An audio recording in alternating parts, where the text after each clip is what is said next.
Taking route 1.1. How does it go? The first lesson, something even the uninitiated know. For life to flourish on the most basic level, it requires 4 elements. Carbon, oxygen, nitrogen, and hydrogen. We were doing fine on that count. The air around us was stale, but it was still oxygen. Water ran around and below us, flowing over our bare feet, redirected from gutters to the buildings inside. What had once been a barn had been made into a warehouse, then abandoned partway through a third set of changes. A floor of old wooden slats reached only halfway down the length of the old building, what had once been a hayloft. If we stood on the edge, we could look down at the floor below to see uneven floorboards on top of compacted dirt. The original barn's door was still there, mounted on rollers. I leaned over to get a better look. I could see a table, some scattered papers, books, and a blackboard. The only light was that which came in through windows. A scattered set placed on the upper floor, and more well above head height on the lower one. Aside from the 4 of us, one other thing occupied the hayloft. It was hard to make out in the dim light that filtered in through the window, like an eel in dark water, and if it weren't for the fact that we'd seen it approach, we might not have noticed it at all. Sleek, 4-legged, and tall enough I couldn't have reached its shoulder if I stood on my toes, it was wound around the pillar as a snake might be. Unlike a snake, though, it had 4 long limbs, each with 4 long digits, tipped with claws. Head flowed into neck, which flowed into shoulder and body without prominent ridge, bump, bone or muscle to interrupt the sequence.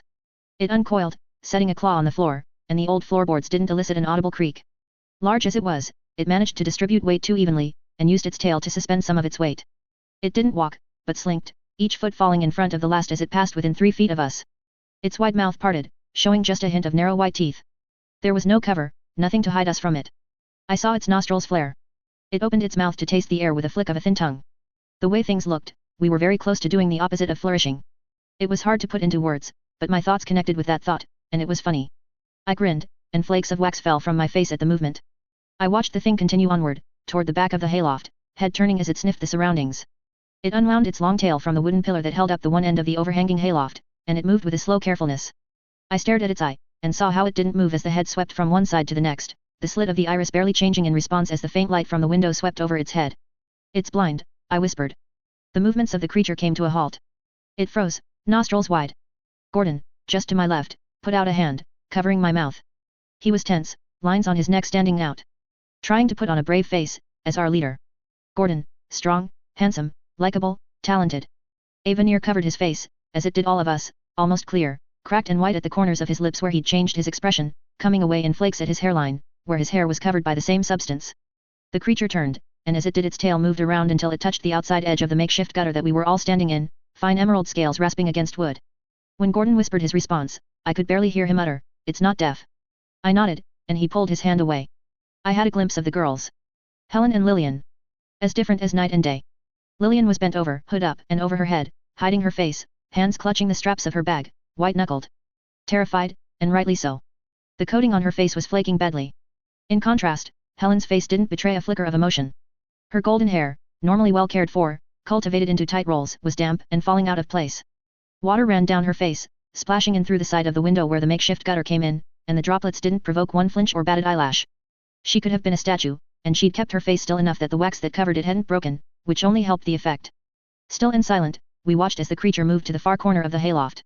It snapped, and the 4 curved fangs were the only ones that were any wider than a pencil, visible for only an instant before the head disappeared into detritus piled in the corner. A furred form struggled before the creature could raise its head. No swallowing, per se. Gravity did the work, as teeth parted and the prey fell down its long throat. A second bite let it collect another, small and young enough it couldn't even struggle. Tiny morsels. Kitties, Lillian whispered, horror overtaking fear in her expression. Mama Kitty shouldn't have had her babies in the same building as the monster, I thought. Wallace's law at work. Gordon nudged me. He pointed. The window. I nodded. The makeshift gutter was little more than a trough, with little care given for the leaks here and there, and it fed into wooden barrels at the edge of the upper floor, with more channels and troughs leading into subchambers and tanks below.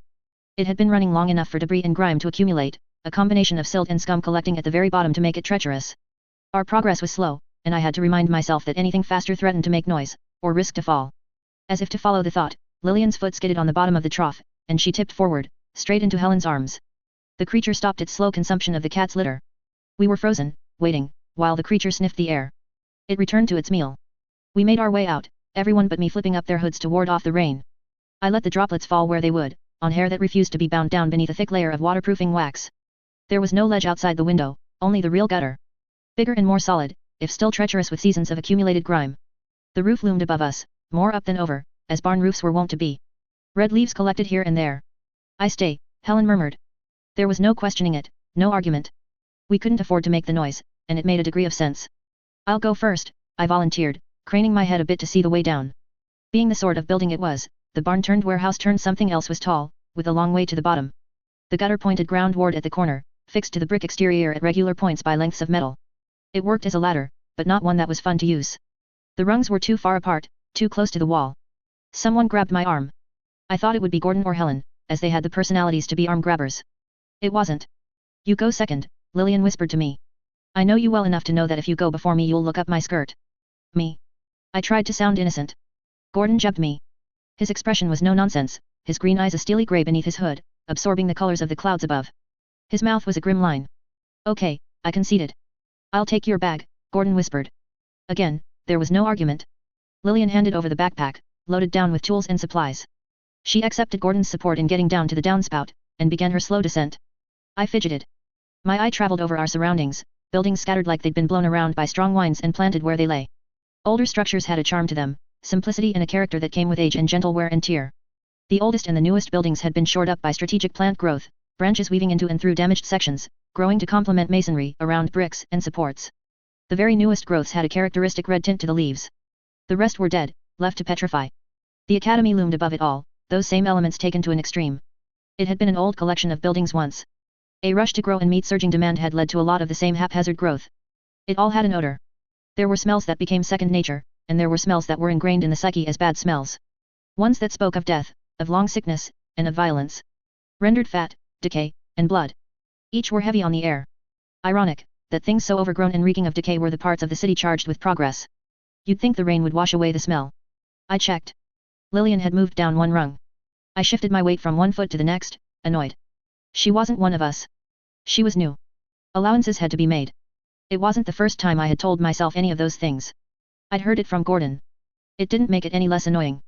I bent down, peering over the edge of the gutter to the road below. I could see the windows, the boxes further down. "SY," Gordon hissed the words, "what are you doing?" Gripping the ledge, I swung myself over. I let go, and enjoyed both the moment of utter terror and Lillian's gasp of horror, before my fingers caught hold of the window frame below. My right foot slipped on the damp windowsill, scraping peeling paint off and away before I brought it back up to the sill. Water and paint flakes sprayed below. When I looked up, Gordon's head was poking over the edge, looking down at me. He moved his head, and I could hear him speak, very patiently, to Lillian, "Keep going. Don't mind him." Peering in the window, I could see the interior, the lower floor. The desk, the notes on the experiment. Another table was heavy with lines of bottles, vials, jugs, and yet more papers, scattered. Rain poured down on me, tracing its way down the back of my neck, beneath my shirt. The waxed and waterproof cowl and short cloak had kept my shirt dry, and I shivered at the sensation. I tested the window, and was utterly surprised to find it latched. I drew a key from my pocket, trying to fit it into the gap, hoping to lift the latch, but it proved too thick. The key went back in place. I removed my hands from the windowsill one at a time, to dry them in my armpits and then reposition my grip. Gripping the windowsill, I strained my body, reaching down and to the right. The door frame that bounded the large sliding door was just out of reach. Holding the windowsill with my left hand, reaching with my right leg, I touched the frame with my big toe. I found a grip, and I used it to better position myself. Fingers dug into the space between bricks, where water had worn away mortar, and I heaved myself over, using my toes and only my toes to perch on the top of the doorway. Were it any other door, I wouldn't have fussed, but I was still just high enough off the ground to have cause to worry. This had been a barn, and this door was the type that let wagons or draft horses inside. I paused on top of the door, cleaning my hands of wet and grit. "Watching you do that is making me nervous," Lillian said, looking down at me. She'd progressed 2 more rungs. She was the shortest of us, next to me, it didn't make it easier for her. I flashed her a grin, and more of the waterproofing wax that I'd caked onto my face cracked. I worked my way down to a crouch, still on top of the door, then slid down, draping my front against the door itself. I let myself drop the rest of the way, landing barefooted in mud. I couldn't get the smile off my face as I passed beneath the drain pipe, making a point of looking up at Lillian, who was making a point of her own in turn, glaring down at me, very clearly annoyed. "You had an audience," a soft voice stated. I turned. Amid empty crates and a door that had been taken off its hinges, jumbled together as trash and detritus, I could make out the 5th member of our contingent. Jamie had a book in his lap, our collected boots and shoes neatly organized around him, and he had company. A black-skinned boy with a hood and cloak far too large for him, tattered enough that it had probably been a hand-me-down for the last person to own it. His eyes were wide. "I thought you were keeping lookout," I said. "I was. The whole point of being lookout is that you tell us if there's trouble." "Is he trouble?" Jamie asked.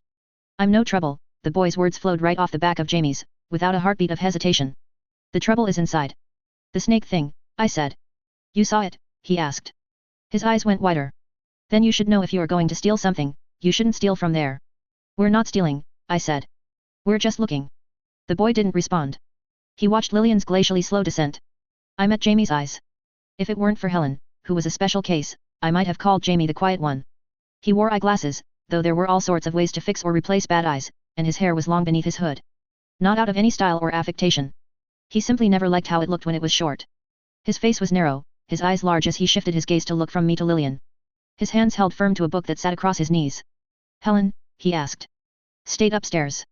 A nod. I wanted him to figure out how to deal with our bystander, given how he'd failed to warn us about the boy in the first place, but Jamie was silent. What's your name? I asked. Mine. I know his, I said, striving to not sound as annoyed at the question as I felt. I pointed at Jamie to make myself as clear as possible. Thomas. My friends call me Tom. Did you hear about the crying man of Butcher's Row? Sly, Jamie said, suddenly paying attention to the issue. The name was a warning. But Tom gave an answer, that stitched that went crazy. Remembered things. That's the one. Do you remember Mother Hen? Tom nodded. That nurse who the babies. He looked rather uneasy now. That's right, I said, doing my best to sound calm, reassuring. The nurse. Yes. Both got caught, right? Everything got tied up neatly. Yeah, Tom said. He couldn't meet my eyes, so he focused on Lillian instead. The authorities from the academy got them. Exactly, Tom, I said, but who told the authorities? His eyes moved. To me, then Jamie, to Lillian, and then the barn-turned warehouse. I was nodding before the word came out of his mouth. You're clever, I praised him. Why? I made the universal gesture for money, rubbing thumb against two fingers. Really? I nodded. The gears were shifting in his head. Processing, calculating. I've heard things, he said. I bet. Useful things. I don't doubt it, I said. I can get money for it. For telling people. If you know who to tell, and how to sell it, I said. His expression changed, a frown. Disappointment. Tick, tick, turn turn. The gears in his head were still moving. He wasn't dumb, even if he wasn't much of an actor. Then again, he was only 10 or so. I could guess what he was going to ask, and I knew I might lose him if I turned him down too many times. My mind ticked over possibilities. What I needed, what I had to do. Before he could venture a question, I interrupted him. You want in? In, he asked. Now he was wary. I reached beneath my cloak, and I fished out a coin purse. 2 fingers reached in, and came out fully extended, $2 in coins pressed between the tips. The wariness subsided. I'll give you this on good faith. $8 whole if you follow through. I need you to do something for me. He reached for and claimed the money without any hesitation. You said you had friends? I asked. Sure. On top of the grocer's place. Corner of Oxbow and Halls.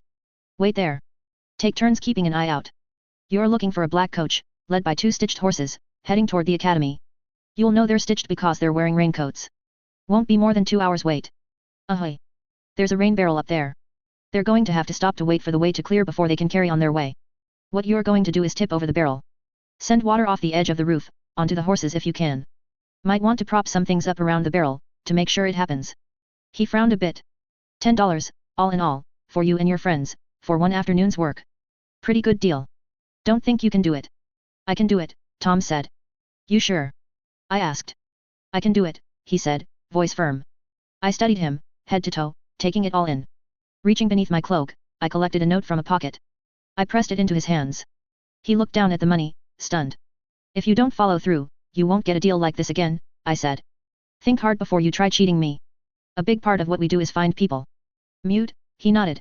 Go, I said. He went, running, feet splashing in puddles of water. Lillian was about halfway down. You lied to him, Jamie said. Would you rather I told the truth? I asked. If you're going to get him involved. I shook my head. Which leads me to ask, what are you up to? Jamie asked. You weren't just getting rid of him or making trouble. I'm going inside, I said, starting for the door. Tell the others if they're wondering.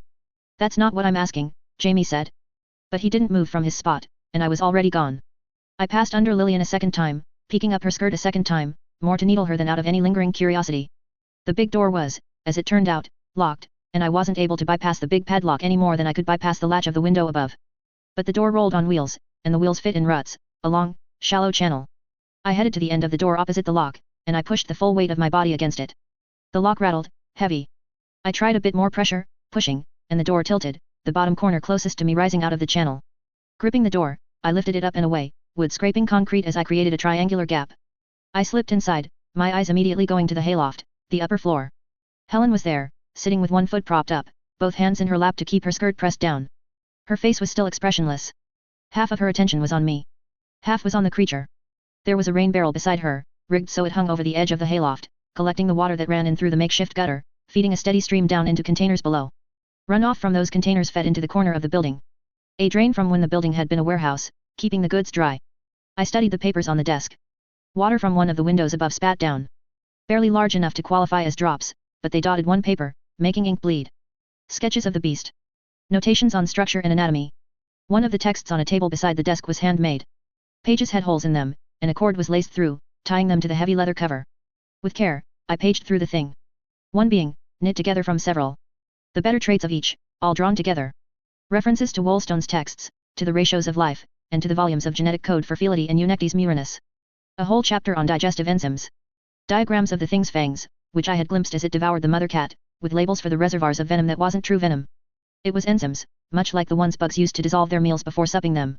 Notes suggested that the feature helped with the digestion of any and all food. Little doubt of what this thing had been engineered for. My finger traced the labels of glass containers, bottles, and vials. Blood, bile, cerebral fluid. Venom. I'd expected it to be green, but it was clear, in a glass container with a murky exterior, about as tall and wide as a wine bottle, though more cylindrical. There was a noise at the door, and I took a long step to the side, toward the shadows beside one of the big wooden containers for water. Only Lillian, followed by Gordon, passing through the gap. Gordon was the largest of us, and it was a particularly tight fit for him. I continued paging through the text. Diet. My eye traveled down the list. Meal times, meal sources, meal sizes. Pig carcass. Dog carcass. Pig carcass. Scavenged meal, unknown type. Pig carcass. Pig carcass. Scavenged meal, dog. It wasn't fully grown, but it was close, and it grew fast. 2 meals a week. I recalled that it had eaten the cat, and then looked back at the entries. 40 pounds, 60 pounds, 40 pounds, EST 100 pounds. I noted the numbers, and tried to find the pattern between those numbers and the meals. I moved ahead a few pages until I reached the first partial page. Room left for more entries. Last meal, just over 2 days ago, goat carcass. It was hungry already. Quite possibly getting ready for one last growth spurt. The more recent meals were larger. Gordon was crouched, peering at labels on bottles. He saw me looking, and tapped his nose, then pointed at the bottles. I nodded. I tapped the book, getting his attention, and stepped away while he read the entries. He didn't have much of a chance to read. There was a sound outside, violent, of things falling over. Chaos. I could picture Jamie's hiding spot, the way the door had been propped up. This was a warning. Hide, Gordon whispered. You don't have to tell me, I thought, but I held my tongue. Very carefully, I closed the book. I shifted the angle to return it to the position it had been in. My eye swept over the room. Water on the floor. Did it matter? No. There was no time, besides. I slipped into the shadowy crevice between the water tank and the wall. Gordon and Lillian were already gone. Helen, who had been above, watching everything, was now gone. No doubt hiding behind the water barrel, a step away from where she had been. 4 seconds passed before I heard the lock rattle. The door's wheel slammed back down into the rut as it was pulled to one side, but there was no sign of concern or suspicion. He closed the door behind him, and the sound of something being dragged joined the sound of hard shoe solace on the wooden floor, marking his progress across his makeshift laboratory. Damned beast, he muttered. Where are you? He made seemingly deliberate noise as he cleared a table, then dropped his burden on top of it. I heard a grunt, and the smell of blood filled the air. The amount of light in the room shifted. I judged it to be the beast's bulk blocking the light from the windows above. There you are, he said. With swift strides, he crossed to the water tank I crouched beside. He wasted no time in dipping his hands inside, splashing water as he swished his hands inside. Some of the water that slopped around the top of the tank splashed down on top of me. I was close enough to touch him. There was a scuffle and a thud as the cat-snake creature touched ground, eager to get to its meal. Its creator was already at the desk, picking select vials, dabbing a bit on his wrist, then rubbing his wrists together. I thought of Gordon's gesture. Touching his nose. Scents? Pheromones. It was how he controlled the beast he had made. I could see him as he tidied papers, only periodically glancing over his shoulder. He hummed. But for some stubble on his chin, he looked like a gentleman, with a 4-button vest under a butcher's apron and an ankle-length raincoat. His hair was sandy, parted to one side. I could see the creature raise its head. The meal was in its mouth, and it was angling its head to let it all slide down its gullet. Its creator used a pair of tongs to collect a bloody sack. I took it to be the sack the creature's meal had been in. Another pig, perhaps. He disappeared from view. A rustle. Then the tongs clanged to the floor. The beast changed the angle of its head. A child, the man's voice was touched with incredulity. There was a commotion, a scrape of steel on concrete as a foot dragged on the tongs. I remained where I was. The struggle continued, intermittent, as he backed up, the desk of papers to one side, the table of bottles to the other. He had a carving knife to Gordon's throat. Presumably the same one he'd used to cut open the creature's meal and get its attention. Two of you. Are there more? Gordon was silent. I'm asking you, the man was angry, outraged. Are there more? Girl. How many? Tell me or I cut him. A few, Lillian said. 4. The noise outside. That was 1. 5, if you count him, she said, her voice small. Do not play games with me, the man roared. Show yourselves. Each of you. I exhaled slowly. I stepped out of the gap by the water tank. Helen was above, at the hayloft. Standing by the edge. Lillian was closer to the door. She and Gordon had been hiding in or near a garbage bin. The beast was relaxed, having just eaten its fill. Children, the man sounded incredulous. He wasn't wrong. At 13, Lillian was the oldest of us. Gordon was only 12 as of last month. Yet, Gordon said, his voice strained. The man had his throat caught in the crook of one arm, exposing his lower throat. An infestation, the man said. My experiment didn't root you out. His eye traveled over each of us in turn. I saw the faintest crease appear between his eyebrows. He seemed to come to a realization. You've covered yourself in something. So it can't smell you. This was premeditated. I met Lillian's eyes. I jerked my chin. Pointed at her with my hand. The easy, natural interactions and cooperation that followed from years of working together weren't there with Lil. She was new. A recent addition to the group. I almost thought she got the wrong idea, until she opened her mouth. Yes, she said. We heard about you. Heard what? That there was something loose in the slums. It was eating pets. It ate a man that was sleeping outside. No, the man said. Yes, Lillian said. There are witnesses. The witnesses are wrong, the man said. You let it go out to find its own food, Gordon said, his voice still strangled. You couldn't afford to keep it fed as it grew this large. You let it feed on strays. Which it did. Except one of those strays was human. It's in the book. Meal, unknown type. I edged around behind the man. You don't know what you're talking about. I've studied its leavings, the man said, ignoring the label. Nothing human. Nothing conclusively human, you mean, Gordon said. But you aren't able to identify all of what it ate. You. The man raised his voice. He sounded more emotional than before. Up there. Girl. Stay put. Helen froze where she was. You're a killer, Gordon said, more insistent. We were calling you the snake charmer. I edged closer to the table. I didn't make a sound, but the snake charmer sensed trouble before it arrived. He wheeled on me, the knife dangerously close to Gordon's throat. I lunged in the same movement, seizing the big bottle. The venom. I held it high. You don't care what happens to him, the snake charmer asked. I care, I said. That's why, if you cut him, and if it looks like he isn't going to be okay, I'm going to throw this at the both of you. The snake charmer's eyes darted around. He couldn't watch all of us at once. Move, he said. Go around. I want you as a group. I didn't budge. Move. No, I said. It's over, snake charmer, Gordon said. That is not my name. It's a name they'll give you, Gordon said. They'll make you a monster. It's what the academy does. Dehumanizes the dangerous ones. You can't get all of us, not with the way things are, here. Some are bound to escape. They'll tell people, and those people will find you. You know the resources the academy has. No, the snake charmer said. You don't know. Gordon asked. This is not my fault, the snake charmer said. The academy, this rests on their shoulders, not mine. You can't enroll without showing your skill, and you can't show your skill without experimenting, but oh, no, they don't allow that, do they? There are ways, Lillian said. No, the man barked, no. Not nearly enough. The world is changing, and they're deciding the course. They're putting us in this situation, where risks have to be taken. Gambles have to be made, or history will continue to be made, names attached to great discoveries, and the rest of us? If we're lucky, we get left by the wayside. If we're not, we're just fuel for what they're setting in motion. I'm a student there, Lillian said.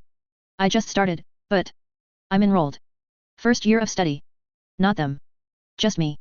I could see the man's expression twist. Incomprehension. Comprehension, which was almost worse. Hatred for a 13-year-old girl. Then rage, not a clean, pure kind, but one that only drove him further into a corner. His hand tightened on the grip of the knife. I figured out the destination he was arriving at before he did. I arrived at my own, and I mustered up some courage. Very deliberately, I grunted, heaving the bottle of acid at the snake charmer. He heard the grunt, but so did Gordon. With the snake charmer's attention caught between Lillian and me, Gordon found a chance to protect his throat, keeping the knife from cutting. The bottle flew lazily through the air. Gordon ducked, head down, and the snake charmer released him. The man caught the bottle in a bear hug. He stared down at the container. All the same emotions he'd felt for Lillian, now aimed at me, progressing much faster this time. Incomprehension, comprehension, hatred, rage. Directed at me. I backed away, stumbling, falling. I covered my face as he swung, using the waterproof cloth to try and shield my body. He didn't throw at me, but at the floor.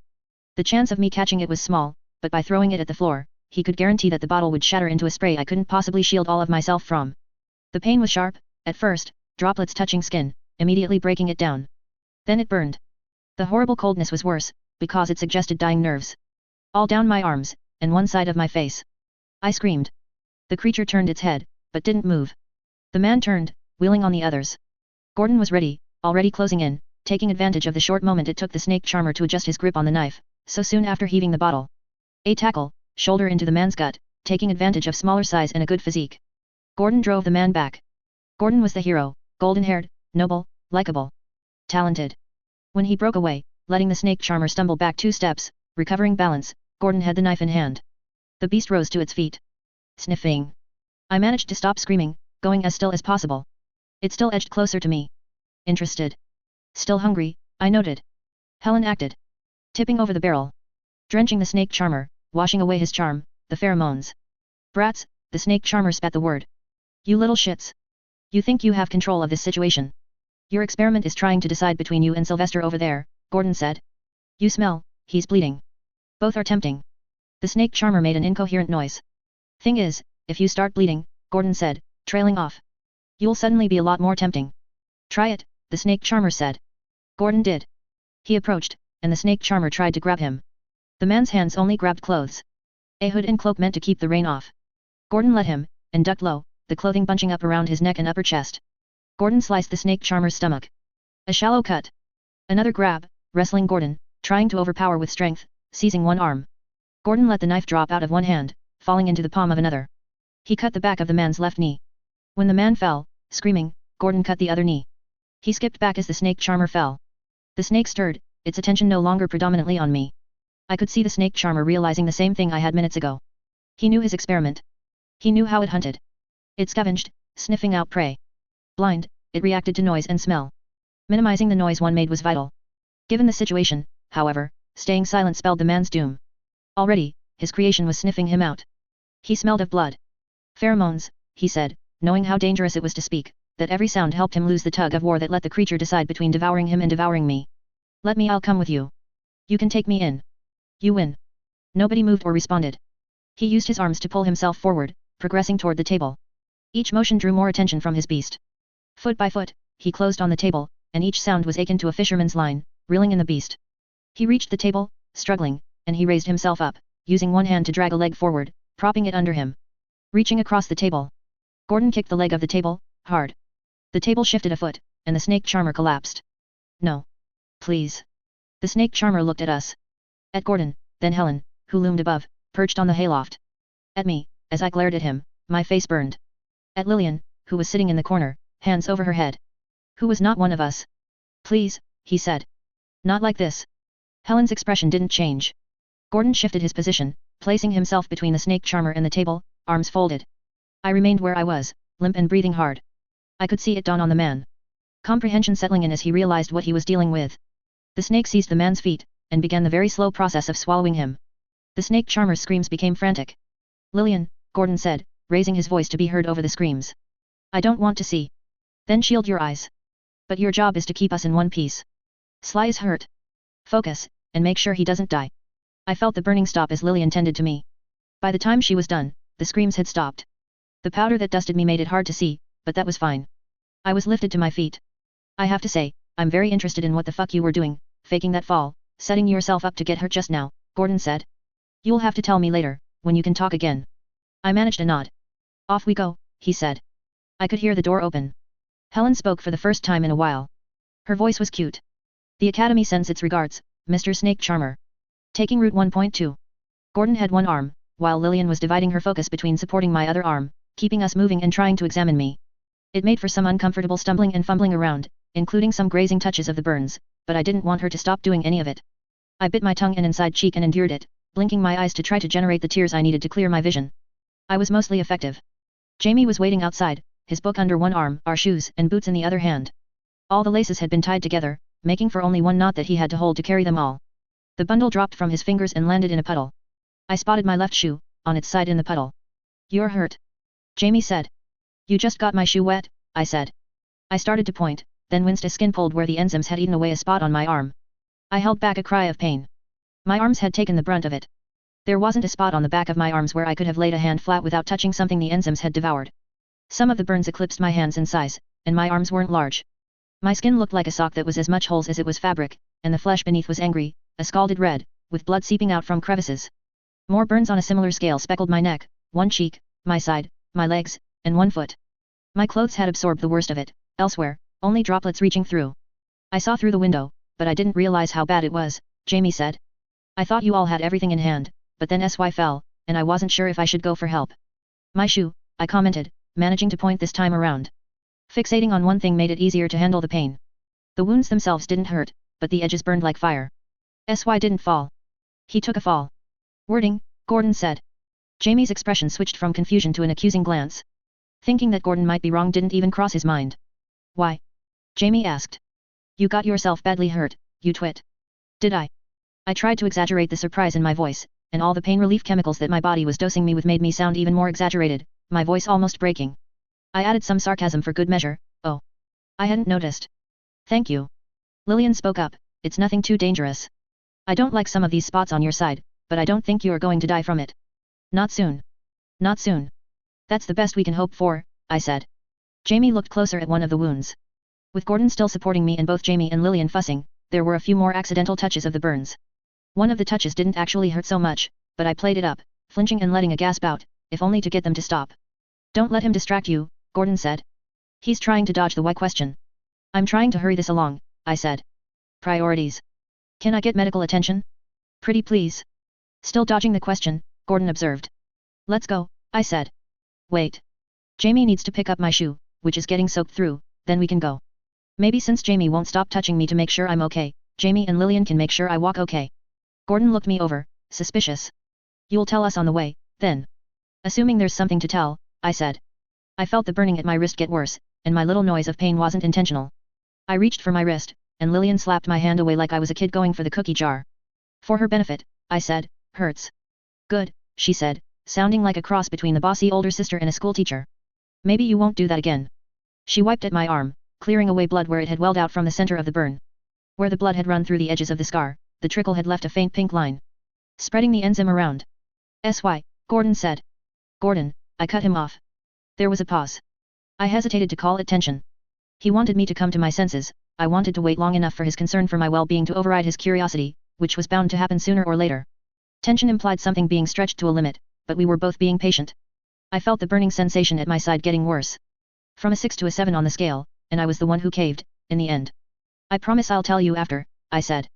He seemed to consider, rolling his head to one side, then the other. Fine. Jamie, take over. Gordon said. Seems to want you for some reason.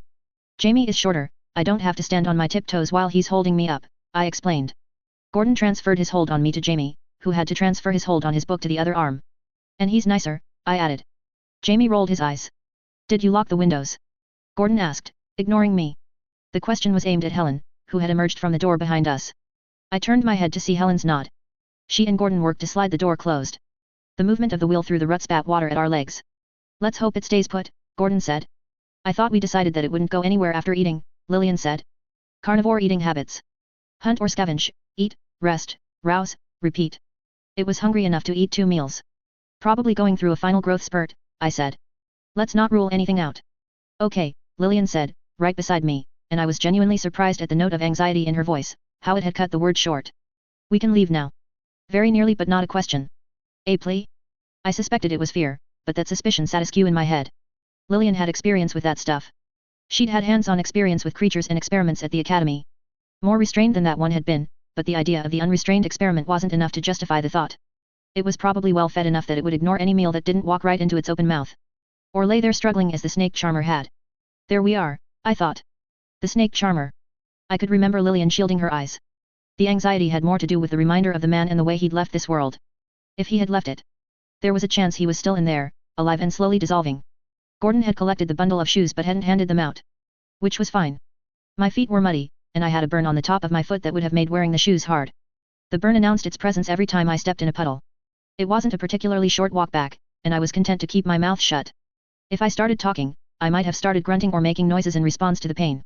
If I started whimpering, then Gordon might have started reminding me that I'd done this to myself. Instead, I focused on the future. The snake charmer had been handled. Were questions possible? What about my injuries? We're close to King, Jamie said, interrupting my thoughts. I realized Helen and Gordon were talking, with Gordon doing the lion's share. I'd tuned it out. Yeah, I noted. Busy street means head down, Jamie said, very patient. He tugged on the front of my hood, so it could shroud my face in shadow. Hood down. We don't want your face to scare the locals any more than usual. I couldn't help but smile wide at that. The main street was framed on both sides by taller buildings, a great many of them being apartments. People sat on steps beneath the overhang of their porches, smoking, and the occasional light glowed from within rooms above. The plant growth that supported the structures reached overhead to meet and mesh an arch, to introduce us to the main street proper. King Street. It was a thick crowd, even in the late afternoon, the sun setting. Men and women in raincoats, with umbrellas, walking on either side of the road. Lillian and Jamie stopped supporting me quite so much. I started to teeter over a bit, and Jamie caught me at roughly the same point I stuck a leg out to catch my balance myself. I hadn't realized how heavily I'd been leaning on the others, or how dizzy I felt. Horses pulling coaches outnumbered cars at a 9-to-1 ratio. Of those horses drawing coaches, only 1 in 5 were truly alive. The remainder were stitched, their hides patchwork, seams joined by thick black thread or by metal staples with burns where they touched flesh. Were I able to see beneath the heavy raincoats, I would have seen the thick metal bolts that had been screwed into points down their spines. Live horses were an affectation, really. There was a convenience to them, as they didn't suffer from the water in this city where it always rained, they could be taken out hunting, and they had personalities. A horse could be a member of one's family. There was a lot to like. But the stitched horses, voltaic horses, if you asked someone who knew what they were talking about, they were cheap, they didn't get tired, and rather than food, they could be kept going by connecting wires to the bolts on their backs and waiting. When a stitched horse had done its work for the day, it could be placed in what amounted to a long closet. There were no rules for the road, but everyone found their way. Most people here knew most others. A lack of courtesy today could be paid by a lack of cooperation from others tomorrow. That wasn't to say there weren't idiots or disagreeable types who others paid no mind to, but it largely worked. Like the branches and plant growth, it amounted to a planned chaos. The exact shape and character of branches couldn't be decided in advance, but the key elements were given attention, the problematic ones pruned. The squat apartment buildings didn't have room for even stitched horses, which meant every essential service had been put within walking distance. Pubs, grocers, tailors, barbers and the like. I raised my eyes. Looking down the length of King, I could see it rise at a gradual incline, until it touched the perimeter of the academy itself. Radham Academy, to be specific. All things flowed from it, all things flowed to it. I imagined the same went for any academy. Stick one somewhere, and people would collect to it like flies to a carcass. The advances and work that went hand in hand with an academy would bleed out in a very similar way. First to the city as a whole, then to surrounding regions.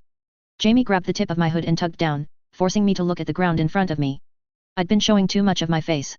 We moved as a huddle, and with our heads down and hoods up, we weren't much different from half of the street's occupants.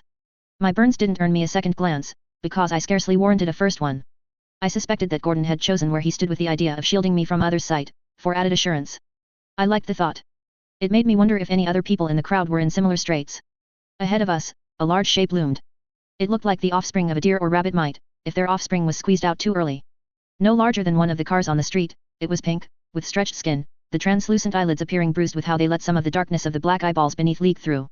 Its head sat crooked, forcing it to see the way forward with only one of its 2 wide-set eyes.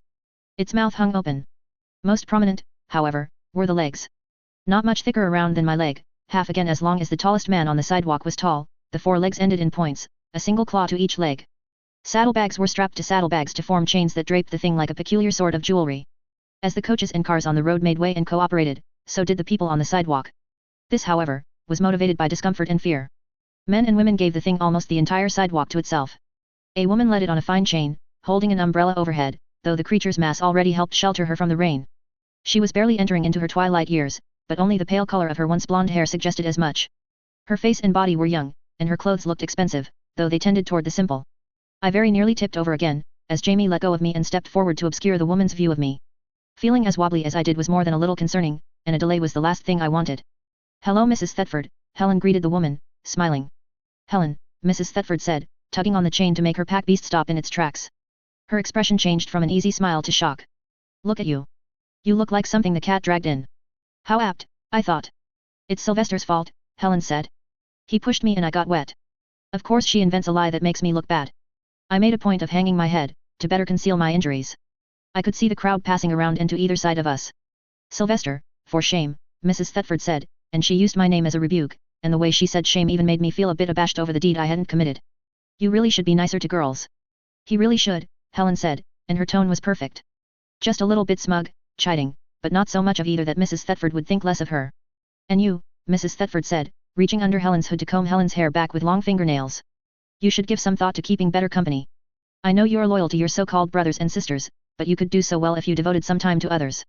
Your caregivers have very nearly polished you into a diamond, and it would warm my heart to see you finish the transformation. Thank you, ma'am, Helen said, smiling, pretending to be a little shy. Not a lot, but enough to be humble. It means a lot that you think so well of me. If you decide that you would like to become more of a lady, I would be more than happy to introduce you to some people who could teach you the finer points. Music, dancing, etiquette. The same goes for you, Gordon. You're evidence that Helen here isn't a simple fluke. It would take more doing, but I think we could turn you into a proper gentleman with some tutoring. I might take you up on that offer, ma'am, Gordon said. Do. You should, the older woman said. She brushed Helen's cheek with her fingers. You're a dear. I would have you for myself, if I hadn't already had my fill of raising children. For now, if it's all right, I'll have to content myself with getting home before it's dark. I'm looking forward to getting dry again, Helen said, sticking me with a look. Of course. Now I feel bad for keeping you. You know where to find me if you would like those lessons. We hurried on. Rather than take the long route around to the sides, we passed under and between the legs of the pack beast that was carrying Mrs. Thetford's shopping. By the time we'd flowed back into the crowd, almost invisible, Helen's expression had gone flat again, her eyes cold. The smile was gone. She saw me looking. Are you upset? She asked. Why would I be upset? I blamed you.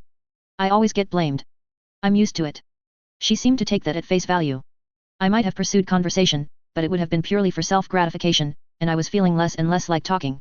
My brain had apparently decided that the easiest way to handle what I was feeling was to declare that all of me hurt, and certain parts of me hurt enough that I was reconsidering my 1 to 10 scale of pain. If I focused on any one part of me too much, it quickened. All of that in mind, I was very glad to see the orphanage. The building was perched in an odd spot, beside a creek and a stone bridge that was thick with grown-in vegetation. The land by the riverbed was stony, uneven, and threatened to be damp, discouraging building efforts, but the building itself had been here long before the academy, serving as a home for shepherds when Radham had only been a few buildings set around a crossroads. That it had withstood the test of time was either pure luck, or the person who had mortared the stones together had known what they were doing. 1 floor tall, with a stone exterior, it lacked the reinforcing growths that marked so many nearby structures. The only wood came from a tree in the backyard. A short stone wall encircled the property, only 3 feet tall, and the height both served as a way of keeping the smallest children on the property and was paradoxically welcoming. I couldn't approach it without wanting to hop up onto it. Toward the back of the property, I could see that Ralph Stein was in the process of walking the top of the wall. The route went from the right side of the gate, over to the right of the house, alongside the riverbank, around the back of the house, under the tricky bit where the tree's branches hung over, up the left side of the house, and then over to the left side of the gate. All on the weather-rounded, uneven stones that made up the wall's top, virtually always in the rain. My focus wasn't on that. My focus was on the black coach parked to the left of the house, beneath the overhang in the roof. The horses were wearing black raincoats, utterly still. Their driver stood beside them, smoking. My eye didn't leave them as we made our way down the steps that had been set into the slope. Each one of the stone stairs had seen enough traffic in years that they'd been reshaped, as if buckling faintly under thousands of footfalls. Gordon pushed open the door. Lillian and Jamie helped me through. We stopped in our tracks at the sight of a man in the front hallway. If it had a brain and a nervous system, the parts could be used for making a stitch, or voltaic creature. The quality of that stitch was indicated by the placement of the stitches that gave them their name. Poor work or a stitch that had been repaired often involved joints in visible or inconvenient places. Across the face, or across the joints, where they interfered with function. A good stitch had the joints and scars kept just out of sight, under the chin, or in places where clothes could cover the work. The figure that stood guard by the door was the most human-like stitch I'd ever seen. Tall, broad-shouldered, the parts had been selected for size and raw power. But for stitches visible just past the cuffs of his jacket, I might not have known. He wore a suit under a hooded raincoat and carried a pistol at his hip. He was, in 2 short words, a problem. I smelled tea, and I heard very little commotion. If I hadn't seen the coach outside, I could have put 2 and 2 together to figure out that we had a guest. That would be the children, Mrs. Earle said. The others properly put away hoods, cloaks, shoes and boots before toweling their feet to a reasonable state of clean and dry. Lillian bent down and had me lift up my feet one by one to dry them. Thank you, I murmured. It's what I'm here for, she murmured back. One by one, we headed around the corner from the front hall, into the sitting room. The room itself had homey touches, and was very much Mrs. Earle's. It was her perch in the evenings, the part she made her home. The knickknacks and decorative carvings, still, were placed well out of reach of errant hands, on the mantelpiece above the blazing fireplace and on various shelves and bookshelves. My eyes scanned the shelves and bookshelves. Searching. Mrs. Earls didn't give off the image of someone who ran an orphanage. She'd struck me more as the assistant to that sort of someone. Managing one child had a way of turning women into mothers, wearing away at certain things while exaggerating others. Even with help, managing 16 should have pushed her to an extreme in some respect. Something in the vein of a tyrant or a defeated woman, a woman who turned to vice to escape stresses, or a saint. But she wasn't any of those things. A part of me wanted to think of her as a mother, but she wasn't. She didn't pretend to be.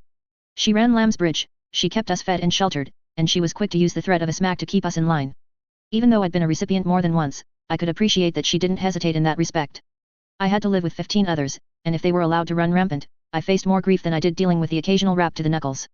Mr. Hale, by that same token, was almost but not quite my father. He frowned as he saw me, immediately taking in details that more than 100 people in the busier part of the city had failed to spot. "I'll make sure you don't have eavesdroppers," Mrs. Earls said, disappearing. "Thank you," Mr. Hale said, without turning to look at her. We stood in the entry to the sitting room, while he examined each of us, silent. He was an older man. 60 or so, as far as anyone's age could be pinned down with certainty. He hadn't prettied himself up or taken advantage of Radham Academy's resources to remove wrinkles or revitalize his hair. His hair was grey and waxed back away from his face, and his wrinkles cut so deep into his face that I could have imagined them as cross-hatching done with a scalpel. He wore a doctor's coat indoors, the fabric thick, dyed black so that it wouldn't show any blood stains. His gloves had been pulled off, and the ends were sticking out of one pocket. A collection of files were already tucked under one arm. "The other children are accounted for. I'll be in the kitchen, where I can intercept anyone coming your way," Mrs. Earls said. "Thank you," he said. She retreated, leaving us alone. "I was planning on a longer meeting," Mr. Hale said. "To look at Sylvester, he might not be able to stand for the duration." "Is he stable?" "I'm stable," I said, at the same time Lillian said, "He is." Mr. Hale frowned. "What happened to you?" "No. Hold off on that. If you're stable, let's cover the essentials. Tell me, how is it?" Gordon answered. "Our target's second experiment is in one of the warehouses, off to the southeast of King. Sleeping off a meal, we're hoping.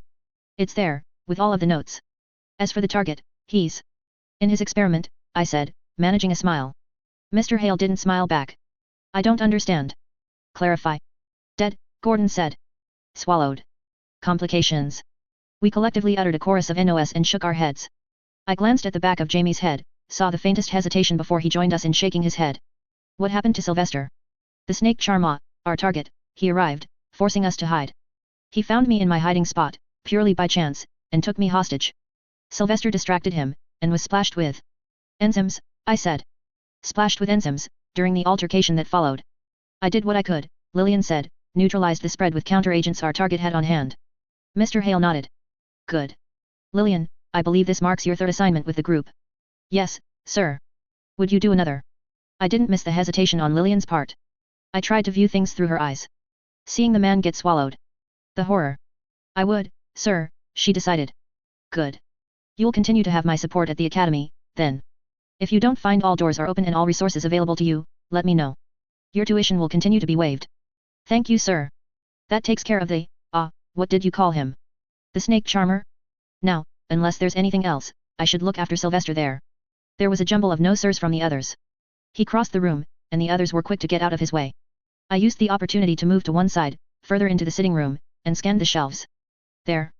Mrs. Earls didn't keep matches close to the fireplace, and she didn't keep them where the smaller children could get them. Even for me, it would require that I stand on my toes and reach high overhead. The problems that came with being small. Mr. Hale was talking while he found and put on his boots. "I do want to have a longer discussion. I'll need to rearrange my evening, which will take me at least an hour. Add the time it takes to deliver Sylvester, it would be late." "Too late. The younger children will be in bed." "I could ask Mrs. Earls," Gordon said. "No. I'll be by in the morning. I only considered tonight because I thought you'd want to know how Sylvester was. I can send someone your way, if you're willing to keep an eye out the window for them. A quiet, short visit to pass on word."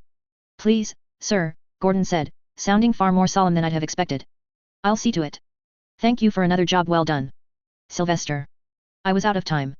With a wall between myself and Mr. Hale, each of the others positioned to see, I reached up to the shelf, and felt my burns stretch, eliciting a tearing sensation, and a fresh renewal of pain.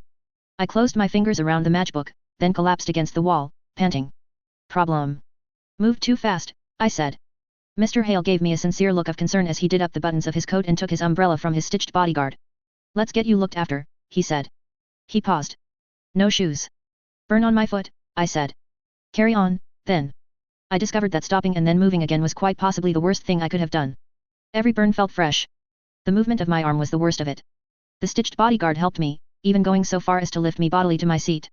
All the same, by the time we reached the coach, I was sweating bullets from pain alone. The coach's interior was red, the windows stained to reduce the light that came in, and something that looked like a glowing orange minnow swam in a bowl overhead, casting light on the interior. The driver steered the stitched horses around. Before long, we were on King Street, heading for the academy. It's rare that I have a chance to talk with one of you, Mr. Hale said. Can I see your arm? I offered it. He probed the edges of the injury. I suspect you'll resist, out of loyalty to your brothers and sisters? Is that how you think of them? Friends. Gang, I said. I swallowed hard. Sometimes I think of them as siblings. What am I resisting? Giving me information. Can you tell me if they're doing all right? Yes, I said. They're doing everything they're supposed to do. Is that so? Something tells me you wouldn't tell me if they weren't. I smiled a little. What makes you think that? I've watched you grow up these past few years. I'd like to think I know you. I nodded. I forbade myself from looking outside the window. Not up to talking. Not sure what to say, sir. Tell me about the snake charmer. Yes, sir. A crash shook the coach. I could hear shouts. Mr. Hale's coach came to an awkward stop, lurching, then jerking to the left before finally going still. He twisted in his seat, and slid a panel to one side. John. There was a pause. The driver replied, water. Knocked me off my seat. One of the voltaic horses got drenched. It's gone quiet. Water. Mr. Hale asked. He frowned. I'll be right out. I remained where I was, very much in pain after the sudden movements. Douglas, Mr. Hale said. Look after Sylvester. Be ready to come outside at a moment's notice. I understand, Douglas said, the words clumsy in a way that was hard to define. Too precise, the local accent rounded off at the edges. I suspected it would be worse if it was a more unfamiliar phrase. The door of the coach closed. 1, 2, 3. I forced myself to sit up. I opened my eyes. Naturally, going outside, Mr. Hale hadn't taken his paperwork. When problem solving, the simplest answer shouldn't be discounted. I reached for the files. The bodyguard reached out, blocking my hand with his. That is not yours, he said. The words were clumsier than his, I understand. If it was a human bodyguard, and not one that had died and been reanimated, rendered very simple and loyal in operation, I suspected I could have manipulated him or sent him out of the coach. Stitched were easier in some ways, harder in others. I pulled the matches out of my pocket. I struck it. He didn't flinch. I blinked. Reduced to very primal, simple function, they were supposed to have reactions to fire. 9 times out of 10, it was fear. 1 time out of 10, it was violent and destructive rage. The quality of this stitched was top-notch. Had Mr. Hale or the person he bought the stitched from somehow solved the problem? Put that out, the stitched told me. I reached out, bringing the match closer to him. He didn't move. Put that out, he said, more firmly. I moved my hand, and he remained where he was. No, the problem hadn't been fixed. But they'd found a step forward. He was frozen. I'd hoped to distract and disturb him enough that he'd forget his instructions and let me snatch up the files. This, however, worked. Still holding the match up, the whole of his attention focused on it, I grabbed the stack of folders. I returned to my seat. Before I could open the folders, the door opened. Mr. Hale studied me, his expression blank. I froze, caught red-handed. Well, the red hand was the burn, but... And it all makes sense, he said. Yes, I said. Sylvester, he said, climbing up into the coach and taking his seat, you know why I made you? Yes, sir. Each of you. My colleagues in other departments have made weapons, monsters, they've made viruses and more, with the understanding that there may very well be a need for these weapons. Yes, sir, I said. My focus, as you very well know, is on, he reached over, and he tapped me on the forehead. The brain. And I was dumb just now, I said. Failed project. No, he said. No. I made you. Like I said, I know you. If it helps, I'm starting to believe you, sir. It would be stupid of me to make you for a purpose and not expect you to fulfill that purpose. Mistakes here and there are to be expected, and your mistake here was expecting me to be dumb. You're still developing, and each of you are still being refined in your own ways.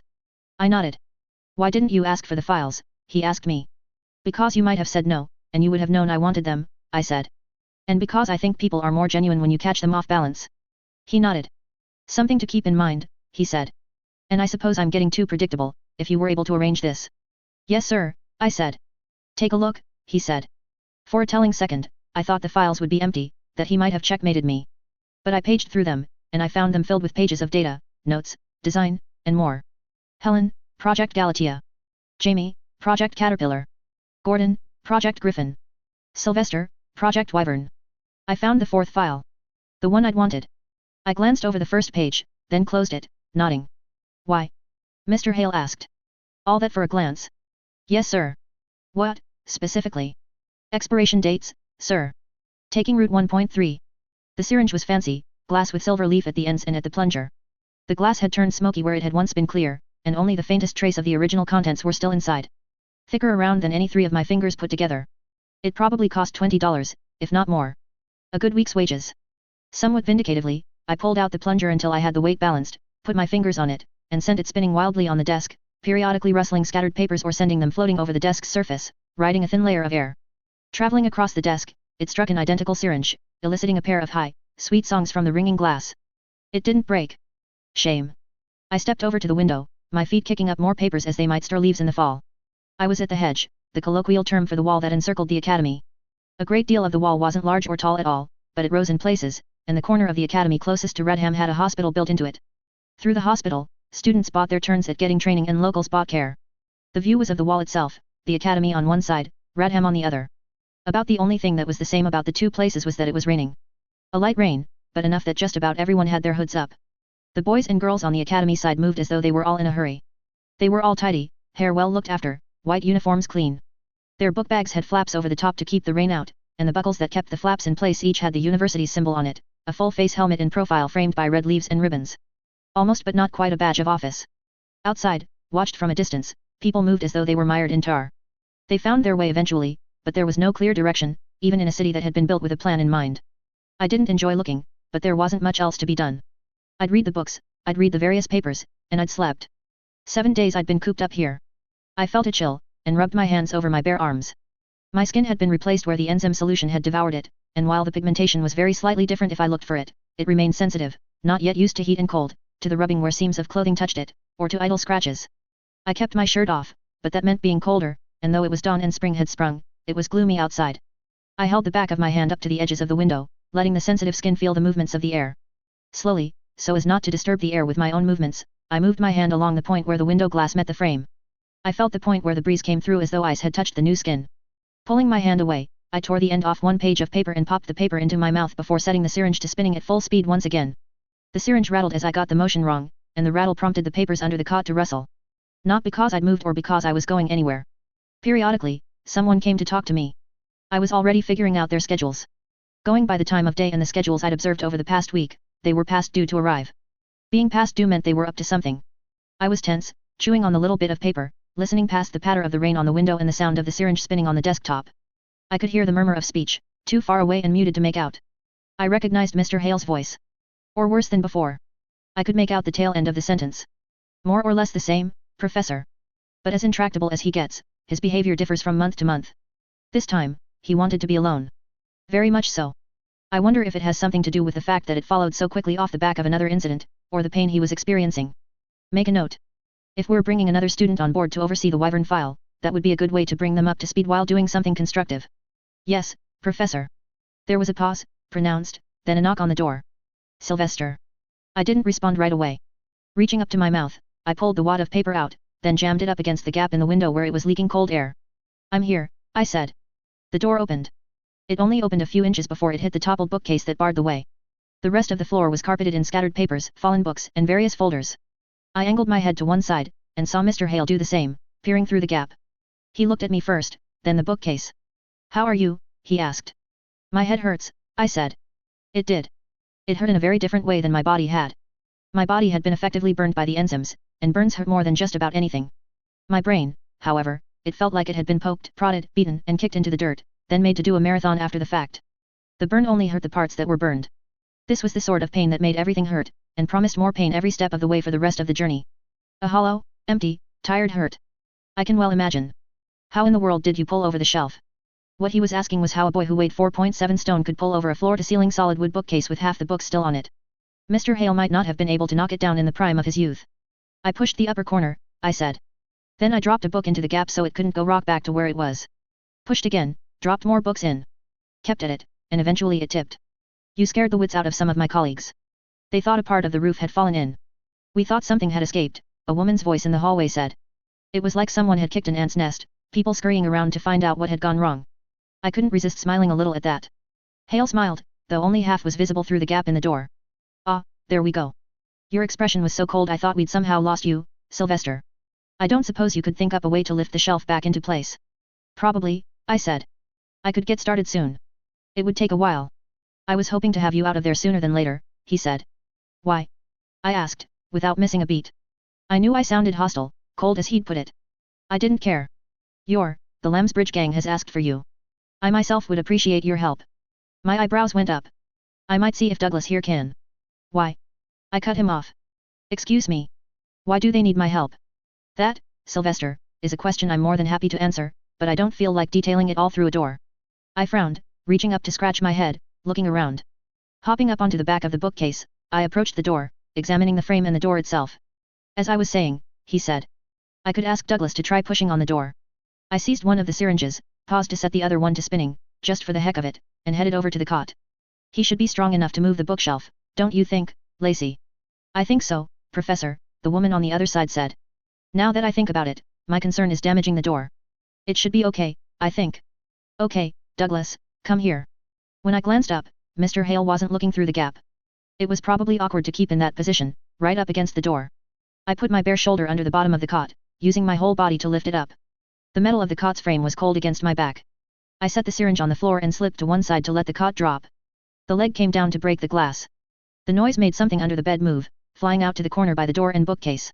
Stop, Douglas. Sylvester, Mr. Hale said. What was that? Allow me 1 minute, I said, absently, picking my way past the pieces of glass.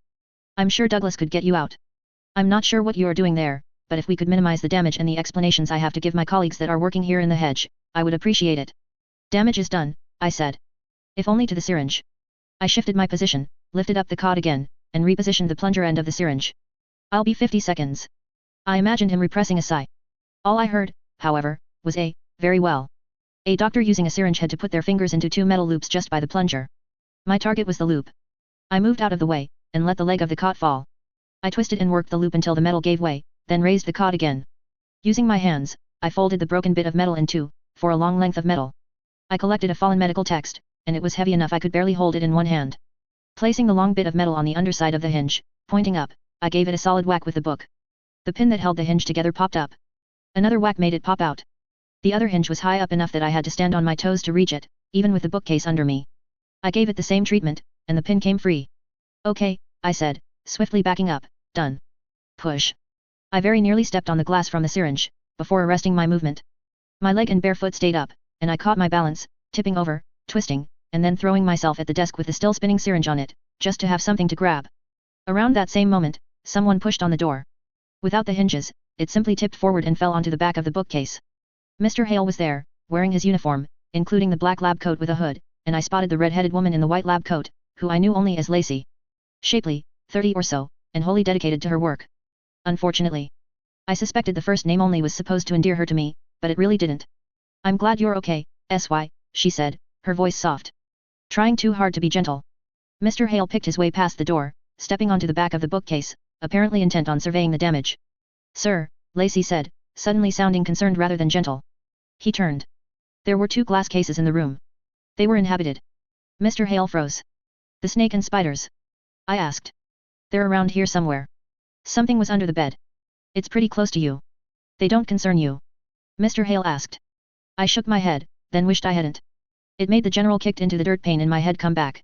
I won't come any further then. If you'd find a shirt and come out. I nodded. I collected my shirt from the bed and pulled it on. All things considered, he seemed remarkably at ease over the damage I'd done. I wondered who the office belonged to. Walk with me, he said. Douglas, please listen to Lacey as she instructs you about putting the shelf back in place and catching the smaller animals. Lacey? Bring him to my office in the tower when you're done. Yes sir, Lacey said. She reached for me while I passed, and I jerked my shoulder to strike her hand away rather than let it rest on me in anything resembling reassurance. Mr. Hale hadn't missed it. I buttoned up my shirt while we walked. I was wrinkled, my hair greasy and sticking out at the ends. I might have looked feral. You don't like her? No. I could tell you she's a lovely, vibrant young lady, but that's not the question, is it? No. I didn't think so. Let it be what it is, then. Tell me, honestly, do you feel up to working? I'm rarely honest, I said. Then give me a convincing lie. Yes, sir. If they need my help, I'll give it. He frowned a little. What's going on? I asked. The night I dropped you off, I gave them a task. It is perhaps the most important job that the Lambsbridge project has been given. One only your particular group can do. He'd had my attention. Now he had my curiosity. He probably knew me better than I was willing to admit, if he was getting to me this quickly. That, or my defenses were down, and I was giving him more clues than I'd intended. I positioned them at the Mothmont Ladder School to investigate a problem, and they've run into a block. No forward progress. If I'd known I'd be going to school, I don't think I would have helped you move the door. Then let me tell you why you opened the door. 3 weeks ago, a student at Mothmont killed his father, then himself. The victim was a Crown State Senator. Autopsies didn't indicate any particular chemicals or abnormalities. 9 days ago, we had another incident. Another Mothmont student. Yes, he said. He paused as we passed a pair of students in grey lab coats. Graduates. The red and silver of the Radham Academy crests they wore on their breasts were stark against the muted fabric. Hello, Professor, the girl of the pair greeted Mr. Hale. Good morning, Heather, good morning, Daniel, he replied. We continued walking. When they were out of earshot, he resumed his explanation. A house burned with 4 individuals inside. Charred bodies of a lawyer, his wife, and his politician brother were autopsied, and trauma suggests they were cut with the intent of disabling, limiting their movements so they couldn't escape the fire. Ankles, knees. The daughter of the lawyer was found in a separate room, a Mothmont student herself, but the cuts were different. A day later, there was a third incident. The day I appeared at Lambsbridge to talk to you. 3 makes a pattern. The third incident saw the son murdering his father, grandfather, and mother. The father and grandfather were, again, prominent. Military.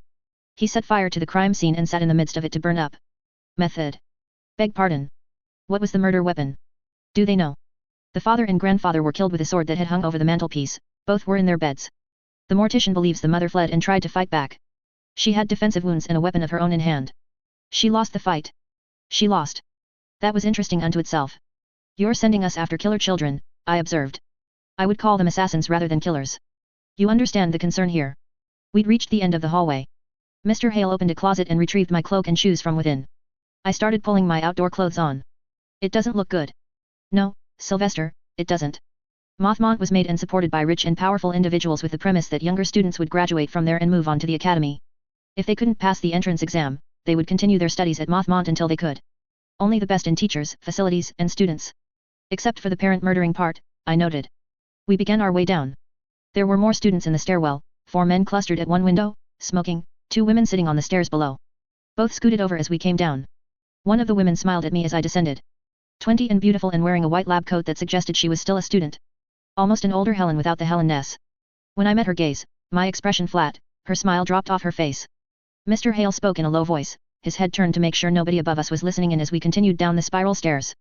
Being different tends to draw attention, whether it's being inferior or being superior. Mothmont, being superior, has clearly fallen under someone's eye. We would like this to stay out of the public's eye. The only reason it hasn't, I believe, is that the third incident happened halfway across the country. Given a 4th incident or time for rumors to spread, the cat would be out of the bag. I get it. This isn't quite like any of the tasks I've given the Lambsbridge project, but it's one I feel you're suited for. That said, it is sensitive, Sylvester. Lives are on the line, the people who know and are paying attention matter, and the reactions if others found out could be disastrous. I get it, I said, again.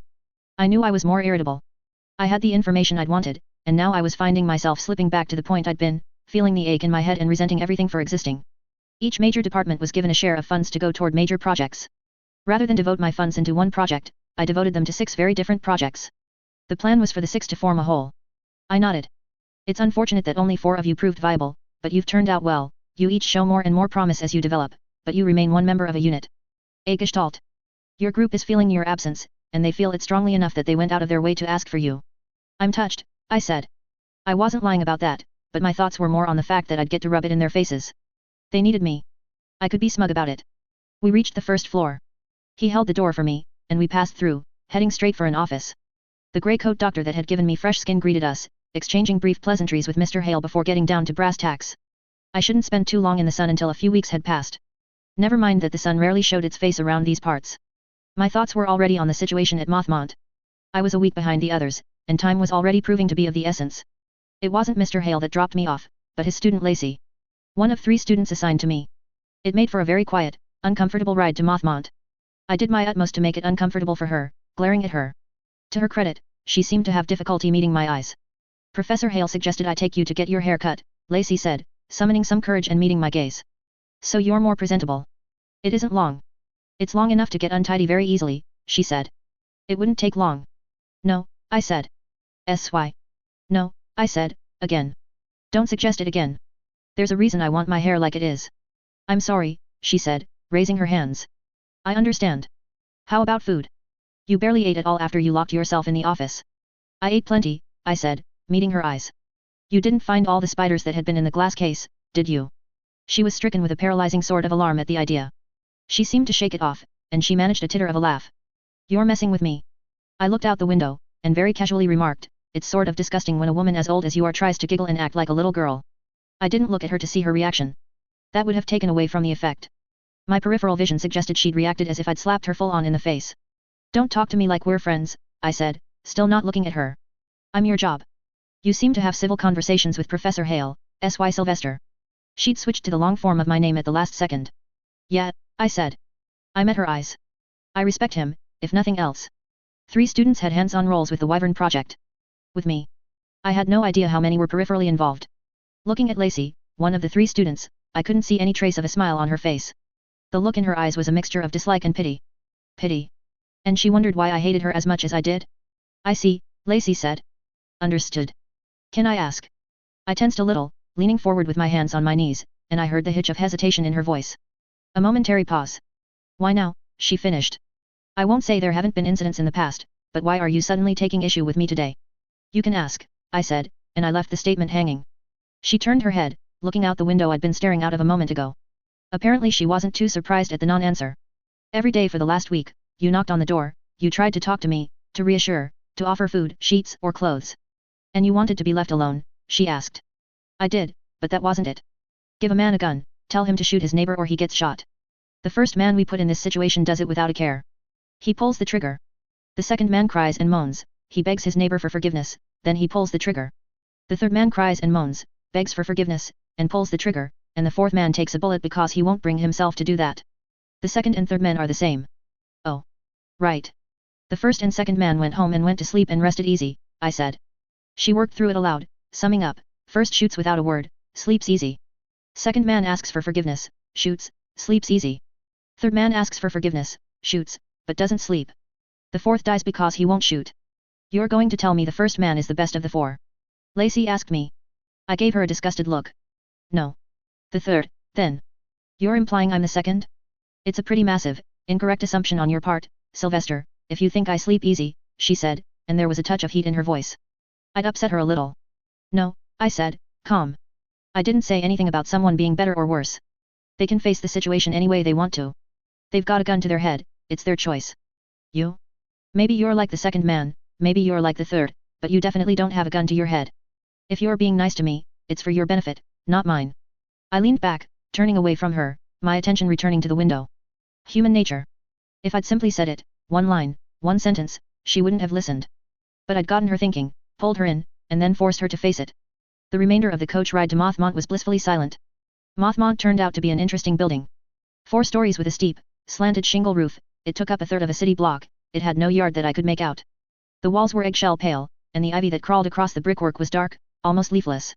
It wasn't in an end of town I'd frequented, but even among nicer buildings with gargoyles that spat out water from the gutters and built-in stables for stitched horses, it stood out as something prominent.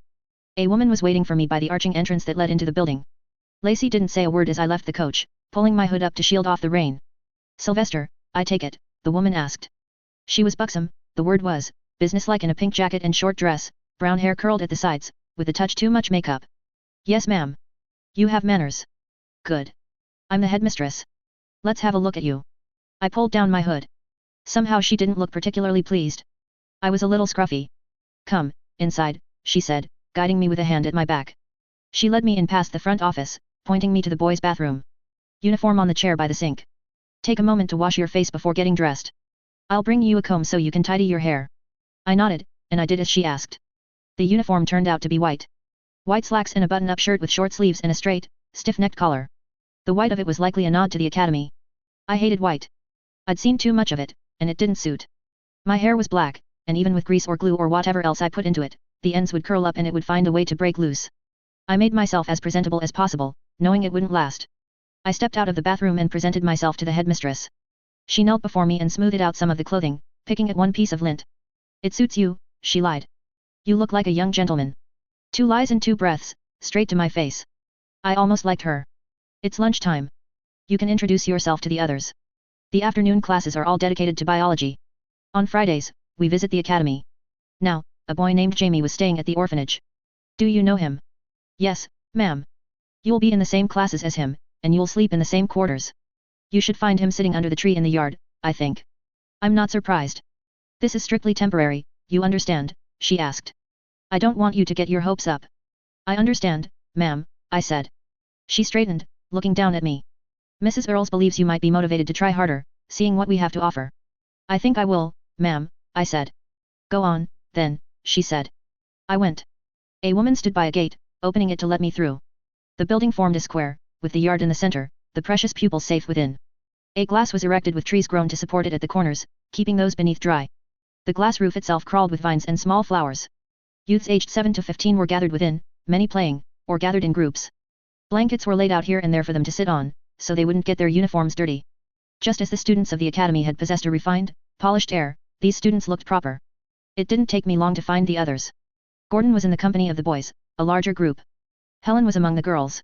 Jamie was under one of the trees at the perimeter, book and pen in his lap. He'd seen me before I saw him, and was on his feet in a moment. Lillian, I found off to one side, with an obese girl and a taller, skinny, buck-toothed man who looked to be about 15. Gordon whistled, sharp, and got her attention. She quickly said her goodbye to her two friends. We collected.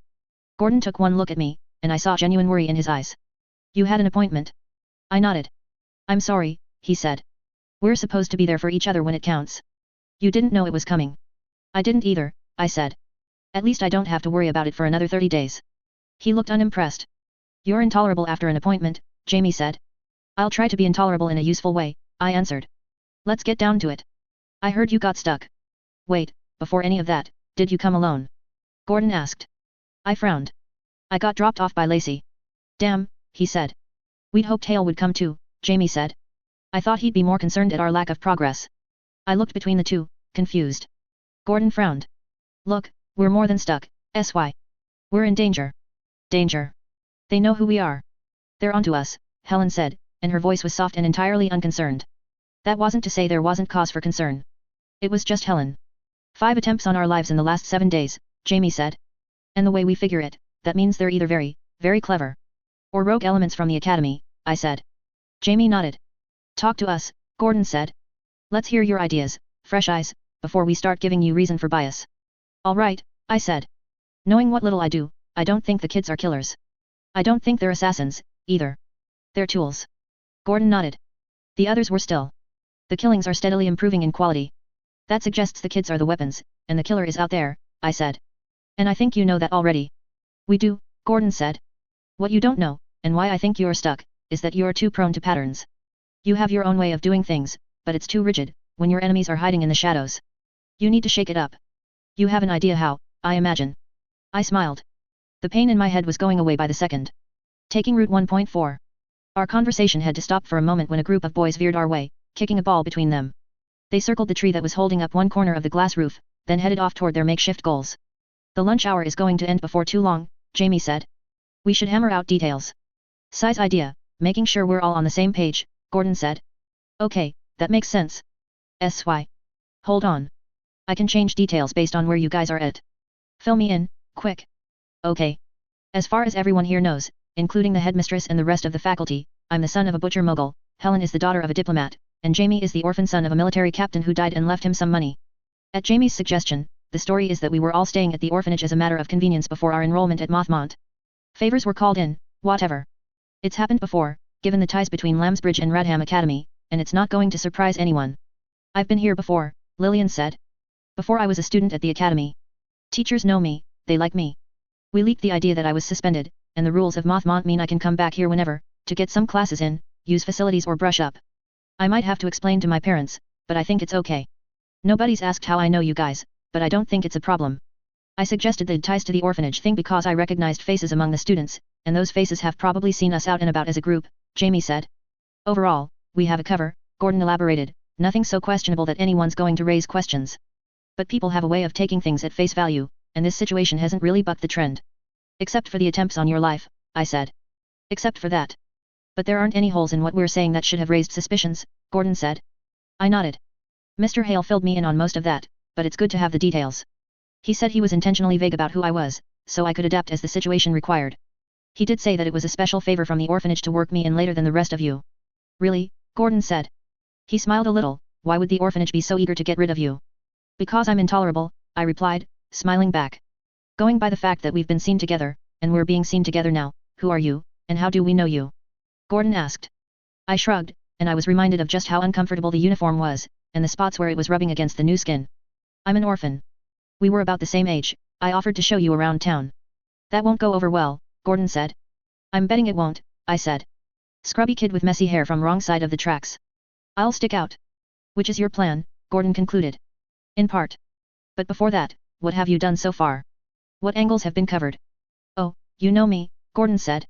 It's only been a week and I'm almost the best student in my class, best at sports, and most can't even bring themselves to hate me for it. I've been mingling with the top dogs among the boys here. Helen's done the same for the girls. Between the two of us, we've been able to get the word on who the victims were, as well as keep an eye out for who the potential victims might be. Anything conclusive? Less than I'd like. We've asked for extra help to get up to speed with our classes, and that's let us keep an ear to the ground when it comes to the faculty. There's a chance that the person turning children into murder weapons is one of the teachers. Only a chance. Every weekend, students go to the academy. Get a taste of it, keeps them invested in Mothmont. Split up into groups based on interest and age. Students who were extra good get special lessons with professors. That's messy, I said. Too many things to cover. You didn't visit me. I was recovering from being poisoned, Gordon said. Lillian was hovering, making sure nobody had reason to get too curious about me. That left only Helen and Jamie, and they were busy following up on likelies. Poison? Hey? I wasn't expecting that. That was the most successful attempt out of the three, 2 for me, 1 for Jamie. One object fell from the roof, almost caving Helen's head in, and Jamie very nearly got pushed in front of a fast-moving coach while he was on his way to the academy. Helen saved him. I nodded slowly. No sightings. They're careful. And there they, we're pretty sure. Plural. Okay, I said. Starting to get a more complete mental picture. My eyes glanced over the collection of youths around us. Would there be overt signs? They couldn't be too obvious, or the others would have noticed. Without knowing more about how the murders were being done, I didn't know what to look for. We were surrounded, and letting our guard down could be dangerous. Jamie, maybe thinking I was still hurt that they hadn't come for me, commented, I looked for you at the tower, poked my head into Hale's department, to check the labs to see if you were around, and because I wanted to ask a quick question about Gordon and the poison. I got word on where you were, but I didn't have much time to look around. I probably would have been where Jamie looked for me if I hadn't barred myself in the office after my appointment. Live and learn.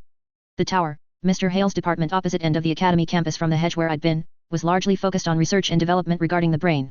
Widely viewed as a dead end, the department had defaulted to handling a lot of information storage, memory banks, and files. If Jamie had been there. I spoke my thoughts aloud. Jamie went to the tower because, you guys were thinking about mind control? Something to do with the brain. We were thinking it could be some neurological manipulation, Jamie said. Helen was looking into hormones and drugs at Claret Hall.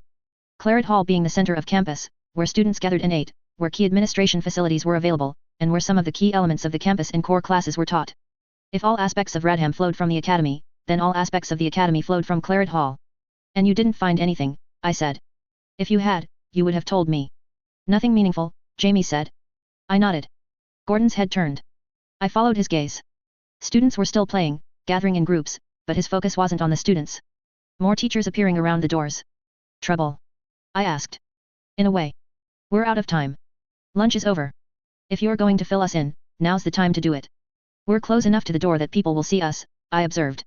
Everyone but Helen, keep an eye on the crowd. Don't be obvious about it, but keep an eye out for hints. What am I doing? Helen asked. A shrill whistle drew the attention of the various students. It sounded again. A teacher was signaling for others to come indoors. Hordes of students began moving toward the doors. Some lingered, like we were, and some were quickly wrapping up their games. Fix my hair, I instructed Helen, give me a kiss on the cheek or something, be tender about it. I like you.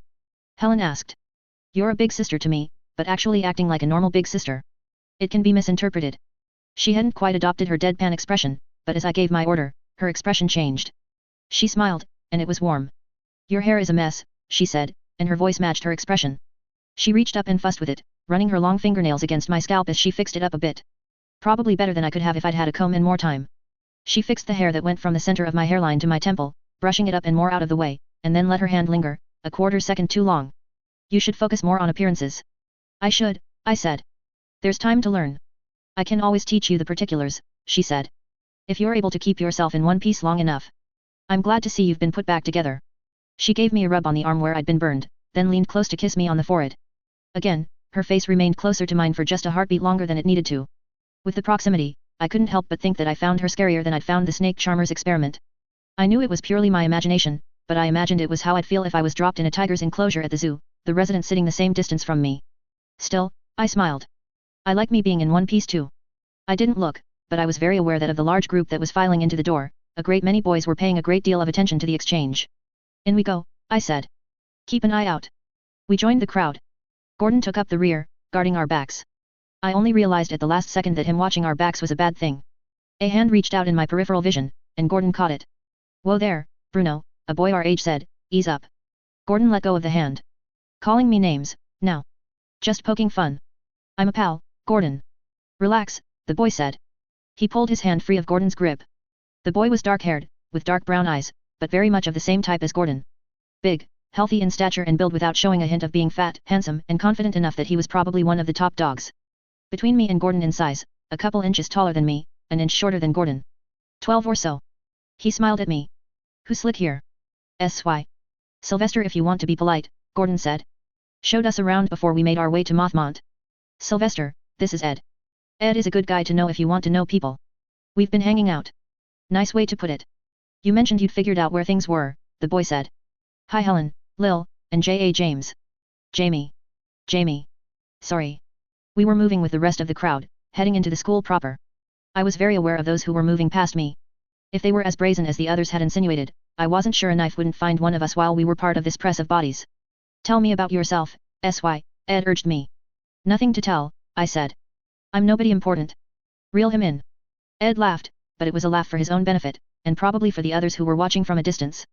You don't get into Mothmont without being important somehow. Got in on an ask, I said. I'm from the orphanage. Yet, he asked, and there was interest in his voice, with a hint of something else. The question had more than basic curiosity backing it. How's that work? Someone like me, I guess, I said. I shot Helen a smile. She smiled back. That's not really an answer, buddy, he said, but there was a bit of a push to the statement. Insistence. Not just that, but really, buddy. He was acting like he was an adult and I was the kid, but he only had a few inches on me. It irritated, and I was feeling particularly irritable. Only answer I'm going to give, I said. Don't worry about it. I saw a flicker of annoyance on his face. He blew a bit of air through his lips, PFF. I was just being friendly, there's no need to brush me off. I'm not brushing you off. I'm hinting that you are butting your nose in where it isn't wanted. Ed laughed, again, and I could hear a distinct difference between the laugh now and the laugh just a few seconds ago. Tighter at the edges. More forced than natural. We were in the hallway between various classrooms, and the crowd was thinning out, which made me feel a little less worried for my own skin. The classrooms each had windows between the class and the hallway, and the window frames were grown, large pieces of broken glass collected with what looked like tree branches growing to hold them in place, glass effectively filling the gaps between each branch. Past those windows and the classrooms, I could see the yard and the street beyond the school. Things were so clean. Bright, crisp, all polished and white-painted wood. I didn't like it when things were this done up. It felt dishonest. Nicer people tried to make something look, the less I trusted it. A place as nice as this, trying to be classy? Murderous students felt like the least of its problems. Size usually like this, Gordon said, don't worry about it, Ed. Ed was smiling, but it was a forced smile in the same way the laugh had been. I'm not worried, really. I just have to wonder about the company you keep. Wonder? Why? I asked. Keeping him talking on his feet. I was more comfortable with a fast-moving conversation than most. You've been given a rosy opportunity like this, kid like you in a place like this, me offering a hand in friendship, and you snub me? Not wise, limiting yourself like that. Kid like me, hey. Force him to justify, put myself apparently off balance, trying to adjust, adapt. Kid like you. Of less established breeding, no offense. He totally meant offense. It killed me that he was giving me a golden line like that and I couldn't give it what it deserved. I had to go easy. No offense taken, I said, smiling. There was a teacher not too far away, watching the children in the hallway, making sure her students made their way to her class without dallying. I gave my response, smiling at him. It's funny. He didn't seem to comprehend. Now I had the reins of the dialogue. He was forced to ask. Funny. Someone clearly inbred talking about my breeding. He grabbed me by the front of my uniform and shoved me against the wall, hard. Some students around us gasped, stopping in their tracks or forming a loose circle around us. The teacher had noticed, and was heading our way. Whoa there, Bruno, I echoed him from earlier. He pulled me away, then shoved me against the wall again. Then there was laughter. Helen. She had one hand to her mouth, and in her attempts to stifle a giggle, she accidentally snorted. Ed stared at her. There was something raw in the look. Whatever else he was still only 12 or so. He could be good with words, handsome, smart, whatever else it took to be one of the top dogs of Mothmont, but he was new to liking girls, and he was very conscious of his other friends, who were hanging back, watching. Sorry, she told him. Really, Edward, I'm sorry. But you have to admit Sai's line was funny. I love you, Helen, I thought. She'd figured out my angle and here she was, supporting me perfectly. The teacher was forging his way through the ring of students. Ed had noticed, and he had to save face. Had it not been for Helen, he might have socked me one in the stomach and left it be until later. But he couldn't very well hit me without going against her. He was cornered. This isn't over, he said. We're going to continue this later. Are we? Easy to say, but so many chicken out. He leaned close and whispered, after classes, in the corner of the yard, where the 2 trees will give us some privacy, he said, making a show of letting go of my uniform. I'll believe it when I see you there, I murmured my response. The teacher broke through. Ed pulled away, hands in the air. What's this? The teacher asked, stern, one hand on her hip. Nothing, I said. All good. All good, Ed joined in. Just playing. She gave us a curious look. Get to your classes. Mary, Eliza, I see you talking there, get to your desks, I'm starting the lesson soon. Her attention was already elsewhere, gathering up and ordering around kids she knew she had clout with. The rest fell in step. I'm disappointed, Gordon, Ed said. We can talk later. Gordon asked. Don't want bad blood between us. Maybe, sure, Ed said, but Gordon wasn't his focus here, or even second in his focus. The boy left, turning his back to Helen and me as he rejoined friends, hands in his pockets. Lillian and Helen hurried to their next class, Helen shooting me a smile. When you set your mind to it, you're remarkably good at getting people to hate you, Gordon said. Poor sap. Me or him? Him, Gordon said, sounding offended at the question. You and Helen teaming up on him. Why'd you go and do that to him? You knew you'd get someone's goat by having Helen be gentle to you, and you did, and then you twisted the damn knife. If you wanted to verify that he wasn't one of the people who were trying to kill us, you could have asked me. Oh, I wasn't thinking that, I said. What were you thinking, then? They say when you go to prison, you should murder someone or join a gang. Idea is that you want to figure out the pecking order and fit yourself into it somehow. Ahoy, Gordon said. He glanced around, noting that the number of students in the hallway had thinned out pretty dramatically. We were almost alone, and the students that were around were hurrying. This isn't prison. The hell it isn't. But that's beside the point. Then why bring it up? He was quick to retort. I sighed, I'm establishing the pecking order. SY, he said. He put both hands on my shoulders, leaning close. I hate to say it. You love to say it. In all the years I've known you, watching you from the beginning, I have never ever known you to win a fight. Or even put in a good showing. I didn't say I'd be at the top of the pecking order, I protested.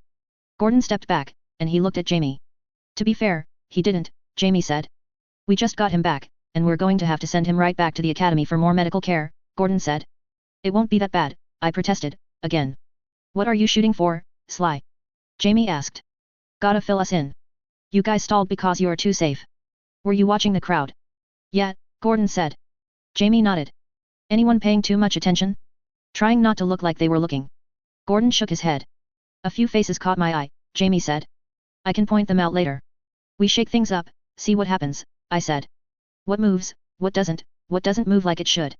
We pay attention to what comes next, and we might get clues. I just happened to draw everyone's attention, and whoever was paying attention to you lot is paying extra special attention to me now. I'm betting they're confused. I suspect the only person who really gets how you think is you, SY, Gordon said. Helen gets me, I said. Helen is Gordon started. Yeah. I get it too. But you should be ready. You might be a target, SY, Jamie said. I know. I expect it. You guys have been worrying about knives in the back or poisonings up until now, it's only fair I have my turn at it. The way and timing of their response is going to be important, so keep your eyes open. Gordon and Jamie nodded. We were getting dirty looks from teachers that were just starting their classes. Pass it on to the girls. I asked. I will, Gordon said. Watch yourselves. I nodded. Jamie and I resumed our trek to our class. He's not good at this, Jamie said. This kind of task. Yeah, I said, glancing back at Gordon. His talents don't really lend themselves to it. Maybe one day, but not today. This is more my domain, I said. Helen's. Yours to a lesser degree. Jamie nodded. Speaking of your domain, what's the scoop on the guy I just picked a fight with? I don't know. He's not in our classes. Gordon's kept an eye on him, I haven't had a reason to. I frowned. You're not worried, are you? I figured if I had a few choice attacks I could fire his way, I could position myself better. I don't want to be at the very bottom of any pecking orders. Ahoy, Jamie said. I'll find out. Jamie's long hair was pulled back into a sailor's ponytail, low and resting against the neck, which wasn't how he normally wore it. It was nearly invisible with his collar up. I reached out and flicked it with my finger. He jabbed me in response, which prompted me to bump his shoulder with my own, almost sending him into the nearest classroom door. He did the same to me, to less effect. The exchange continued for a few seconds, until he stopped all at once. Stop, we're at the class. They'll see. I immediately fell back into a regular walk, pulling my uniform top down. Still in the hallway, we had to walk by the tree branch window that ran along the length of the classroom to reach the door. Jamie pushed his glasses up his nose and fixed his ponytail. When he was all fixed up, I surreptitiously gave him a jab in the side of his stomach with one of my fingers. I'll get you for that, he murmured. He opened the door. You're late, the teacher said. The headmistress said Jamie should show me around, I said. The woman pursed her lips. I see. Take your seats, please. You can sit by Jamie. Sylvester. Sylvester. Thank you. Get the notes from Jamie later. For now, just sit and follow what you can. She walked over to her desk and made a note on what I assumed was an attendance list. I was very aware of the subtle smiles or glances from various students. Ones that had seen Ed pushing me up against the wall, knowing full well that I'd been stretching the truth. My eye quickly traveled over the boys and girls that weren't smiling. I wouldn't be able to remember the particulars, which ones looked like they were trying too hard not to look at me, or who weren't. Jamie would. Now, back to what I was saying. Woolstone's ratios are used in 70% of what you'll be doing if you go on to attend the academy.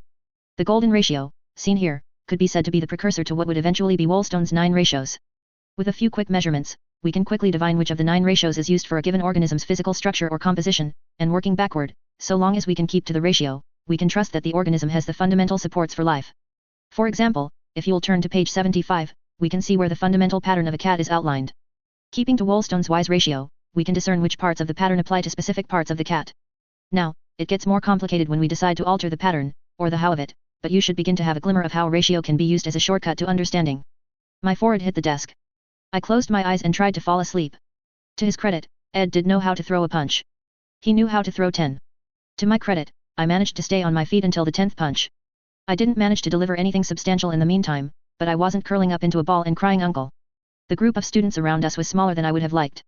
The Lambsbridge orphans, Ed and Gordon's friends, and Helen's group. Girls for Ed to impress. Maybe it would make up for my baiting him, if he got to look good in front of some girls. Landing at the base of the tree, I took a second to catch my breath. I raised a hand to make Ed stop. You done? He asked. You're not going to say anything about my family again. I didn't say anything until you. I saw him bringing a fist back, ready to hit me again. I opened my mouth wide, wincing at the feeling at the corner of my jaw. Tight. In the process, I saw a movement in the corner of my eye. There weren't many windows that offered a good look at the scene. 3 trees had been planted at one corner of the yard, between the glass roof and the building, and they blocked the view from many of the nearby windows. They also served to keep most of the rain off us. Only the girls were wearing hoods and jackets, and I was getting dirty, but not muddy, which was better. We hadn't been obvious about our fight, and anyone who had a reason to watch was going to be part of this crowd.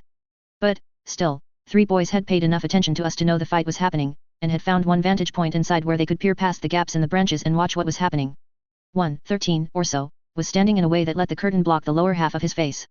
The other was far younger, 9 or 10, and was leaning forward, hands folded on the windowsill, peering over the bottom of the window to look down at me. The third was somewhere between the 2 in age, and hung far enough back to be hidden in the gloom of an unlit classroom. The look in their eyes was clear enough. As curious as we were about the murderous children, they were curious about us. They couldn't know me well enough to know how I operated. Even Mr. Hale didn't, and he'd practically designed me. Ed jabbed me in the middle with the toe of one shoe. Ed. We're good, I said. Sorry about saying you're inbred, Ed. He didn't look appeased. I glanced toward the classroom again. The boys were gone. Come on, Gordon said. Let's get you looked after. I nodded. Saw them, I murmured, as he helped me limp on. Where? Inside. 3 boys. I can give Jamie partial descriptions. 3 boys, Gordon mused. That's not good. Poisonings are usually done by women, Helen said, as she joined us. Meaning we're dealing with 4. At least, I agreed. Taking route 1.5. I watched as Jamie used a pen to sketch out a rough image. Head was narrower. Taller than wide, I commented. Most heads are. That looks round. Also, he didn't look sinister, but he didn't look interested either. It was cold. Like Helen sometimes looks. I considered. No. You, then. On a bad day, after an appointment. I don't know what I look like after an appointment. They don't usually let me have access to reflective surfaces, and I'm not usually gawking at myself, either. Jamie leaned back in his chair, and his head bumped my chest, where I was leaning over the back of the chair. He remained where he was, looking up at me. You had a look in your eyes like all the joy had gone out of the world. Depressed? No, Jamie said. He turned a page in his notebook. On the fresh page, he began to sketch. He was using a fountain pen that flowed fairly freely, but his hand moved with some speed and dexterity. It was interesting to see, because Jamie wasn't a strong artist. He made my eyes too small, the position slightly wrong, paused, then went back, expanding, making the top of the eye into my eyebrows, and drawing my eyes at a larger size. It was a rough sketch, and it was a sketch that showed my face in heavy shadow, the lines noticeable, thick. At first I took it for a caricature, exaggerating my features, but Jamie wasn't good enough to do that. The hair was drawn in messy, framing it all, and the lines marked my cheeks as being more gaunt, with thin cross-hatching for the shadows in the recesses. I realized that it wasn't a recent picture, that my eyes were larger in proportion to the rest because it was a picture of me, years younger. Near the beginning. Drawing from memory, rather than talent. I leaned forward, and it was as though I were looking into a mirror cast in paper. My eyes were narrow, my lips thin and slightly parted, and all the features of my face and ears were fine to the point of being sharp. Jamie was already putting down notes below and to the side of the image. I glanced at the first. Drawn for a discussion with Sly, during the case of the bad seeds. Case of the bad seeds, I commented idly. Placeholder, he said. He was already going on to write more. Normally I wouldn't have been able to resist reading over his shoulder, but I found I couldn't keep my eyes off the image for long. The eyes were just scratches of black ink, almost hidden in the shadows that had been etched around them, but they took up much of the focus. This was, that time I had to do 2 appointments, back to back. I asked. Only time my cheeks would have been that hollow. Jamie didn't respond, but his pen moved, indicating a line he'd just jotted down. He tapped his fountain pen against paper, leaving 3 blotchy dots in the margin. From memory, Sly in the tower, after he ran away. Before he recovered from 1 month's appointment, he had to do the next. Reading the line, I suddenly felt excruciatingly uncomfortable, and the hour-old bruises from my encounter with Ed weren't why. Feeling so restless I couldn't bear it, I turned away from Jamie, his chair, and his book, and I paced across our little dorm room.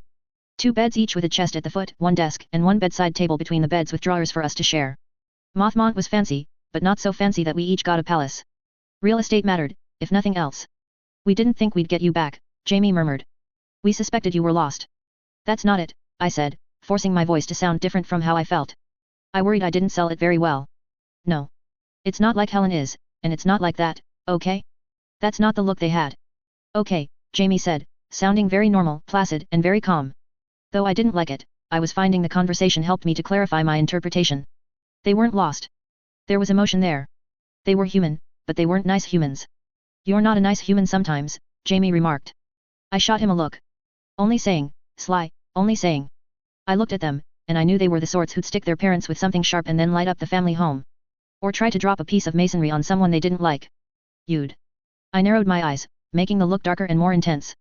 He seemed to give up, pulling his hands away from the page, slumping back. Yeah, sy. Got it. But if you can't tell me how they looked all murderous, I'm not sure I can draw it.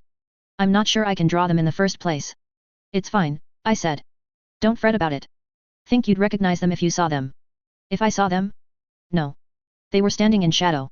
If I talked to them, maybe. There are 1,200 students at Mothmont, give or take, ranging from year 1 to year 12. It's going to take you an awful long time to talk to them all. Yeah, I said. I was still on the far side of the room. 3 sets of my uniform had been provided, alongside a little cloak and hood for the rain and an umbrella, all stacked neatly on the chest at the end of the bed. My bedside drawer had a new comb, bottle of toothwash, washcloth, and a new set of books.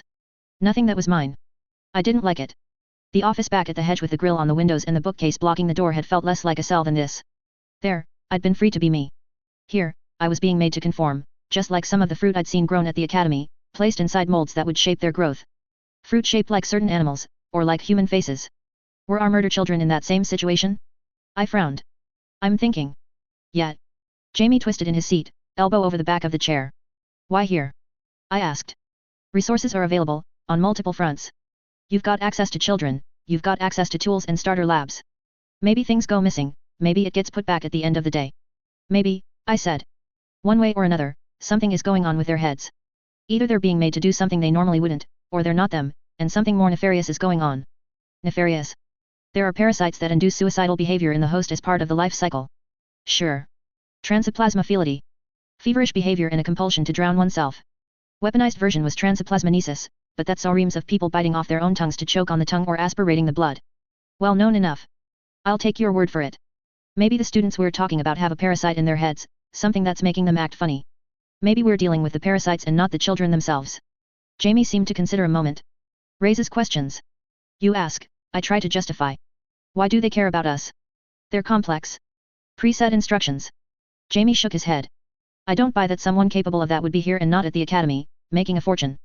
Then they're paranoid. Like they're rabid, they're wary of everything. Why us? I started to come up with an explanation, then dismissed it. Felt weak, like too much of a reach. What if it made them suggestible? Broke down the walls in their heads, left them open to receiving instruction? Get access to the children, slip them something that leaves them open to being influenced. We'd see it in their behavior, Jamie said. What? That they'd be willing to take orders? Follow the rest of the sheep?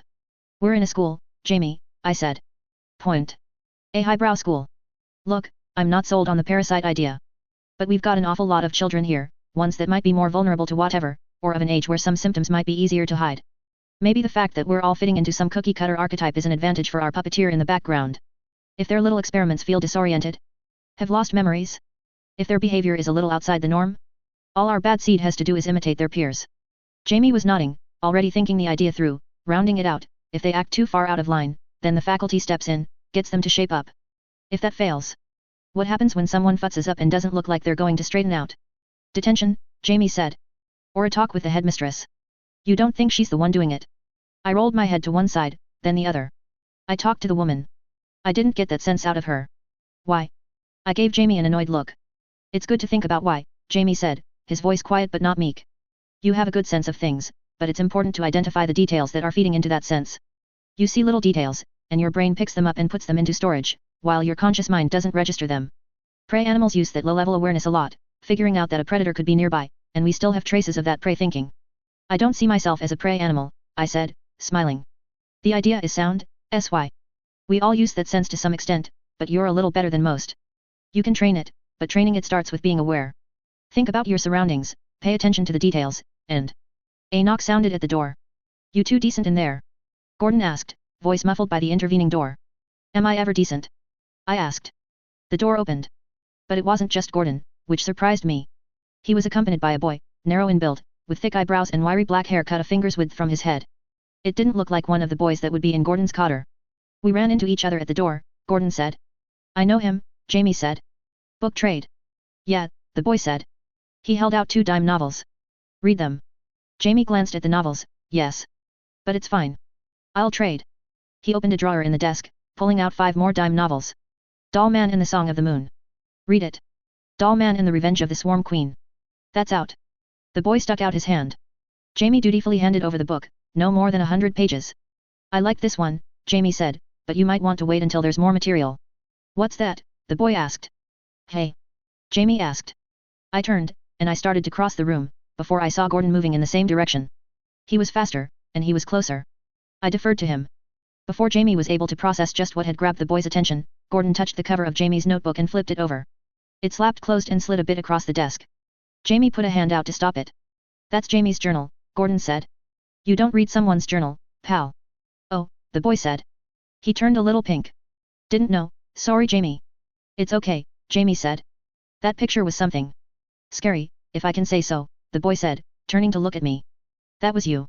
You don't comment on someone's journal if you happen to get a look at it, either, Gordon said, his voice firm. The boy's face turned even pinker. Mickey, Jamie said, offering a bit of relief where I would have pressed the advantage. Take a look. Jamie held the other 3 little novels so they fanned out. A lady in white and a rat crawling out of the darkness, a man with a bird mask, and a handsome young man with a dog accompanying him through a forest. What's that last one? Mickey asked. Jamie pulled it away before Mickey could grab it. When we stopped by the academy last weekend, you see anyone go off in a very small group? Very small.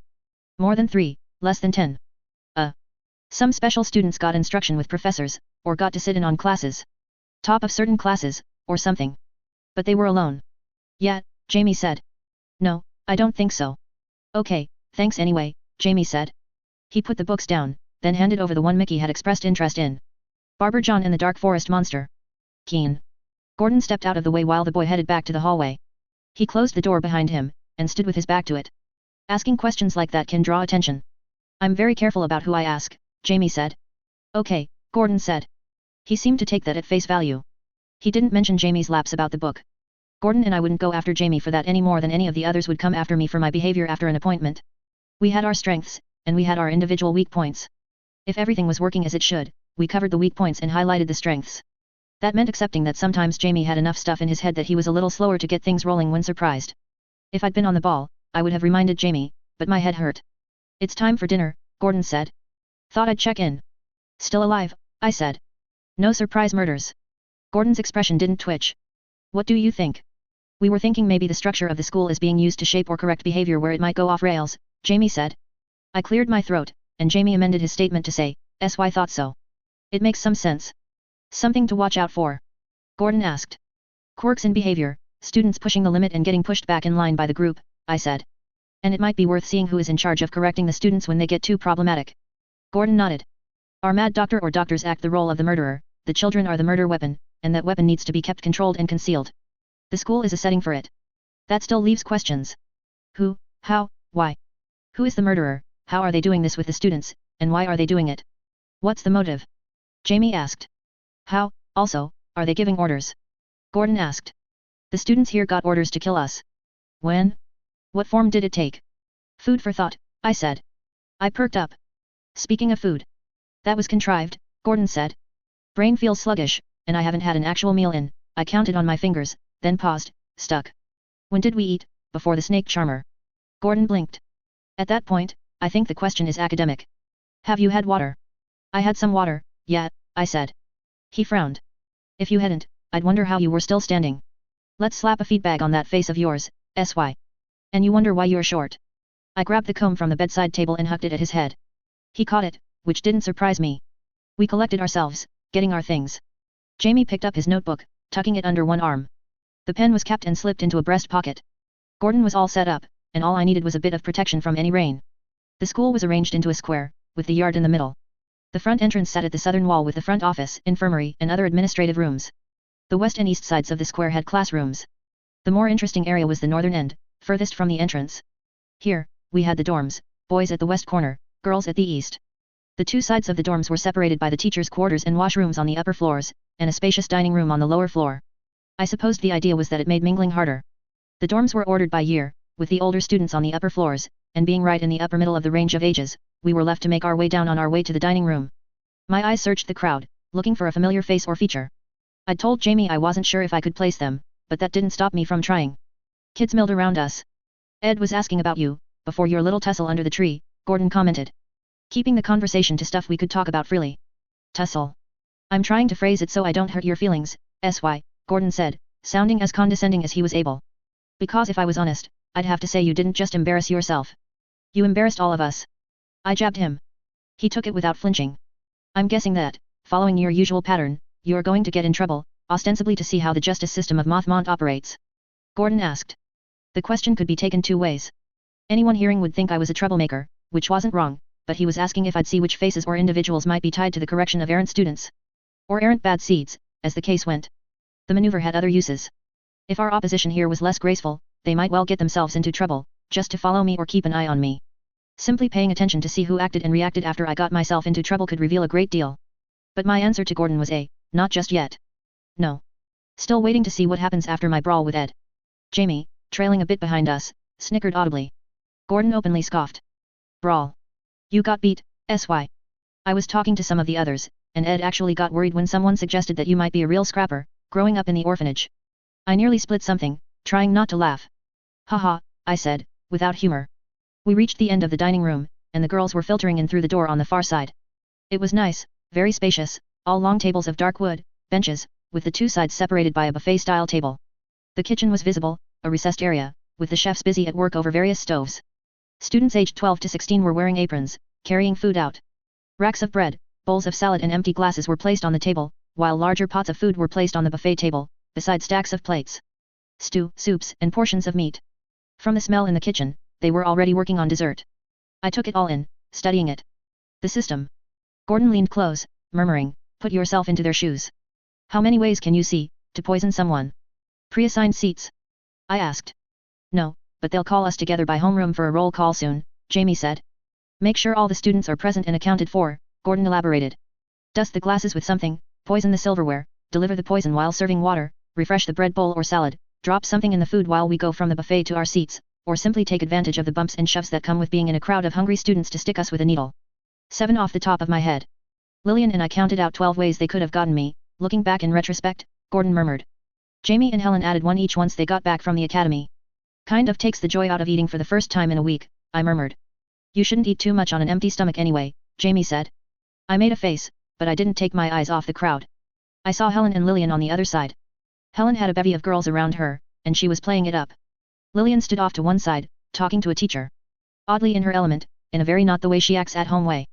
Incidentally, I said, still looking over the crowd for a glimpse of the boys I'd seen through the window. I didn't see any telltale signs, and I certainly didn't see them together as a group. What do we do if I happen to spot a possible culprit? Signal me and Helen. We'll go after him. I nodded. Easier if you're together. We'll sit together as a group. Okay, I said. Sure enough, we were called to specific tables by our homeroom teachers. They read our names off of lists, and then gave the official go-ahead to get food. I held back out of the way while everyone stampeded for the buffet table, or ran over to reunite with friends. Nobody returned to the seats they'd been in for the nightly attendance, and the teachers didn't enforce anything. There were striations by year and groupings of cliques, but no divisions beyond that.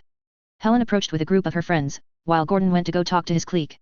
The teenagers had all gathered around the buffet table and were screening out the kids, claiming first pick, but Gordon's group looked set to take up the first gap that formed. I appreciated that he going out of his way to stay in our line of sight, allowing us to watch his back. "SY, was it?" one of Helen's older friends asked. An attractive brunette with her hair in a short bob. She'd hiked up her skirt just a fraction beneath her uniform top, so the bottom of the skirt was higher, revealing more of her very nice-looking legs. I realized I'd been caught looking, and met her eyes without a trace of shame or guilt. "You can call me whatever you want, so long as you give me your name first, and maybe the number of your dorm room." She smiled, amid some ooze from other girls in the group, then gave me a pat on the head. "That was a good try, and it might have worked, but you're a little too young for me, and I like the idea of a man who can stand up for me." "You saw my duel with Ed," I spoke my realization aloud. "I did," she said. I'd offer some comforting words, but the less that's said, the better. "I could say I let him win," I said. "Did you?" Another girl chimed in, interest piqued. Blonde, like Helen, but more pixie-ish in many respects.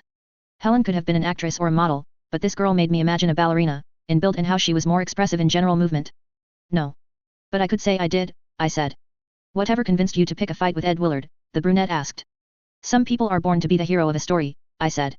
"I was born to be the villain. I see the charming, good-looking, obnoxiously noble type of guy and I feel compelled to start a battle I'm doomed to lose."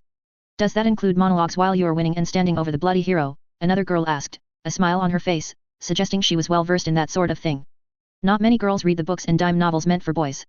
"I wouldn't know," I said. "You saw my poor showing earlier. I haven't gotten that far." I heard a few chuckles and smiles, and belatedly realized that I'd effectively and accidentally drawn the attention of Helen's entire clique. Heads at other tables in the buffet line were turning, looking at me as some of the more attractive girls in our grade were grouped around me. "Okay, wait, I have to poke a hole in your story," a girl closer to Helen's and my age declared.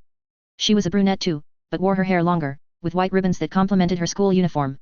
"You say you don't get along with good guys, but you get along with Helen's friend Gordon, don't you? If anyone's noble, it's him." "Oh, Gordon's a villain at heart," I said. "I don't know if he knows it yet, but there's a scoundrel in there just screaming for an excuse." "How would you know that?" she asked. "Because when I was showing these guys around, I saw them with all sorts of people, sometimes in the rougher parts of town. I've seen Gordon here, all nice and ordinary, and I've seen him go toe-to-toe with people you wouldn't want to meet in a dark alley, and they walked away respecting him." A half-dozen pairs of eyes turned Gordon's way. He caught sight of a crowd of girls giving him serious looks and looked about as bewildered as if I'd drawn a gun on him. Miss Ribbons wasn't looking though. She was focused on me, her right eyebrow raised. "I'm not sure I believe you." Pixie Blonde chimed in, turning from Gordon to Ribbons, and then to me. She put her hands on her hips. "Are you being a good friend and trying to get us interested in your fellow over there?" "Maybe," I said, smiling.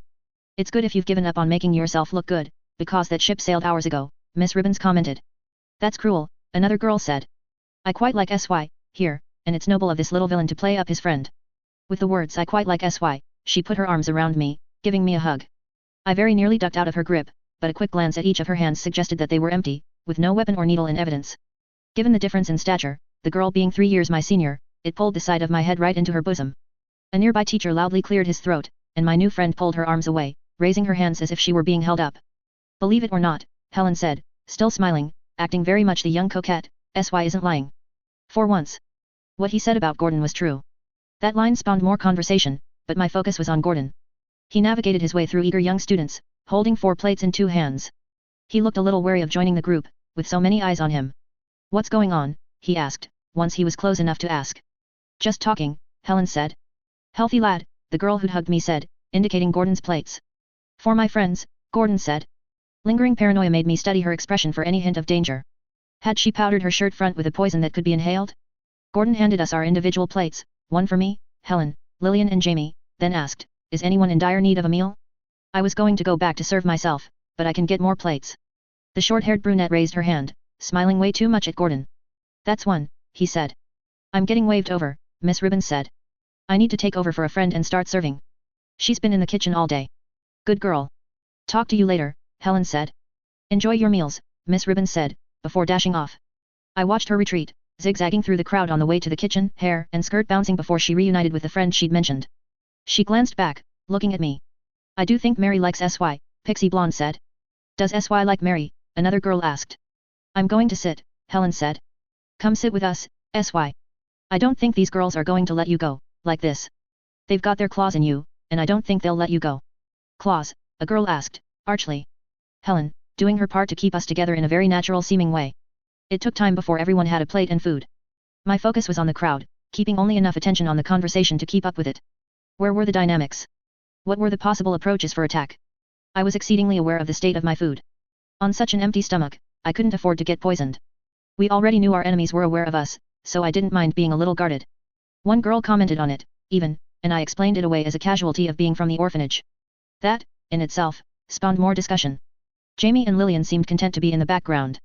Jamie was taking it all in. If something happened, he'd be able to tell us who was where. Had I been familiar with the dynamic and the situation, I might have been more on point, aware of when it all started to go wrong. It tied into what Jamie had said about the prey instinct. Taking in the subconscious details, things that one's mind and attention weren't picking up on. Changes in volume, shifts in tone. The behavior of people at the fringes and in the background. Little boys who were hunched over their plates. It only clicked when I saw that dessert was being served, and that the cooks and serving girls were looking a little nonplussed. I paid attention to what they were sensing with their own praise instinct. That dessert was being placed on the table, and very few students seemed inclined to go get it.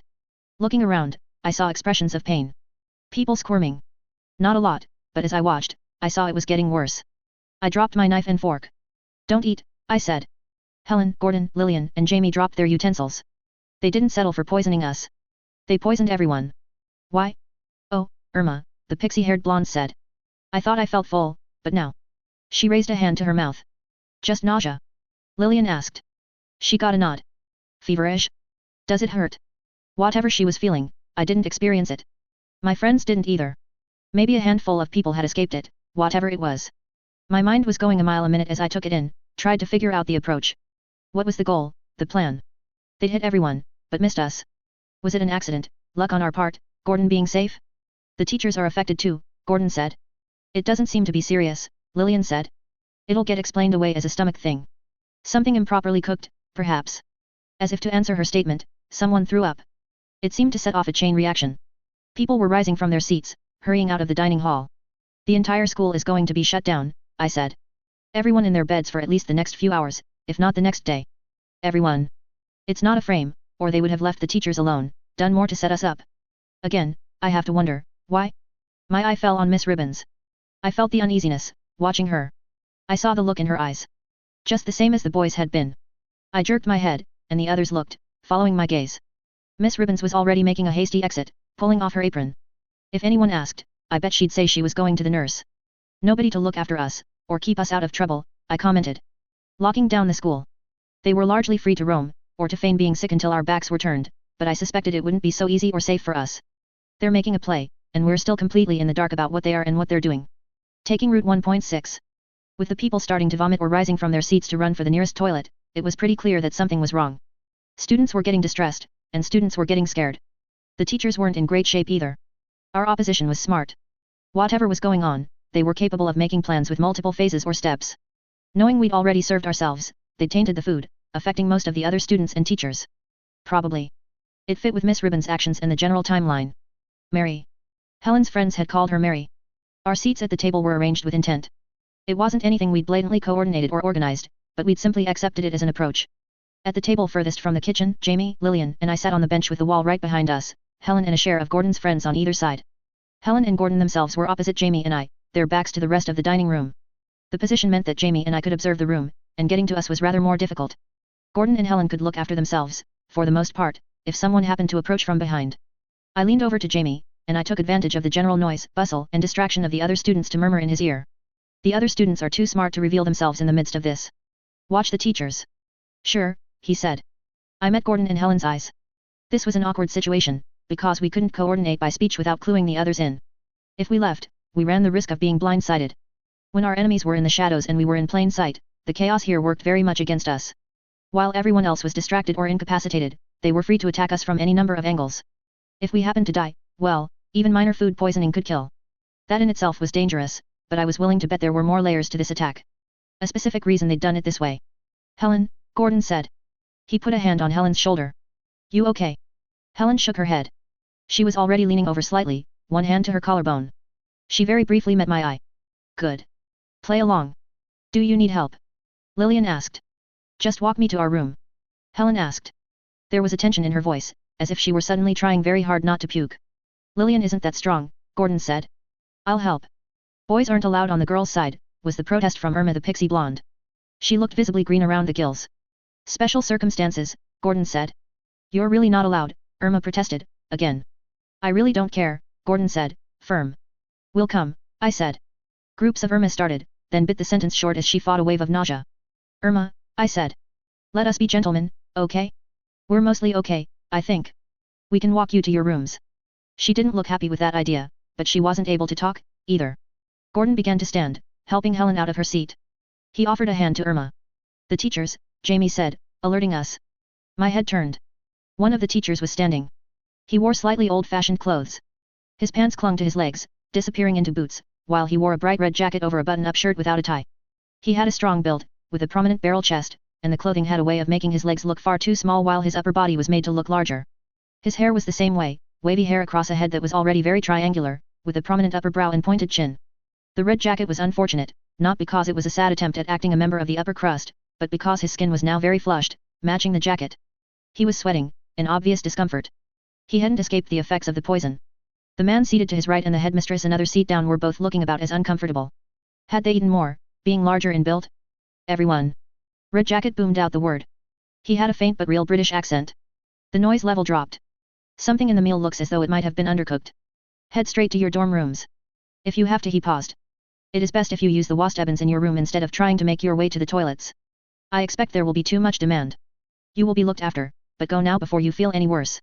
Will be looked after. Jamie was staring intently, still in his seat. He stirred when I reached across his field of vision for a pitcher of water, only a quarter of the way filled. I emptied the contents into another pitcher, then slid it across the table to Gordon. What's this? If we can't get to a washtabin, I said, better the jug than the floor. You hold onto it. Gordon took the glass pitcher by the handle, one arm supporting Helen. It wasn't much, but it served as a weapon.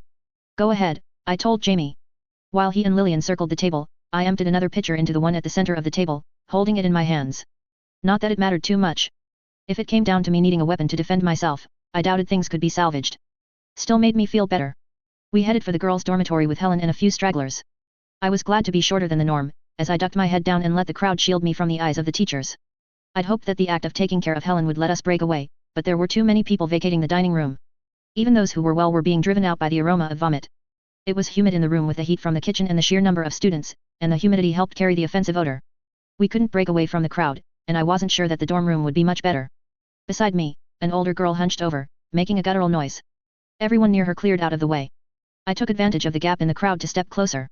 I stuck the empty pitcher beneath her mouth, pulling my head back and away so I didn't have to look as she emptied a portion of her stomach's contents. Thank you, she said, still bent over, smiling. She reached to take the pitcher, and I pulled it away from her grasp. Reserved for friends, I said. She looked a little bewildered and lost. And here I thought you were a gentleman, Irma mumbled. I'm a bastard, born and bred, I said. And there's no way I'm handing a weapon over to a potential enemy. With students moving slowly and some pushing or jostling, the way up the stairs looked like more of a jam than any day on King Street. We were probably safe while we were a group, but if the crowd separated us, or if someone tried to slip us the wrong end of a knife while we were in the crush of bodies, I wasn't sure we'd be able to respond accordingly. I saw Gordon shooting Jamie a look, and I sensed that he was thinking along the same lines. We were stuck. Where are the showers? I asked. Showers. Baths. Where do we wash up? Upstairs 1 floor, Gordon said, above the dining room. He took the question as an instruction, and he and Helen dutifully forged their way into a gap in the crowd. Jamie, Lillian, and I hurried to follow, me holding my pitcher off to one side, to avoid the smell. People were slow, some had stopped on the stairs, sitting or on all fours, and there was a smell that suggested they weren't all simply throwing up. It was a mess, a disaster, and a stain on Mothmont on many levels. That part of it all was almost certainly a clue. There were a lot of details to be picked out of this. Motivation, approach, the nature of the enemy. I idly moved the pitcher to one side, intending it to be a shield against anyone reaching for me or holding a weapon, but it ended up serving another purpose. The sight of a glass container filled with vomit made two girls shy back. It was an avenue for me to slip upstairs, skipping ahead 3 steps, ducking past 2 students, and stepping to safety, free of the sickly herd. The others followed me as we headed into the girls' showers. 2 showers were already running, and the room was filled with steam. The floor was white tile, the stalls themselves were wood painted with an exceedingly glossy paint. Each stall was recessed, with hooks and benches before the door and the shower beyond. They get individual stalls? Jamie asked. Why do they get individual stalls? SHH, Gordon shushed him. Irma had followed us, and staggered past us to the first available stall, where she promptly decorated the floor with her dinner. I glanced around, then pointed. While the others led the way, I stepped to nearby stalls and turned on the water. The hiss of water filled the room. By the time I caught up with the others in the furthest shower back, Helen was standing upright, her expression blank. Gordon stood with a foot resting on one of the little benches at the entry to the stall, while Jamie and Lillian occupied the other short bench. I stood at the entrance to the stall, where I could peek out and keep an eye on the door. Clouds of steam drifted. Helen reached past the others for my pitcher, and I let her have it.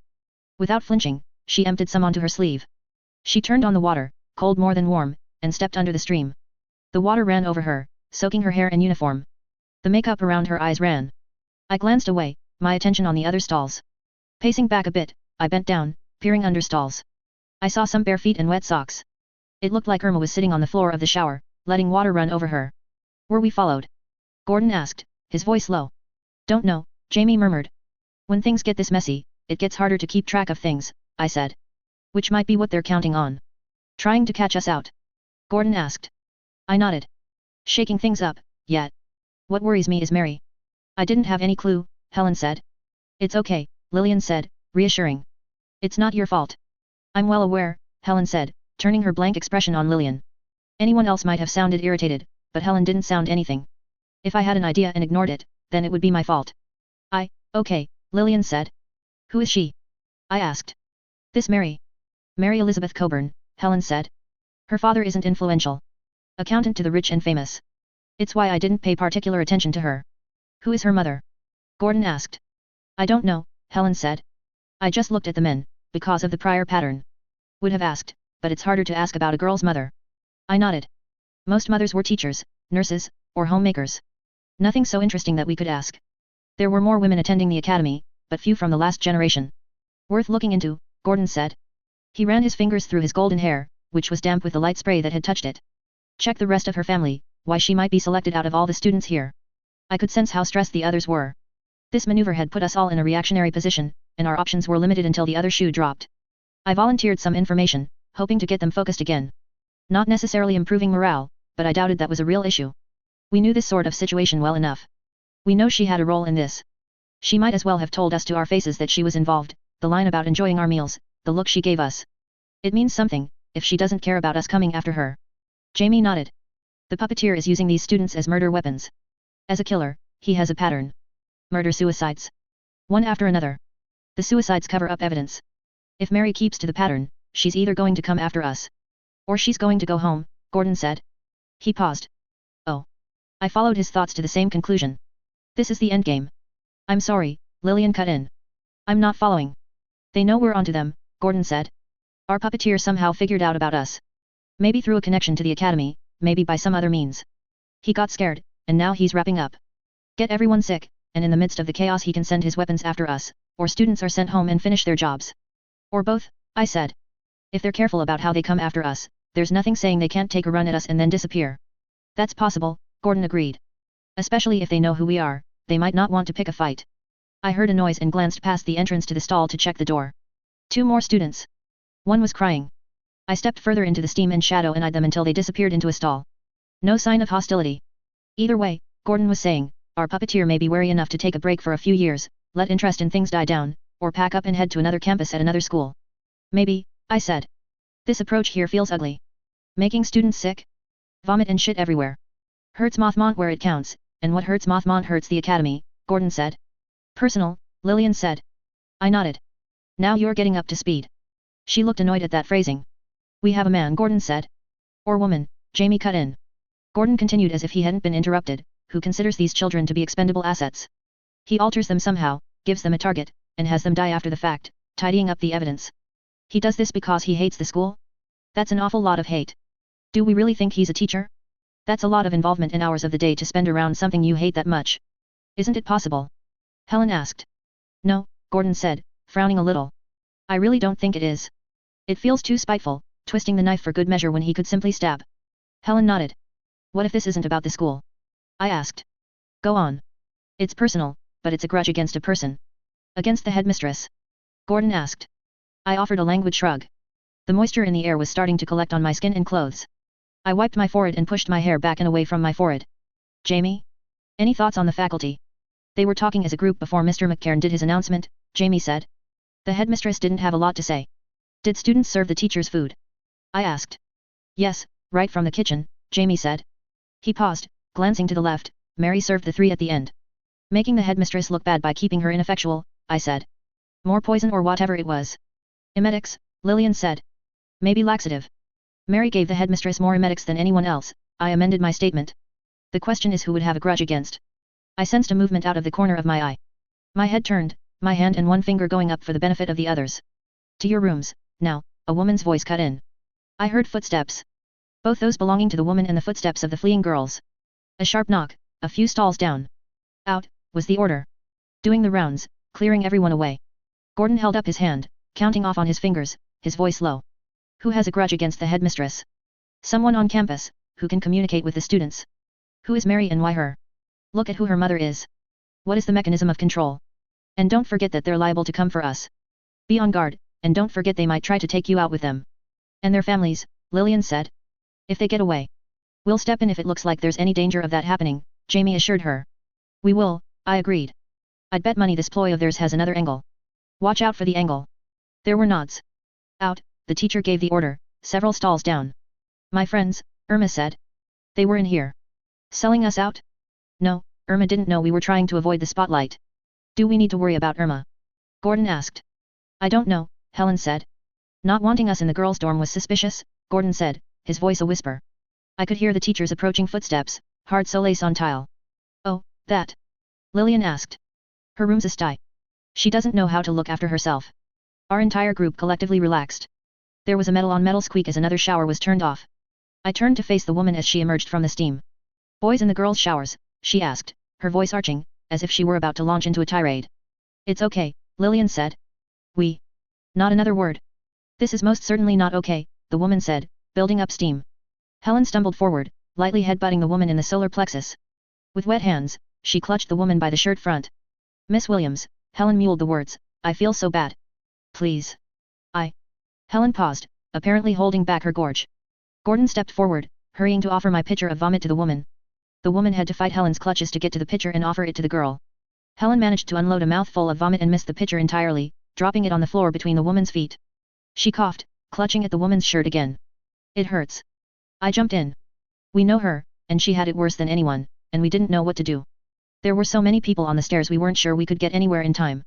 She had someone else's mess on her sleeve, Lillian said. I thought she could clean off, but I couldn't support her myself, because Irma was there too, so we came here, and she went into the shower like that. I wanted to get cool, Helen said. I feel hot and sweaty and gross and, her words dissolved into incoherent whines. The woman started. Please, we don't want to get in trouble, Gordon said. We didn't know any way to help her. You don't. It hurts, Helen said. My stomach is cramping. Enough, the woman said. She managed to extricate herself from Helen. Enough of that. You need to act like young adults. I understand that this young lady is feeling unwell, but that's no excuse for the rest of you. She glanced over us, and we collectively managed to look miserable and pitiful enough to get to her. She gave me a curious look. What happened to you? Scrap, ma'am, I said. The woman made a face. Boys, to your dorms, right now. They're doing head counts shortly. I'll look after Helen here. We nodded and hurried to obey. Once I was at the entrance to the showers, I glanced back. I could make out Helen with her head resting against the woman's chest, giving me a sidelong glance, a light smile on her face. I resisted the urge to smile back. Had things been different, I might have tried to get myself in trouble. As nice as it would have been to see how punishment worked here and if it might be used to keep the bad seeds in line, I didn't want to add more complications to a bad situation. I was damp but not wet from the ambient moisture of the shower, and I ventured into a hallway that reeked of sick.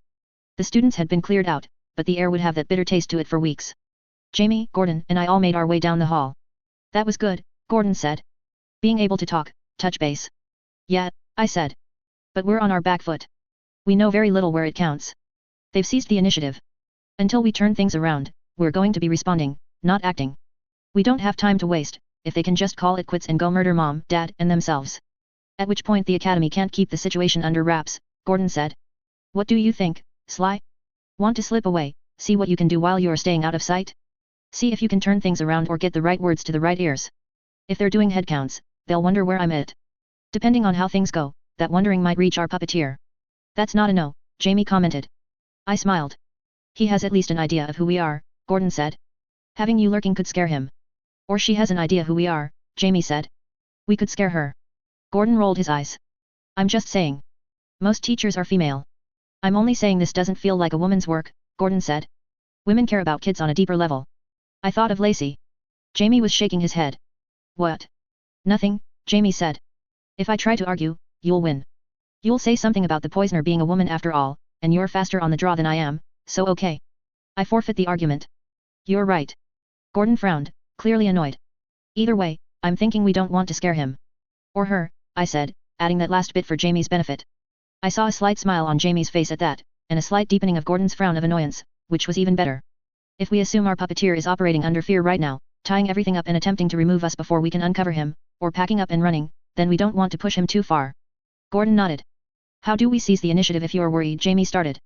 I reached up, shushing him. We'd approached a corner, and the man in the red jacket was further down the hallway. He wasn't moving, slumped against the wall. You think you need me? Gordon asked. As if in response, the man in the red jacket passed gas. It was a long, high-pitched sound. He sighed in audible relief, patted his rear end with his hand, checking, then pulled himself away from the wall. I took a second to admire the man's courage before saying, I don't think so. Gordon nodded, but he didn't move from the base of the stairwell while Jamie and I headed toward our room. Hello, Mr. McCairn, Jamie greeted the man. Jamie. And? I don't recognize this one. Sylvester, I said. To your rooms, stat. I'm doing a head count as we speak. You're standing there suffering, or you're acting, but you're most definitely not in the midst of doing anything else, I thought. Still, I obeyed. I closed the door, then immediately began studying our surroundings. Jamie sat on his bed. You were saying, he asked. We head back to our room, and you tell me about the faculty. Jamie nodded. Where do I start? Headmistress. Not a lot to say. She was a teacher for 5 years before her superior came down with a pregnancy, she took over, and she did a good enough job that she kept the job while moving from place to place. When Mothmont sprung up, they went looking for someone with a squeaky reputation and clean face to watch over it all. Squeaky reputation. That didn't mean it was a clean reputation, but it changed the tone of things. Was it ambition at the heart of it? I nodded. I searched the room, looking over the desk, opening the drawers. Nothing of particular interest. Ink bottles, pens, a kit for sewing, in case we needed to mend our uniforms. I removed the contents of the drawers, setting the items on top of the desk. I considered them. McCairn. I asked Jamie, when I was done considering. Ex-military.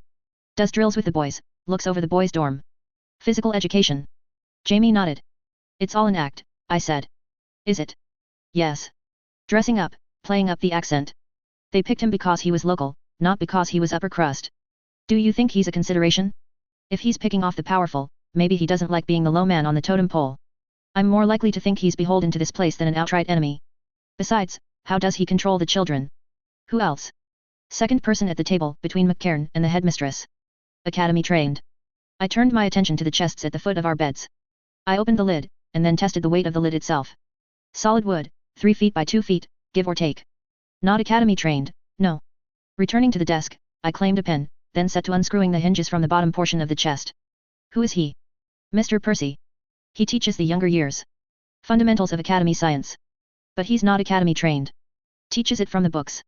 I pulled the lid free of the chest itself, hinges dangling. I set it aside. Help. Jamie was on his feet. Not a question as to why. He just obeyed. Together, we moved the chest to the base of the door. The entire thing must have weighed 6 or so stone. A piece of furniture unto itself. I upended the chest, so the side was facing up, and then dragged the lid over. I climbed up onto the chest so my eyes were level with the top of the door, and the two of us managed to raise the chest's lid up to the same level, resting the end of the lid near where my toes were. Get the chair. I asked. And a book or something. He did. Standing on the chair, he had a little less height than I did, but he was able to help me, lifting the lid higher.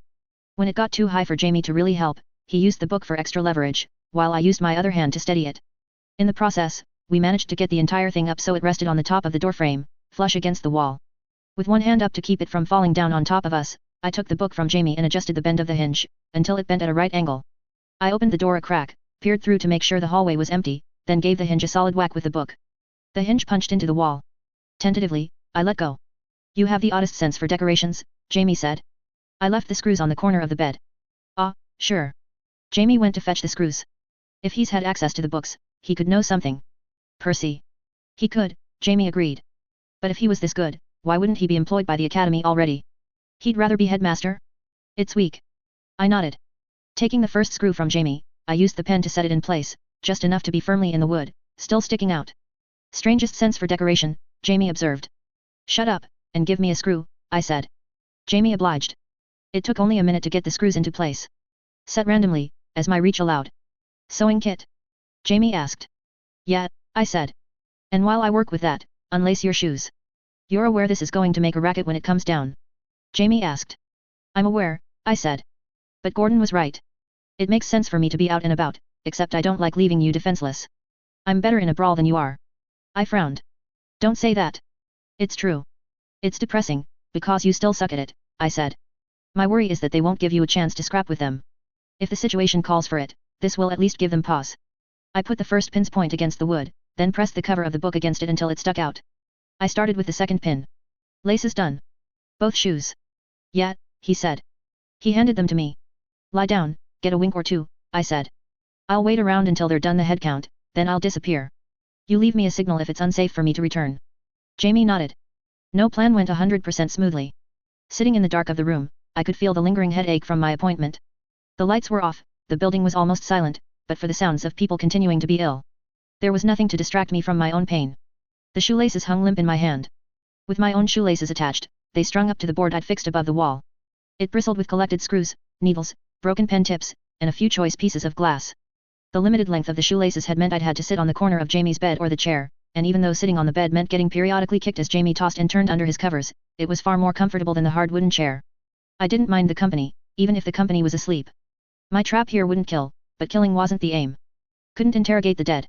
Every few minutes, I'd hear someone being sick or crying out, the rustle of running footsteps, or smell rank aromas from nearby rooms. The trick was to connect the sounds. I drew a mental picture, tying it all together, sequences of events. It was when I heard a murmured conversation and the rustle of footsteps without any sound of distress to precede it that I tensed. Young voices. Moving the shoelaces to one hand, I slid back reaching as far as I could, and put my fingers over Jamie's mouth. He was awake in an instant. I felt his hot breath between my fingers. He nodded. Floorboards creaked. The doorknob rattled. The light from the corridor outside was blinding as the door yawned open. Hey, Ed said. I could only barely make out his smile. You're up. My eyes widened. 3 people. Ed and his buds. Boys who hadn't sat at the table with me, Gordon, and the rest of us. They'd collected their food around the same time Gordon had, as part of Gordon's pack, even if they weren't feeling too kindly toward my orphan brother. I considered all the options, then sighed. Ed, I said, you don't know the sort of mess you're getting yourself stuck into.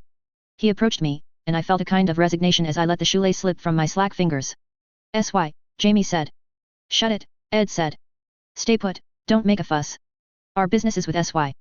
"Right," Jamie said. "Yeah. What's Gordon going to think?" I asked. But it wasn't really an ask. More a statement, to Jamie. "Gordon's got his head up his ass," Ed said. "Now keep your voice down. Don't bother calling for help. We've got someone keeping McCairn busy upstairs." I bet, I thought. He grabbed me, and he hauled me up. I didn't try putting up a fight. It would have been useless, and I hoped they'd get sloppy and give me a chance to surprise them. With his buddies, he marched me forward, glancing this way, then that, before forcing me over toward the stairs. We were half a flight down before I heard Jamie's running footsteps above, going up to talk to Gordon. I hoped to hell they'd be able to find me in time. "You don't know what you're doing," I said. "I know well enough. You're an ass, Sylvester, and you made enemies. Now it's catching up with you." I decided to keep my mouth shut. The descent continued until we reached the first floor, then continued down another flight. Once we were at the bottom, I could feel the heat in the air. The area was barely lit, the lighting buzzing audibly, flickering now and again, threatening to plunge us into darkness. The boys opened a door. There were no light bulbs, but a very large furnace blazed, casting irregular orange flames throughout the room, while leaving much of the rest in darkness. "Mary," I guessed. "Got it in one," she said, from the gloom. I nodded slowly. "You've been paying a lot of attention to me." I've been paying enough, she said. She leaned forward. The light from the fire flickered over her face. What did you tell them? I asked. I jerked my head to one side. The truth. That you insulted me. A bigger boy beating you up, you can use that. Get pity from girls, from my friends. But if a girl beat you up? You'd never live it down. The truth, hey? I asked. Do you disagree with my version of events? I considered. I sighed. No, I suppose not. Not if it meant that she'd clean up Ed and his cronies while dealing with me. Because I really wondered if you were that type of person. If you were that much of a scoundrel. I shrugged. I'm not denying that I'm a scoundrel. I do have to wonder what you are.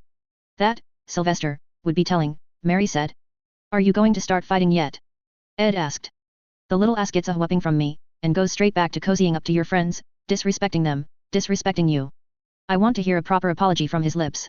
I'm not really the apology type, I said. That. Ed said, right there.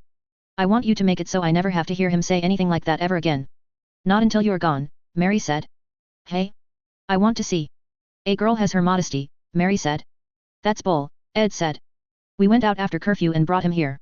I'll make you a bet, Mary said. If he turns up at school tomorrow, I'll give you my company for an entire day. We can go out on the town over the weekend. She's leaving school tomorrow, I said. The trouble with being a little grease stain, Sylvester, is that your words lose their power. Anything you say comes out sounding like a lie. You really have been paying attention, I said. One day for each of us, Ed said. One day for each of you, or he's so embarrassed he never turns up again, Mary said, her voice soft. Win-win. Sure, Ed said. Do me a favor, though. His friends are probably hunting for him. There's a stash of cards and dirty books in the kitchen, behind the shelves by the stove. Duck over there, hang out for a while before going back to your room. For real? Ed asked. For real. I've seen the cook boys goggling over it. I hung my head. Ed's group wasted no time. I could hear the door shut behind me. You're good, I said. I heard a click. I recognized it as the sound of a gun lever. You're very good, I said, raising my arms. I saw you're showing against Ed. There's no way you're that bad in a scrap. It's a show. It really isn't, I said. I'm going to assume you're lying and stay comfortably at a safe distance, she said. You're going to tell me about your friends. Share what you know. In exchange, I'll be merciful. Merciful. I'll shoot you properly, once in the head, once in the chest. Then I haul you over and push you into the furnace before taking my leave. The alternative being, I take your legs out from under you, then hold you up to slow cook you while you're alive. My eyes were adjusting to the gloom.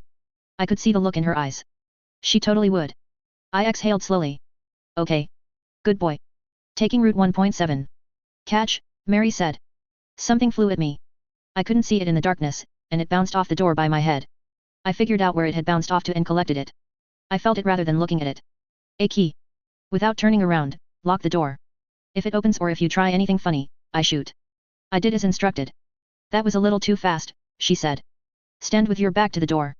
Try the knob. I did. I turned the knob to the side, tugged on the door, turned the knob all the way to the other side, and then tugged on it again. The door rattled against the frame. I stand corrected, she said. Toss me the key. I did. Unlike me, she did manage to catch it, but she had the benefit of the light from the furnace. She held it up to the light, examining it. While she wasn't looking directly at me, I glanced around the room. There was a workbench with tools on the far end of the room, and she sat on the corner of it, legs dangling and not reaching the ground.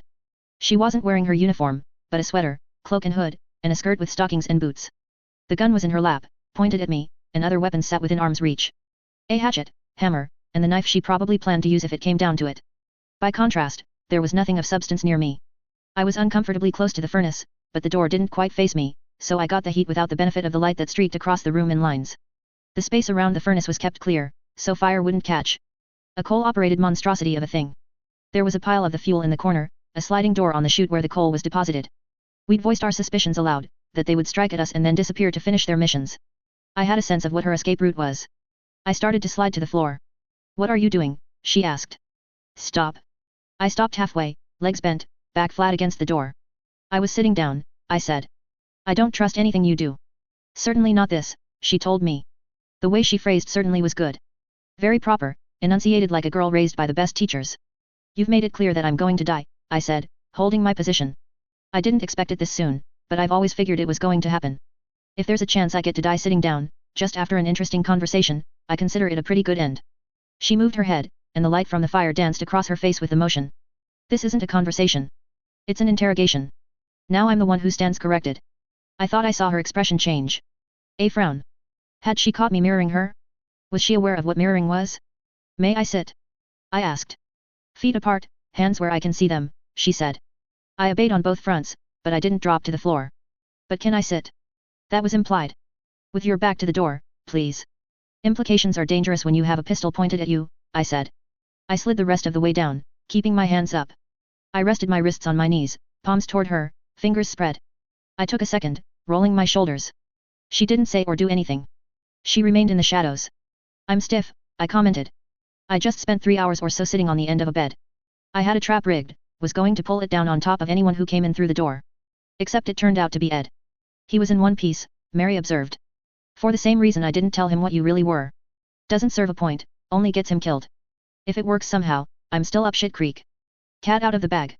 You're very calm, Sylvester, Mary said. A sudden change of subject. Why is that? Like I said, I'm not too surprised I might die. You know, about a week ago. No stalling for time, she told me. It's relevant, I promise, I said. Several seconds passed without a word from her. I started up again. About a week ago, Professor Hale from the Academy's neurology department gave me a ride to the Academy. Do you know why? Keep going, Sylvester, she said. Don't ask me questions to try and squeeze details from me. If you were really merciful, you'd tell me. It's a kind of torture, making me go to my grave without all of the answers. I'm only offering mercy because it's the only thing I'm willing to give you in exchange for information, Mary told me. You were saying. I sighed. I was hurt. I got myself hurt on purpose, contrived to be in Professor Hale's coach and get him out of the coach, so I could take a peek at his files. On me, on Gordon, on Helen, Jamie, Lillian, and Yvette. Nothing in her expression or body language changed. Was she ignorant? Did she not know that that wasn't the real composition of the group? They didn't have particulars? Or was she very good at hiding her tells? I had to assume she was competent, and couldn't push my luck without getting a bullet in the leg for my trouble. It was a lot of trouble, but there was a reason I went that far. I needed to find out what they weren't telling us. I wanted to find out how long they expected us to last. Last. In terms of life expectancy. Or project expectancy. There's more glory in breaking new ground than there is in refining someone else's work, and the entire setup of the Academy is all about innovation more than doing good work. We're a casualty of that.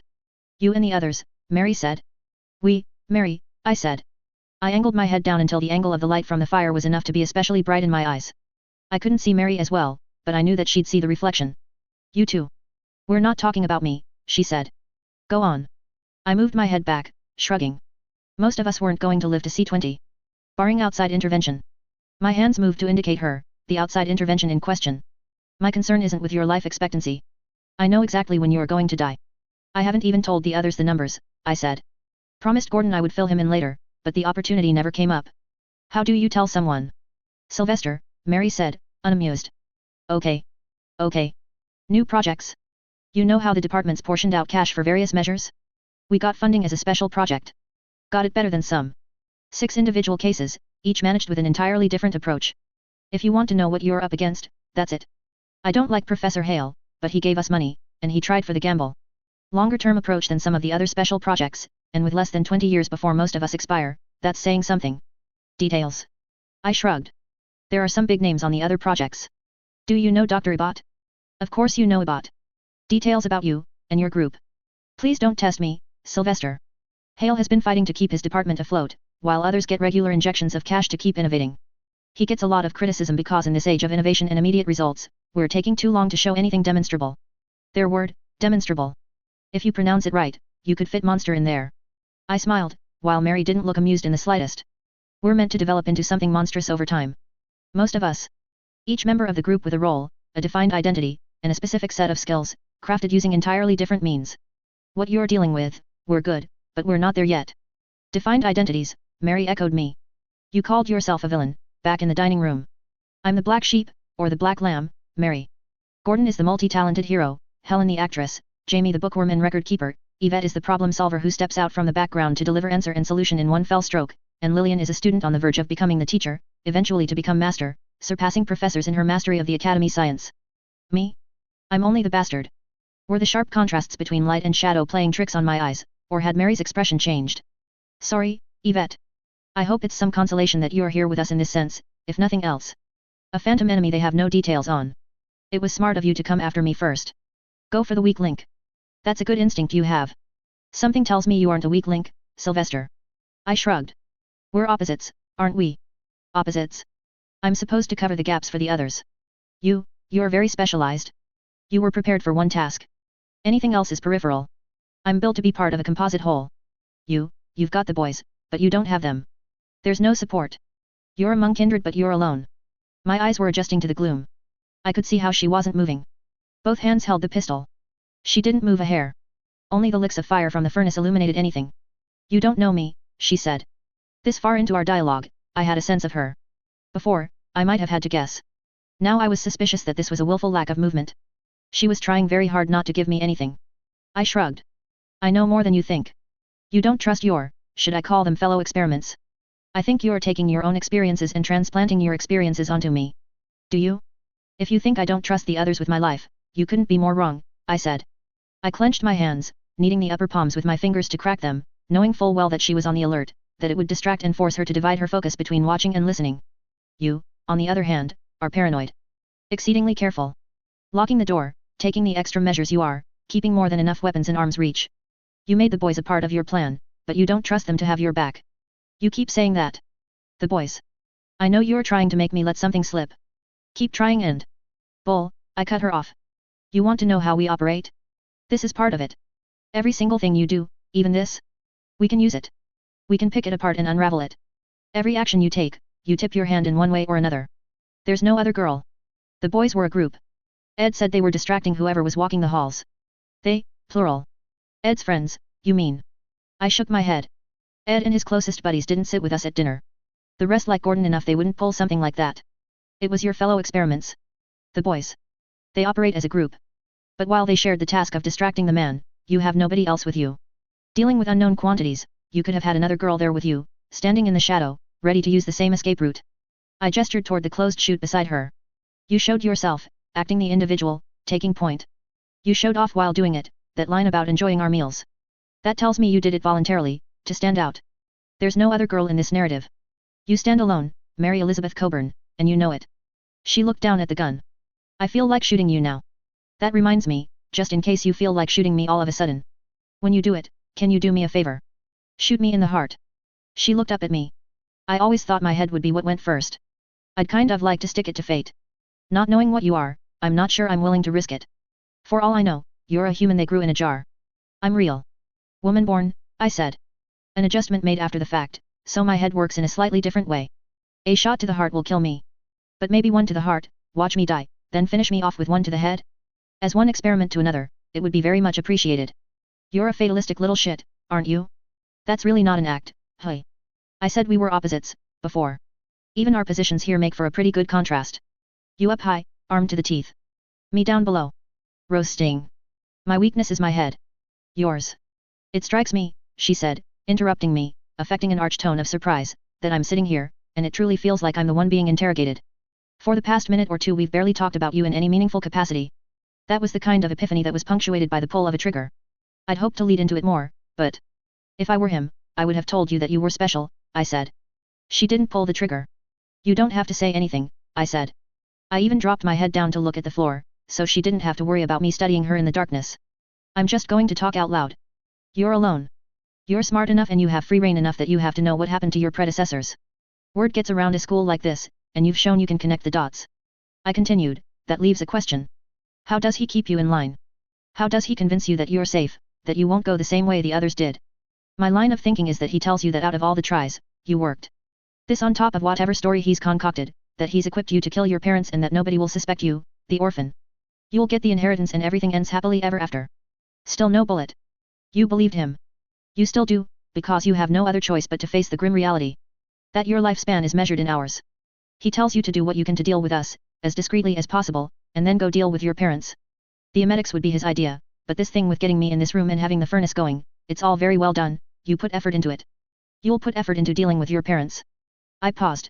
You put the effort in because you think he'll praise you. You'll be his triumph. His girl. You love him, as a parental figure or as anyone at the start of their journey to adulthood can be infatuated with an adult. We're opposites in that respect too. You love your creator. And you'll end up exactly like the others, unable to move while the family home burns up around you, I said, instead. Attacking her relationship with the puppeteer would get me shot. I raised my head to look at her. I couldn't quite make out her face in the gloom. How does he do it, Mary?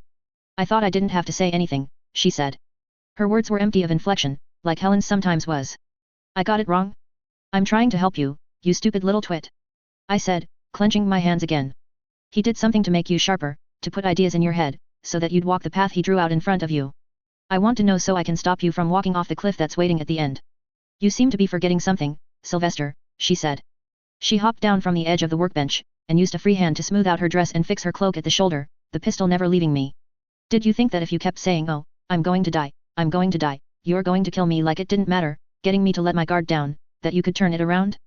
Start talking like I'm going to let you live and change my mind on that level. No, actually, you're quite wrong on that count, I said. I really didn't. But it's really kind of telling that you thought that. Did you get that idea from him? Is that how he thinks, and the sort of thing he pays attention to? She shook her head. But it wasn't a shake of negation. Mary was losing her faith. If there was anything I could do to keep her from stepping closer to me and pulling that trigger, it was giving her something to hold on to. You're right that I've been interrogating you. Thinking aloud and watching your reactions. I can tell that you care about him, and you wanted to do this, right here, for him. I can give you what you want. I can tell that you care about him. If she was human at her core, finally having a confidant for feelings that had been under lock and key had to count for something. A bullet in your head? A clean disposal, she asked. A job well done. I won't tell you where Yvette is. But I can tell you who to watch out for. You can tell him, and he'll be pleased. With you. She switched to a two-handed grip, aiming at my chest. All show. No way she'd shoot, now. I decided to push my luck further. I have a condition. She let out a titter of a laugh. Cultured through and through. Don't go home. Don't go visit your parents. If I'm right, then you'll find that all the work the puppeteer has done has made it automatic. You'll see their faces and all at once you'll be like a stitched, going through the motions with a very limited capacity, but all of the sharpness the puppeteer gave you. Execute mom, execute dad, and then burn up yourself with all the rest of the evidence. If I'm wrong, you lose nothing. You can take the information I gave you, you can communicate the details to the puppeteer, get a rare compliment that means ever so much to you, and then go kill your parents another day. Delaying gives you a window of opportunity to act against us. If I communicate with him, that's a chance for you to identify him. I'm not that easily manipulated. No you aren't, I agreed. But you're wrong about my motivations. Years ago, back at the beginning of my becoming Sylvester, I stole my file. I found out about the expiration dates. That it was so common a thing that it's a pre-typed line in the documents that go with being an experiment. I decided that I'd dedicate myself to helping the others. If I can keep them alive longer, or support them, I'll do that. But I think my best bet is to prove that Professor Hale's secret project was a success. Because then they'll want to keep us alive, they'll dedicate more to us. What does that have to do with this? You're similar to the others. To me, as much as I talk about us being opposites. I want to keep you alive because you're kindred. Not kin, but a bird of the same feather. Your success is our success, even if we're on opposite sides. Even the puppeteer's success is, in a way. I'm starting to regret letting you talk at all. Because I hit the mark. I asked, hopeful. Because that's the biggest load of goat shit I've ever heard, she said. With the back of my head against the door, I could hear the sound of footsteps. Heavier, running. No. I thought, even as I kept my expression still. Not now, I thought. You damn idiot. You'll force her hand and get me shot. The footsteps receded. Going the wrong direction. I resisted the urge to sigh in relief. I was now forced to rush it. I couldn't keep stringing her along, offering her bait to keep her from pulling the trigger. Gordon is the one you should watch out for. Investigating? He's still learning. Acting, disguise, infiltration? He's okay at the third, in terms of sheer agility and ability to get places, but the rest are points he needs to shore up. But when they figure out who the puppeteer is, and they just about have, it's Gordon who will handle the man. You can tell the puppeteer that. Assuming I tell him anything. You have to, I thought. Yvette is too dangerous as an unknown. Assuming you tell him anything, yeah, I agreed. The footsteps resumed. There was a murmur of voice. Gordon was too fast, and the others were at the bottom of the stairs. For God's sake, at least be quiet. I heard a statement, quick and quieter than the ones prior. Then silence. They'd seen the light from the furnace under the door, or they'd heard something. Now they were coming. Do what you have to, I said. But know that whatever you do, the moment you go home to fulfill your last order, you'll be a statistic to the puppeteer, and nothing more. You'll revert to the instructions he gave you, and in the midst of it, you'll be completely and utterly alone. The expression in her face went cold. Angry. A killer's eyes. I believed her, that she didn't have an iota of mercy in her when it really came down to it. Her world had been reduced to her and her creator. In the meantime, Mary, keep in mind that there are others like you out there. Including me, at least until you pull that trigger. The best way to lie was to believe the lie. Not that I was lying, but the idea connected to the next. The best way to surprise someone was to be surprised as well. The door smashed into the room with a force that sent me from my seat at its base to the center of the room. Gordon pushed aside the remnants of the door. It looked as though he'd dislocated his shoulder, from the way he held his arm. Mary, holding the gun, seemed momentarily caught between finishing me off while I lay 2 feet from her and dealing with the boy that was half again her size and apparently capable of throwing himself through a door. She decided in the same instant Gordon moved. The pistol wheeled on him, and he threw himself between the wall and the furnace. The bullet flashed where it hit the edge of the furnace. She spent 5 shots in total, and then aimed at me. I covered my face. I heard the bullet, but didn't feel it. She reached to the table to seize the hatchet, and moved toward me. Taking me hostage with a hatchet? She was careful enough to sharpen it. That would be ideal, but the others wouldn't let her do it. There were benefits to acting alone, I supposed. Instead, I pointed at Gordon. He was already emerging from behind the furnace. She heaved the weapon at him, an expert motion, sending handle spinning over axe head. He ducked back behind the furnace for cover, while the axe struck the wall right where his head had been. She leaped over my legs on her way to the coal chute, throwing the door open. Gordon moved to follow. I heard a rasp. Nope. I called out. Non sequitur, but it was what my brain produced in the moment. Gordon paused. Fire appeared within the chute. Our golden boy kicked the chute door closed before the fire could touch the pile of coal at the chute's base, leaving Mary to make her well-planned escape. I let my head sink back to rest against the floor. Above me, at the doorway, I could see the others standing on either side of the door, peering into the room. What did you get from her? Helen asked. How are you doing, SY? I asked, injecting plenty of sarcasm into my voice. How did you do it, SY? Are you okay? Are you okay? She asked. Yes. What did you get from her? She asked, again. I sighed. Gordon offered me a hand in getting to my feet. I think she's vat grown, I said. When pressed, the first thing that popped into her head was a person grown in a bottle. That's where I'd lay my money. Vat grown? Gordon asked. Made from scratch? No, that would be next to impossible, if they're supposed to resemble the kids they ended up replacing. I nodded. Clones. Possibly with implanted behaviors. Probably something plugged in for imprinting to their creator and a reversal of the typical love for your parents. We can work with that as a starting point, Jamie said. We have a lot to work with, I said, looking down at the mark the bullet had made in the floor when she'd fired at me. Too far away to be anything but a deliberate miss. Taking route 1.8.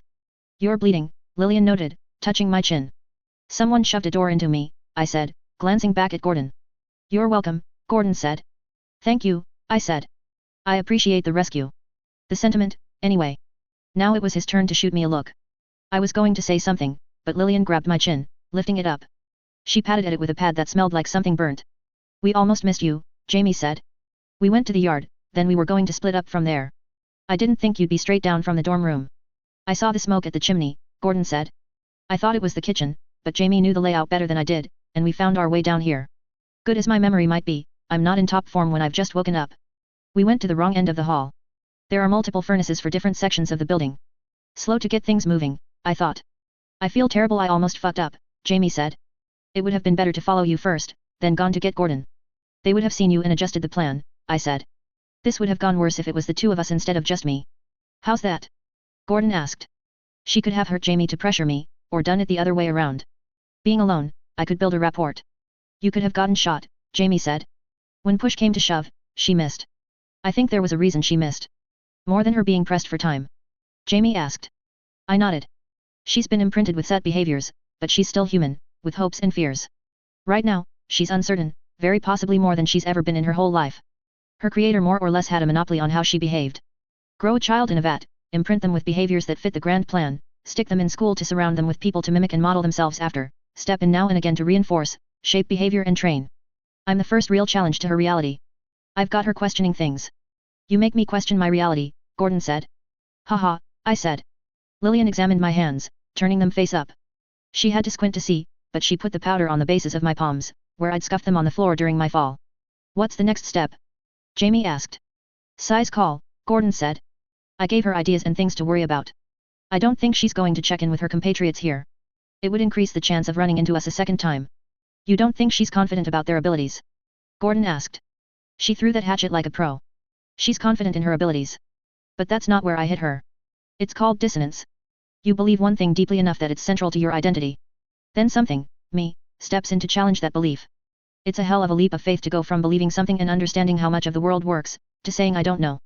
Some deny, and you can get stupid as hell behaviors from those who see something plain as day but deny it because it conflicts with something they believe. Some get angry, some distract themselves until they can figure out how to deal with it, but very few will turn around and throw themselves headlong into more questions. More dissonance. If she's not going to her old friends, Jamie started. Which would force her to face the questions, I cut in. Or coming after us. Risks even more questions, I added. Jamie frowned at my interruptions. She's going another place, another route. Who is she? How does she operate? Will she try to escape her worries by fulfilling her mission? I told her that if she tries, she might well lose herself to her imprinted behaviors. I don't think so. She'll want answers. I think we should track her and get some answers for ourselves. She just covered her trail pretty well there, Gordon said. Is it even possible? It's possible, I said. We know where she's going. She's going to pay a visit to her creator. Which would be great if we knew who he was, Jamie said. It would, I said. It's not going to be in the school. If it was another kind of project, maybe it could be hidden, but if I'm right, and these are clones grown in tubes, then it's too big a task. Even ignoring that, she's trained. That takes time, and it takes space. You need room to swing weapons around or practice your aim with a pistol. A school with 30 members of faculty and over 1,000 students isn't going to give you that.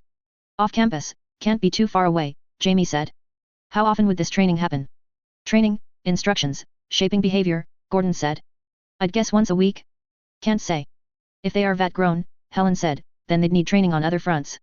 How to be human, basic niceties. How to use silverware, how to talk, it might not take too long, but they need to be able to pass. A house, I said. That's more what we're looking for than where. With a kitchen, clothes, Helen said. Room to move around, Gordon said. It's not a small house with walls shared with anyone else. Neighbors would get suspicious and complain about the noise just as much as anyone else. And, Jamie said, there's the question of how you make a child act well enough like their former self to pass muster with the child's own parents. Gordon frowned. I really don't want to run away with the wrong idea here. If we go chasing after a wild goose, we might not get another opportunity to get them. How sure are you, SY? I leaned against the wall. Lillian finished checking me over, and moved over to Gordon. She began unbuttoning his shirt. How sure? It fits. The little detail thing that Jamie was oh so recently trying to get me to focus on. He wasn't there for that conversation, Jamie said. Wasn't he? No, Jamie said, very patiently. Gordon grunted as Lillian pushed his shoulder back into the socket. She had him go through a range of motions, extending his arm and moving it around. Well, Jamie was talking about the little things that we don't necessarily pay attention to, that still register in the subconscious. I made a point of calling Mary an experiment, part of my trying to build a rapport with her. She never called me out on it or sounded uncomfortable with the idea. I don't think she's ever had illusions about being anything else. She paid a lot of attention when I talked about roles, identity, labels. Part of that is going to this school, but part of it is that she's acting out a role, and has been for a long time. Whatever's going on with her, it runs deep. One student died and was autopsied, Gordon said. The rest burned. Wouldn't a clone turn up on autopsies? Moment I heard about the remainder being burned, I thought maybe they missed something in the first autopsy, and our puppeteer went out of his way to risk a second close call. But I don't know for sure whether it would show up. After a pause, we collectively turned to Lillian. It depends on a lot, she said. That doesn't tell us anything, I said. Don't be a butthole, SY, Jamie told me. I rolled my eyes. If he tried to accelerate growth, which he must have, then there's a good chance something would show up. There are chemical ways to promote aging. Hormones, substances, alter the seventh ratio. But those substances turn up, and they have effects. Any drug is like a puzzle piece. We flood the body with puzzle pieces of a particular shape, and intend for those pieces to fit into a specific place and enact a specific function, but you can't stop it from connecting to other sites, enacting other functions. It's how we get side effects. We control it with how we deliver the medication and other factors, and some of the best graduates of the academy have it down to an art, making it so one drug only affects one thing in one way, but that's a delicate balancing act. That's without getting into the fact that a badly made clone might be more prone to wear, tear, and side effects. Is our guy that good? Jamie asked. Enough to have the aging drugs down to an art, hiding symptoms from an autopsy. We don't know, Gordon said. But if what SY said is true, I'd say he isn't. He has one area of focus and he's giving his all in pursuing it. Okay, Lillian said. The second method is more complementary, then. Altering the fundamental pattern of the clones. Humans mature at an exceptionally slow rate. We saw people try this a decade ago in the Indian Empire. Crown scientists tried to make a slave class that grew to maturity, with a specific level of intelligence. Domesticated humans, strong, playful, good-natured, attractive, and obedient. If I'm not mistaken, they tried a lot of things, including imprinted behaviors. Like Mary? I raised my eyebrows. How did it go? How do you think it went, SY? Gordon asked. Do you see slaves everywhere? That's not saying it didn't work, I said. It's pretty damn indicative, Gordon said. Guys, Jamie cut in. Focus. Please. We need to figure out a direction to go, here. It involves other problems, Lillian said. Like the drugs and hormones, it's an art unto itself. It requires precision of a different sort, and a broad kind of knowledge.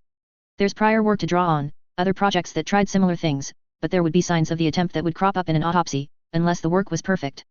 Change one thing in the pattern, and it has ripple effects throughout the organism's development and makeup. I didn't realize it was that difficult, Helen said. Oh my god.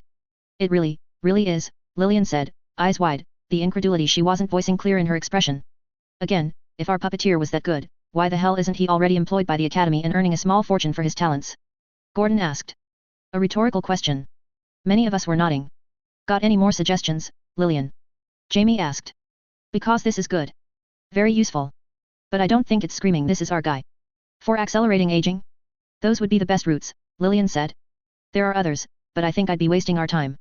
Then we're stuck, Gordon said. No. Not exactly. There's a third possibility, Lillian said. Maybe more, but I'm only thinking of 3. It kind of complicates things. Go on, Gordon said. Don't, Lillian said. Don't accelerate the aging. If you need them to age, you make them age by letting time pass. Mary is 12, Gordon said. He's had this plan in the works for 12 years. Yes, Lillian said. Except not exactly. I opened my mouth, and Jamie shot me a look. I closed my mouth before he called me a butthole again for my poking fun at Lillian. I said it complicates things, Lillian said. Because our puppeteer could strike a balance. Some natural aging. Some hormones or changes to the pattern. The more he relies on real-time passing, the less he needs to accelerate the process. Maybe this project has only been in the works for 9 years, or 6. Meaning there could be clues, Gordon said, ones that slipped through in the autopsy. Lillian nodded. More time to develop them, Helen said. Either he inserts them while they're young, where a half-socialized clone might go unnoticed amid rabid and rambunctious first graders, or he waits and he observes their real counterpart, and he trains the clones to mime the behaviors in his off hours. Yet. We were wondering why he picked Mary, I said. Her parents don't seem important.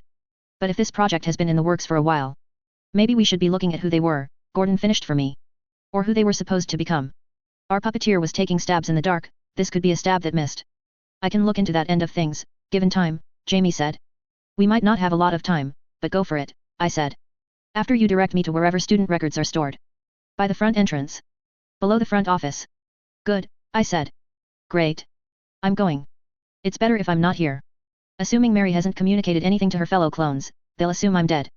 Play it up, act upset and distressed. Stick together, try to keep them distracted and occupied. Best case scenario, they'll still think I'm dead and I can catch them off guard when I'm back. If you do, don't try to fight them, Gordon said, his expression blank. They're trained, I know, I said. That, too, Gordon said. I frowned, but I was already heading toward the stairs, so I turned on the spot, switching to walking backward, if only to make my expression as clear as possible. Lillian, I spoke up. She looked at me, a crease between her eyebrows. Annoyance, worry. That academy know how you just dropped on us? That was good. Smart stuff. If anything, the crease between her eyebrows deepened. Her mouth moved, the start of a frown. I didn't see the rest of it. I headed up the stairs, taking them 2 at a time, very nearly silent. I ducked low and peered into the darkness to check the way was clear. Only when I was on the move again did I spare Lillian's expression another thought. I'd given her a compliment, and she'd reacted like I'd slapped her in the face. Dissonance, I realized. The school's prison-like elements turned out to make being stealthy remarkably difficult. The rooms were large and every single one, bathrooms excepted, had a window, either facing out into the street or inward, at the yard. I couldn't very well turn on the lights without the room illuminating and risking that people half of the academy's rooms could see through their windows. My movements through the front office, thus, were done with the benefit of and detriment of darkness. The doors, I had to assume, were locked. At the same time, people were far worse about attending to windows. Water ran down over me and through my hair while I scaled the wooden branches and twigs that grew into and around the masonry. It was far finer than the usual, not quite branches but not so thin as to be ivy. It was thorny, to discourage children in the yard from climbing on it, but it was still a place where I could find handholds, if I was careful to do it. All the same, I was left bleeding in no less than 5 places, I couldn't always see the thorns in the dark. I reached the window and teased it open. I slipped inside, then closed it behind me. Glancing outside, I didn't see any lights going on, suggesting that a faculty member might have seen the dark shape scaling the paler wall. Jamie had told me that the records were kept beneath the front office, and my experience with the headmistress had suggested the office's location. Rather than go straight for the records, I found myself in the room between the front entrance and the principal's office. Typewriters sat on desks where the secretaries were stationed, benches lined one half of the room and desks and cabinets of papers and supplies filled the other half. The principal's office, once I found it with its nameplate on the door, proved to be unlocked. I was glad I didn't have to go out and beckon again.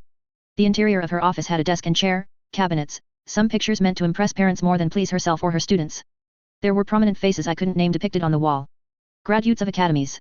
This could be your student in 10 years thing. But I knew that however good she was, few people remembered every detail about every single one of the people who worked under them. If some of her staff slept in the building, some slept out, she still needed a means of contacting them. I found a box of note cards, filled with teachers' names and mailing addresses. I took it with me. Humans were complex creatures. Add the rewriting of patterns, augmentations, graphs, revival, drugs, and everything else, and human became an awfully unclear term. Every new discovery meant the introduction of things that had never been done or discovered before, more things that muddied the waters. Or bloodied them. My gang was muddy and bloody both, but they were fairly simple, with defined roles. Here, in this, I was the odd one out. If all 5 of the other projects were successes, I might never have been given the go-ahead. It was sobering, to know that the foundation and excuse for my being rested on the backs of 2 corpses. 2 who were like me. I'd been asked, once, how I could predict people as I did. Jamie, I think, had raised the subject. My answer had been simple. Humans as a species were like a collection of bugs in a box. Left alone, it was hard to predict how they'd move, or the patterns that would form. Shake the box, and it generated chaos. Maddened, they would seek to escape, butting their heads against barriers. They would turn on their closest neighbors and strike out. Even seek to kill. In their frenzied movements, they were very predictable. Jamie had been very quiet after that response of mine. But it was true. It worked on many levels. Force people into darkness, then offer them a light, and they were a moth to a candle flame. The darkness that surrounded Mothmont wasn't my darkness. It was meant to work against me. But it was darkness I could use. The headmistress was worried, and I very much doubted she was sleeping after so many of her students fell ill. Many of them had rich and powerful parents. She'd been driven into a corner. Taking a blank piece of paper from the drawer of her desk, I placed it on the top, and I penned out a simple statement with a fountain pen. The Academy would like for you to please order a quarantine. Your students are to be fully examined in the wake of their illnesses, regardless of whether they fell ill. Take care that it includes one and all, and that it is by members of the Academy. None of the blame in this lies with you. Provided you speak of this letter to no one, you have nothing to worry about. All will be well. Giving the moth her candle flame. The only way this situation could go sour was if something happened to my group, or if more of the puppeteers' bad seeds decided to make a break for their families. The quarantine would keep that from happening and it would force our adversaries into a corner. If there was something they were trying to hide from an autopsy, they might well be uncomfortable with a full physical examination. The only danger was that she might not listen. Let it never be said that I couldn't have fun. I opened the fountain pen and took a second to work it out. There was a syringe by the ink bottle. I hated needles. But I didn't hate them so much that it would stop me. I took a minute to empty the pen with the syringe, and then took another minute to refill the syringe with blood from a thorn puncture in my palm.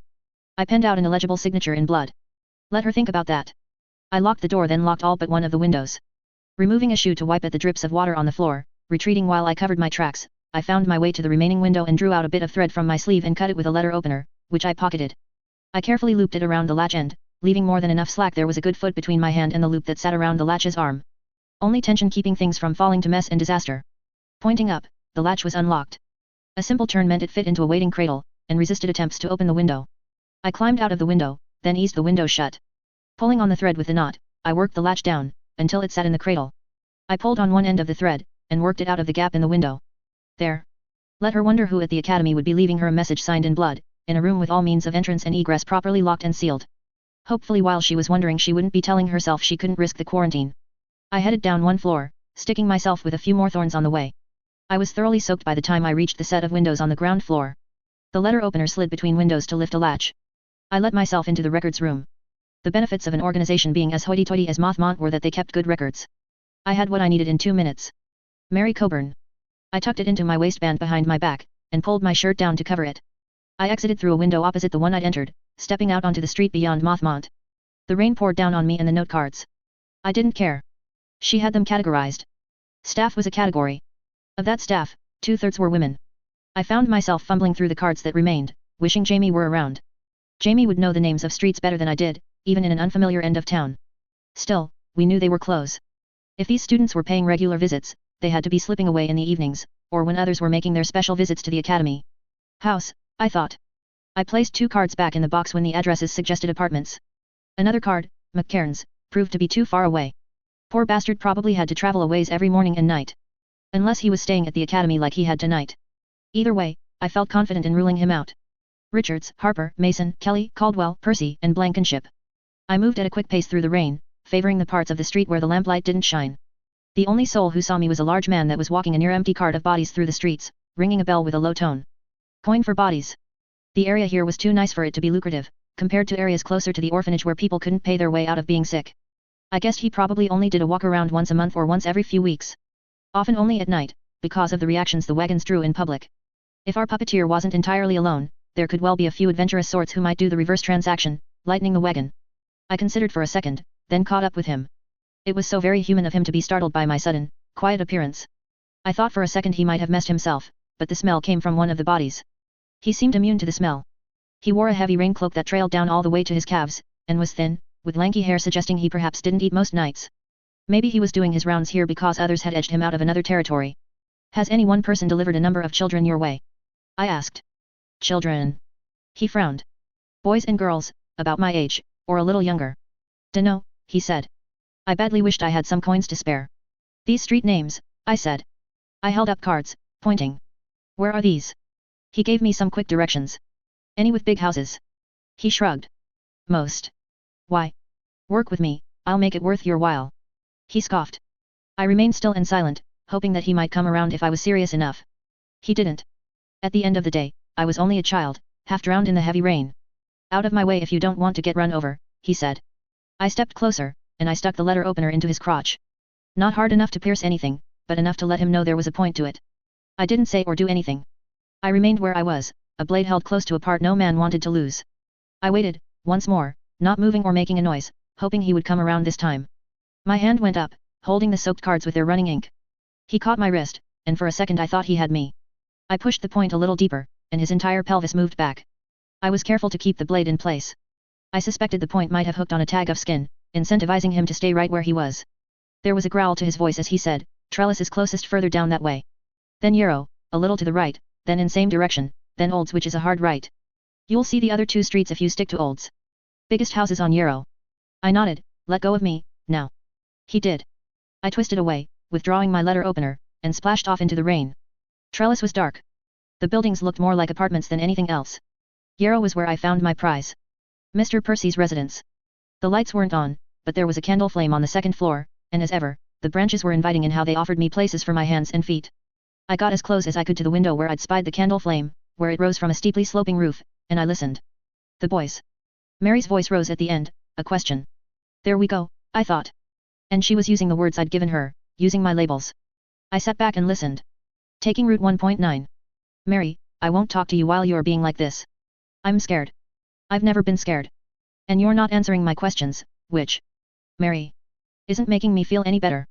I shifted positions and settled back, now that I knew I was close enough to hear, the box of note cards in my lap, the contents thoroughly soaked. The words were muffled by the intervening wall and window, but I could make them out and differentiate the speakers. The man, who I was assuming was Percy, was speaking in a very careful, measured tone. Mary was displaying more emotion in a given word than I'd seen from her during my entire discussion with her. The rain streamed over me, and I pushed my hair straight back, away from my face, glad that it was so very wet that it didn't just spring back into the most inconvenient position. I was soaked through, and imagined that the spot at my back where the file was tucked into my waistband was so wet that the print from the pages was staining my skin. It wouldn't, but I still imagined it. Where my skin was new on my arms and various points on my body, I could feel the cold of the rain like rough circles of ice. The passage of a single droplet left an ache singing through my nerves for seconds after it was gone. I shifted over, so the section of the room that jutted out to frame the window was tight against one of my arms and the slight overhang of shingles provided a bit of shelter. It helped. The puppeteer spoke, "Mary. I told you to be ready for anything, that the Academy was almost guaranteed to respond. You did very well to discover them as early and accurately as you did. I'm proud of you for accomplishing that. It wasn't anything special. A group of kids shows up all at once. Just had to keep an eye on them. The boys. The boys," he said, and he gave the word a different tone in the process. He was apparently noting the phrasing. "They did most of the work there, finding the group from the Academy. I'm still proud of you, Mary," he said. There was a pause, uncomfortable and long. I had to fight the urge to peek in the window. The puppeteer resumed, his voice low and soothing, as if talking to an infant. "Deep breath now. In, and out. There we go. Tears wiped away, hair fixed up, and you're not so flustered. Do you feel a little better?" "A little. We knew they would send someone or something. I warned you to be prepared for anything. I thought it would be one of those tools you hear the Academy talking about. The dog and catcher, or the man with the hands. Something like that. I was expecting to have to deal with monsters, I didn't." "You didn't?" the puppeteer asked, trailing off much as Mary had. "I wasn't prepared for them to be like that." My eyebrows were already up. The dog and catcher were well known enough as they could be seen around town, but I was surprised that the man with the hands had come up. That would be the hangman file from the Academy, and that file was pretty damn confidential. Enough so that even I hadn't known about it until I'd started to wonder what special project the tack house had put together and went out of my way to get the file. Had the little clones here been similarly busy during Mothmon's excursions to the Academy? You're very much alive, Mary, which you might well not be if it was another individual or group from the academy. I'm quite grateful for that fact. I don't know how to move forward, and I don't like standing still when I'm not sure where I stand. The boys. Your brothers are your brothers, nothing else. You were born from the same womb. Have I spent half as much time in their company as I have in yours? No, Mary said. You look like you still have doubts, he said. I'm okay, Mary said. About the children from the academy. Don't change the subject. Do you have doubts, Mary? Yes. Try to voice them. I'd like a chance to answer them. I feel as though, if I had to guess, you might have told them that they were special, and you only spend time with me because I need the extra practice and training. No, Mary. No, he said. I could hear the huff of a heavy sigh. I'm so caught off guard by the idea that I don't even know what to say. I knew it was unfair, Mary said, and her voice was so quiet I could barely hear it. There isn't a right answer, nothing you could say that would make me feel better. So I wasn't going to say anything. It's poison they put into my head, and I don't want the poison to bleed out into this. Us, our family, our home. Tell me. Share your worries when they come up. I know that what we're doing here is a lonely exercise. I rely on you and your brothers to be my hands, while I continue to refine my work. I hope you can rely on me in the same way. Her reply was so soft I couldn't hear it. Good, he said. That's what I like to hear. What do we do? Your brothers are in the dark. Yes. We fix that, first. I'm glad you came to me, but as special as you are to me, I do care about your brothers. Yes. We can't do anything about this unknown member of the group. From your description, I imagine she's better suited against specific threats that are vulnerable to a chemical or counter-agent. I thought about that. She can't do anything without communication, either. The members of the academy children have to give her information to work with, if she's going to do anything to find us. If we wait and watch, they'll eventually lead us to her. I wanted to laugh. The irony. The boy, Gordon, he was a physical threat. I don't know if you could call him that. He's stronger than he looks. He shoved his way through a locked door. Sylvester, the one I talked to, he said Gordon was the one to watch out for. Described him as being a jack of trades, or something like that. Physical prowess. The one to watch out for. Do you believe him? No. Not completely. But he said Gordon would come for you, if they identified you. They will, and he will, I think, the puppeteer said. I don't want that. Nor do I. But I don't see any way around it. This is how the academy operates, and just as we can't cry over the rain, which we cannot change, we cannot cry about the academy being what it is. I like the rain, Mary said, and her voice was a hair louder than it had been. I was sitting beside the window, to the point where I was looking across it rather than into it, but the square of orange where the glass had caught the light from within changed as Mary's head and upper body blocked some of it. She was only 2 feet from me, and she didn't even know it. I shifted one hand to cover the spot on my arm where it was sensitive, the cold almost unbearable. Unfortunately, the backs of my hands had suffered as much as anything, and the cold rain touched them just as sharply. The light shifted again. The puppeteer had drawn closer to the window as well. A moment ago you said you were afraid. For the first time. Yes. Fear is rooted in the unknown. I think that is why great minds tend to find such an unreasonable confidence in the process of plumbing it. They face the unknown, they conquer it, and they diminish it until it no longer holds sway over them, and they continue to charge onward. When you say great minds, do you include yourself? I don't. I would, Mary retorted, without hesitation. You're biased. Someone could say I'm clever, and I might agree with them, but I wouldn't say I'm great. We're getting sidetracked. I'm sorry. I wasn't planning on sharing this with you. It's not because I was hiding anything, but because I didn't see the need. But if it helps you forge through the unknown, there's a need. I may not know who they are, but I know what they are. Or is it the other way around? The academy children. Yes. More than a decade ago, I was involved with the academy. Involved. The system and structure were different. For a time, the amount of space outpaced the glut of students. They opened the doors and let some in. You? Really? I was one such individual. Not a true student. I didn't pay a tuition, and I didn't ever harbor delusions of being a graduate, a teacher, or a professor. They left us scraps, told us that when classes weren't full we could fight between ourselves to take the additional spots. We could use the libraries, and we had to put in a certain number of hours in service to the academy. Each and every one of us knew that if a paying student walked in the door, one of us would be leaving in that same heartbeat. Those of us who endured it did so because we were hungry for it. Why? Why were we hungry, or why did we do it? The puppeteer asked. Why did you do it? How could you stand being second-class citizens? Does that rub you the wrong way? Do you think that if people knew what you were, that they would put you a rung lower than any true human? Think you derivative? A curio? We were told that we were training to be assistants. To know our way around the labs and the books and to know what needed stirring and how often, or to be effective sounding boards for the real great minds, when they were talking their way through a problem. Every seat we were able to claim for ourselves was another dollar we were worth. It's weird, hearing you talk about the academy like this. You hate them. I do. That doesn't mean I don't value the knowledge or the education. I got my position at Mothmont. Everything they promised came true. But we're getting off topic, he said. That's not what I was asking. I'm giving you a different answer to a different question. Listen, I managed to barter my way into a seat for a class, I think it was called the Applied Mind. We were given projects. Brainstorming, application. Students had to work in groups, and I was paired with another non-student student. He lost his position in the school, leaving me entirely on my own. My project was amateurish, more concept than anything close to a proper execution. But I got to sit through the entire class and I got glimpses of the work others did. They kept it quiet, but they couldn't completely silence 25 students out of a class of 60.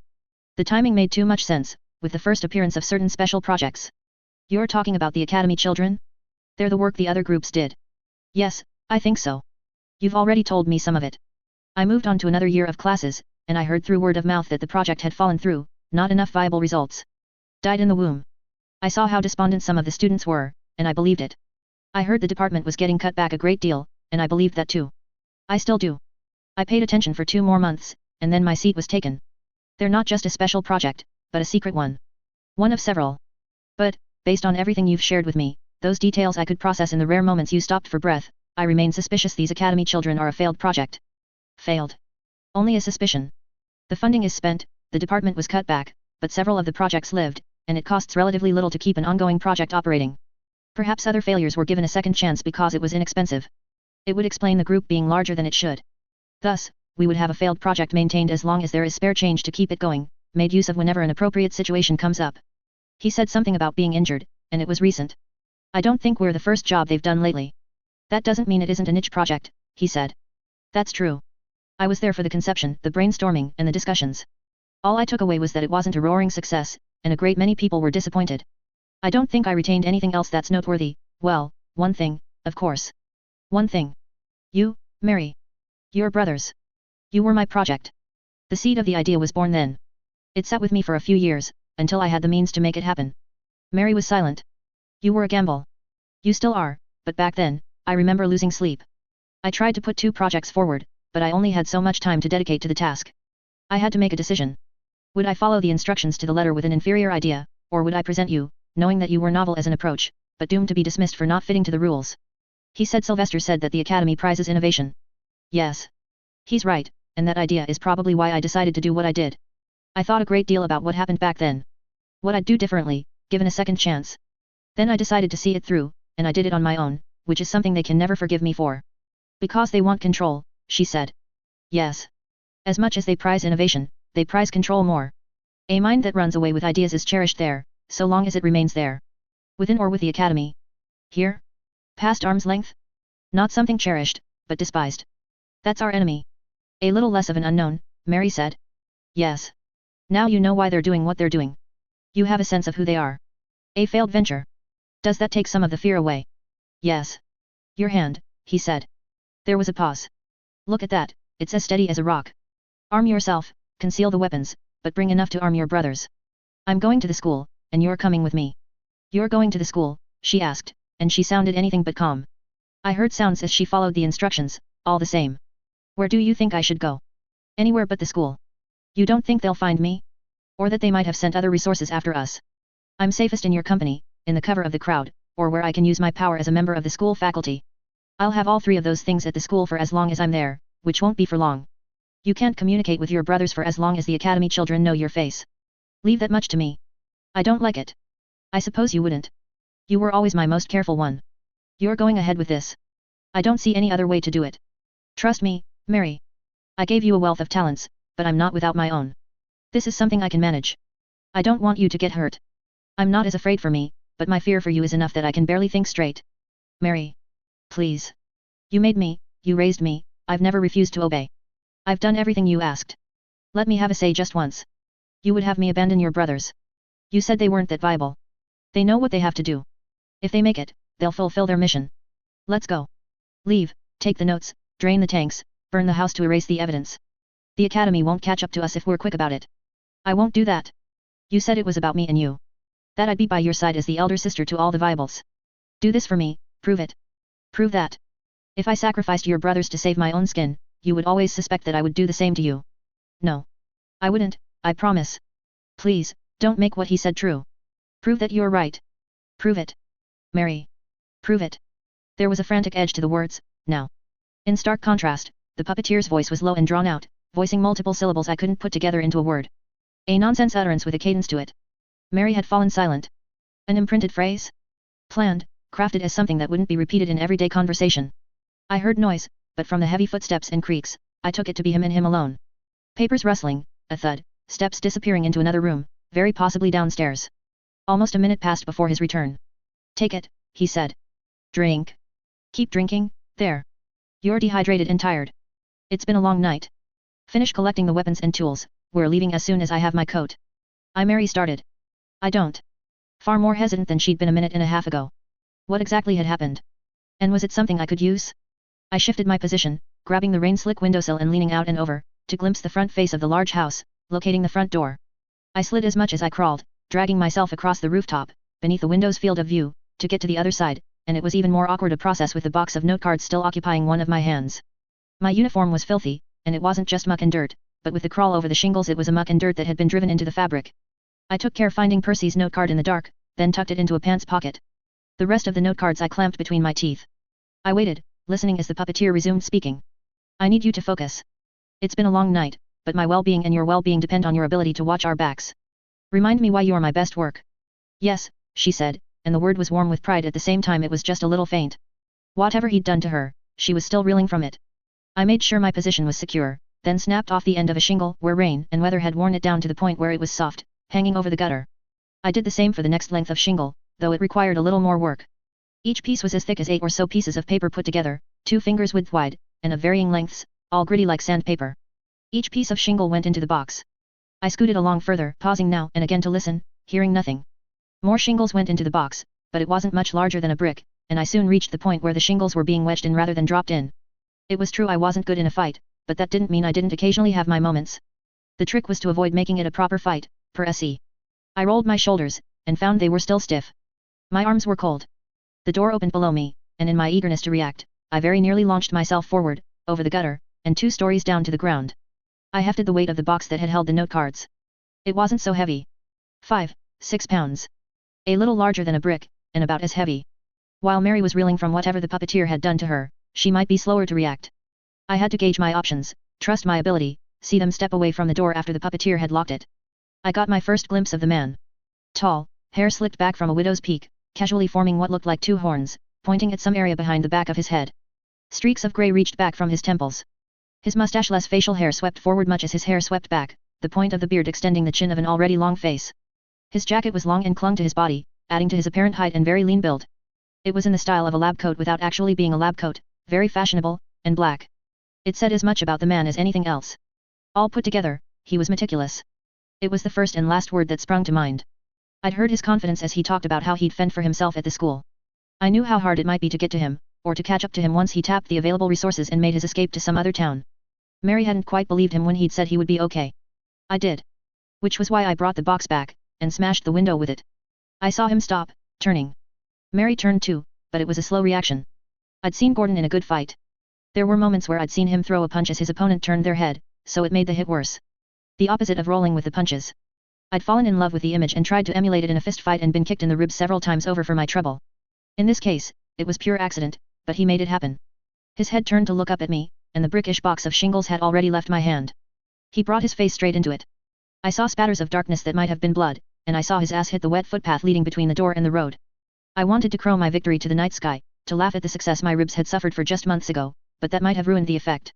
Better to stay a small, dark, dirty, drenched shape on the roof, and see if I could reawaken little Mary's fear all over again.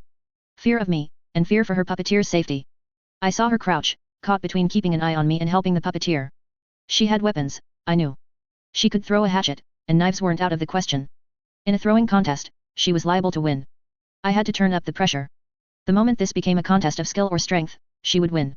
I reached into the broken window, disappointed that the lights were off, and felt inside until I found a wine bottle with only a few gulps left in it. I hucked it at them. Mary put herself between Percy and the bottle, hunching over so it smashed against her shoulder. The top end disappeared into the grass at the boundary of the property.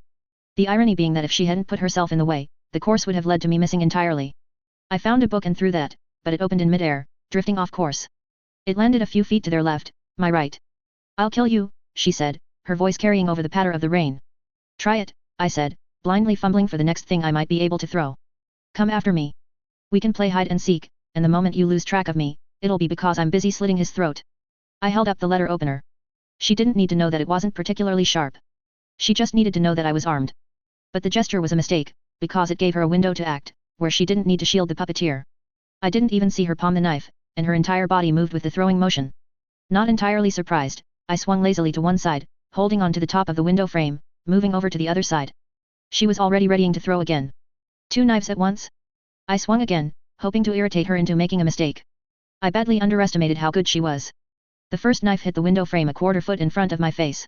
A slightly faster swing, and it would have hit me. The second knife. I didn't feel or hear it land, and the lack of sensory awareness fed straight into that prey instinct that Jamie and I had discussed. A sense that something was wrong. She'd pretended to throw 2 at once, but had held back the other. Before I'd fully processed the fact that I'd almost swung right into the knife's path, she was throwing it in a simple clean, crisp motion. No choreographing, no putting her entire body into the throw. The sort of thing I could very nearly miss if I wasn't paying enough attention. She's aiming for. The half-formed thought was enough to make me let go of the window frame, falling and sliding until both of my feet landed in the gutter, the back of my head banging against the windowsill. The knife buried itself into the spot where my hand had been. While I'd been moving from side to side, my hand had been staying in place, keeping me from falling. This time I was paying attention to what her hands were doing. They traced the bottom of her uniform top and the fingers curled inward, holding what was presumably another throwing knife. I grinned at her. I saw that. Not quite subtle enough. Don't waste them, the puppeteer said, raising one hand to the side of his face, then removing it, revealing a mess of blood on the fingers. He's baiting you. He's a bastard, she said. I never pretended to be anything but, I said. I reached up for a grip on the windowsill, and found a large piece of glass. I whipped it at her. She blocked it much as she had the bottle, flinching as it broke. One of the eyes she'd closed remained closed after she lowered her arm. Go, we gain nothing by staying. I can walk, I heard the puppeteer say. He rose, and Mary was quick to put her entire body under one of his arms, helping him to stand and put a few more steps worth of distance between us. What about the lab? Mary said, looking up at me. It's as good as gone, the puppeteer said, mumbling some of the sounds. The hit to his face seemed to have caught his cheekbone and nose, but that was somehow impacting his speech, too. The skin was badly split, and it looked ragged enough that a shingle's edge might have caught it. An impact and a sawtooth edge. I'd got him good, it seemed. That wasn't the sort of thing that made me want to shout my glee to the heavens. The satisfaction was colder, quieter. You don't have all your work, Mary said. I have enough to start over. If he wants to destroy it, he can destroy it. Survival is paramount, and that includes yours, Mary. Hearing him, I almost believed it, and I would have if I hadn't heard his special word and noted the aftermath. I pulled another piece of glass free of the window itself, where it was only hanging on because of the paint. I wasn't strong enough to give it proper distance without putting so much into the throw that I'd lose all accuracy. They were too far back, standing on the street now. Mary and her hobbling puppeteer. She was glaring at me through one eye, the other staying shut. They turned, Mary watching me out of the corner of her eye, supporting the puppeteer as they retreated in the general direction of the school. I counted the seconds between each over-the-shoulder glance she gave me. 1, 2, 3, glance. 1, 2, 3, glance. 1, 2, 3, FO glance. 1, 2, 3, glance. 1, 2, 3, 4, pausing for breath, a long stare back in my direction. 1, 2, 3, 4, glance. The moment she turned away, I moved. To one side, to break line of sight, putting the corner of a building between us, then down the face of the building. It was a reckless, haphazard descent, one where I fell more than I descended, stopping myself now and again with a grab at a window shutter or a bit of branch. Providing the moths a flame to follow was one thing. Creating a desire and filling it, destroying the prey at the conclusion. It was another to leave your enemy only one path, and follow them along it. I wasn't strong. I might never be. Gordon could have brained the man with the shingle box. Hell, even Helen could have. Jamie could have done more damage, but probably would never have hit. I'd hurt the puppeteer, at the very least. Mankind had a long and involved history of being hunters, following a wounded beast for miles. He'd already been intent on getting to Mothmont and gathering the boys, his 3 other killers. Now it was the only place nearby that he had access to where he could tend to his injured face. 9 in 10 chance he would do that. 1 in 10 chance that the blow to his head would leave him relying on Mary. It meant I didn't need to follow, exactly. That carried its own risks, when little Mary was so very good at throwing things at people. Better to lag behind, to watch my flanks and move with appropriate care and caution. If I happened to catch up with them, there was nothing I could do to capitalize on the situation. If I stayed back, out of sight, then she had to wonder, and that wondering was a very useful tool. It made every decision she made more difficult, with more variables to consider. Every step of the way, she had to watch her back. Approaching the school, I found my way to the same alcove where the coach had stopped to drop me off, and peered around the corner. The puppeteer was alone, his keys rattling as he stood at the locked gate. I immediately whirled around, looking, searching. No Mary in sight. You want to play that game, Mary? I thought. I'd really hoped that her bond to her creator would mean she stayed close to him, even as he got to the school. But she was sticking to the plan. I couldn't go for the man without risking that Mary would step out and kill me, much as she'd promised back at Percy's home. I'd angered her enough that she was going to kill me very, very thoroughly, if she got the chance. I could go straight for the puppeteer, but that was a gamble. Was Mary close? Hiding? Would she intercept me? She had a couple of inches on me in height, she had been trained, honed, and I wasn't positive I could outrun her if it came down to it. I didn't like that gamble. The man was still working to find the right key when the gate opened. It was the headmistress. Mr. Percy, she exclaimed. I looked through the window and thought it was a vagrant. What happened? I was feeling better, he said, mumbling. He coughed and spat, thought I'd check how things were. A thug on the street waylaid me. Good mercy. Get yourself inside. We'll get you patched up. I heard the gate shut and click. That was my mark to go, double-checking for a murderous Mary, then heading to the same window I'd used to exit the building, slipping inside. My shoes had hard soles. I slipped them off. Comfort was secondary to moving quietly. If I could get past Mary to reach Percy, I won. If Mary could get to any of us, possibly excepting Gordon or very possibly Helen, it was over. We'd never get the advantage over them with one of ours down and out. If she could reach her group, they'd have an overwhelming advantage. If I could reach mine, well, we'd be a group, and I could share what I knew. In a situation as tenuous as this, their combined strength beat out ours. Lopsided, as games went.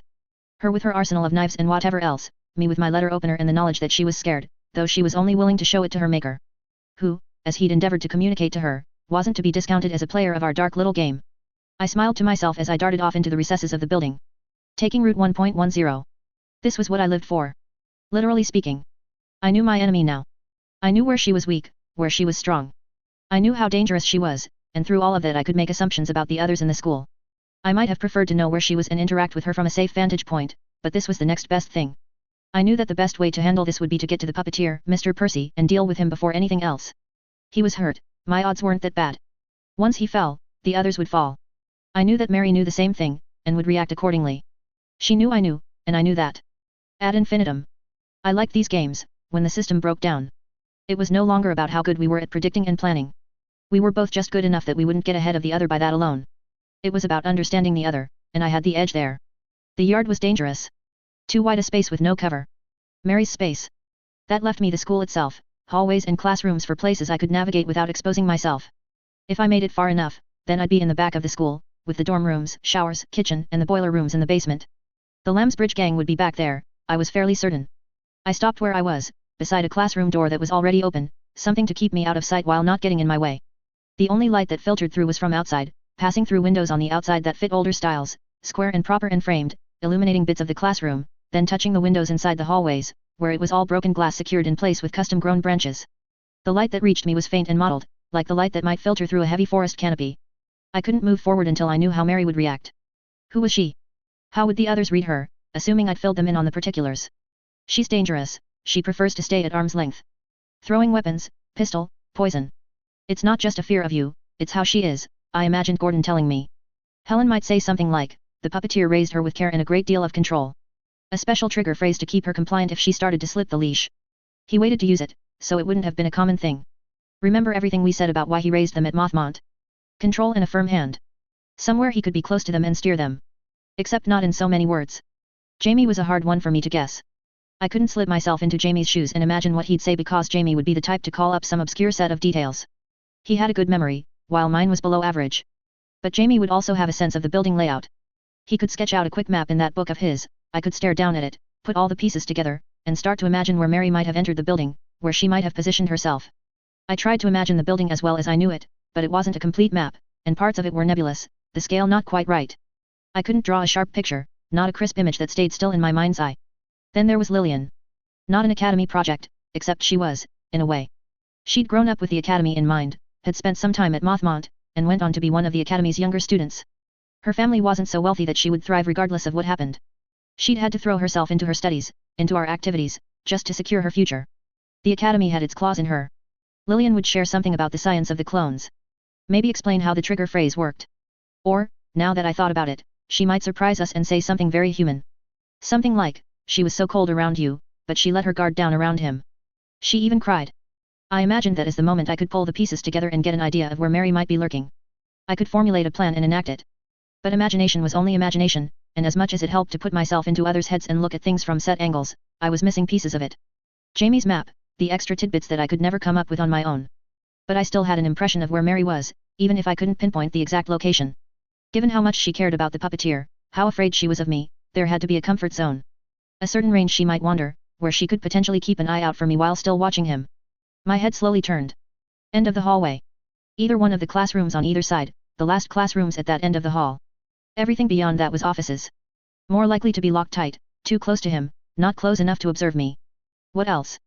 The yard? I'd called it her territory. She could look in the windows just as well as I could look out, and it gave her a lot of range of movement. I started to imagine a Mary at each of those points. A phantom image lurking in shadow, just out of sight. The puppeteer was her weak point.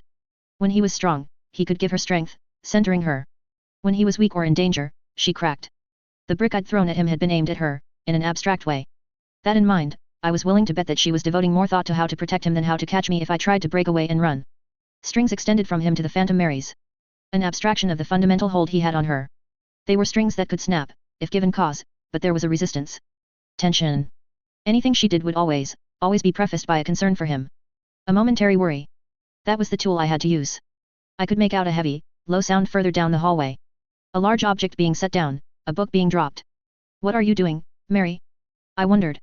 The phantom images were suddenly busy. Enacting various scenes and scenarios. Mary, anxious, making a mistake. Mary intentionally making a sound to distract, then slipping closer toward me. Mary setting a trap, a deadfall, or a heavy object that held down a tripwire, impossible to see in the dark. It was very possible that she didn't just have weapons. Poison, wire, any number of things could be stowed away in and around her uniform. I liked traps, but they were hardly exclusive to me alone. It was an approach that let her actively protect the puppeteer while keeping the right position respective to me and the man. If that was what she was doing. I was visualizing her at the end of the hallway, or in one of the adjacent classrooms. I wasn't thinking about the yard. I raised myself up, head snapping over to look into the window of the classroom beside me, past desks and chairs to the window that looked out into the yard. Between the rain and the branches, there was no way to tell if she was there, moving around to circle behind me, or if it was just weather and gloom playing tricks with my eyes. Think twice, SY, I told myself, going back to thinking about Mary being at any one of the positions in a quarter circle around me. Right classroom, hall, left classroom, yard. This is why Gordon gets on my case, I thought. Spend too much time thinking, miss my chances. She was watching, apparently secure in the idea that she'd spot me or confirm my location if I made a break for it. I needed to disrupt that security. Need to make a noise someplace I'm not. I looked, peering into the windows, searching the classrooms around me. Books could be slid across the floor.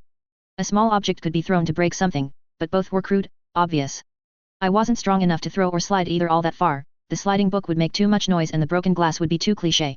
My eye settled on a shape at the back of one room, barely visible as a silhouette against the vague light that made it in from outside, even against the paler background of the wall. I darted across the hall, low enough to the ground that I had to put my hand down to touch the floor for balance and to keep my nose from smashing into the tile. My heartbeat picked up as I made it into the classroom, moving amid desks and chairs.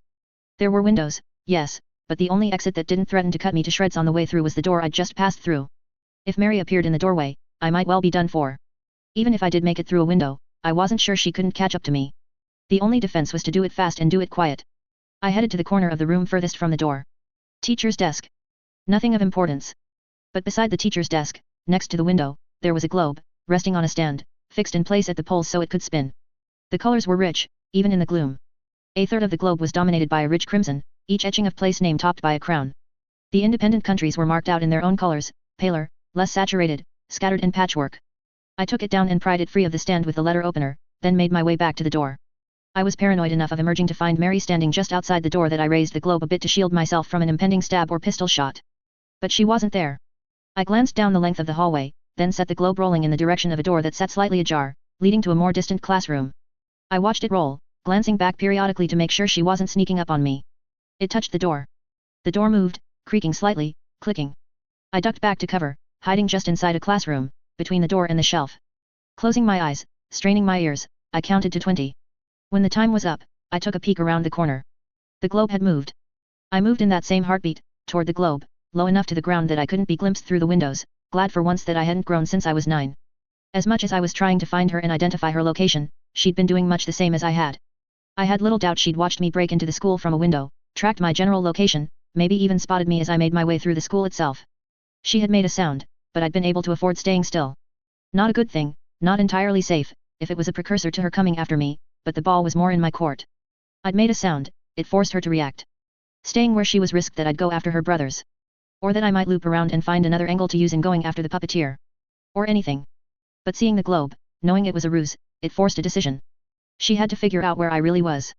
Was it a ruse, or was I leading her one way while slipping through to go after the puppeteer? Given a 50-50 chance with no clue otherwise, the strings pulled her back to the puppeteer.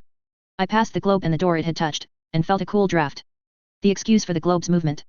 She'd slipped in through the window, had used it to make her exit, or both.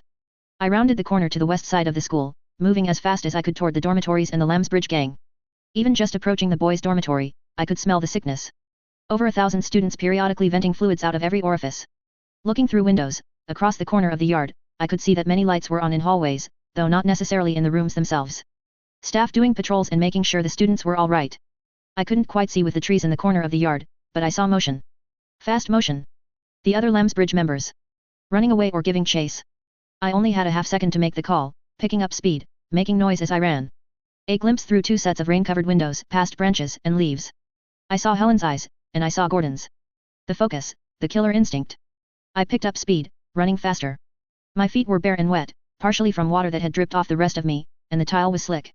I managed to keep my footing, but there were 1 or 2 points where I wondered if I was going to slip.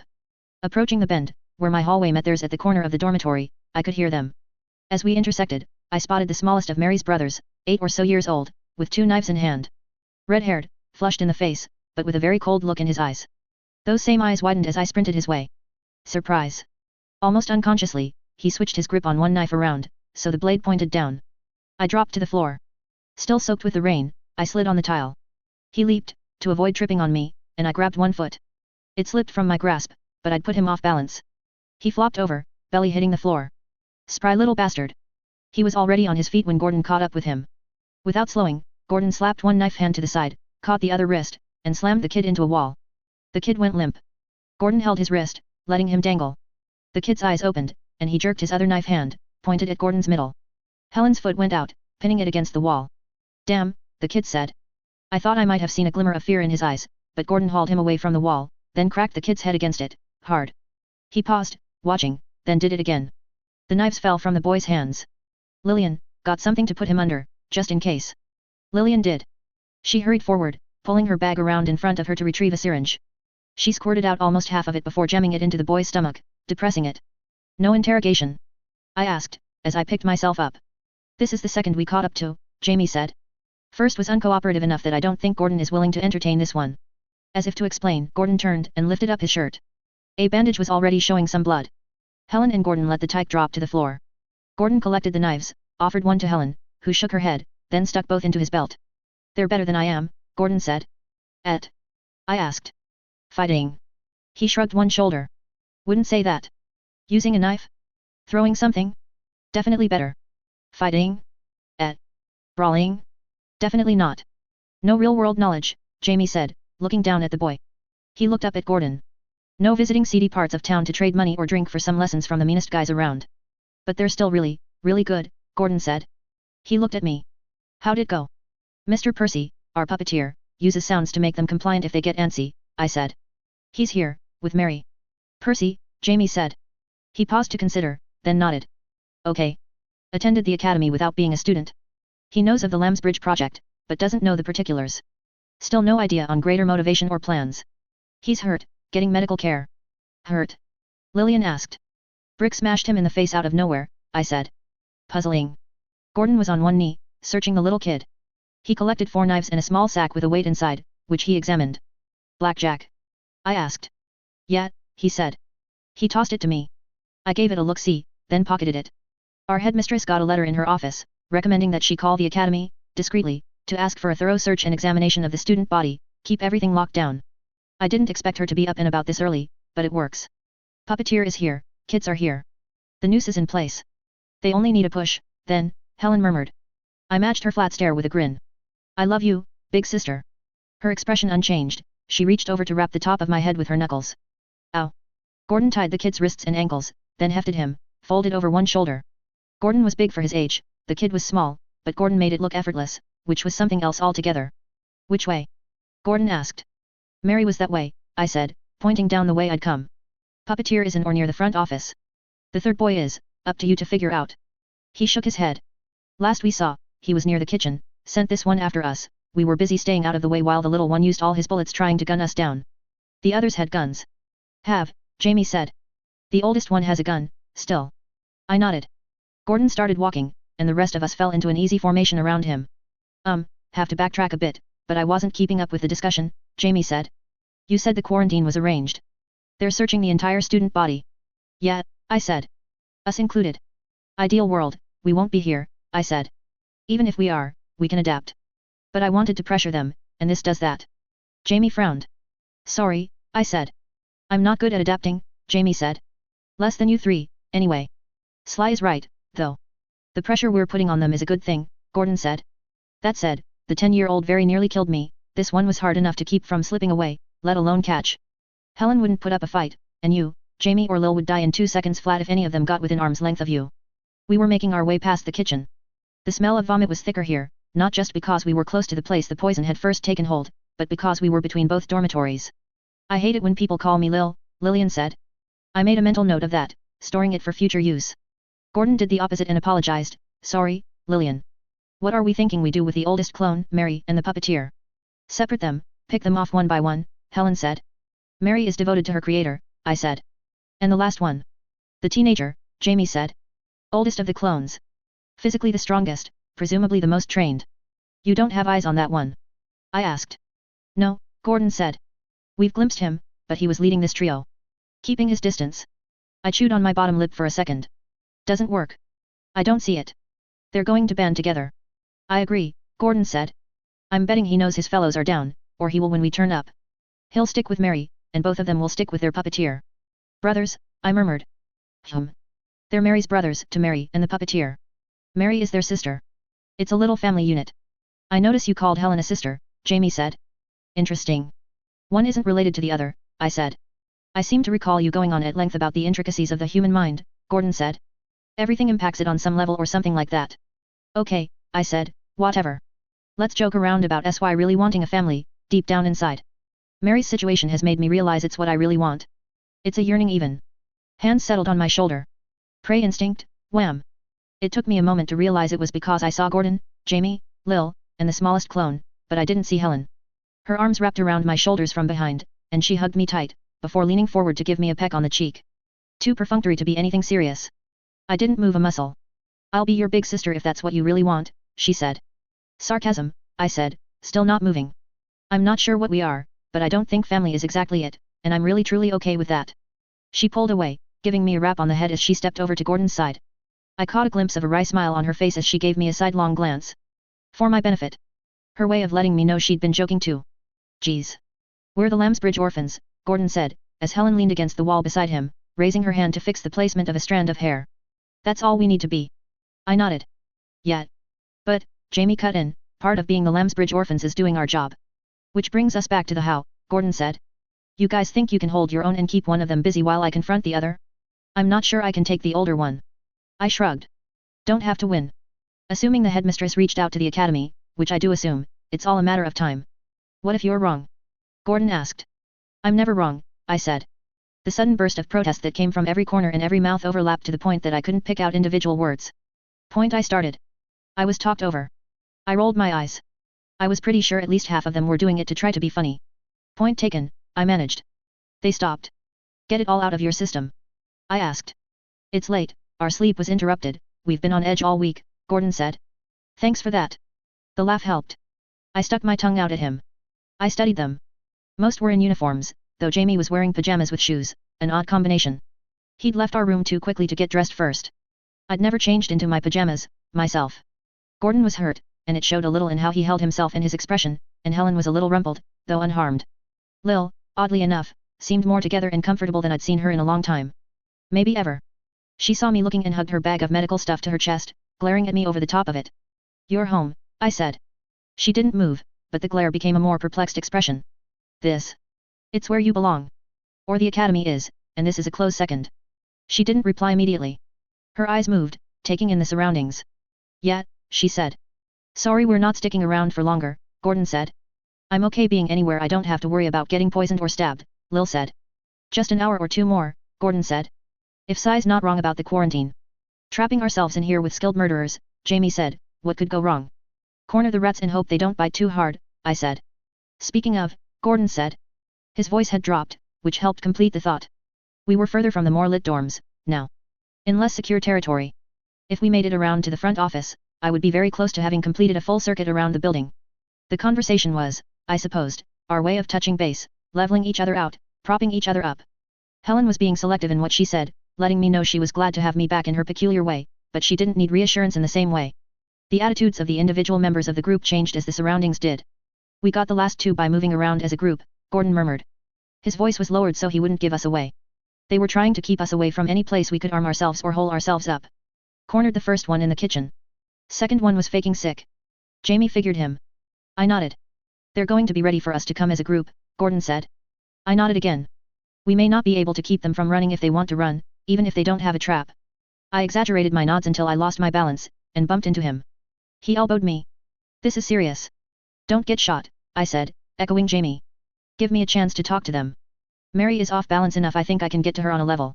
She's pissed because I threw a brick at the man who brought her into this world. That's harder if they're all together, Gordon said. I don't know how up to talking the puppeteer is, I said. Again, brick to face. You keep saying that like you're proud, Jamie said. It was a beautiful throw. So you are proud, Jamie said, voice quiet. Yeah, I breathed the word. Gordon couldn't have done better. You're the filthiest liar, Gordon murmured, smirking. Can we stop talking? Lil asked. We obeyed. The hallway turned, and we came face to face with a scattered group of youths. Gordon drew a knife, but Helen's hand reached out, stopping him from going any further. They were ordinary kids. Miserable kids in pajamas who looked like they'd died and been brought back as stitched. These would be the especially sick ones who needed help, ones who, if the metallic smell to the bodily fluids was any indication, had been so violently ill that blood was involved. We were near the infirmary. Next door on the right, Jamie murmured. Gordon gave him a tight nod. Gordon and Helen edged closer to the door, while I ducked low, to peek past their knees. Mary, unarmed, standing in the middle of the brightly lit room, ribbons removed, hair in relative disarray. Gordon was fastest to grasp that something was wrong. He shoved Helen backward, and Jamie caught her. I reacted too, backing away, not entirely sure why until Gordon turned the other way. The room opposite. A pistol went off, the bullet striking the doorframe where Gordon's head had been. It was almost too loud in the hallway where there was nothing to absorb the sound bouncing off the walls, an echo that played off the ringing in my ears. The sick children around us screamed, panicking. They leaped up from chairs in the floor of the hallway. The screams continued as the children got in our way and obstructed our movements. One tried to hide between me, clutching the back of my shirt, and made it hard for me to rise to a proper standing position. It was a moment of stupidity that left me mostly in the front of everything as our third boy stepped out of the room he'd been hiding in, pistol in hand. He wore a uniform, but he had a cloak and hood on over it, possibly to conceal himself better in the dark. For all my talk about effective use and prediction of Bug's movements when the box was shaken. Oi! Gordon shouted. Got your kid brother here. I saw the hesitation. The pistol's barrel slid away from me as his focus turned to Gordon and the youngest clone. I started to move, ready to kick up and try to knock it away or out of his hand, but the kid behind me still clung to me, and I immediately knew I wouldn't make contact. For an instant, I thought we hadn't accounted for all the clones, but then he made a small sound of fear. Human frailty, not maliciousness. Gordon was heading for cover, still carrying his burden, turning his body and running almost sideways so the littlest clone was more between him and the gun wielder. The gun moved, wholly focused on Gordon. One shot rang out, and the clone moved to reload. Did Mary warn him that I'd said Gordon was most dangerous? I made my escape, grabbing the kid who'd clutched me and dragging him behind, even though it slowed me down. The third shot was aimed at me. It hit the same boy I was trying to rescue, leaving me to stumble as my grip broke. Helen grabbed me and pulled me around the corner. We were right at the bend in the hallway where the hallway at the southern part of the school met the long hallway from the eastern part. The commotion broke up. The children who'd been sitting there waiting for their turns in the infirmary had mostly fled. Two were apparently too sick to move while bullets were flying, and the third lay there with a bullet hole in him. The one who'd clutched me. Younger than I'd expected, going only by the strength of his grip. I exhaled slowly. Gordon was across the hall, in a classroom, ass on the ground, back to the wall, the littlest clone propped up beside him, still unconscious. The others were behind me. Unconscious and whatever else. Being knocked out didn't mean waking up okay after a set amount of time. It could mean serious brain injuries. I have to ask, for context, I started. The pistol fired yet again. I saw the puff where it had hit the corner. It was a ball pistol. One shot, firing balls of lead or whatever else. It wasn't efficient, in terms of the number of bullets it spat out, range, velocity, or whatever else. Where a bullet from a high-end gun passed through your enemy, these guns were meant to fire a small metal sphere into the other guy's body, where it could bounce around and tear up their insides. A good killer would make the bullet count, and the damage done by these particular weapons meant that academy-trained doctors would have a far harder time patching them up. Context, I started again. Does the puppeteer read you bedtime stories at night? I heard Mary speak, and she sounded very tired. Don't answer. He's trying to get to us, or trying to buy time. Oh, Mary. How are you doing? I called out. They really like using you as bait, don't they? I volunteered, Mary said. My plan. Funny how that works, I said. You'd think the puppeteer would work harder to convince you that you should stay alive, if you're that special to him. Puppeteer, the older clone asked. Don't listen to him, Mary said. You responded, he pointed out. Mary said. I could imagine her expression. Not very happy. I'm curious, Mary, why did you change your mind? You sounded so insistent about not wanting the puppeteer to put himself in danger by coming here. Then he said his magic words and, well, can you clarify? It doesn't make sense. Magic words, she said, her voice soft. You're special, Mary, he was going to make something of you, right? Big sister to all the new clones of the next generation. Why would he do that, trying to control you? Maybe if he came out, I could hear his explanation. He's the older clone started. He stopped short. I frowned, staring down at the ground, trying to picture why. We're not going to put him in harm's way, Mary said. You'll have to get through us to get to him. Basically what I was going to say, the older clone said. He puts you in harm's way, I said. What part of this is fair? It's none of your business, Mary said. It's exactly our business. It's what we do. We do it to make money. The definition of business. I couldn't see either of them. I was talking to thin air, which was worse than it had been trying to talk to Mary in the furnace room. You're the cleanup crew for a corrupt and distorted organization. Child soldiers and killers. I think any argument you could make against our group would apply double for your puppeteer, I said. Think so? You don't know us, Mary said. Something was off. For someone recommending avoiding talking to me, she was doing an awful lot of it. I raised a finger, pointing at the corner of the wall. Very slowly, I moved my fingertip. I glanced back at Jamie and Helen, then over to Gordon. I got nods in response. They got it. Gordon leaned back, out of sight. Mary was distracting us while the other clone approached down the length of the hall. We didn't have guns. Much less guns intended to rip someone up inside. I know you, Mary, I said. I get you. We're the same. She faked a laugh. I held the blackjack and letter opener, poised to throw the first and stab with the second. The other clone had to be close. He could well have his back to the same corner I was crouched beside. Close enough to smell, if the smell of blood and puke hadn't made the use of my nose impossible. Laughing, you don't see it. Tell me, did you have breakfast with him, Mary? I asked. Yes. Often enough? In the way you really wanted. A pause. Glass shattered. That was my cue. I threw myself forward, out into the hallway. Gordon was still mid-air, having leaped through one of the tree branch and broken glass windows that separated classrooms from the hall. Glass and bits of wood danced around him, his knees pulled up to his chest to clear the wall beneath the window. Not anything I'd expected, but it was something. My shoulder hit the ground. I'd planned to stab if he was close enough. He wasn't, so I threw the blackjack.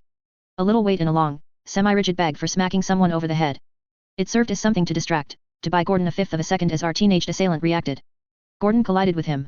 In the midst of the collision I saw the two pistols the eldest clone was armed with, saw Gordon reach for just the one, twisting it around in the clone's hand so the barrel pointed at the boy, the trigger finger slipping away from the trigger. Our Gordon. A hero on paper, skilled, strong, fit.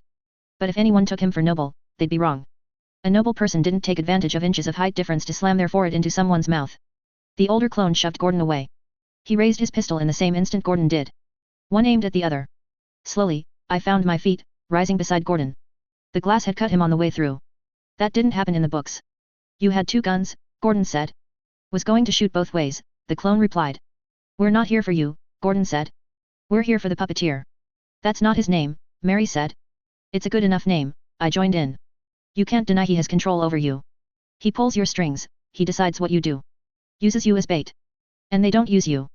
Mary asked. You're not tied to them, these other orphans? Would you give them up to save your skin? Oh, wait, you don't care about your skin. Expiration dates, hey. I saw Gordon's gun waver a fraction. Yeah, you forgot to tell them, hey. Was going to at the conclusion of this, I said. You described yourself as a villain. You're a liar, a cheat, a thief, a grubby killer. Yet, Gordon chimed in, I believe him. Mary didn't have a quick response for that. When I was asking about breakfast, about the little things that count, I said. I was really asking if you felt loved, if you truly loved your father, or whatever you see him as, or if it's just something ingrained in you. I think that's my cue, a voice said. Not a confident one. A female voice. The headmistress emerged behind Mary. Her hands clutched a piece of paper. My thoughts moved so fast that they were a jumble. Law, re, to, law, son. I found my conclusion. Left alone with the headmistress, the quarantine, our puppeteer had figured out what I'd done. They are not on your side. I called out. They are not with the academy, headmistress. He'd turned it around. R.O., ta. The eldest clone reacted, pulling the trigger. Gordon's reaction was a fraction of a second later, off balance as he reeled from getting hit. The clone was hit in the shoulder. The look in his eyes went beyond cold, and had become something else entirely. Dead, empty, hollowed out. That was how he had them kill the parents. A kill phrase, a letter they were to read at a set time or something sent to the home. Gordon fell, and the clone barely staggered, heedless of pain and injury. Helen wasn't a fighter, and the rest of us didn't stand a chance. The puppeteer was a manipulative bastard, one that could well be on his way out, and he might well have beat us with one fell stroke. Taking route 1.11. Letter opener, get close, stab, doing any damage at all can make the difference, get low, make better use of shorter stature. The eldest boy stepped closer. I ducked, drawing my arm back to stab, and he kicked me.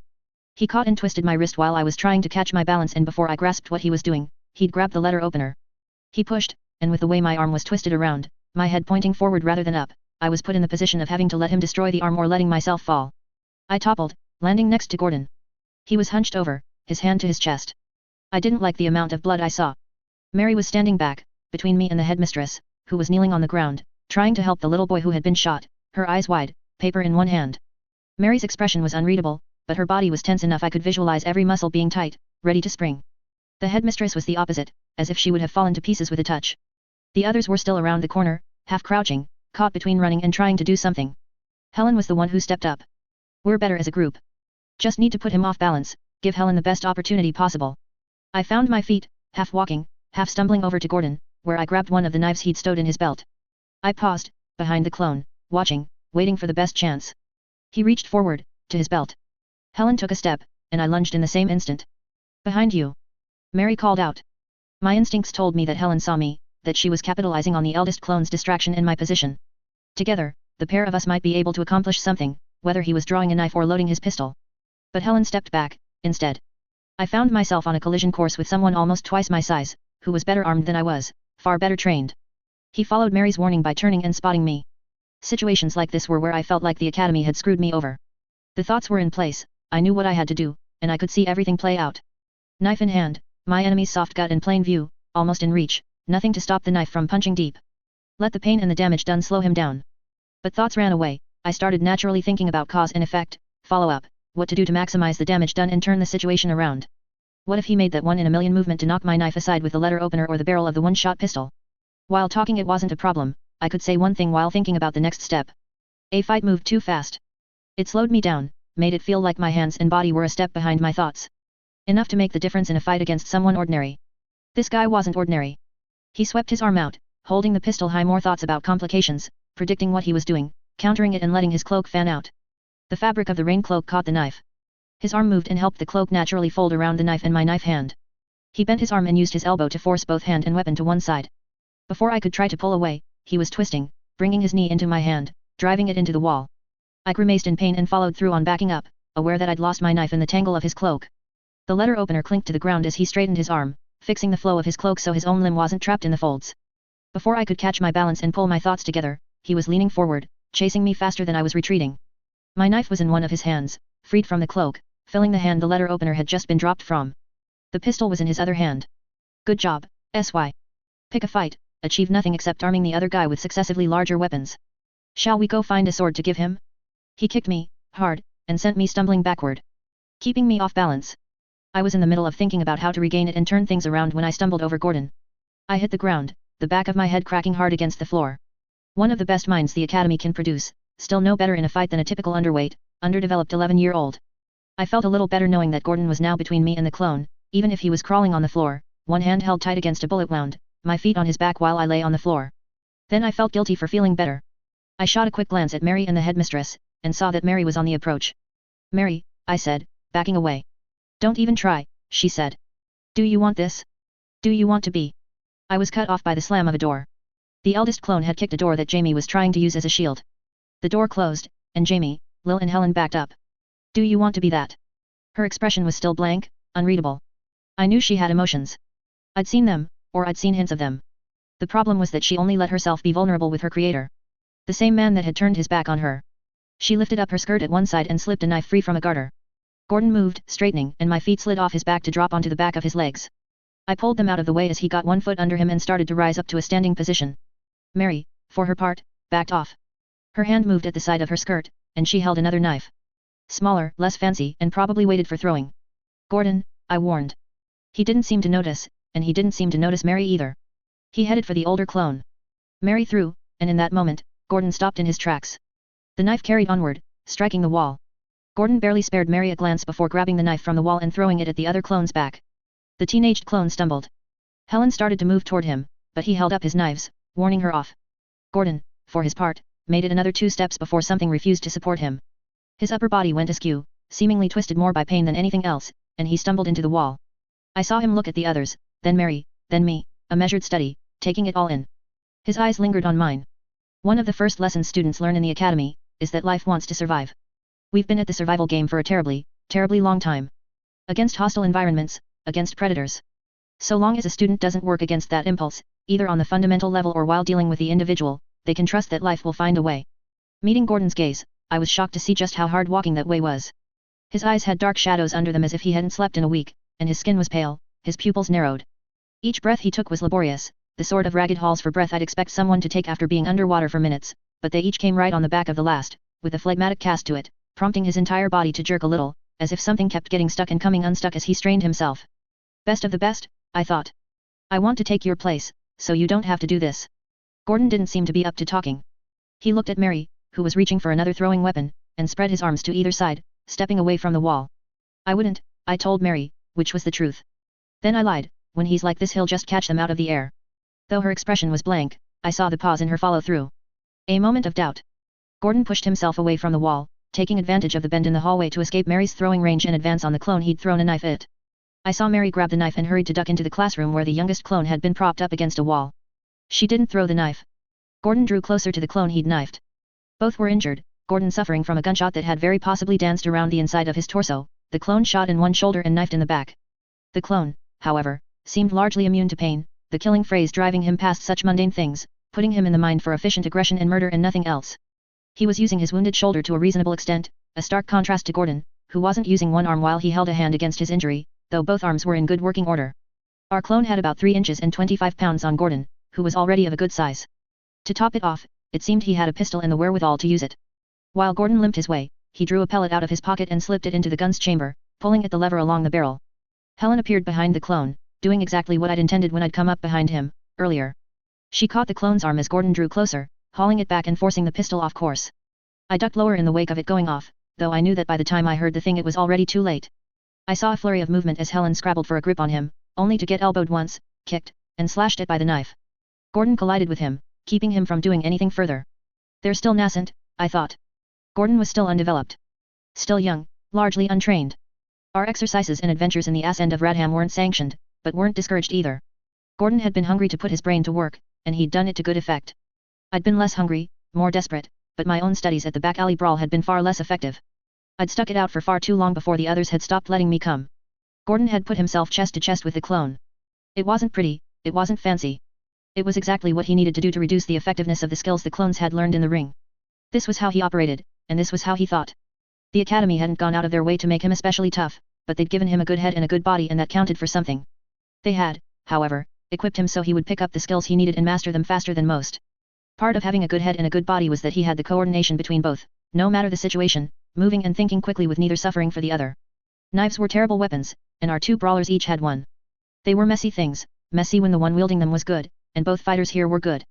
Tentative slashes were fended off, hands of one boy gripping the wrists of the other, to try and limit the movement of the knives, but even the chance cuts were gruesome, parting skin. Blood dripped from Gordon's chest wound to the floor now that he was no longer holding his hand there. I yelped a little as I saw Gordon take a knife in the side. I saw him bring one arm down, away from the clone's wrist, pinning the knife in place. With the slickness of the blood and Gordon's sheer tenacity, the clone couldn't pull it free. Gordon, for his part, still practically hugging his enemy, was able to stab several times, despite the clone's efforts to keep his arm still. This is the puppeteer's mistake. Take away something's will to continue on, no matter how strong it is, no matter what else you do, you create a losing battle. The clone didn't try to stop Gordon, instead striking out with hands, striking at head, ears, even at Gordon's bullet wound. But Gordon kept stabbing, and soon reached the point where the clone wasn't resisting as the knife went in and out of his midsection. The clone soon dropped, and Gordon went with him, having been leaning so heavily on him for support. Jamie and Lil went immediately to his side, looking after Gordon while dealing with the dying clone. Helen, badly cut, didn't move from where she'd fallen, but a glance suggested Lil had given her some preliminary care. All three of them were around the corner from Mary and the headmistress. Joining them meant crossing the breadth of the hallway. I decided that wasn't too wise. Mary, I said. I didn't get a response. I glanced out of the hallway, then pulled my head back as I saw a flurry of movement, out of the corner of my eye. A knife hit the door frame. I tried to grab it, found I didn't have the strength to pull it away where it had embedded into the wood, removed my hand, and saw another hit the spot where my hand had just been. It's over, Mary, I said. What are you even doing? I'm doing what the academy needs me to do, she said. Protecting the children of this school. I have to buy time and make sure you don't get away, before the quarantine. What are you even talking about? Jamie asked. I raised a hand, urging Jamie to hold back. Mary, I said. Forget the headmistress. As pawns go, she's mostly used up. Pawn. I heard the woman utter the word. Outrage had pushed her to speak where she'd been caught up in silent horror, watching children shoot, stab, and use weapons on each other, spattering her school hallway with blood. I ignored her. Where do you go next, Mary? The puppeteer is gone. He left the headmistress with a paper that was supposed to turn you into weapons, presumably one by one. Something about that tells me he didn't plot a way for you to meet again. I'll do what I'm supposed to do, and then I'll find him, she said. Oh, you want to prove your worth, after being discarded? I asked. Prove that you worked as an experiment? He'll be so overjoyed at how good you are that he takes you back in with open arms. Something like that. Oh come on, Mary, I said. Come on. I bet I'm describing almost exactly what you're hoping for. You don't care about the boys, this kid who's unconscious next to me, or the big guy that just got carved up by Gordon. You just figured you'd stand there and let them throw themselves at us, do as much damage as possible, and then you'd clean up. Go back to the puppeteer as the one who succeeded. There wasn't a response. Thing about you being created for one thing and one thing only, you're pretty easy to figure out. You have a reality and the puppeteer is at the center of it. You're trying very hard to avoid thinking about what it means, that he went out of his way to plug a special sequence of sounds into your head, and set it up so that you'd kill. The lies, the basic underlying thought process that he had from the beginning. What he's doing right this moment, leaving you, and what lies in the future. Even in your perfect hypothetical world, what happens? Still no response. Let's say you kill each of us. Gordon's dead, Helen can't fight so effectively, Jamie's almost as bad in a scrap as I am. Then you go to him, and he welcomes you with open arms. But you know he'll have his doubts. He knows you know that he abandoned you. What you are. Can you picture the tense conversation, the rules he sets in place so you don't go running the mouth and filling in the next generation of clones? How grim is that life, the two of you never speaking about what happened tonight, and how things changed. She was still silent. I frowned. Did I lose her? Had she slipped away? The reality of existence, of life, in every sense of the word, academy, or literal or figurative, is that things change. Nothing is static. Your relationship to the puppeteer has changed, and... I chanced another look out into the hallway. I thought I saw a movement, and flinched, ducking back. When no knife appeared, I looked again. There was only the headmistress, clutching her hands in front of her. I saw her eyes move. To the broken window.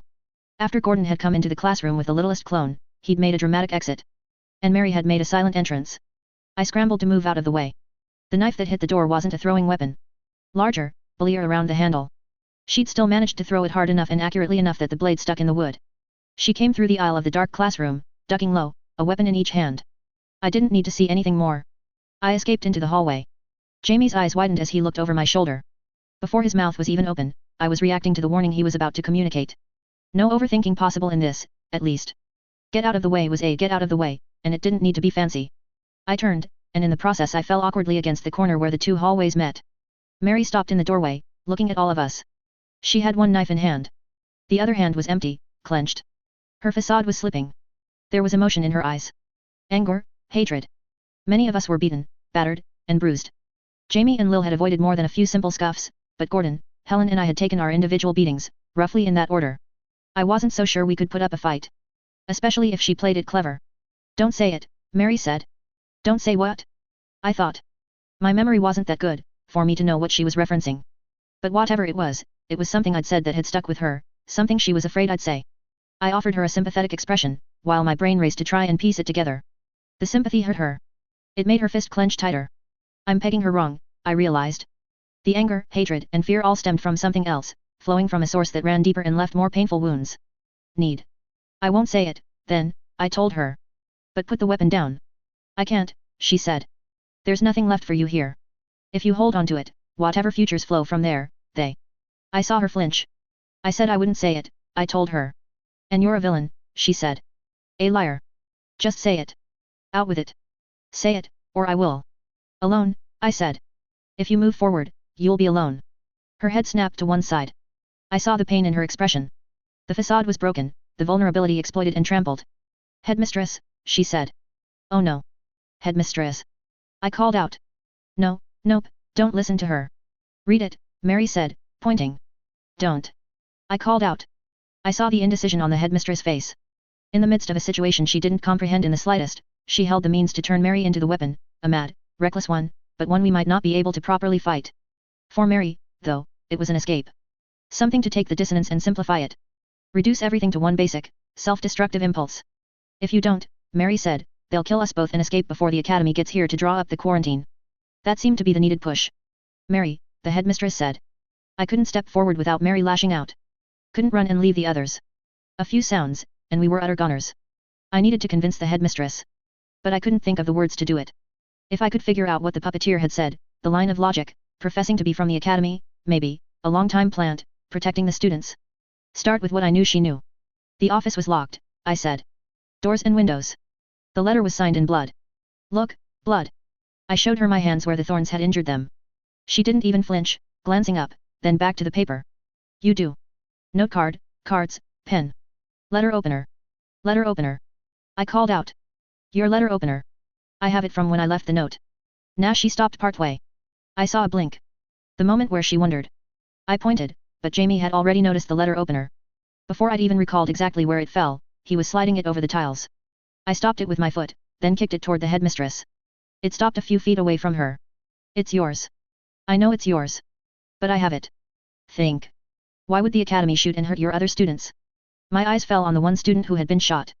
The one I'd helped into the line of fire, letting him take a bullet for me. The headmistress looked down at him.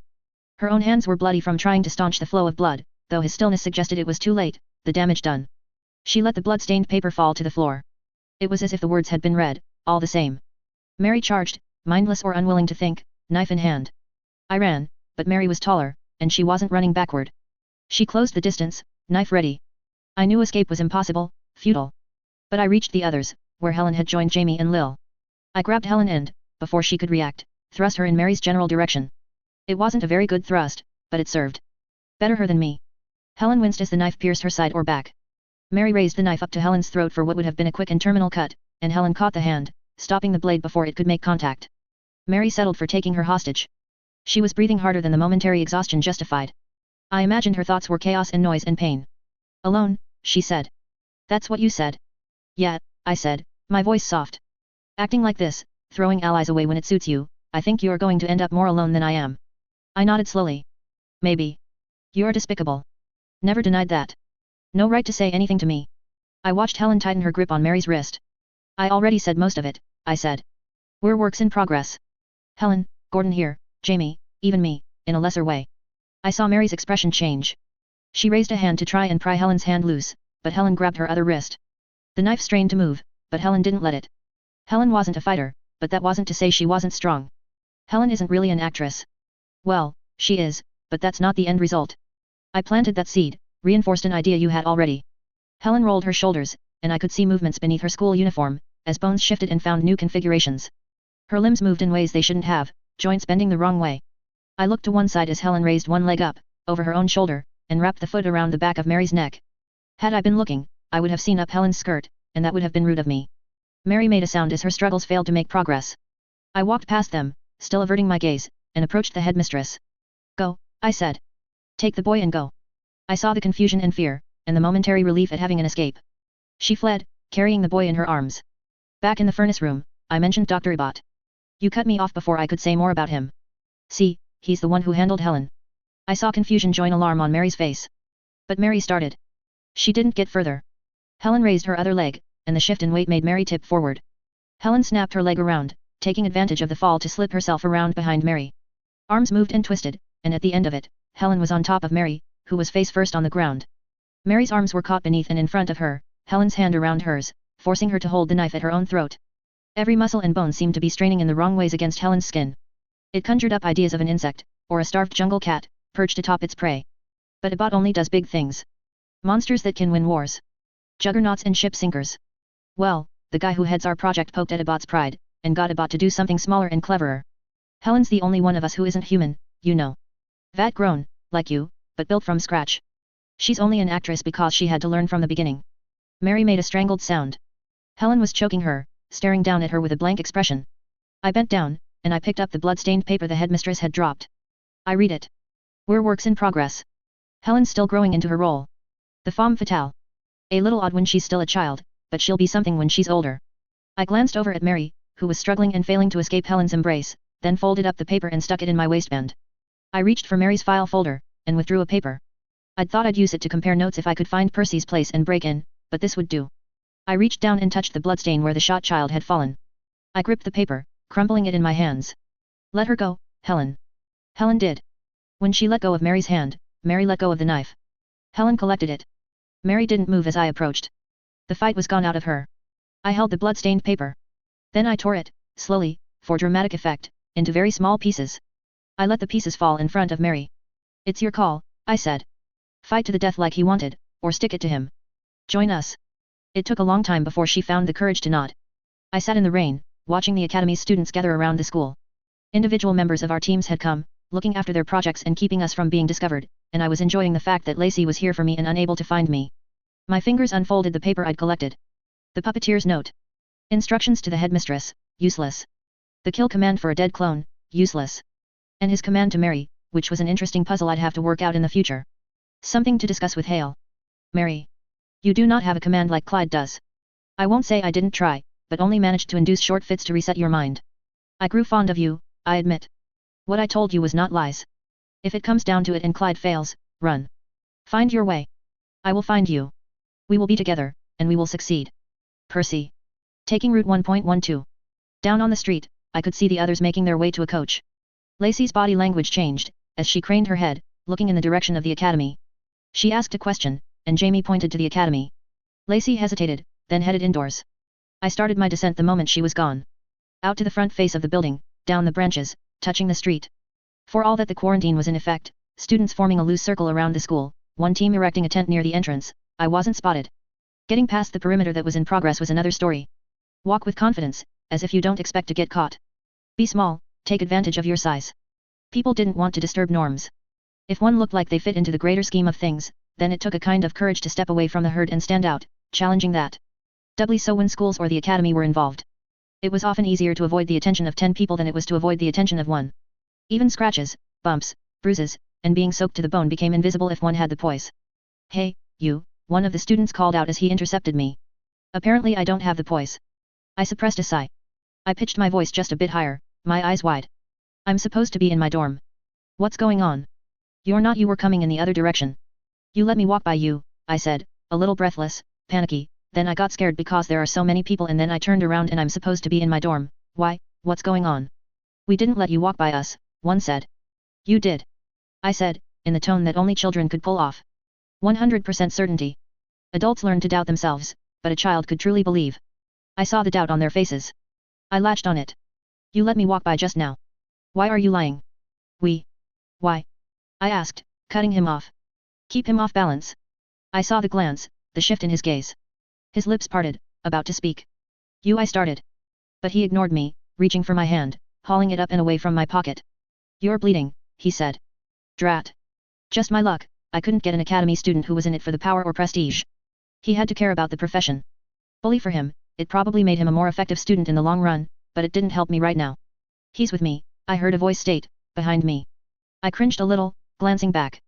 Lacey, who had one hand on her hip. That doesn't mean anything to me, the student said. I know him. He's mentally unsound and a challenge to deal with. The blood on his hands is his own fault. He got away from his caretaker, and I need to get him back now. Dirty pool, Lacey, I thought. I looked up at the student, my eyes wide, my lips now slightly parted, tongue visible between my teeth. Nothing obvious, but still playing along. If he was in the school. He was telling the truth, Lacey said. She put a hand on my shoulder. You let him walk right by you. I'll vouch that he wasn't anywhere near the sensitive areas, and I'll stay quiet about your laps. If you don't make us miss our coach. The student glanced over at the coach where the others were already getting seated, then stepped out of the way. Lacey guided me, her grip on my shoulder a little firmer than it needed to be. Rather, she was digging her fingernails in as if she thought I was going to run away. We made our way to the coach. Gordon was apparently in another coach, being looked after by a few of the collected students assigned to our projects, but Helen, Jamie, Mary, and Lil were inside the waiting coach. Lil had an empty syringe in hand, and Helen was occupying the whole bench beside her, head on Lil's lap, eyes partially closed. No adults sat inside. You came back pretty quick, Jamie spoke to Lacey. Second thoughts. I find that when I'm dealing with Sylvester, directly or peripherally, and I have the little doubt in the back of my mind, I have to take a moment and second guess what I'm doing. I didn't expect it from you, Jamie. Sorry, Jamie said. I thought he'd come down if you left. I thought as much. I asked myself, what is the most inconvenient thing he could do? Making me search the school for him, only to find the coach was gone when I stepped outside. I shrugged my way free of her claw grip and climbed up into the coach. Goodbye, Sylvester, Lacey spoke to my back. I collapsed into the cushioned seat and looked her way, an eyebrow raised. The goodbye felt meaningful. Her expression was dead serious, driving that idea home. I thought about what you said, she told me. I don't know what to say except that you're right. You win. I've asked to be taken off your project. Professor Hale agreed. I nodded. I was very aware that Mary was watching this exchange between Lacey and I. I want to make excuses, justify, argue, give any one of a number of responses. But I'm doing it for my sake, if I remember right, not for yours. I guess the only thing I have left to say is that it's your loss in the end, Sylvester. You need people who know you and your history. How you've developed, how you operate, what you need. Maybe, I said. But I also need the autonomy to decide who I work with. You say you know me, you get how I operate, in a lot of ways. You see that as a good thing, but it's the opposite for me. She gave me a long, hard look. Goodbye, Sylvester, she said, for the second time. Goodbye, Lacey, I said. She shut the door to the coach. A moment later we were in motion, on our way to the academy. No chaperones, which felt odd. Was that Hale's call? Someone else's? It was convenient, but if Mary decided to strangle me with the chain, I wasn't sure how good of a fight we'd put up in these tight quarters. She sat just to my right, and she was completely silent. A little damp, now, rumpled, her ribbons gone, hair loose and in need of a combing. Her wrists were shackled, the shackles themselves thick and heavy, with proper chains that a bull couldn't have broken. A blanket was draped over her lap, but the outline was unmistakable. She'd been disarmed, though I doubted everything had been collected.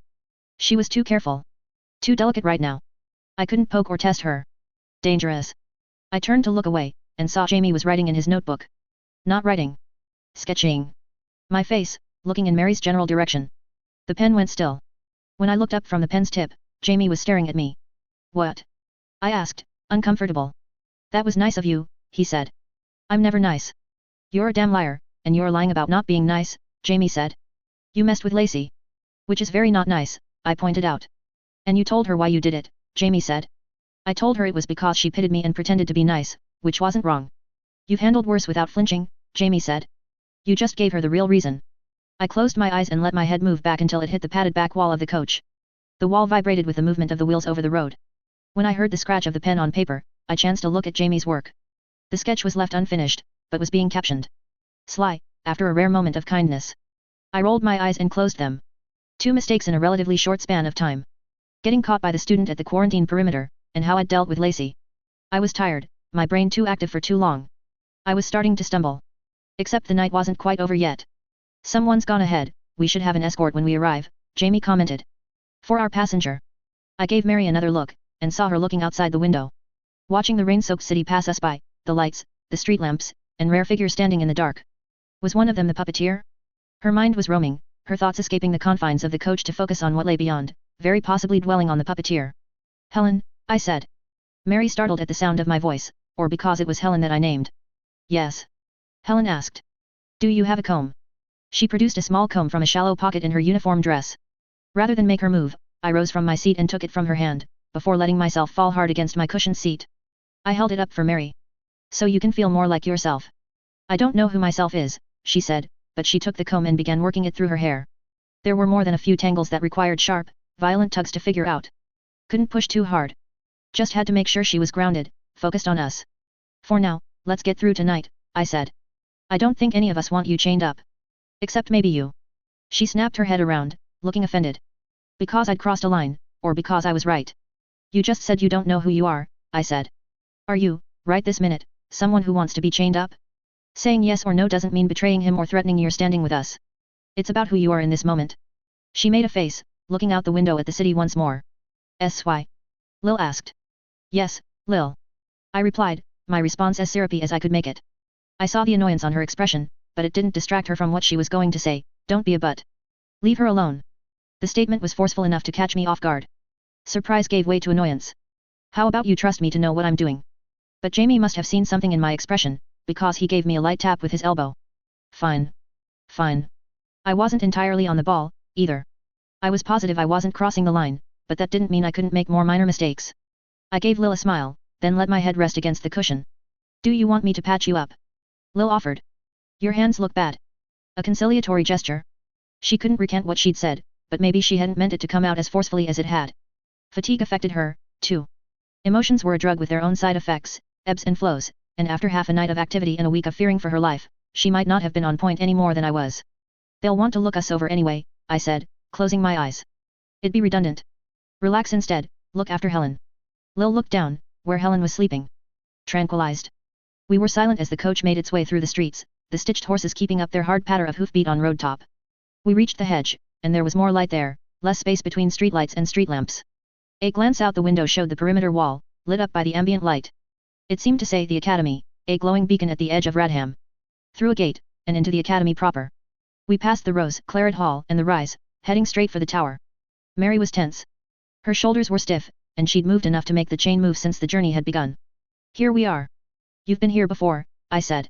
Mary snapped her head around, as if unsure who I was talking to.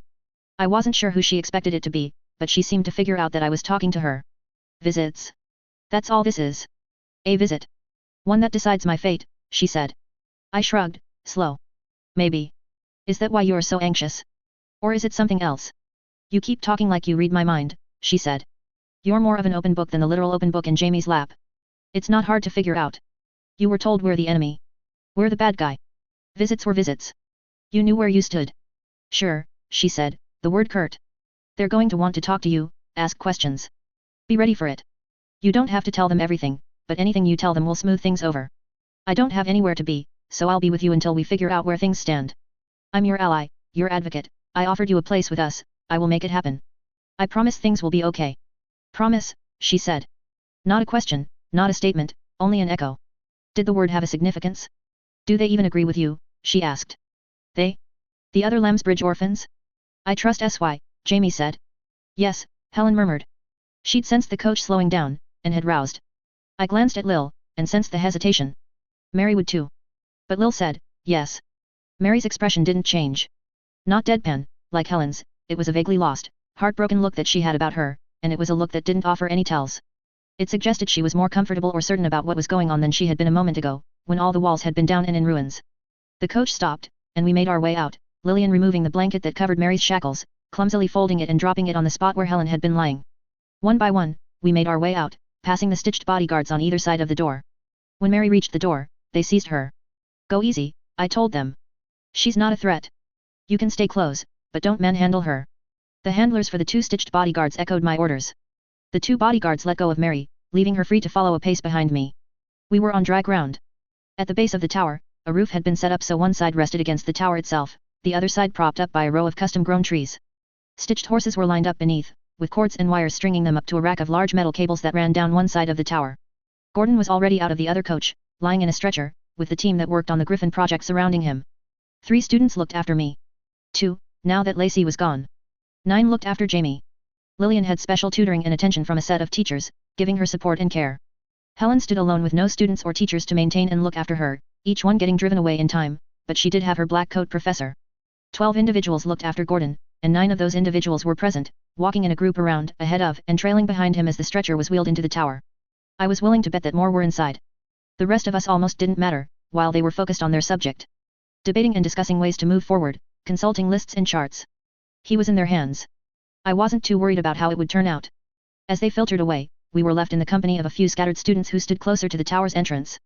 I recognized some as members of Jamie's team, 2 men and 2 women who looked a little more tired than all the rest.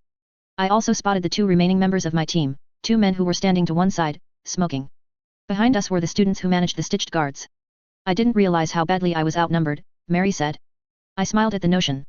She didn't smile back. It's the academy, I said. This is a small department with a shortage of funding. You should see the manpower backing the other projects. Lillian, Jamie, Helen, Mary, and I ventured closer. Jamie, one of Jamie's project workers said. Older than the rest. A few questions, first, but Professor Hale wanted to see her. Everyone's to have their checkups, appointments, and testing. If you could give us a moment with Jamie. Have your moment, I said, cutting him off. No rush. My two remaining team members were Dewey and Alton, puffing away at cigarettes. Take away the white coats, and they could have passed for street toughs who were waiting to hold me at gunpoint and force me to empty my pockets. There was a brutishness to their builds and expressions. Alton had a heavy brow and an ugly look in his eye that academy medicine couldn't change. Dewey's face, by contrast, had seen too much of the academy's attention, smoothing all of his skin to the soft texture of baby's bottom. I knew Dewey had been given treatment a few years back for a bad slouch, but habit had won out, and even now he was just a touch hunched over. His hair was blonde and gossamer fine. I knew where I stood with them. I knew that Alton had been signed on because of a mean streak and a bad disciplinary record from a school very much like Mothmont, while Dewey was, along with Lacey, the only one who'd been present from the beginning.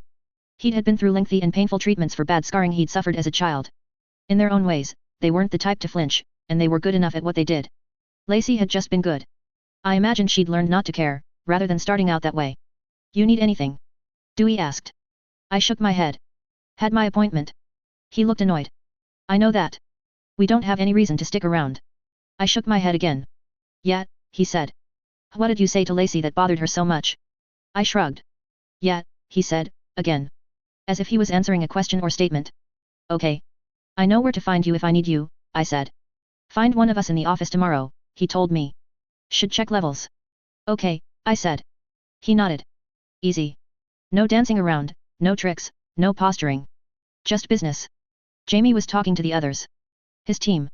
From what I overheard, he was trying to convince them that no, he didn't need to stop by their office now. Yes, he would be there soon. Yes, he understood that people were present now. My eye went to the book. He was holding it with both hands, but he wasn't holding it with a death grip, he wasn't hugging it. He didn't need help. I retreated a bit, approaching the three girls at the edge of the canopy. Lil was talking to Mary while she fixed the bandage at Helen's side. Helen seemed to be taking it in stride, arching one eyebrow as she glanced back at me. The arch, much like the smiles, winks and nods, seemed to be for my benefit rather than her own. Little touches that made me feel more nervous around her, rather than less. Mnemonic trick to figure out how things are laid out, Lil said. Trick? Mary asked Lil. It's a body. Each department has a focus. The tower is the head. Record keeping. The rise is the shoulders, or the collarbone, the neck, supporting structures, storage, think backpack. Then you have the academy headquarters. Center of everything, Claret Hall. The heart, Mary said. The rose, Lil suggested, trailing off to give Mary the chance of offering an answer. Mary shook her head. Ribs. Dormitories. I think of it as rows, ribs, bars, cage, zoo, students. That's how I put it together in my head, drawing the connection. I started doing it from the beginning, but even though I know, I still sort of think that way. I make the connection like that, Lil said. She sounded so excited. A kid with a chance to show her stuff. She wasn't a project, but she was clever in her own normal way. Exceptionally so, it could be said. Maybe it was because she'd been pushed to keep up with us, maybe it was because she was a rare breed. But she wasn't one of us. She had a family, a place to go home to. What do you think the hedge is? I asked. Mary started a little at the sound of my voice. Hedge? Exterior wall, skin. I shrugged and nodded. Immediate care, contact with the city outside, first line of healing and prevention. Does that help? Lil asked. Help? I cut in. With feeling lost and overwhelmed in this place, Lil said. It helps a little, Mary said, in a way that didn't convince me in the slightest. She moved her hands a bit to tug at her uniform top and the chains rattled. Okay, that's great. Lil said, perking up, so, after the rose, you have other main buildings. There's the... Helen, a voice cut through the patter of rain on the canopy roof. It was a hard voice. Lil's train of thought crashed right there. Ibot, Mary murmured. Ibot. He was someone who had been elevated to a position in society that didn't suit him in the slightest. He was among the most brilliant minds at Radham, clever, not bad looking on the surface, he had the veneer of the upper class and none of the follow-through.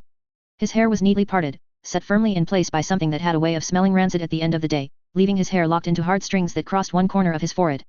His round eyeglasses were gold-rimmed, but so smudged I could barely see the eyes on the other side of the glass. A name that might not have been known by every household, but was known to most. I expected you earlier, he said, and his phrasing was civil and proper, the tone far from it. In the future, you come straight inside and report to me. Do not make me come out here. Yes sir, Helen said. But you're not always here, I thought. Is she supposed to report regardless? Ibot seemed to think so, and now Helen would. He was now close enough to speak to us without raising his voice.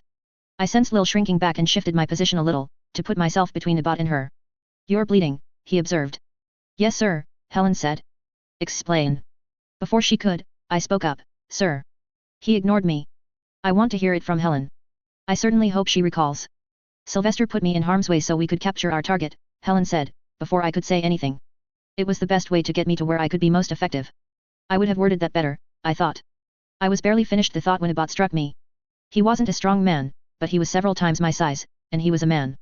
The noise of the back of his hand connecting with my face made virtually every head present turn. Take more care, he instructed me. I had to blink a few times before I was able to figure out that I was on my hands and knees. I opened my jaw yawning wide, feeling it pop before I was able to work my mouth to form words. Yes sir. Helen offered me her hand. I took it. Do not help him up, Ibot said. Come. Helen let my hand drop from hers, but she didn't move.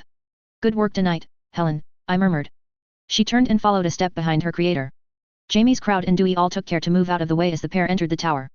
Conversation didn't resume until the door shut behind Helen. I ignored Lil's offer for assistance in standing, and got to my own 2 feet. Always good for a first impression, Ibot is, I said, glancing at Mary. I don't understand. If he wanted to, he'd run Radham, I said. He doesn't want to, but he still has that clout. Not what I would have wanted you to see while trying to win you over. You're assuming I have someplace else to go, Mary said. Yeah, I thought, I am. But maybe you don't see all the options that really lie in front of you. I saw Jamie shift his grip on his book. Head bent a little, arms crossed over the notebook's leather-bound cover. Lil, I said, without taking my eyes off him. Lillian. I don't know how to say it without sounding like I'm telling you to go away, but, if you wanted to go to your room and get a good night's sleep, this wouldn't be a bad time. That does sound like you're trying to get rid of me. But? I asked. Pillow, covers, your own room, peace and quiet. Nightmares, she said.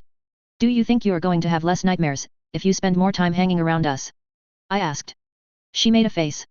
But she flipped her hood up, picked up her bag, and headed down the long road to the middle area of the university, where the rows radiated out around Claret Hall. Come on, I said. I grabbed Mary's chain, tugging a bit. Don't, she said, suddenly tense, resisting the pull. Which a student and a stitched bodyguard took as leave to give her a push. Cooperate, the student called out. It's fine, I said. Really, it's fine. But it didn't feel fine. Jamie was shrinking into himself more, glancing my way as his group led him inside. I was caught between the two. Couldn't abandon Mary at this stage, but letting Jamie go ahead without giving support. Please, Mary, I said. Mary hesitated, then obeyed. We covered ground quickly, Mary's chain rattling, but I had to hold the door for her, and then the stitched bodyguards and their handlers were right behind us, wanting to keep an eye on Mary, and all in all, it was clumsy and awkward, and it took some time for us to catch up with the brisk, businesslike strides. I pushed past students in lab coats to get to Jamie. He unwrapped his arms from the book, and after a moment's pause, he handed it to me. I took it with reverent care, and held it securely in my arms. See you, he said. Soon, I replied. Griffin getting pieced back together. Galatea in the care of her maker, who is as different from her as night from day. And the caterpillar. I watched the caterpillar disappear down the length of the hall. Appointment was the wrong word. I rubbed the side of my face, where I knew I'd bruise, then turned to Mary. We were as alone as we'd get, with our stitched escort. I wanted to show you better, I told Mary. I want to show you Lambsbridge. How we have a home, how we have each other. You have his book, Mary said. I think I get it, even if I don't understand the details. I'm not sure I would have believed whatever you meant to show me. The perils of being an established liar. I want you to be one of us, I said. I think I might want to be, she replied. That'll have to do, I told her. We had 9 flights of stairs to climb, and when I offered to hold up the midsection of the chain to alleviate the weight of it, she didn't resist. When we arrived in Hale's office, he didn't seem to miss that detail, either.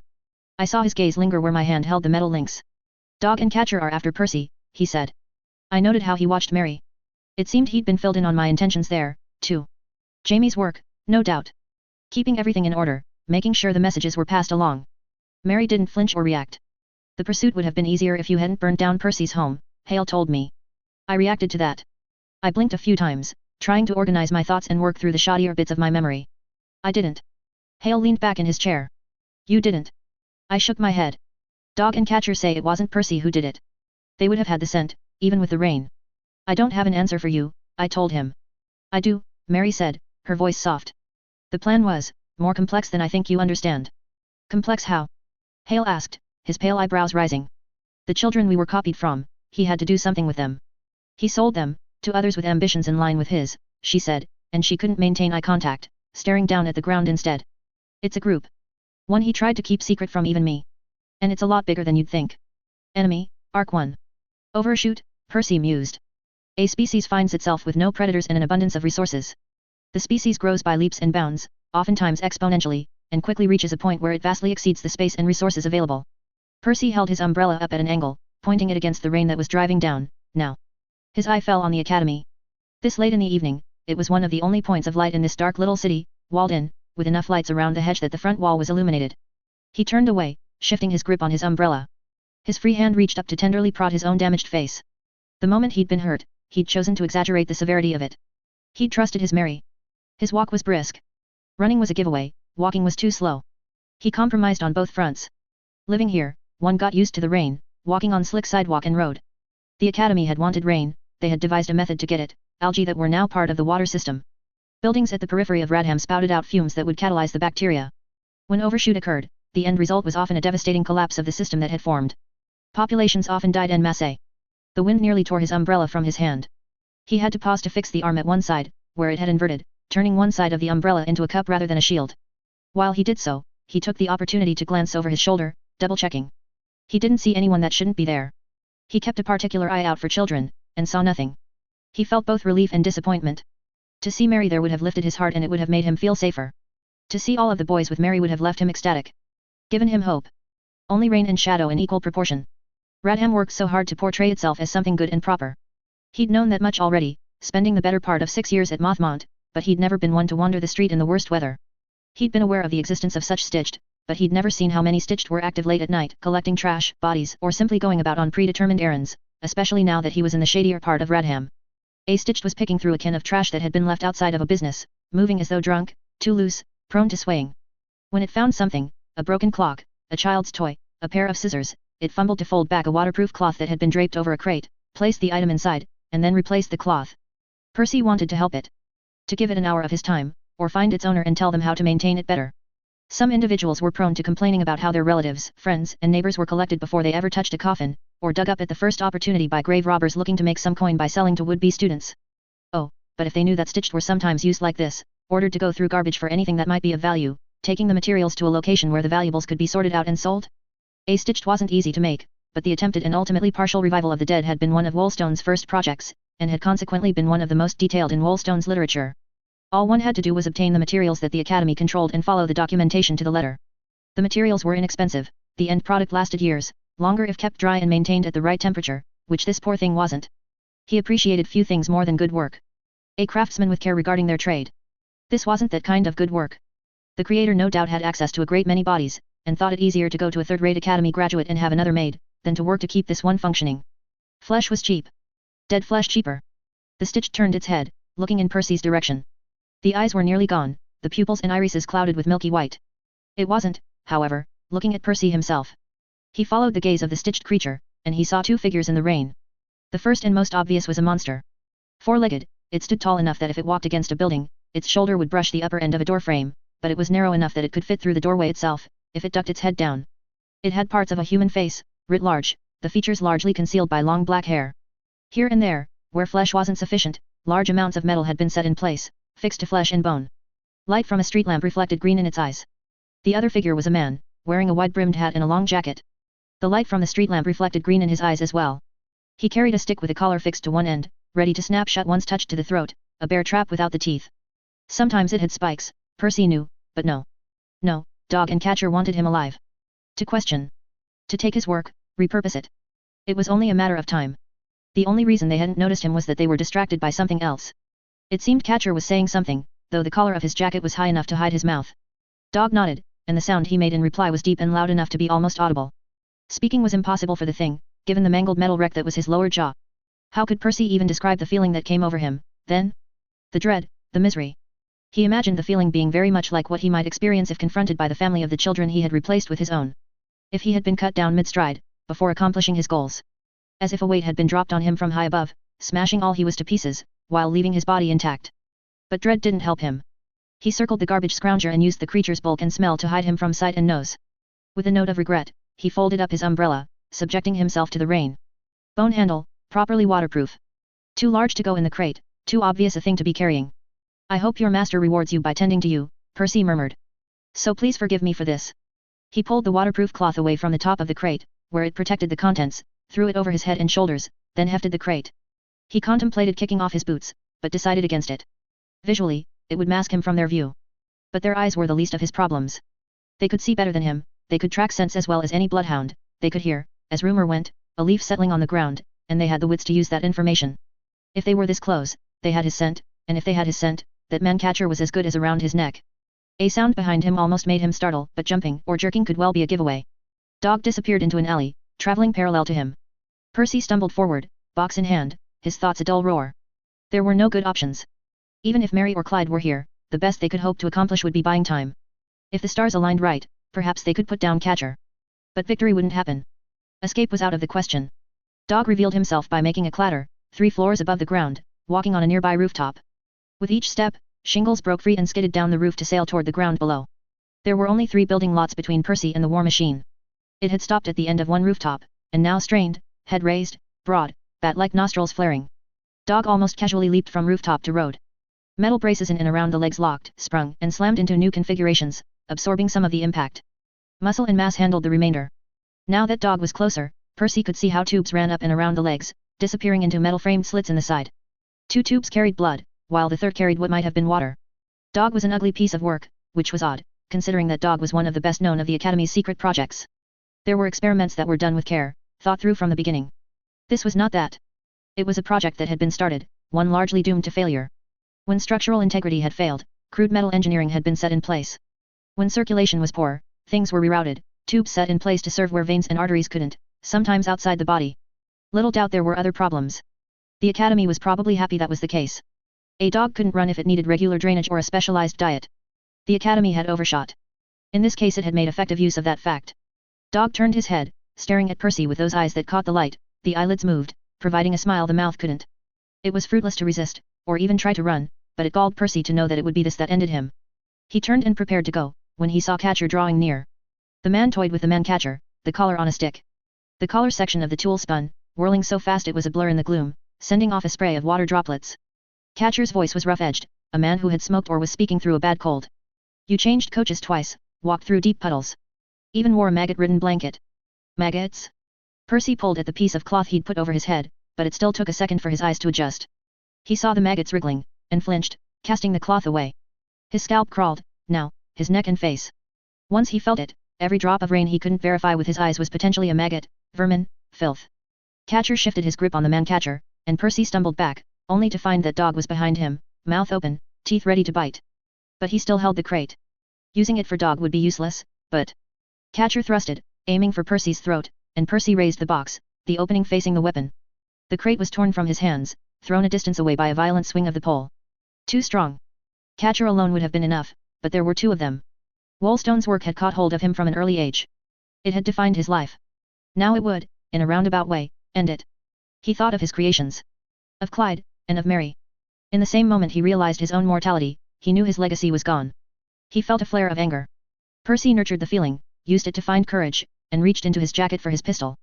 Catcher seized his wrist, then stopped, glancing down. That was? Catcher asked, trailing off. His head turned. Dog growled, then darted off in the same direction.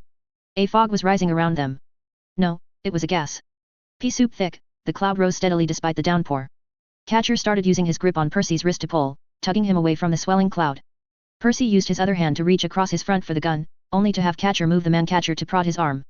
The collar, slightly too wide around for Percy's upper arm, slammed shut. The hole was large enough that he could have pulled his arm free if he'd been given the chance, but he wasn't. The weapon rotated, the edges digging into his arm, and the implicit promise was that trying to pull free despite the pressure might see skin scraped away by the weapon's edges. Out of the same flame of anger that had driven him to reach for the gun, Percy found himself fighting Catcher. His opponent was strong enough to lift him, but Percy hauled himself downward, made every step a difficult one with one of his feet braced against Catcher's thigh. He strained to move toward the gas that had alarmed these 2 abominations so very much.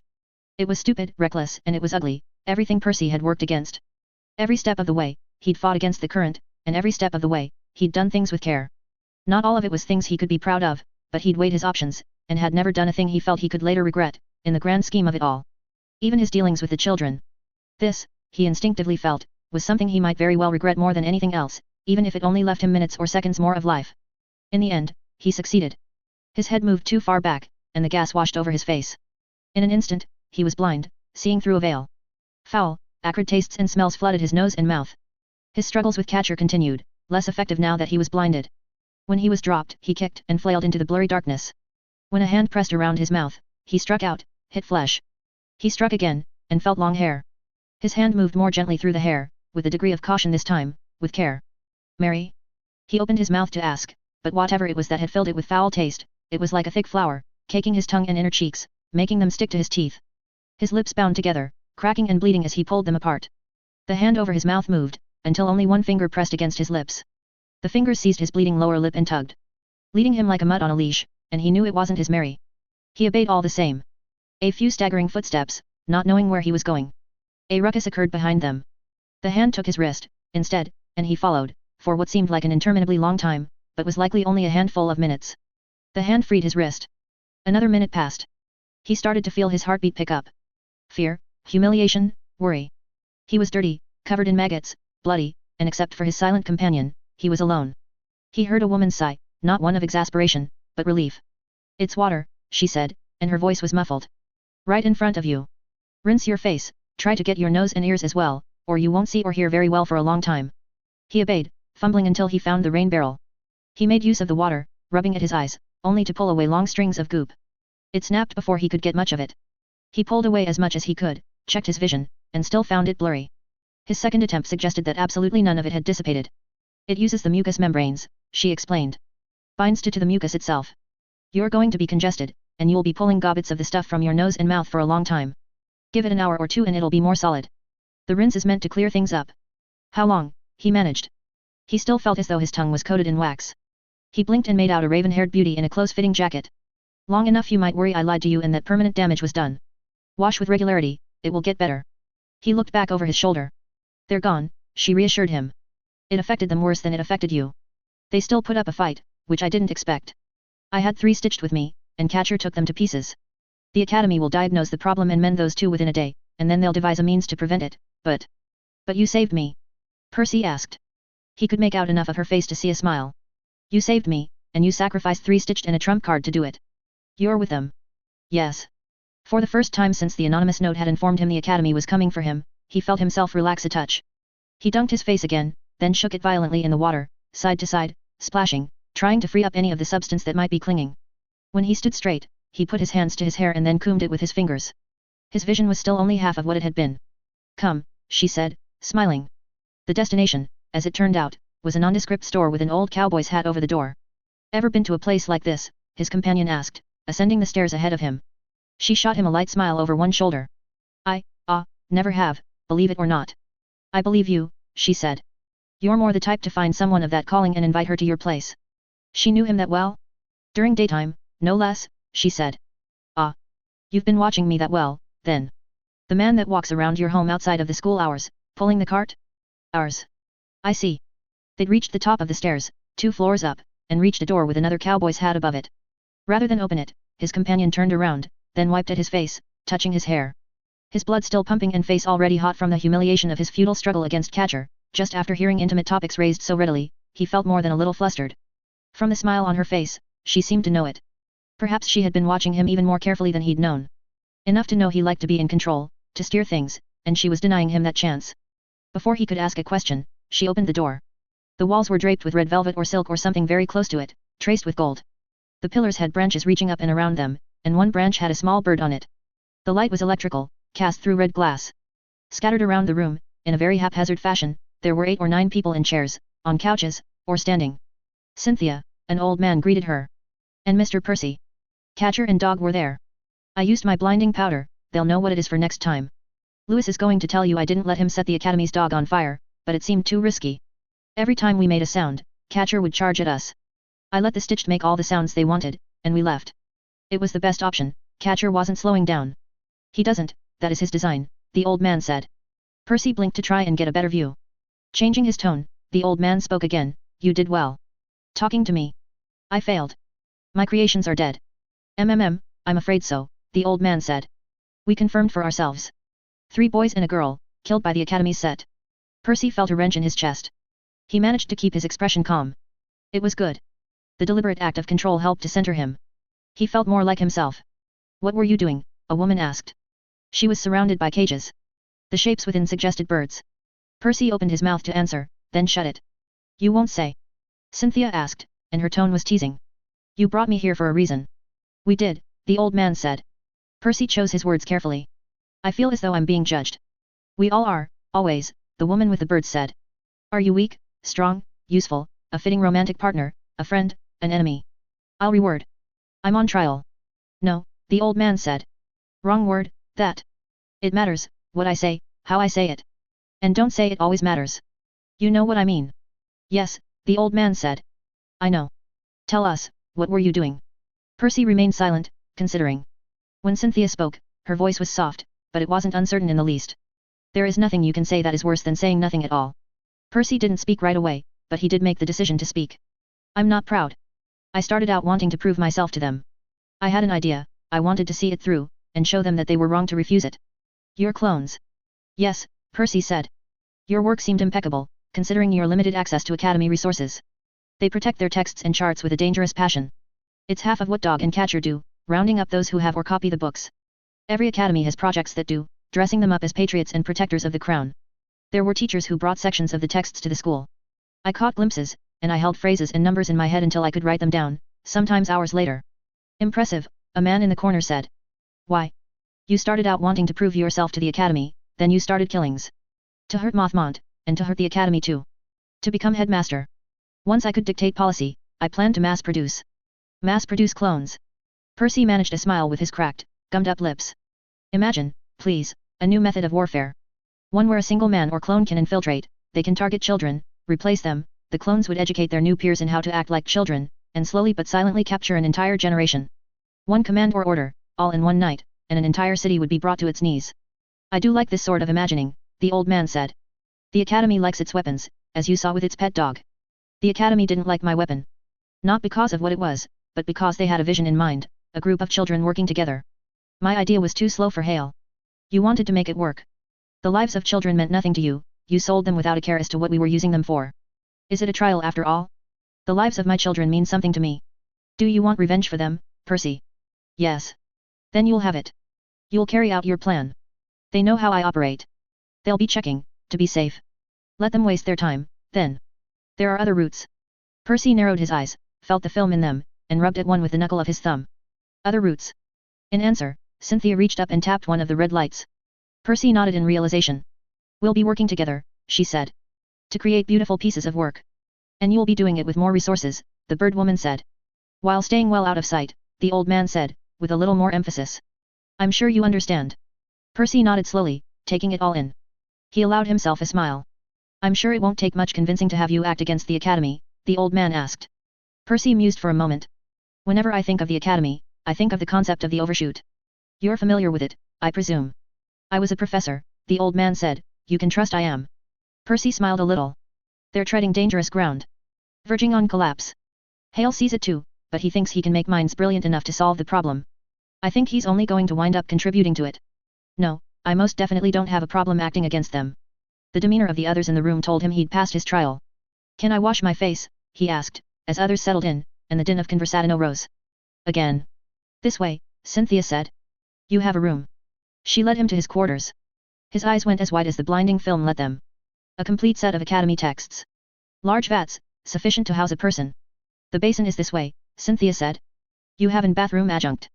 He almost didn't hear her. His finger traced the closest vat. He would create life, play the littlest of gods. Clones, he thought. From ancient Greek clon. Meaning twig. He smiled at the thought, before going to wash his face. Cat out of the bag 2.1. You're going to get sick, doing that, Rick told me. He picked up my hood and pulled it over my wet hair. A little petulantly, I pulled it back down. I glared at him. Rick, one of the older boys at Lambsbridge, only smiled. Back when he'd arrived at the orphanage he had taken me for someone much younger. He'd quickly realized how much I hated it when I wasn't taken seriously and decided to kill me with kindness. He looked the part, too. Where Gordon was big in the athletic sense, Rick was round-chinned, wide-hipped, with a heavy, dense body. He might have looked like a proper Bruno if his face wasn't so damned innocent, rosy-cheeked, bright-eyed and clear-skinned for a 15-year-old. To the adults, he was cuddly. To me, he was a nuisance. Hey, Gordon, can I grab that extra umbrella? Rick asked. Gordon and Helen were walking together, each holding large umbrellas, a herd of the younger orphans walking around them. I think SY would prefer it if you left him alone, Gordon said. Thank you, I said. Yes. He's going to get sick if he gets this cold and wet. It's summer, I pointed out. It's warm rain, and I want to get wet. I'm changing when I get back anyway. Why would you want to get wet? Why is it any of your business? My head gets hot, I like to cool down sometimes. Your head gets hot? Rick asked. He gave me an indulgent smile. I think you're already feverish, sy. I gave him a very unimpressed look, then ducked around a pair of recent arrivals, aiming to put them between me and Rick. It didn't work. I felt a hand grip my hood, and spun on the spot, slapping at it, harder than was necessary. It didn't have much effect, but it made for a loud slap, and the speed with which I turned caught eyes. Other children and a few bystanders on the street were staring, now. The Lambsbridge group slowed, some stopping altogether. I stared Rick down, glaring. You need to take better care of yourself, Rick said, in the nicest tone imaginable. I can. I do. I don't need you to step in and tell me how, I said, my voice tight. Sy, Jamie said. I didn't move, still staring daggers at Rick. I've got my hands full with my book and this umbrella, and I need to scratch my nose, Jamie said. Can you give me a hand? I turned my back on Rick, and advanced to the front of the group, where Jamie was walking alongside Eliza and Fran, the only two girls around our age that weren't Helen, and all three of them were carrying large umbrellas to shelter themselves and a few small children from the water. I reached up and scratched his nose for him. He scrunched it up suitably, provoking a laugh from some of the smallest children in the herd. Breaking tension. I meant for you to take my umbrella, he said, but he was smiling a little. He started walking, and our group started moving again. I took the umbrella from him, holding it with both hands and falling in step between him and Fran, prompting a, thank you. Put his hood up, Jamie, Rick said. I tensed. Rick, Gordon said, see Mir. Gordon's help served to put Rick at the tail end of the group, while Jamie had me at the front. The kids in the middle were splashing in puddles. Altogether, we took up most of the sidewalk and some of the street. It was the middle of the afternoon, and it was about as far from gloomy as Radham got, with sunlight pushing it but not yet breaking through the clouds overhead. The rain was warm to the touch, and about half of the people on the street were doing just what I was doing, keeping hoods down and umbrellas away. Discount the stitched that were here and there, like the group that was leading one large, almost featureless, hairless mammal in the direction of the academy, and maybe 2/3 of the people were enjoying the rain. Which Rick didn't seem able to understand. He really gets to you, hey? Jamie asked. He should get to everyone, I said. There's something seriously bent in his head, and the fact that nobody but me understands that is a bigger bother than he is. Rick isn't a bad guy, he's just awkward, Fran said, beside me. I pulled one hand away from the umbrella to gesture at her, giving Jamie my best see. Look. I sort of understand, Jamie said, gently. I do see elements of it. I also think you exaggerate it to make it something it isn't. I understand people, I said, being very careful with my words. The other orphans did not know who or what we were, and the wrong phrasing could be disastrous. I know what makes them tick. I know how to use that. I've had to know all that, because of where I came from. I've told you this, and more. Yeah, I know, Jamie said, just as careful. He knew what I really meant. Fran and Eliza were decorous enough not to pry or ask about my past, though I saw them exchange glances between each other. Let's not dwell too much on the bad stuff with the small ones around, Eliza said. I shook my head. I don't get Rick. I can push, I can prod, I can test him, and he doesn't budge.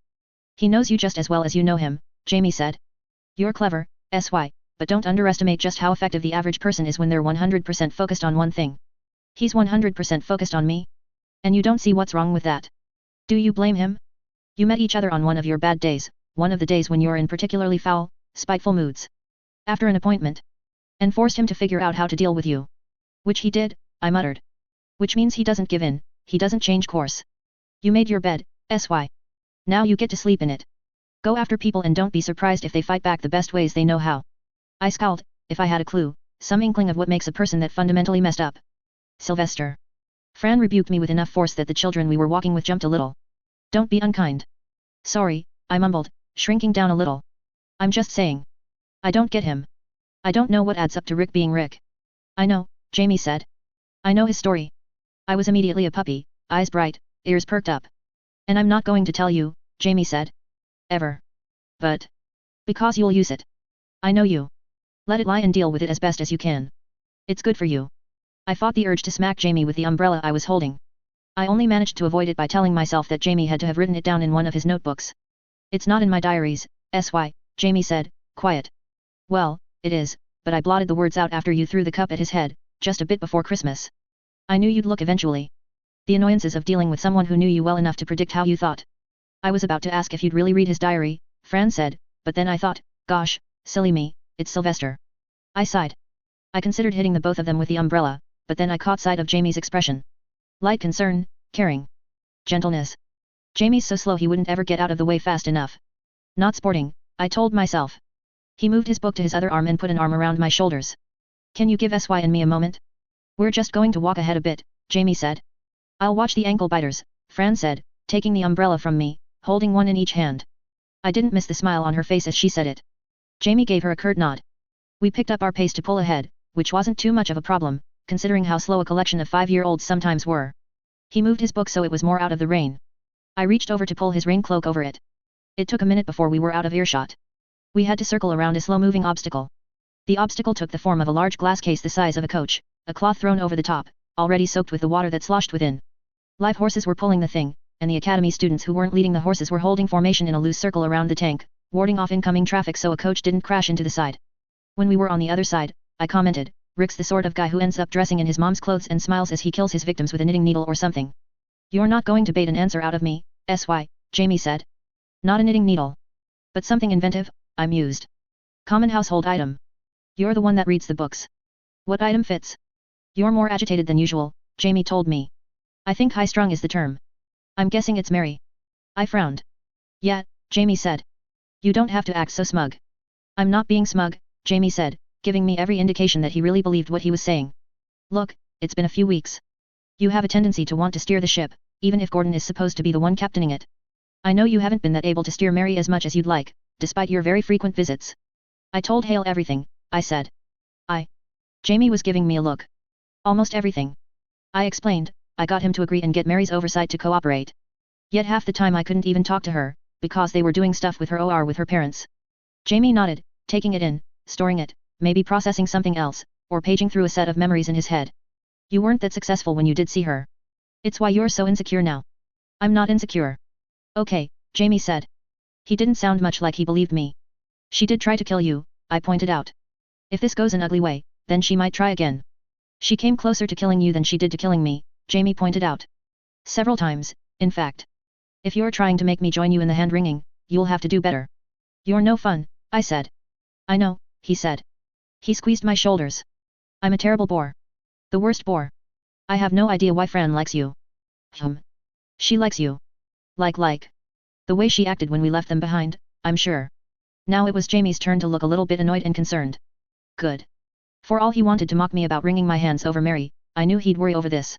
He'd do the worrying for Fran, I knew, and it wasn't necessarily a bad sort of worrying, but I felt a little thrill of victory. She really likes me. She thinks boring old Jamie is the best. Let me tell you, if any girl liked me as much as she likes you, I trailed off. Yes. I dunno. I could make them do anything. Color their hair blue, or spit in dog's face, or anything, Jamie said, cutting me off. Yeah, I said, smiling. That's one worry off my mind, at least, he said. What? I was thinking about you and Mary, and the interplay between the two of you, Jamie said, stumbling a bit as he tried to explain. Few years too early for that, I suppose. What's that supposed to mean? You pick things up quickly, Jamie said. Obviously. And you picked up human interaction first. Your word choice, how you express yourself, is sometimes very adult, because of how you used it to craft your persona. Ahoy, I said, inviting him to go on. It's a relief to see past that and get a glimpse at the you beneath all of it. You're a butt, I said. That is the real me. Maybe. Not maybe. You're definitely a butt. I meant. That you're a butt? You butt. I took advantage of how slow he could be to get up to speed, needling him. He shifted his grip on my shoulders to catch my neck in the crook of his arm, lightly choking me. I jabbed him in the soft side of his belly, which only made him choke me harder. Our roughhousing carried on until we caught sight of Mrs. Earls, standing at the corner of the road. From her reaction, it looked like she'd been looking for us. Jamie let go of my neck and the back of my underwear. I released him, too, and fixed my clothes. Where are the others? She asked. Maybe a minute behind, I said, looking back to check. We needed to talk a bit. So it seems, she said, before reaching down to fix Jamie's collar. Something's come up. Mary? I asked, without missing a beat. Did something happen? No. Mary just arrived with her bags. But she came with company. The puppeteer? No. Too soon. Mr. Hale? I asked. Without missing a breath, I added, did he want something? Yes to both questions, she said. She was distracted, craning her neck to see if she could spot the others. Professor Hale asked you to meet him at the old stable? Do you know where that is? Yes, Jamie said. Good, because I don't. If you want to go ahead, I can point the others your way. We'll wait, I said, at the same time as Jamie's, okay. We'll wait, I reaffirmed. Jamie nodded. It did take less than a minute for the others to catch up. When they came into sight, the smallest children picked up speed, stampeding toward Mrs. Earls. She didn't bend down to greet them, but reached out to touch a head here and there. When Gordon and Helen saw us, I pointed down the side street to our right. Gordon nodded. It took Helen some work to peel away from the children that had clustered around her. Not the youngest, the 4 to 6-year-olds didn't take to Helen as much, but the girls who were closer to my age, just a step below hers, they tended to idolize her. While she said goodbyes and gently cut them short as they tried to question her, I had a thought. Lillian. Lillian is with Mary, Mrs. Earle said. That bothered me. It was hard to put my finger on why. I glanced back at Rick, who was looking at our contingent with a curious look in his eye. He started to follow, but Mrs. Earle served to run interference, ordering him to help her with the children. I took too much joy in that. Helen finally caught up, turning her back to everyone but our little group, her expression going flat. We walked down the side street together. Toward the old stable, which hadn't held any proper horses for a long time. It was a minor landmark, and it was too much of one to be knocked down, too ramshackle to see any use. I told Rick to back off, Gordon said. He won't, I said. Yeah, Gordon said. I figured. But I thought I'd try. Wish I could do more. Tell me that you agree he's bent in the head. He's bent in the head, Gordon agreed. Thank you. I said, pointing, looking at Jamie. See. Jamie stammered, that's not no. I didn't say he wasn't. I said it's not. You don't think he's the smarmy, too nice, wear size entrails as a belt sort of bent, I said. No. Just you wait. If Mrs. Earls catches him licking the bathroom floor again, then. Again. Jamie cut in. See? Right there. First place your mind goes isn't he wouldn't do that. You're fixating on the again part. No, Gordon said, very calmly, I think it's fine to fixate on the again part of it. I think you're a little over the top on that one. Just you wait, I warned. I'll wait, Gordon said. Don't kill him in the meantime. It's probably undeserved and it'll upset Professor Hale. And not the kind of upset that he usually lets you get away with, Jamie pointed out. I know. The trip to the stables didn't take too long. The rain gradually increased in intensity, then settled to a light drizzle. I welcomed it, pushing my hair back. Jamie had his hood down too now that it was only drizzling, his long hair damp but not wet. His glasses were speckled with droplets he wasn't wiping away. When we arrived, I caught sight of Mary. Lillian was a short distance away. Hale stood by the door of the stables, with dog and catcher nearby. I spotted the gorger in the stables, sitting on the floor, his forehead as high as the stable door. Mary looked a little out of her depth, but she was centered enough that she wasn't letting it show. I had to infer not from expression or body language, but by the distance between her and Lillian. I liked that they weren't standing close together. Mary was wearing regular clothes for the first time since I'd met her, no moth-mont uniform or patient's gown, and she had her hair in ribbons, a different configuration than I'd seen at our first meeting. Her hair was longer, and hadn't been cut, though it was braided at one side for neatness sake. She acknowledged me with a small smile as I approached, Jamie trailing after me. Hale was wearing his black lab coat, a simple shirt and slacks beneath, a folded umbrella at his side. The overhanging roof above the stable door was shielding him from the rain. He was talking to Gorger, but his eyes were on us, looking us over, assessing us, his eyes flickering between Mary and me a few times, measuring, much as I'd measured her distance from everyone else. As Jamie had speculated, I'd modeled much of what I knew and did after other people around me, and I supposed one of those people was Mr. Hale. Dog was lying down in mud, very possibly enjoying the cool muck and grime. His expression was always hard to read, as he didn't have a proper mouth and the metal fixtures around his face stretched skin and pulled at muscle in ways that made it less intuitive. Metal shutters that were normally down around the jaw had been raised around the nose, I noted, covering the lower half of his face. More guarded? Catcher was still, unmoving, hands in pockets, his man-catcher standing up so it leaned against his elbow. And the gorger, well, the gorger was the gorger. Fat and naked, with skin that looked too thick, bugged-out eyes with two small pupils that moved too slowly drifting lazily over each of us, small, two puckered lips pursed. Hale was talking to him, but he wasn't reacting or giving any hint that he was even listening. The lambs, catcher said. It's been a little while. Just a little while, I said. Doing okay. It's been worse, SY, he replied.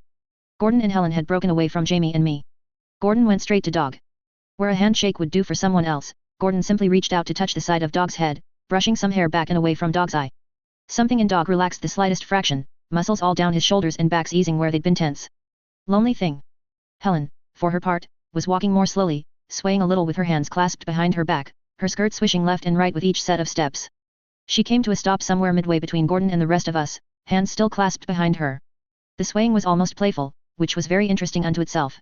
Helen didn't have a very expressive personality, and any expression she did give was usually for someone else's benefit. That raised the question of just who Helen was acting for, here. I looked over everyone, human and experiment alike, and I couldn't pin it down. That made me think it was for her own benefit. A hint of the personality that Helen was crafting for herself? An experiment, to see how people she saw as important might react and validate? She caught me studying her and smiled a little, and it was a naughty smile. Because Jamie wasn't the only one who knew me well enough to guess what I was thinking. Was it for my benefit? She's scary, Mary murmured. You're scary, I said. Well, Mary said, and from the sound of it, she didn't have a particularly good retort. She's on your side, I said. Which makes her a good scary, right? Yeah, Mary said, not sounding convinced. This very scene was very much Helen's medium. It was very much not Mary's. It made me feel a great deal more confident in having her join the group. I hadn't lost her in the time that Hale and Lil and all the other academy people had been poking, prodding, and interrogating her. I reached out with a hand, touching hers. She clasped my hand, and the surprising tightness of the hold told me my read on her wasn't wrong in the slightest. Whatever this is about, Gordon commented, it's big. Hale had just finished talking to Gorger. He turned to face us. It's potentially problematic. Other special projects are already working on it. I wanted to bring you up to speed and make sure you are communicating effectively. That's not a problem, Gordon said, hand still on Dog's temple. I'll be brief. This is an all-hands-on-deck situation. Something got loose in the academy. A student project. Catcher suggested we reach out to you, simply to have more eyes on the scene. If something got loose and they can't catch it, what makes you think we can? Gordon asked.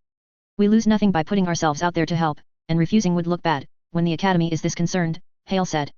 It was a lose-lose, where standing down would make us look ineffectual, but they weren't confident you wouldn't get in the way. I made our case, and they agreed to let us participate in the hunt, with the proviso that I have you meet some of the other special projects, tell you to communicate, and stress, very carefully, very emphatically, that you are not to get in the way.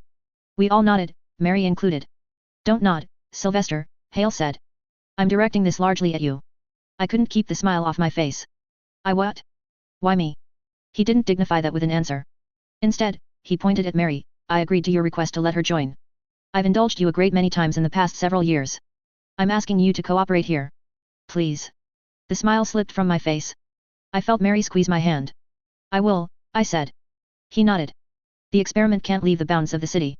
Gorger will be in the wooded outskirts, Dog and Catcher in the city. We're operating under the assumption that it's still somewhere in the academy, and much of the focus is there. You'll be there, and I've arranged for you to talk to the culprit. Culprit, Gordon said. That's an interesting word choice. It's the right one, Hale said. This incident was a deliberate one, and it was carried out by a student, who wasn't operating alone. Is it, them? I asked, glancing at Mary. The group that Percy was working with. We don't know, Hale said. We're following up on some things, but probably not. I've heard others suggest it's something else. Whatever the case, word is out about the escaped experiment, and it's spreading. People are scared. A fast resolution is preferred. I bit back a sigh in a smart-ass comment. He had to jinx it. We're on it, Gordon said. Good, Hale said. Go. We moved. Gorger rising, heaving his massive bulk to a standing position. Dog and Catcher turned, moving off down a side street as a pair. The remainder of us, the lambs and our medic, headed in the direction of the academy, Hale following behind. Mary didn't let go of my hand the entire way to the academy. Cat out of the bag 2.2. We entered the academy. The road divided, with a loop moving around to the emergency entrance for the hedge, and the main road continuing straight beneath a massive arch. I noted that double guard had been stationed between the emergency entrance and the archway. The men in uniform gave us wary glances, but Hale, still trailing well behind our group, gave them a wave, and they let us through. The way in was a gate with heavy doors. They were paneled with wood, but I knew from past experience and observation that the wood covered heavy steel. They were heavy, they were massive, and the idea was that they would stand up to a bomb blast if need be. If things came down to it, the academy doubled as a fortress. Pity about the town, but the academy was built to stand tall through virtually any scenario. We didn't get much of a chance to talk, I remarked to Mary. No, she agreed. I don't think they wanted us to talk. I can see that, I said. I thought about how Hale had stressed that I shouldn't play fast and loose with this particular job. Had he wanted to assert his own degree of control over Mary? How would he have done it? Well, keeping us separated was a way. I'd promised that she wouldn't have to be alone, and Hale had forced me to break that promise, in a minor way. By showing my face I'd done what I could to convince her I was trying, but now it was time to follow through. I remember overhearing you talk about how you hadn't expected to deal with us, I said. You thought it would be Dog and Catcher, or one of the other experiments. Yet. We researched what we could, but things were hard to find. We didn't want to tip anyone off, she said. She pulled her hand away from mine and adjusted her sweater, tugging at the side of her skirt, and very pointedly didn't put her hand in mine again. My mind raced through 3 immediate possibilities as to why she'd done that. She craved to belong somewhere, had she imprinted on the academy, and was she now conscious of the academy watching her expression and interaction with me? That meant Hale had won, in a way. She was his as much as she was mine. Or had I made her uncomfortable, reminding her of the past and her past affiliations? That meant my grip was slipping, but it could be recouped. Finally, it could be discomfort. Was she adopting a passive role? Subordinate, loyal, following my lead explicitly. If that was the case, then I had to be especially gentle. I said, calm and quiet, as if I'd been thinking about something else altogether. Then, not betraying my racing thoughts, I asked, what was the plan to deal with them? Can I ask? We had ideas. Stockpiles of weapons, traps. It's hard, with the school being what it is, there aren't many hiding places with that many people running around. But you had things.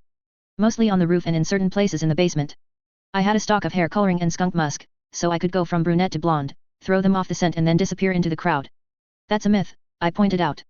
The skunk urine. Perpetuated by the academy. It only makes it easier for dog to track you. Doesn't slow him down. One hand behind my back, I made a come hither gesture. Oh, she said. There was a pause. I noticed Gordon's approach.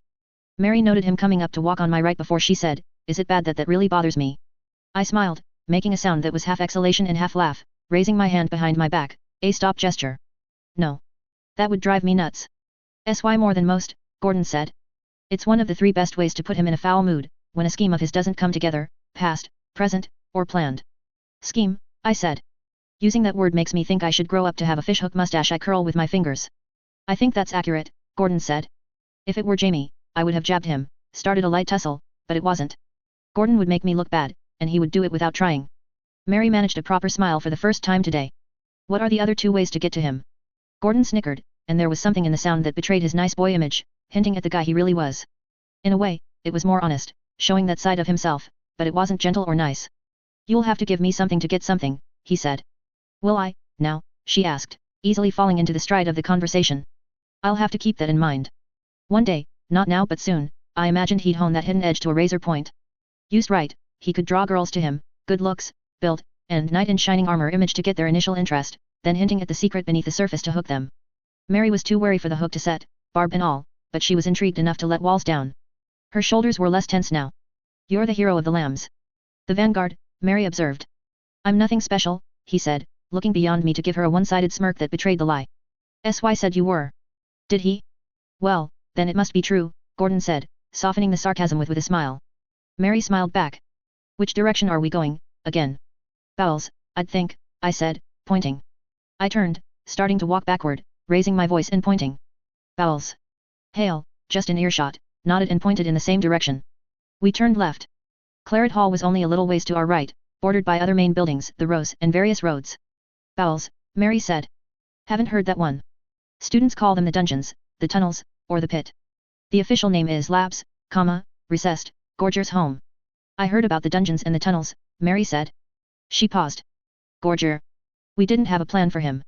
What could we even do, except scatter, run, and stick to the public eye? I said, non-committal. Let your guard down, he hits you like a freight train. Can't hurt him with anything short of a proper cannon, and I doubt even we could contrive to get him to stand in the way of one for long enough. I'm a little surprised it's even a consideration, Mary said. You've clearly thought about it, weighed options, and decided you'd lose. Wrong on 4 counts, I said, right off the back of her question. I saw her pause, raising a hand to count on fingertips, rephrasing her question in her head. I haven't given a lot of thought to that particular problem, so that stuff and everything that follows is off the top of my head. Gorger doesn't get out much, so he's one of the ones we see the least of, next to the hangman. Hangman, she asked. I plowed on past the question. Second, I didn't weigh options, I turned my thoughts to strategy.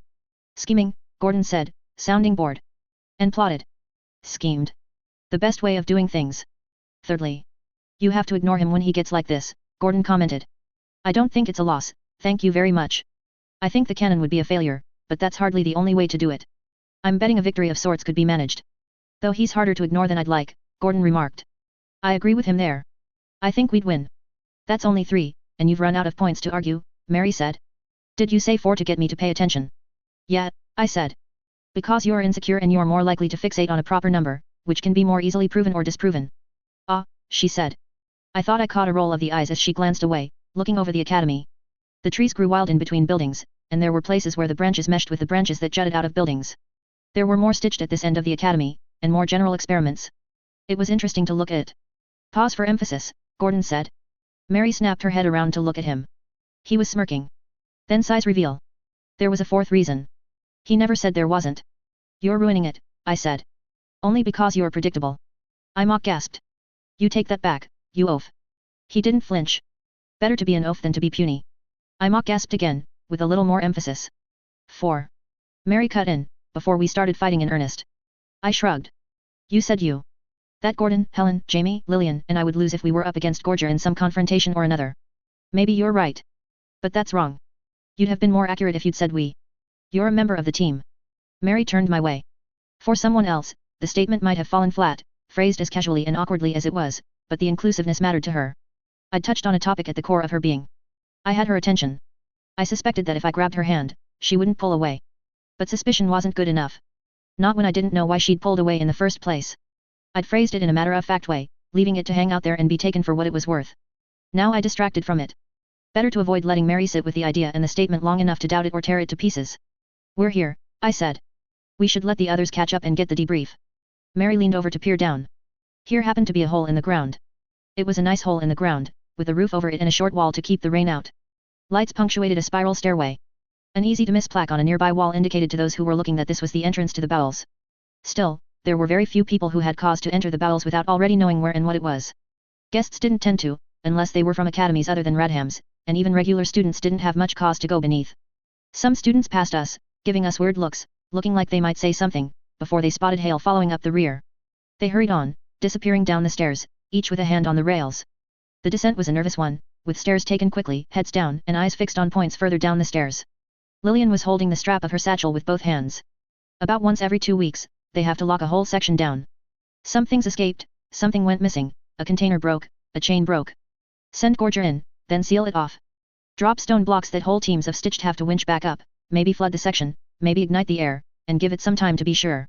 Whatever it is, Hale said, if it's here in the recessed labs, it's likely better to be safe than sorry. Whatever dog, catcher, Gorger, and all the rest are hunting, it came from the bowels, didn't it? Gordon asked. It did, Hale said. The students that carried out the release are still down there. Makes sense, Lillian said, in a small voice. I don't think even the students that work down there like being down there. It gets even better. With Gorger out and about, they don't have anyone to clean up. If something happens, and they don't flood or burn the section, they'll just wait it out.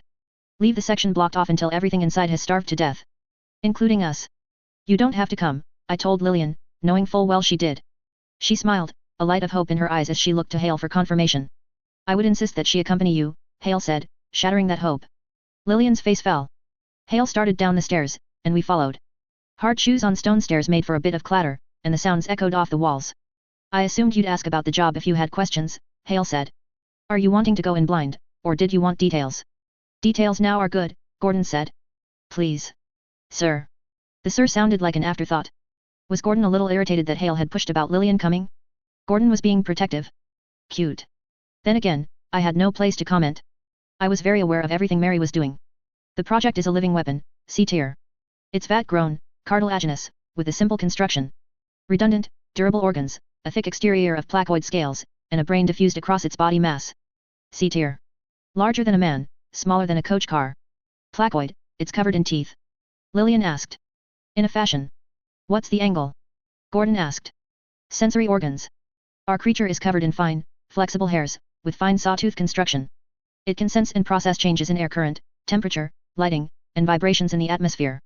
It remains hyper-aware of its surroundings, and this is, we think, why it has proven so hard to track down and catch. Smart? I asked. Instinctive intelligence. Fast? Helen asked. Dangerous. Less than you might think. It moves deliberately. It identifies lone prey and smashes itself against that prey. The hairs cut on contact, and the experiment uses its own mass to pulverize. It smears itself against destroyed prey to coat itself in blood and absorbs the nutrients through the gaps in the scaling. That sounds really inefficient, Lillian said.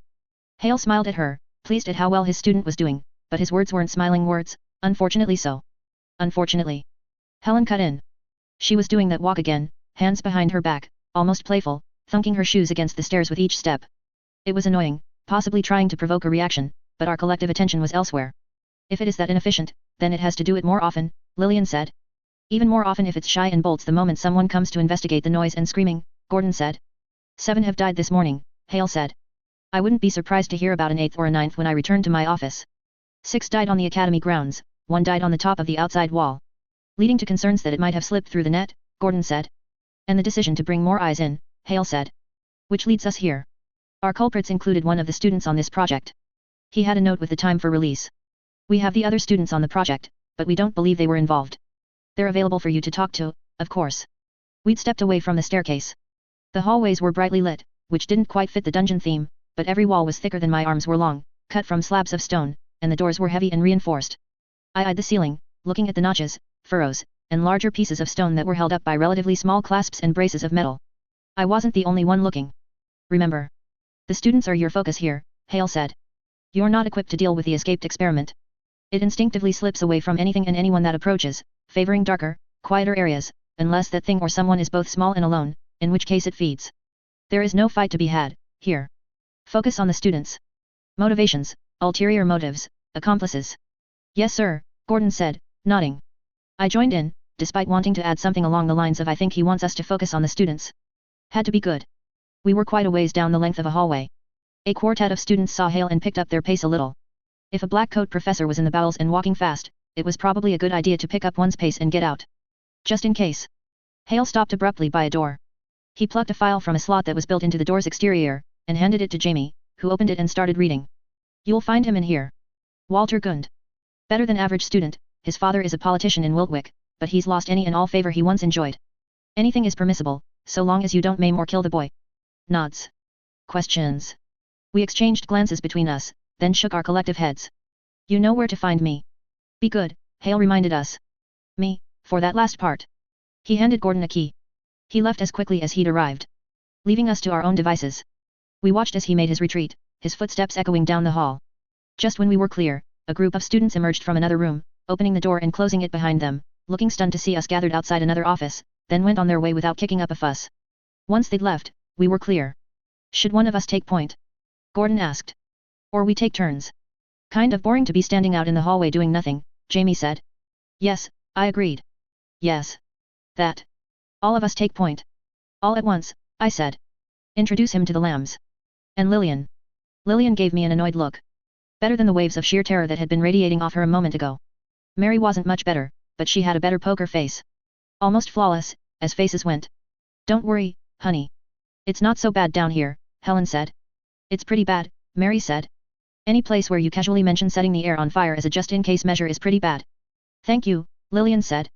You put it in words better than I could have. Mary smiled at her. I grew up here, Helen said. She was smiling, looking excited. I wasn't born here, I was harmless when they made me. But Dr. Ibot spent a lot of time observing and working down here, and he wanted me at arm's reach. I think you can even find toys I hid from Ibot here and there. Mary maintained a very neutral expression at Helen's casual mention that she'd grown up among the if it escapes, drown, and burn everything projects. I could have probably cracked her composure by mentioning what young Helen had deemed a toy, but stayed quiet. I'll be happier when we're gone, Lillian said. No offense. Mary nodded in solidarity. No offense taken, Helen said. Mary and Lillian were friends. For all my efforts, I hadn't been able to see Mary as often as the girl who actually lived on academy grounds. It annoyed me.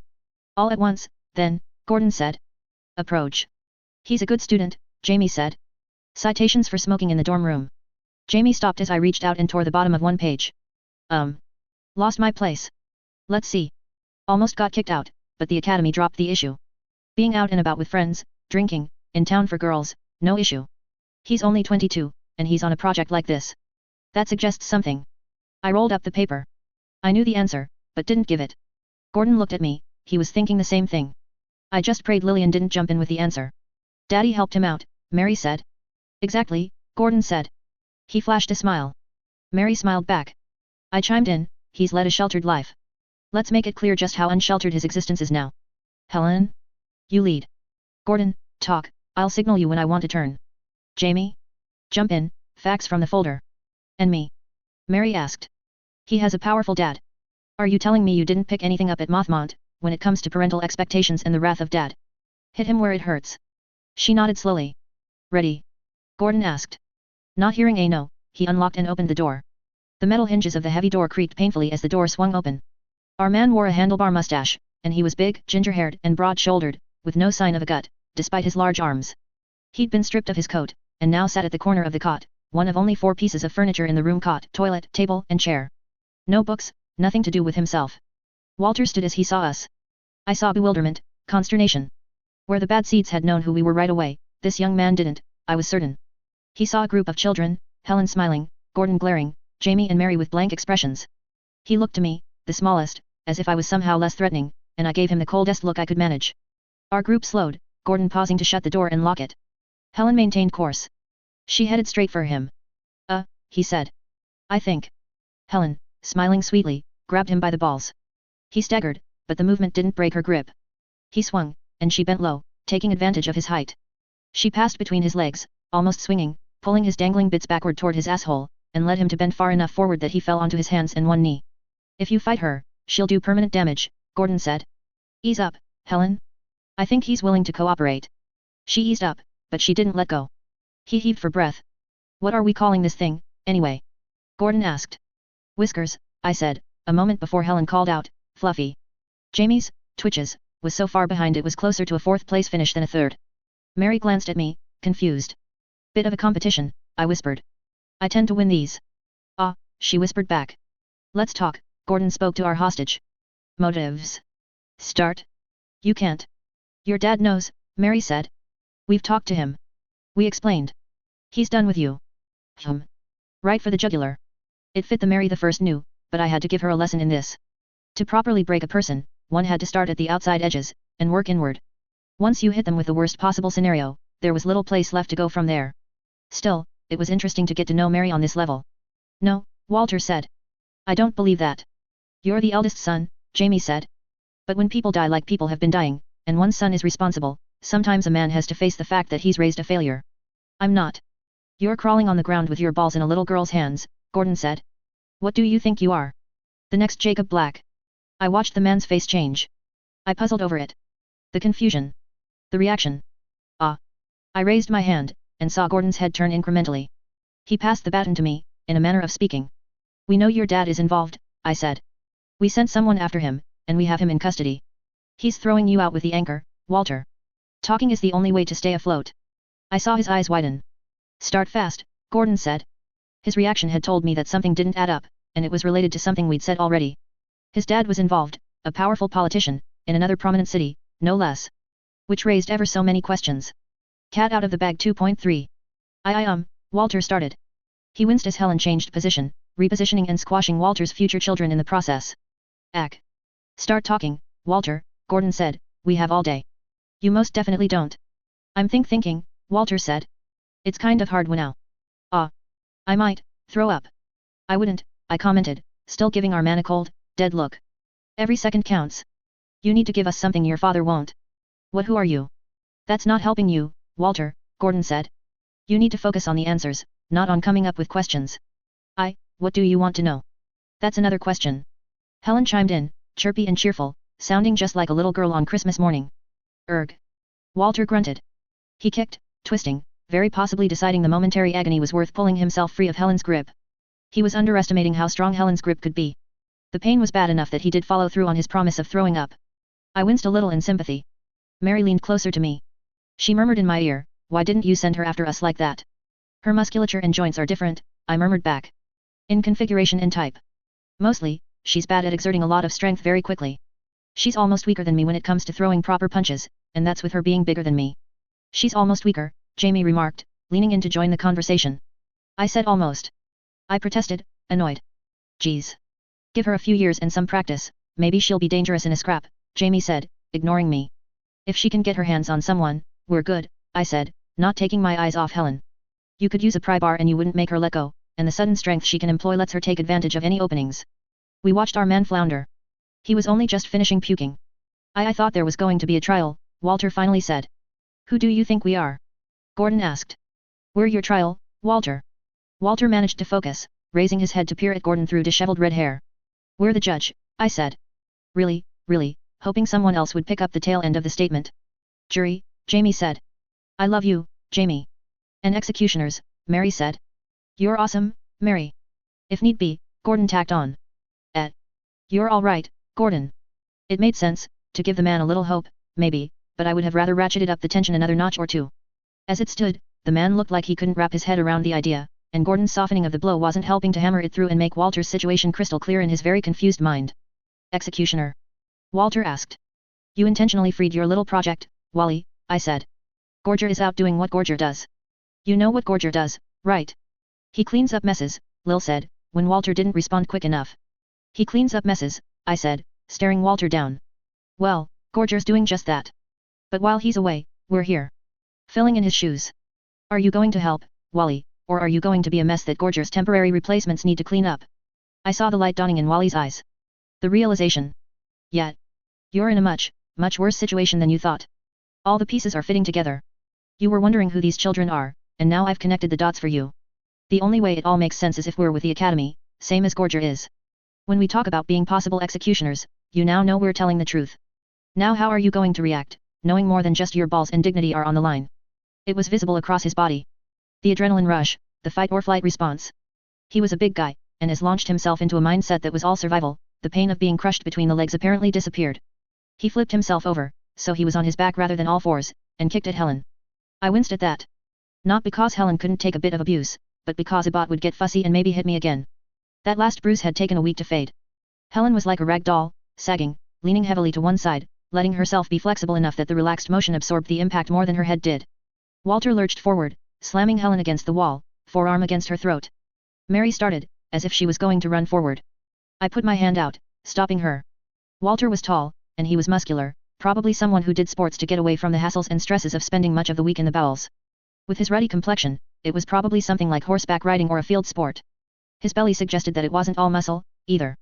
Women tended to like a guy with a barrel chest, broad shoulders, and Walter was very much that. All in all, our man was 14 stone, maybe. Maybe as much as 17. Helen was less than half his weight, and he was leaning hard, the vast majority of his weight pinning her down, pressing down on her windpipe.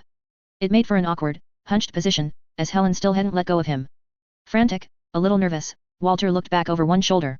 Worried about being attacked from behind. Gordon hadn't moved from the side of the table. Lil, Mary, Jamie and I were all by the door. Nobody was moving a muscle to react. Even Mary had relaxed at my suggestion. This is looking more like a mess that really needs to be cleaned up, Gordon commented, calm. Don't hurt him too badly, Helen. Even if he doesn't decide to talk, the Academy could use him for raw materials. I couldn't resist smirking at that line. It was a good one. Very Gordon. Walter turned back to Helen, and found her smiling, sweet as she ever was, while he tried and failed to crush her throat, strangling her. Slowly, he began to slip, huffing, panting, tearing at the eyes. His arm moved, jerking. He started to groan, and the groan became a scream. Then he broke away, releasing her, falling onto his back. One of his legs was twitching, as if the pain was bad enough it couldn't stay still. Helen released him, then grabbed one leg, holding it still while she wiped the blood off of her hand, where it had seeped through cloth. She apparently didn't think he was up to putting up a fight. She flashed a smile to our little group by the door, rubbing at her throat. She didn't seem to be having trouble breathing. Gordon, for his part, stood over Walter, looking down. Walter would be seeing him upside down. The man was heaving in breaths. People died, Walter, Gordon said. The blame is going to fall on your shoulders. Other students are going to think it makes them look bad. The Academy is going to want to make an example of you. Just to be safe. Because this sort of thing can't happen again. Not with regularity, not ever.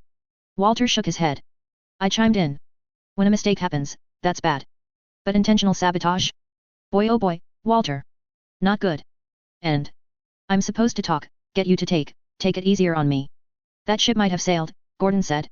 But given where you are right now, circumstances and all, I'd really recommend trying. We spent a long time talking about it. Hypotheticals. What if you let something loose? Walter nodded. My dad and I almost didn't attend the Academy. There were problems, my dad never liked it. But we thought I'd join, I'd see how it was, what could be done. Destroy it from within. Walter made a face, like he was going to laugh, but there was only pain and agony instead. Well?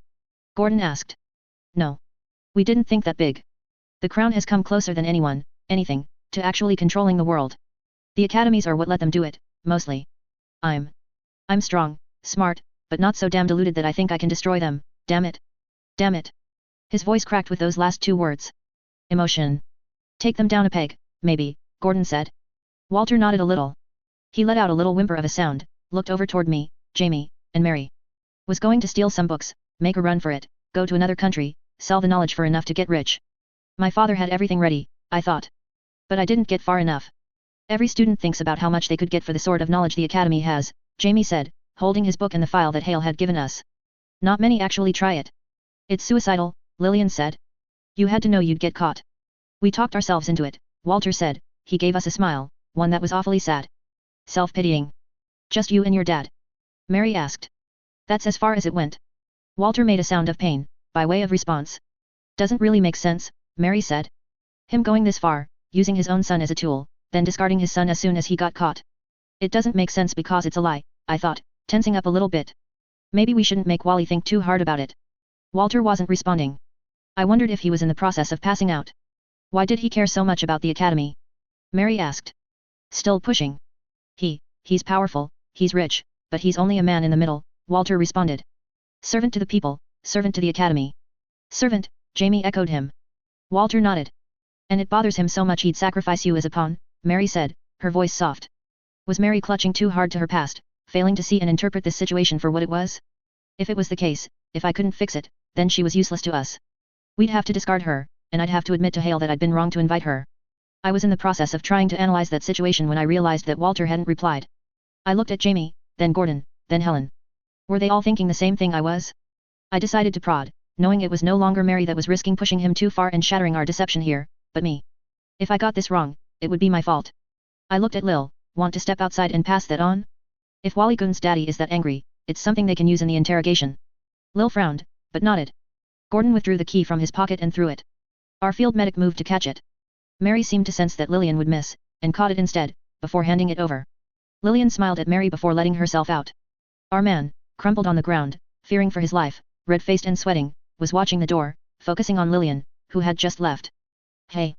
Why did it feel like Walter was the one concerned with this lie about his father standing up? Not about himself, not about reconciling who his dad was, or the betrayal. He was lying about something. Gordon opened his mouth to speak. I moved my hand, where it was right by my pocket, a small spreading of my fingers, and the motion was enough to catch Gordon's eye. Tell me, Wally, do you really think what you've given us is good enough? It's true. Walter said, suddenly alarmed. People rarely sounded more like they were lying than when they protested like that. Maybe, I said, stressing the word. But it's not the whole truth. I don't know what you want from me, he said. Me? I asked. I stepped closer, spreading my arms a little. I don't want much of anything. I admit, it would be easier if you talked and gave us something juicy.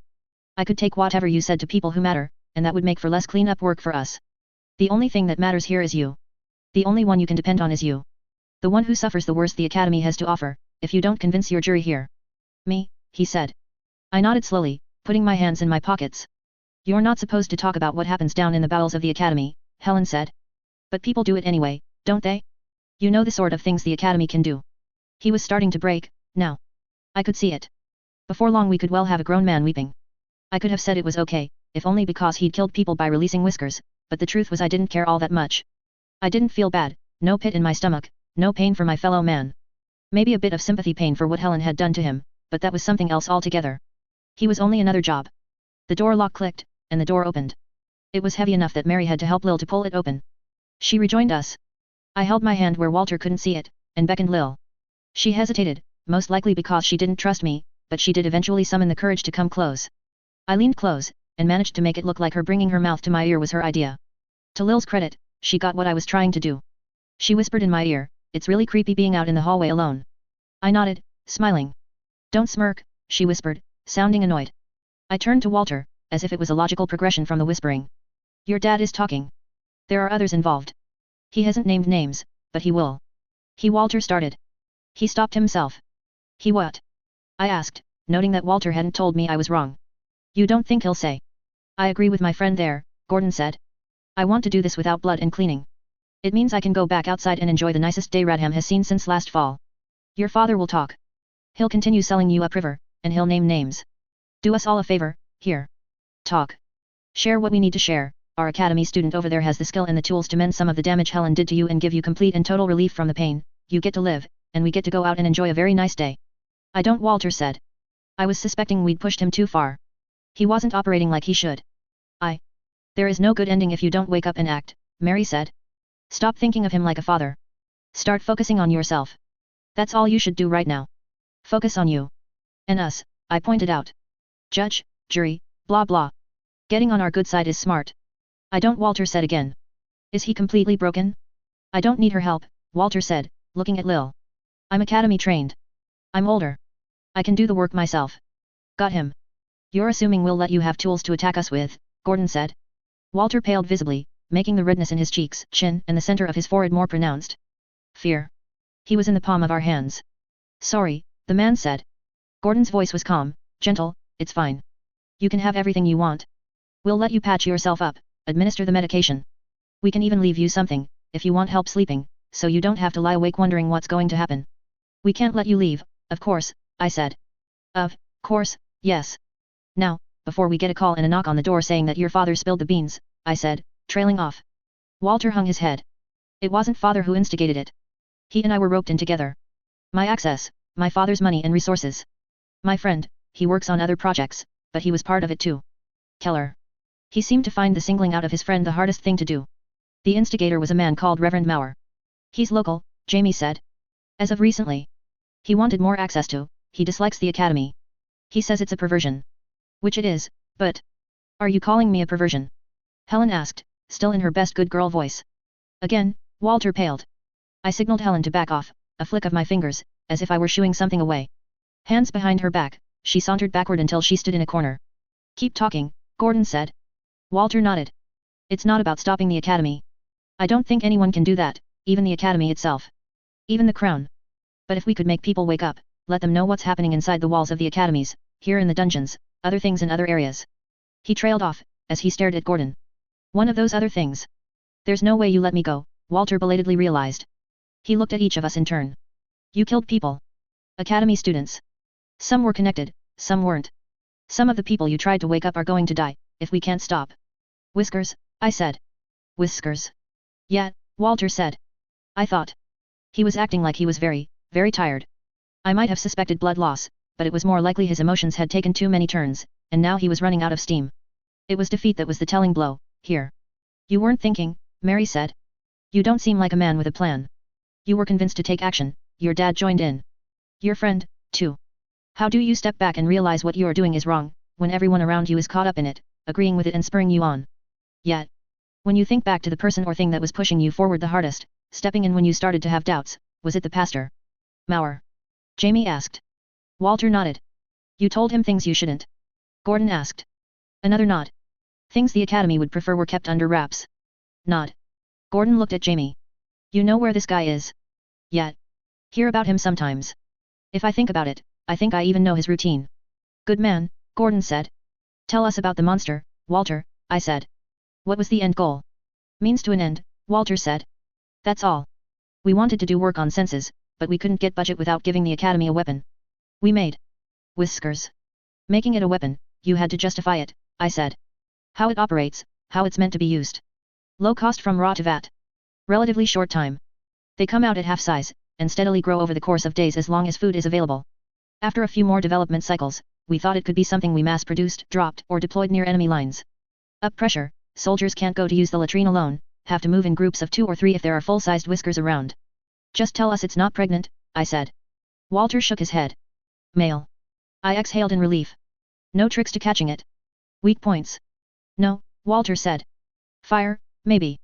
Even then, I'm not sure, and it can sense heat from 150 meters away, even ambient body heat. I don't think you are going to catch it. I don't think the academy is going to catch it. But you said something about other development cycles, Lil said. Why? If it's that good, why did it need more work? Lifespan, Walter said. Tell us it's ours, I told him. He shook his head. Weeks. Maybe months. We never got around to it with this version. I exchanged glances with the others. A long moment passed, and nobody volunteered any more questions. Gordon walked away from Walter, gesturing at Lillian. Lillian, for her part, stepped over to the table, reached into her bag, and fished out a syringe and 2 small pills. They were lumpy, she'd probably made the pills herself. Needle for the pain, she said, as she continued rummaging in her bag. Pills for sleep. I've got a fresh, sharp scalpel I was saving for surgery. Lillian, Gordon said. What? No scalpel. Nothing he could use on himself. But oh. Hale or the other professors might want something more from him. The syringe is probably a bad idea too, Lil said. I'm going to use it and then take it with me, okay? Walter nodded. You won't grab me. He shook his head. When Lil turned around to double-check, it was me she looked at. I was a little surprised. I nodded. Lillian ejected a bit of fluid from the needle, bent down and used her fingers to measure spacing, touching the base of Walter's gut. She jabbed the needle in, then depressed the plunger. He didn't move or grab at her as she finished up and backed away. She fled back to us, double time, finding safety in the assembled group. Gordon opened the door, we stepped out into the hallway, and we waited while he locked the door. Mauer lives and works at the church on Flax Avenue, Jamie said. We'll update Hale before we leave, Gordon decided. We moved in formation, heading for the spiral staircase. Mary, Gordon said. What? That was good work. Really? I had doubts, but, good job. Mary didn't seem able to find words. She nodded, a little too fast. I thought you were going too hard on him, but turned out to be just right, I commented. She had to turn around to give me a smile, and it proved to be a hesitant one, as if she thought I might pull a just joking on her. But I didn't say anything more, and she smiled again, with the expression sticking this time. Jamie reached out and tapped Mary's head with his book. She flinched, maybe a bit too much, but then she saw his small smile. The playfulness. He hugged his book, and she turned away, walking with a bit more bounce in her step, close enough to Lillian that their arms touched. The camaraderie there was already established. Helen, walking beside me, was the only one who didn't say anything, but she was the furthest one from Mary, in a manner of speaking. Still, I didn't need to interfere. Better to let her have her taste of the group, like this. If we could give her a sense of belonging that she hadn't had with the puppeteer, there was a possibility that he could come back, reaching out, and she wouldn't want to leave. As a group, the 6 of us headed up the stairs, back to the closest thing to daylight that Radham ever got to enjoy. Off to see our Reverend Mauer, I thought. He has the ears of the masses, a way with words, and a hell of a lot to say. Cat out of the bag 2.4. The press of bodies, the general shuffling and movement, and the warmth of the summer's day made for a haze in the air. A fog, if fog smelled like body odor and rain. But it was easier and more evocative to call it a symptom of the general mood. If one person could be so mad that steam came out of their ears, was a crowd of very upset people capable of producing this kind of atmosphere? This is not what I expected, Gordon remarked. I nodded in silent agreement. A woman stopped to take notice of us as we forged our way through a tangle of legs and hips. She was in the company of her husband and her son, who was twice our age. What are you doing here? The woman asked. Trying to get a seat with a view, Gordon said. Excuse us. You shouldn't be here, she said, not letting him by. Her son nudged her, pointing at a gap in the crowd, and she shooed him off. You are too little. My eyes narrowed, my eyes dancing over her, taking in the simple braid, the worn seams of her clothes, and the particular lines in her face. And you're... Gordon reflexively tried to clap a hand over my mouth, but with the crowd crushing in on us in our mutual proximity, he ended up smacking me in the lower half of the face with his forearm. MMPH, I said, wincing. We're fine, Gordon said, smiling. He partially turned my way, muttering, sorry. MFF. You're going to get trampled. Emotions are running high today, the woman told us, her voice stringent. Mum, her son said, impatient. One moment, she said, a little impatiently. She looked at us and gave us her best mother voice. Go home. It's safer there. But Jamie said, and I had to suppress a smile at hearing his tone. The tone and the wide-eyed look he gave her through his thick glasses was wounded, concerned, and bewildered. Ma'am. We're orphans. We don't have a home. It wasn't quite how I would have timed or phrased it, but it wasn't quite an option for me. I felt like if I tried to go the pitiful orphan route, someone like this woman would look me over, see the scruffy hair, see the eyes, the thin mouth, and think, yes, that's an orphan. But Jamie was another thing altogether. His long hair was tied back in a sailor's ponytail, he wore glasses, and his clothes didn't quite fit him.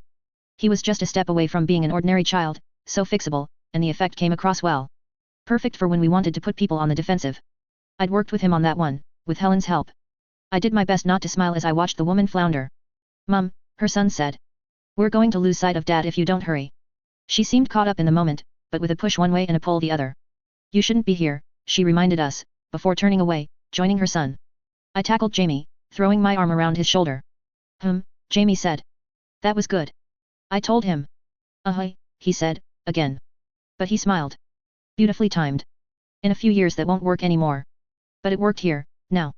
Just a second ago, I said. That was good. That's all it takes to make size day, Gordon remarked.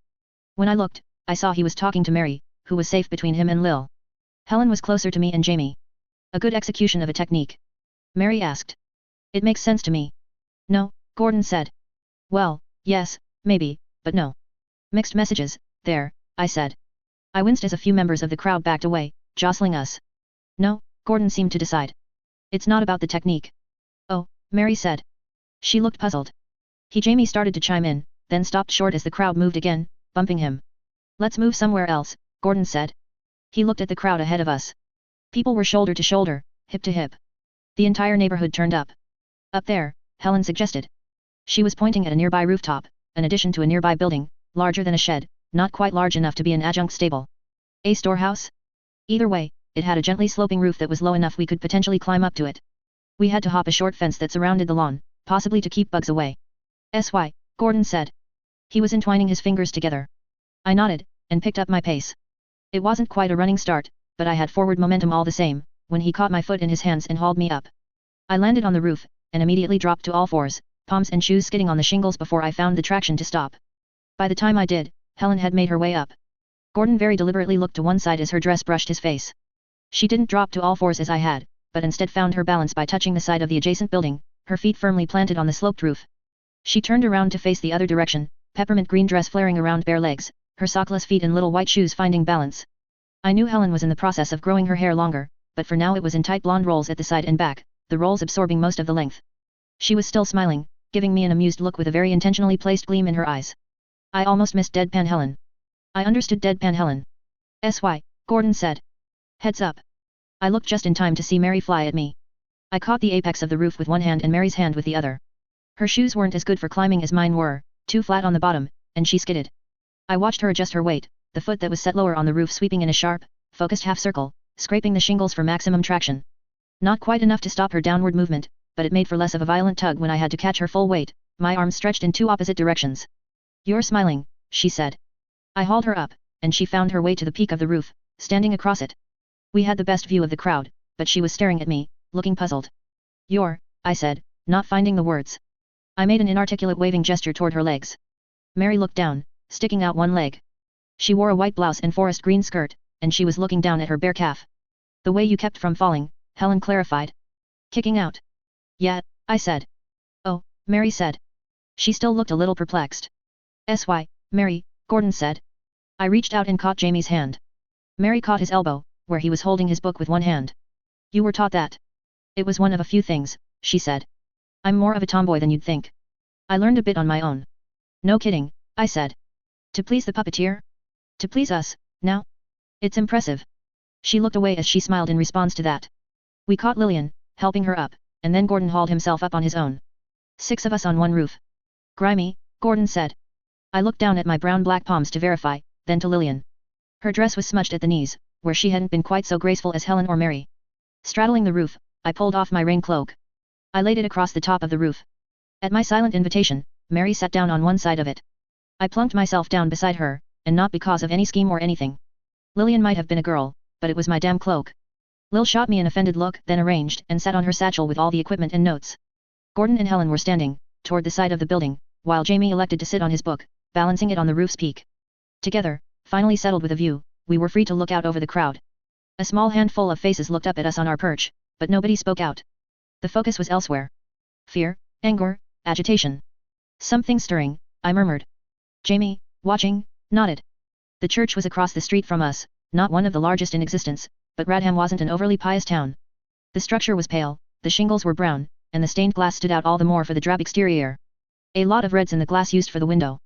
Damage sustained some time ago had led to the patching up of one of the side walls, but the branches had been heavily pruned. Where some buildings let the branches grow out, reaching and growing leaves, the church had cut back everything until the plant growth was almost indistinguishable from mortar. A cart had stopped by the side door of the church, and much of the crowd had gathered around it. 2 men were standing on or by the cart, I saw. They were talking, and a lot of people were listening. "That's not the Reverend, is it?" Gordon asked. "No," Jamie said. He pointed. "Left side. Bill Warner. He owns the production line down by Tenant Street. You knew his son at Mothmont, Gordon." "Oh, yeah." "To the right, we have Dickie Gill, who really shouldn't be here," Jamie observed. "Or at least, not in this capacity." "Why?" Mary asked. "Because he's in a position of power that the Academy gave him," Gordon said. "He's on the short list to be the next mayor." "Oh boy," Mary said, finally understanding. "It's a very short list," Jamie said. "A list many people want to find themselves on. An Academy town of the Crown States of America. Short road to power, if he's willing to walk it," I remarked. "Why is he here, and not walking that road?" "Same general feeling as Walter's dad," Gordon asked. "It's not true power, it's just being stuck in the middle while the Academy runs things." I frowned. "No?" Gordon asked. "Power is a lot more tantalizing when it's almost in reach than when you have it hand," I said.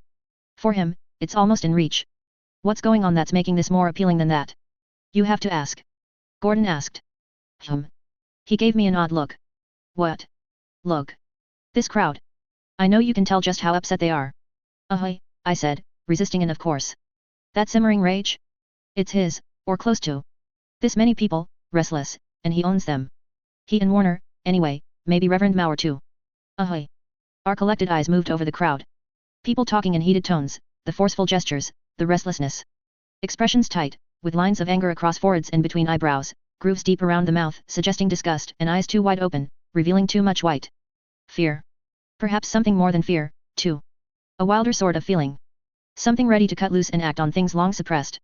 They only need direction, I said. You're saying you don't see the appeal in that? Gordon asked. For a guy who's never had power, to now have the ability to direct this. I see the appeal, I guess, I said. I prefer to interact with people, not crowds. It's a big crowd, and it wouldn't take much to turn this state of things into a riot, Gordon commented. This didn't come out of nowhere, Mary said, did it? No, I agreed. There was work going into this. There's a reason people gathered here at the first sign of trouble. The church door opened. Conversation stopped. People paid attention. Mauer. He wasn't what I was expecting. A part of me was expecting Hale, someone aged, stately, perhaps a bit grim, dressed in black, with the priest's collar.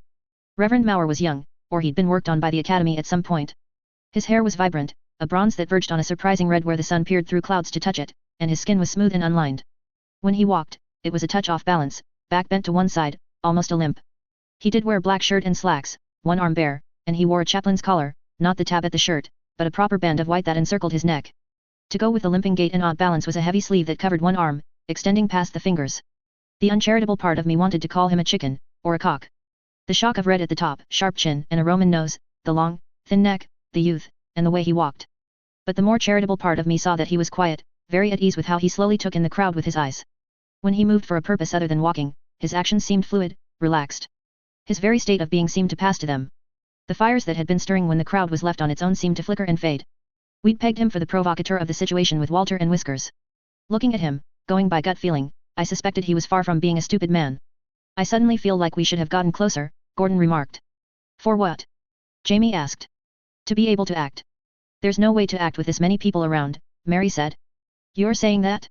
After your scene in the Mothmont cafeteria? I asked. I'm saying there's no way to do it without advance preparation. Point, I said. Then, after a second's pause, I couldn't hold back. Ugh. Talk, Mauer. I want to hear what you have to say. So do they, Lillian said. The crowd was paying close attention. Mauer climbed up onto the side of the wagon, standing on the short ledge beneath the door. It put him a few feet above the crowd, sticking up by the waist. Without a word, he gestured at Gil. Our academy-backed politician. I only partially managed to hold back a groan. Everyone. Gil called out, climbing up to stand beside the Reverend Mauer, proving to be a bit shorter and somewhat plumper than the Reverend. Still, good projection skills. You've heard the rumors, and I have to thank you for passing the word on to others so they know what's going on and can make sure they're safe. For those who haven't heard, yes, there is a creature loose from the academy. It is dangerous to you all, but you can minimize the danger by staying in groups. It is dangerous to you all. Emphasis on is, to strike any doubt from their minds. Any public speaker worth his salt could have reworded that or even changed the emphasis to soften the blow to the academy. He'd done it intentionally. Bad politician, I murmured. Bad. Jamie was nodding. Mary leaned forward, arms around her knees, paying rapt attention. What is it? Someone called out. Yes, I thought. What is it? Sources with the academy have told me it's a project meant to advance research in the 5 senses, Gil said. That it's not meant to be dangerous, but we should take care all the same. My eyes narrowed. I was aware of the murmurs in conversation. We heard people had died, another voice. Yes. 9 individuals have been gravely hurt in and around the academy, but so far, the damage Gil paused as Mauer reached out to put a hand on his shoulder, then finished his statement, is contained to the institution. They're putting all resources forward, to stop. He halted toward the end there, then let the sentence die unfinished. Mauer was using his grip on the man's shoulder to let him know that he wanted to speak. It's not true, I'm afraid, Mauer said. His voice carried, but it wasn't loud like Gil's was. Strong contrast. He paused, another contrast to Gil's attempt to drop as much information as he could in a short span of time. Were the contrasts intentional? How much were they collaborating? Was even this interruption of Gil's reassurance calculated? I just received word that 2 individuals in the upper west part of Radham were attacked. They were school age. One of them is gravely injured, to the point that he may be crippled for life. His expression changed, and his face was very expressive, in a way that might have rivaled Helen's own control of how she presented herself. The weariness in his eyes suggested he was much older than he looked. He looked down, taking a second to purse his lips, as if trying to get them working right. The other child is dead, he stated, overly stiff, having waited just long enough to let people think he might have completed his last statement. Now, again, the crowd stirred, pain, fear, anger, redoubled for the peace that Mauer had just given and taken away. Please. Mauer called out. His words were nearly drowned out by the noise of the crowd. Please. Gordon shifted, crouching, and spoke to us. He can definitely speak louder than that. He's in full control of this crowd. He's stoking the fires and bottling up the heat. Things are going to explode, and they're going to explode damn soon. Who is this guy? I asked, a little awed and impressed. Is he an experiment? Pretty sure he isn't, Jamie said. I overheard about his history. He was a soldier in the wars down south. The limp? I asked. Not a limp. He's off balance. They gave him a new arm, after he lost his. It's not very functional, and it's not very pretty, Jamie said. A weapon. A regular, oversized arm. Nothing fancy. It seems to cause him constant pain. He refused offers of further work and replacement. Went straight to seminary. Reverend Mauer's shouting was picking up in volume. He was getting attention. Please. Mauer said, more forcefully, almost a little angry. Another act. This is not about the monster, and it is not about the academy or the mistakes they made. He's doing that on purpose, Mary said. I'm not the only one who thinks so. Yet, Helen said, one of the few things she'd said since we'd climbed up onto the roof. The smile was gone from her face. She was deadpan again. They don't see it? Mary asked. Emotions are clouding their eyes and ears, Gordon said, simply. This is about the children. Please. A moment of silence and a prayer. In the palm of his hand, I thought. I could see everything that was about to unfold. Stoke the fires, contain, store the heat. Stoke the fires, contain, store the heat. Let it all build up. Right now, he was containing. Their names are Martin and Oscar Meadows, he said, and he barely had to raise his voice to be heard, now that the crowd had been silenced. Let us give them a moment in a prayer. Nobody with a heart, no matter how angry they were, could dare to speak up in the midst of such a meaningful silence. Is he going to start a riot? Directed at the academy? Lillian asked, whispering. We were far enough we wouldn't be overheard. With the nearest members of the crowd a good 30 feet away, aiming to be closer, to see as well as hear, the shuffling of feet and the periodic coughs were enough to mask the whispering. Maybe, Gordon whispered. No, I whispered, without missing a beat. No. Why the hell would he do that? To hurt Radham Academy. What good comes of that? They shut the doors and the gates and wait out the chaos, I whispered. Then why? What? He has some goal, Gordon said. The silence lingered as I watched, looking over the crowd to the red-haired man who was standing on the side of one coach. He was examining the crowd, but he hadn't noticed us. Look at him, I said. We can't even touch him right now. He's surrounded by this many supporters, and even if he wasn't, if we could get to him somehow, we'd only stimulate the crowd, like an electric shock to a latent stitched. Wake them up, drive them to action. Making him a martyr, Mary whispered. He has full and complete control. He knows what he's doing, and he knows how dangerous it is to stand against the academy. He knows they're going to pay attention to him, and he can only hold his position by maintaining a very delicate sort of balance. Starting a riot gives up that control, I whispered. Reverend Mauer was peering through the crowd, finding people who weren't at ease. A man who was more agitated than some, shifting weight from one foot to another, was met with a look of deep sadness from Mauer. The agitation quieted. Are you sure this guy's human? I whispered. After his botched arm graft and new skin, I don't think he's willing to let anyone touch him, Jamie said. You've paid a lot of attention to this guy, Gordon remarked. He's a popular topic for gossip, Jamie whispered. The academies don't have the best working relationship with the churches. A lot of people wondered what sort of man would turn up to manifestation in an academy town, of all places. I guess we know, now, Gordon remarked. The silence was lingering to the point that it was almost painful. More than a minute, easily. Who are you, Reverend Mauer? I wondered. Are you drawing this out for your own pleasure? To test how firm your grip on these people is in practice? Are you focused on the same taste of power that stole Gil away from the academy, or are you laboring under a goal? People with their heads and eyes down were perhaps unaware, but the crowd began to shift, a little restless, as if their bodies were voicing the questions their mouths didn't dare to. Now, Reverend Mauer said, as if gently rousing everyone present from a dream. I know you're upset. It is hard not to be, given the lives that have been lost, and your fear for yourselves, your neighbors, and your loved ones. He had everyone's ear, and mine was no exception. I was hanging on every word, picking apart how he was playing with emotions, saying one thing while gently stoking the fires, validating fear and outrage. Aimless anger won't help anyone, and would be an affront to those we've already lost. Nothing would be sadder than if we went out looking for answers or justice, only to sully the memories of Martin and Oscar, or worse, to join those killed by the escaped creature, because you were acting with emotion, not caution. Control. Mary was giving me a sidelong glance. I was right. What we don't know is what your next move is. The academy, from what we've been told, is deploying more creatures, weapons of war and armed men, with the intent of finding and stopping the escaped creature. Dog and catcher are the least of the assets being brought to bear. Academy didn't tell you that, Gordon murmured. Hard for them to turn around and say they didn't, that they wanted to keep people in the dark, I commented. Gordon nodded in agreement. There isn't a single person here that likes that. Phrased so well, too. He went on. I don't like this, but at the present time, the only thing we can do is stay safe. Stay with family and friends, give each other comfort. If you still find yourself lacking, you'll find Dickie, Bill, and myself here in the church, with several others, ready to offer prayer and counsel, should you need it. If you have any news, please, come to us. Soldiers, Mary said. I nodded slowly. How many people are going to turn up at that church, talking about banding together and doing something, as if it were their idea and not Maur's? A prayer. Maur declared, spreading his arms slightly. Let's go, I said, climbing over the roof, intent on sliding down the far side, away from Maur. I peered over to make sure the landing would be clear. The academy is going to want to be on top of this. It's a bigger problem than Whiskers. Bigger? Lillian asked. He's putting himself opposite the academy, gathering soldiers, he's telling people about the secret projects, if only in broad strokes, and he's making himself effectively untouchable, I said. This is going to concern the academy more than any murderous experiment, believe me. We need advice on how to move forward, and we might need help. Cat out of the bag 2.5. This keeps getting worse. I took Gordon's statement to be a thought about our errant Reverend Maur and the riot. Then I caught a glimpse of the academy, a considerable distance down the road. Even standing so far back that we were closer to Lambsbridge Orphanage than to the academy, I could tell that the hedge was closed. Shutters closed and no doubt locked, front entrance closed with an iron gate. More security would have been used inside.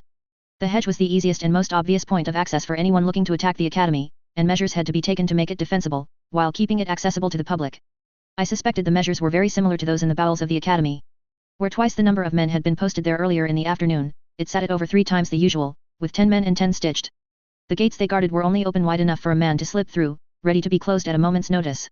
It was getting to be later in the afternoon, now, and as long as the summer days were, the daylight was fading. The lights were just being turned on, in anticipation of looming sunset and evening. What do you want to bet they won't let us through? Jamie asked.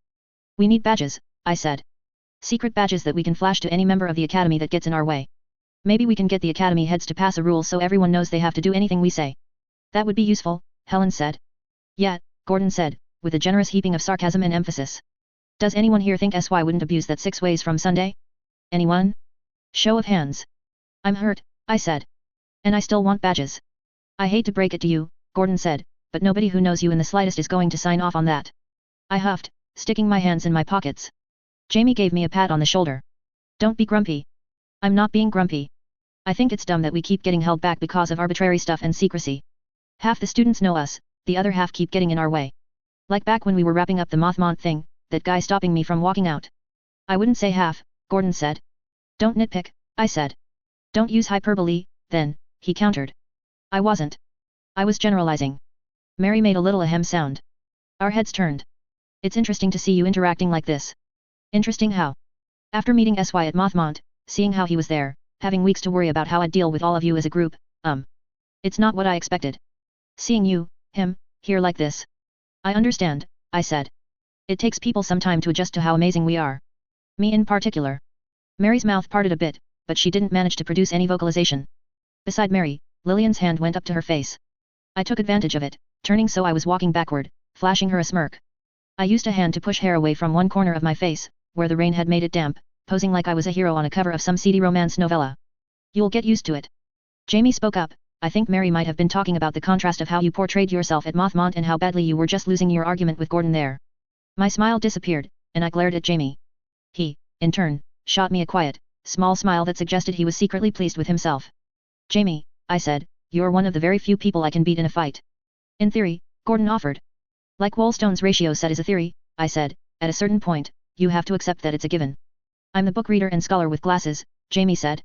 Why are you the one making the pathetic stabs at intellectual wit, here? I raised my eyebrows. Gordon's bad enough, but you? You're asking for it. Come on, Jamie said. I threw myself at Jamie, arms around his neck, but we didn't stop moving toward the academy gates. There's a dynamic, Gordon said. A big part of the dynamic is keeping SY from becoming unbearable. As if to illustrate the point, he reached back to take Jamie's notebook with a reverent care, freeing Jamie's other hand and making life harder on me in the process. Resent that. I grunted out the words, meaning it in more than one sense. Why is he special? Mary asked. He's meant to be the unpredictable one, bending and testing rules and altering the patterns we operate in. SY said you got the broad strokes from the puppeteer. Broad strokes. Not necessarily all the right strokes. While I was still being questioned and tested on at the academy, SY told me that Yvette and Ashton didn't work out. Jamie and I stopped our struggles at the mention of the names. No, Gordon said. He sighed. No, they didn't. They didn't make it past the beginning stages. Ashton was like me, Helen said. Except not at all, Lillian pointed out. Except not at all, Helen clarified. Vat groan? Mary asked. I noticed the change in her voice and body language, interacting with Helen. Yes, Helen said. Like you and I. Abruptly, almost to the point that I'd call it impulsively, Helen reached out and touched the side of Mary's face. The word stricken derived from the word strike in the same way that struck was, and Mary looked more stricken than if she'd been struck with a sword. She's doing that, I started. Jamie pulled on the back of my shirt, forcing me to bend over to maintain free range of movement with my arms. I did what I could to jab at the softer sides of his belly, tickling him. On purpose, I finished the sentence in my head. Helen wasn't doing anything wrong, exactly, even if she was being weird. Gordon reached out and took hold of Helen's hand, removing it from Mary's face. He stepped between the two of them and held Helen's hand, more for Mary's sake than for Helen's. The original plan was for each of us to have a role, a specific set of talents, and for us to be able to address any problem. A gestalt. I got that part, Mary said. Nothing goes 100% according to plan. Not all of us wound up being entirely what we were designed to be, and SY wasn't intended or even proposed for the Gestalt group. Entirely different project, minor in the grand scheme of things. Hale picked him up anyway. I'm blanking on the word, starts with V. Versatile, I said, redoubling my efforts to tickle Jamie. Variable, Jamie said, almost at the point where he was able to pull the bottom of my shirt over my head and arms. Variable, Gordon said, probably going with Jamie because it made me wrong. SY is variable, to the point where he inadvertently covers other bases. As a scoundrel. As SY, whatever labels apply at the moment. But see, point I'm getting around to is that SY likes to describe humanity as a collection of careening objects, bouncing and ricocheting off established boundaries. Jamie pinned my hands in his armpits by pressing his elbows tight to his body, and hiked up my shirt more. That he could talk and I couldn't suggested he was winning, which was as irritating as hell. He says that because he's a bouncing, random object. Sort of, Gordon said. He's human. Only things keeping him bound in and constrained are the firmest ones the Academy sets, and us. As Jamie is demonstrating. Eat dicks. I told Gordon, my voice muffled by the shirt Jamie had pulled up around my head. I was scared of him, once, Mary admitted. And now? Say what you will about SY, he's very good at making people experience that dissonance between what they expect and what they get. SY is scary, he is dangerous and capable, you weren't wrong when you judged it, back then. But now you're with us, a member of our group, which is very possibly the safest possible place you could be when dealing with Sylvester there. With us as a whole, even. Keep that in mind if you're ever entertaining the idea of stabbing us in the back. There was a pause. I was wondering when that was coming, Mary said. Had to be said. Sorry. There was an awkward pause. I struggled with Jamie for a second, seriously annoyed at this point. I wanted to be able to do more to handle the Mary thing. Left alone, Gordon could push her away. I was the biggest villain of the two of us, but when Gordon hurt people, they took a while to bounce back from it. Mary broke the silence. That stuff you were saying, in a roundabout way, am I right in interpreting that as you saying that I don't need to worry? How worried were you? Gordon asked. Mary's been very tense, Lillian volunteered. Worried about how things would go. I was. You don't need to worry about us in general. Really? Damn Gordon. He was so good at sounding sincere. Oh, good. Gosh. Even Helen, then. Am I so scary? A little. More than a little, but if Gordon says you're okay, and Sai's not protesting. I was silent. Gordon jumped in, stumbling with his words in a way he usually didn't. I'm saying that you don't need to worry about us in general. You're a cruel, cruel man, Gordon. Correcting her about Helen without saying anything outright. Nobody was saying anything. I suspected Mary's fears about Helen had been redoubled, and I had further suspicions that Gordon had done it on purpose. He wasn't as confident about Mary being a part of the group as I was, or he was concerned on a level. Just as he'd talked about the group keeping me in line, he was using Helen as the proverbial whipping stick for Mary. I wasn't so keen on that. Mary had enough sticks. I struggled to pull my shirt down, while Jamie interfered with those struggles. We're at the Academy, Gordon said. The meaning was clear. Stop roughhousing. Jamie let me free. I fixed my shirt and tucked it in, then fixed my hair. Mary was giving me an amused look, and Jamie looked smug. I wasn't proud. I was willing to look silly in front of Mary if it meant she could let her guard down a fraction, easing into the group. Losing to Jamie was part of that. Entirely intentional. For real. No joke. The people by the entrance gathered together as we drew closer.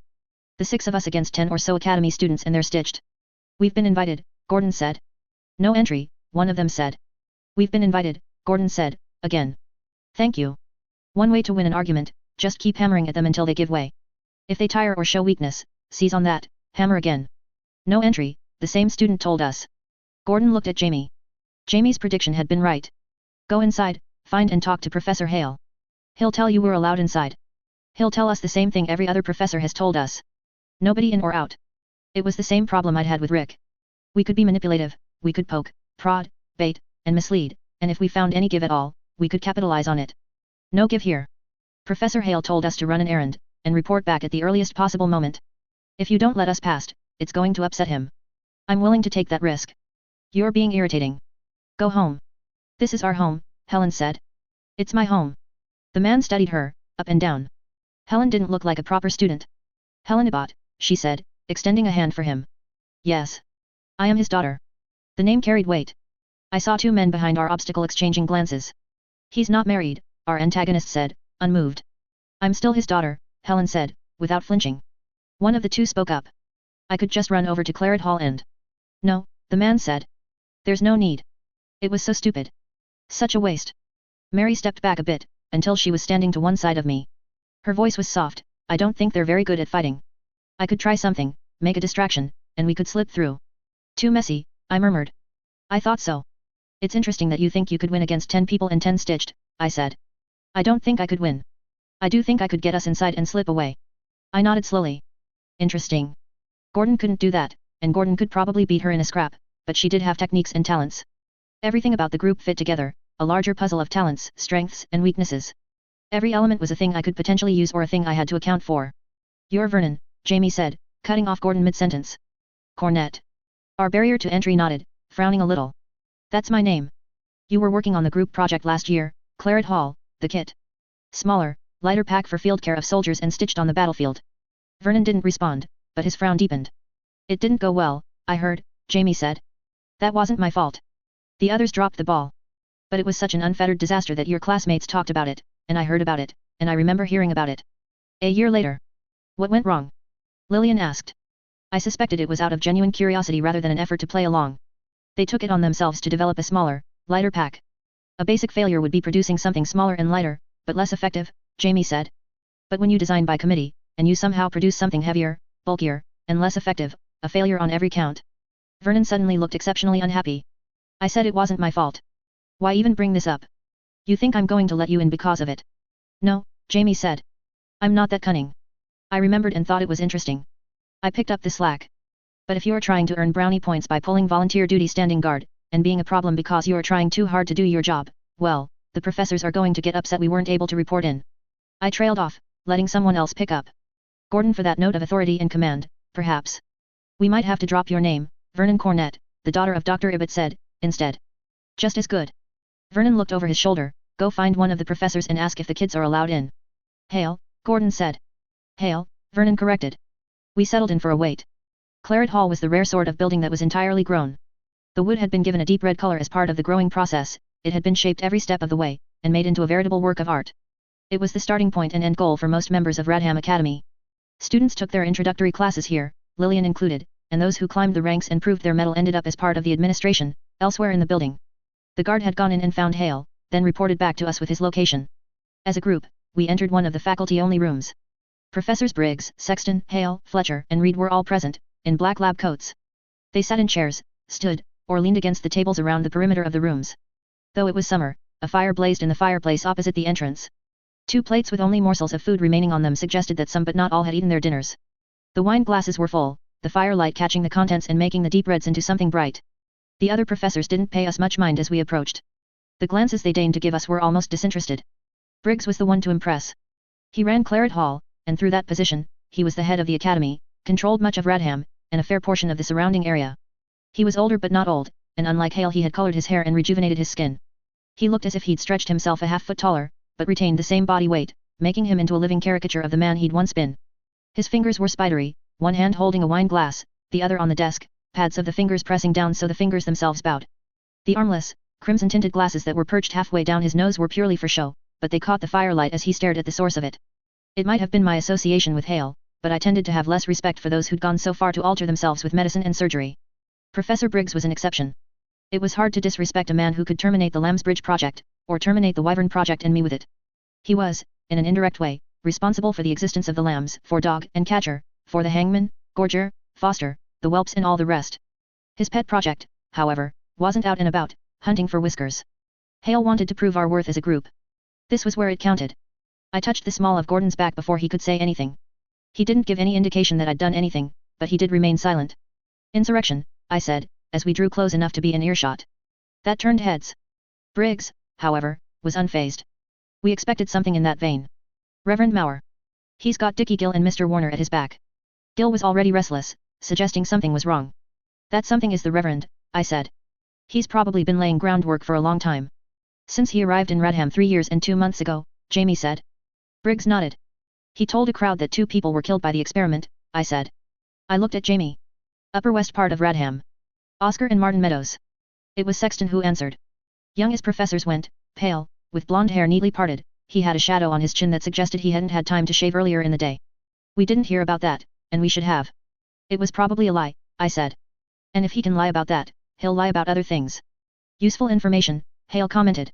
Of course you think so, Fletcher said. They're yours. I prefer action to information.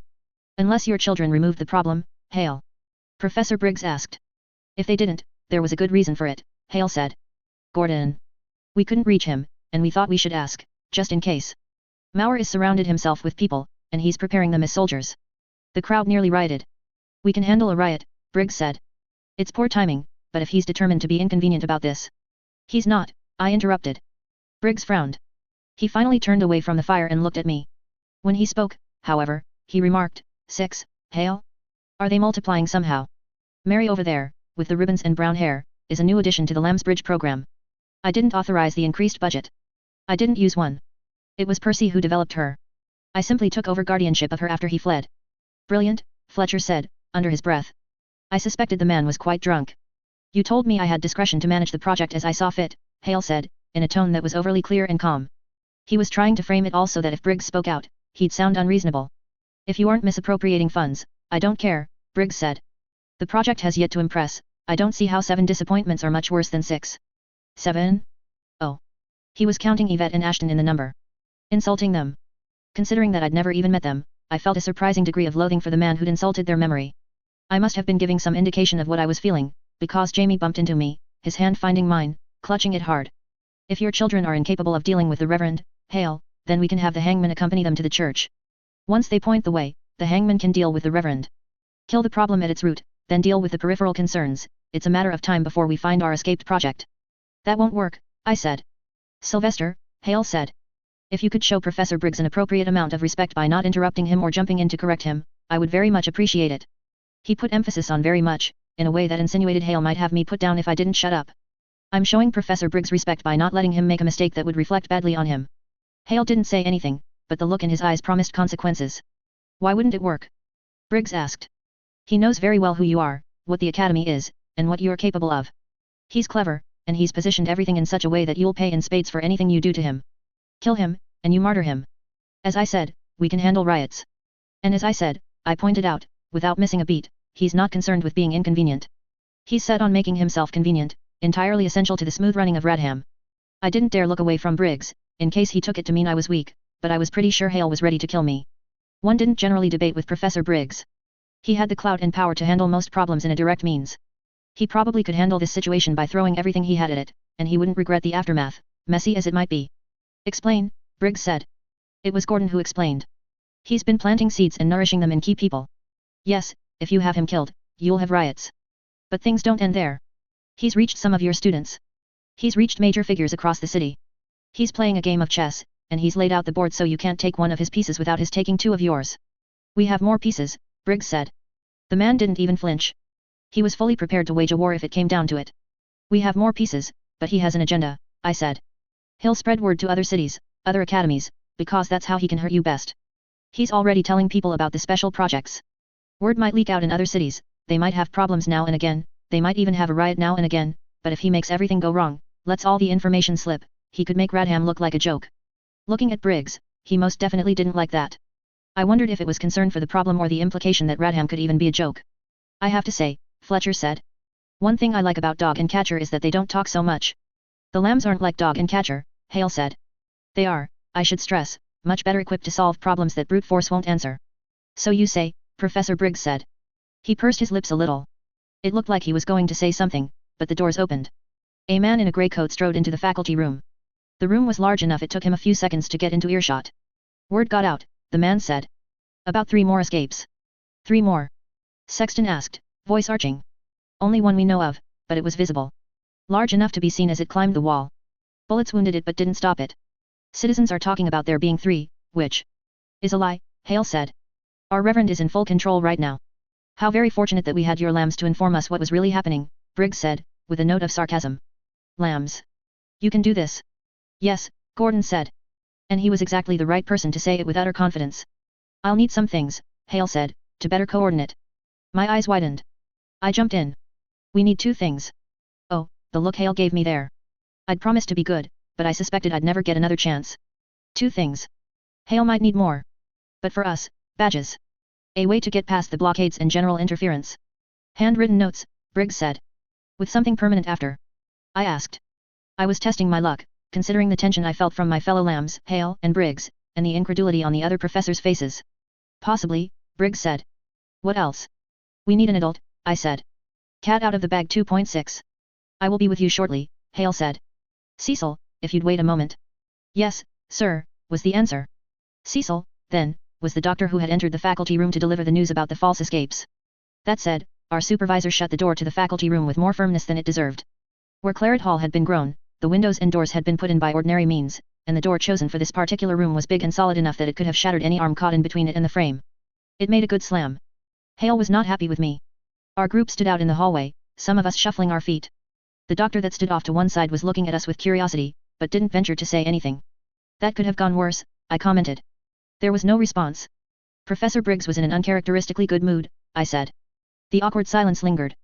We're going to get badges, I said, because things were reaching the point where annoyance or anger would have been preferable to the non-answers. I didn't get annoyance or anger. Silence. We waste so much damn time on stuff we shouldn't, I said. It was a chance to stop doing that. Step up our game. I looked at each of them in turn. Gordon was giving me a level stare, Helen seemed more preoccupied with fixing scuffed nails, and both Jamie and Lillian were avoiding my eyes. Mary looked a little confused. This was an egg I could crack. Mary was the most obvious go-to, but I felt like going that way would stack the deck against me. The others would see through what I was trying to do, in part because it would be as transparent as all get out, and then they'd side against me. Me and maybe Mary against the 4 of them. I'd lose any points I'd won with Mary if I put her in that situation. Helen, I said. You know the badges make sense. I know that you have to go through a lot of checkpoints to see Professor Ibbott, depending on where he's working at a given point in time. I do, she said, looking up from her nails. Don't engage him, Gordon said. I'll do what I want, thank you very much, she said. Prim and proper of tone, and fully capable of using that tone as a weapon on its own. She turned her gaze to me. You forget that in dealing with Professor Ibbott, I have to deal with very capricious personalities. I know what it means to deal with powerful people. You mean you have to deal with his personality? I didn't forget, I said, sullenly. I was trying to downplay that part of things. Don't worry, she said. Professor Hale is more reasonable than most. He can't blame you too much. Too much, I said. Can I ask? Mary cut in. Why is everyone acting like SY is going to die or something? Thank you for forcing some discourse, I thought. You can ask, but we've got company, Gordon said, indicating the man that Hale had called Cecil. It would be unwise to go into details. Damn you for shutting down said discourse. Excuse me, the man asked, archly. Teacher, doctor, grey coat, whatever we called him, he'd grown accustomed to a general degree of respect. Being shut out of a discussion between children was a few rungs below where he was used to being. Beg pardon. We've been asked to keep silent on certain subjects while we do errands for the faculty, sir, Gordon said. He feigned a lack of confidence. If that's okay. I see, the man said. He digested that nugget, which wasn't a hard thing to do. The hierarchy was reinforced. Professors had more say than doctors, who had more say than we did. That's all right. Gordon gave him a grateful smile. More how Gordon operated, really. My modus operandi was to put people off balance, see where they were most vulnerable, and push to topple them. Gordon was almost doing the opposite here. Reaffirming the rules and the social order. You know, I told Gordon, I would strongly urge you to think about what you are going to say to Professor Hale, after he comes back out, Gordon said, cutting me off. I'm not mad. I'm worried about you. And if you goof this up bad enough we suffer for it, I will be mad. Dr. Cecil spoke up, speaking in a slightly patronizing tone, whatever you're doing here, if you've got connections to the guys in that room, it's a gig I'd recommend you hold on to. Exactly, Gordon said, playing along. I like this gig, SY. Don't lose us this gig. What happens if we lose this gig? Mary asked. That is a very good question, Gordon said. One you're not going to answer. Mary asked, glancing at the doctor, who made a face at the glance's implication. Not because of any secrets, Gordon said. I really don't know what happens. Mary nodded. I think you're being paranoid, I said. They're not going to toss us out. I think, Gordon said, very carefully, that out of the 2 of us, I'm the one who has faint memories of your predecessors. Ashton and Yvette. What does that have to do with anything? It suggests that you really should stop arguing with me and plan how you are going to get back on Professor Hale's good side. It suggests nothing of the sort. SY, Gordon said. Gordon, I said, without missing a beat. Remember when I said I wasn't angry? You're changing my mind. Please don't. I sighed, crossed the hallway, and leaned against the wall opposite the others. I fished in my pocket for a small folding knife, more for cutting twine and carving sticks than for opening people up. I unfolded it, and tossed it in the air. I caught it by the flat of the blade, between thumb and index finger, made it bounce as I tested the weight, then flipped it over again, catching it by the blade again. I always focused my thoughts best when I had something to occupy the rest of my attention.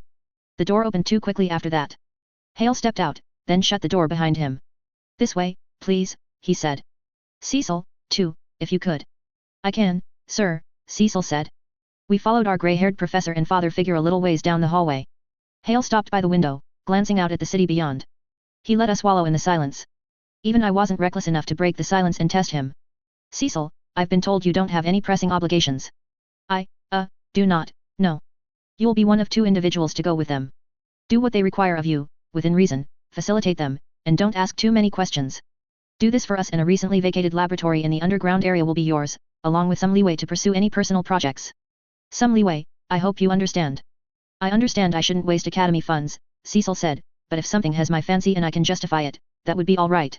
You understand, I think. A friend of mine is more passionate about his project than I am about any of mine. If I brought him in, that would be fine," Hale said, curt. "If you don't mind." Cecil raised his hands, "By all means."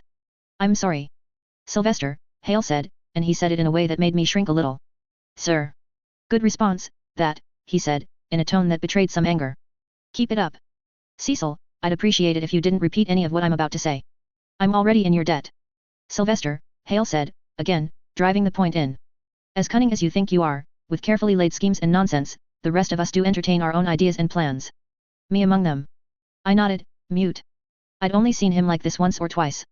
I have been anticipating and waiting a rather long time for a situation like this to crop up. One where, whether they like it or not, they depend on my resources. The look he gave us made it very clear that we were among those resources. I knew, right away, that I would have some leeway, with the ability to call in favors and ask for resources. All the more so if I can resolve this problem. "Yes sir," I said. Imagine my frustration when the situation happens to unfold just as I want it to, and an impertinent little boy steps forward and makes his own bid for favor, asking for resources, because he thought it would be funny. "I thought it would be useful," I said. "We waste so much damn time on stuff we shouldn't, getting past patrols and bureaucracy, maintaining the ruse. It was a chance to free ourselves to act faster and more efficiently." It was the same argument I'd posed to my friends. Had all gone well, if they'd been more willing to play ball and argue with me, maybe I could have felt more prepared posing the same defense to Professor Hale. "Maybe," he said, and it didn't sound like a concession or agreement at all. "If that was the case, you could have come to me with it. I would have been able to make it part of a number of concessions I asked for, from our esteemed Professor Briggs.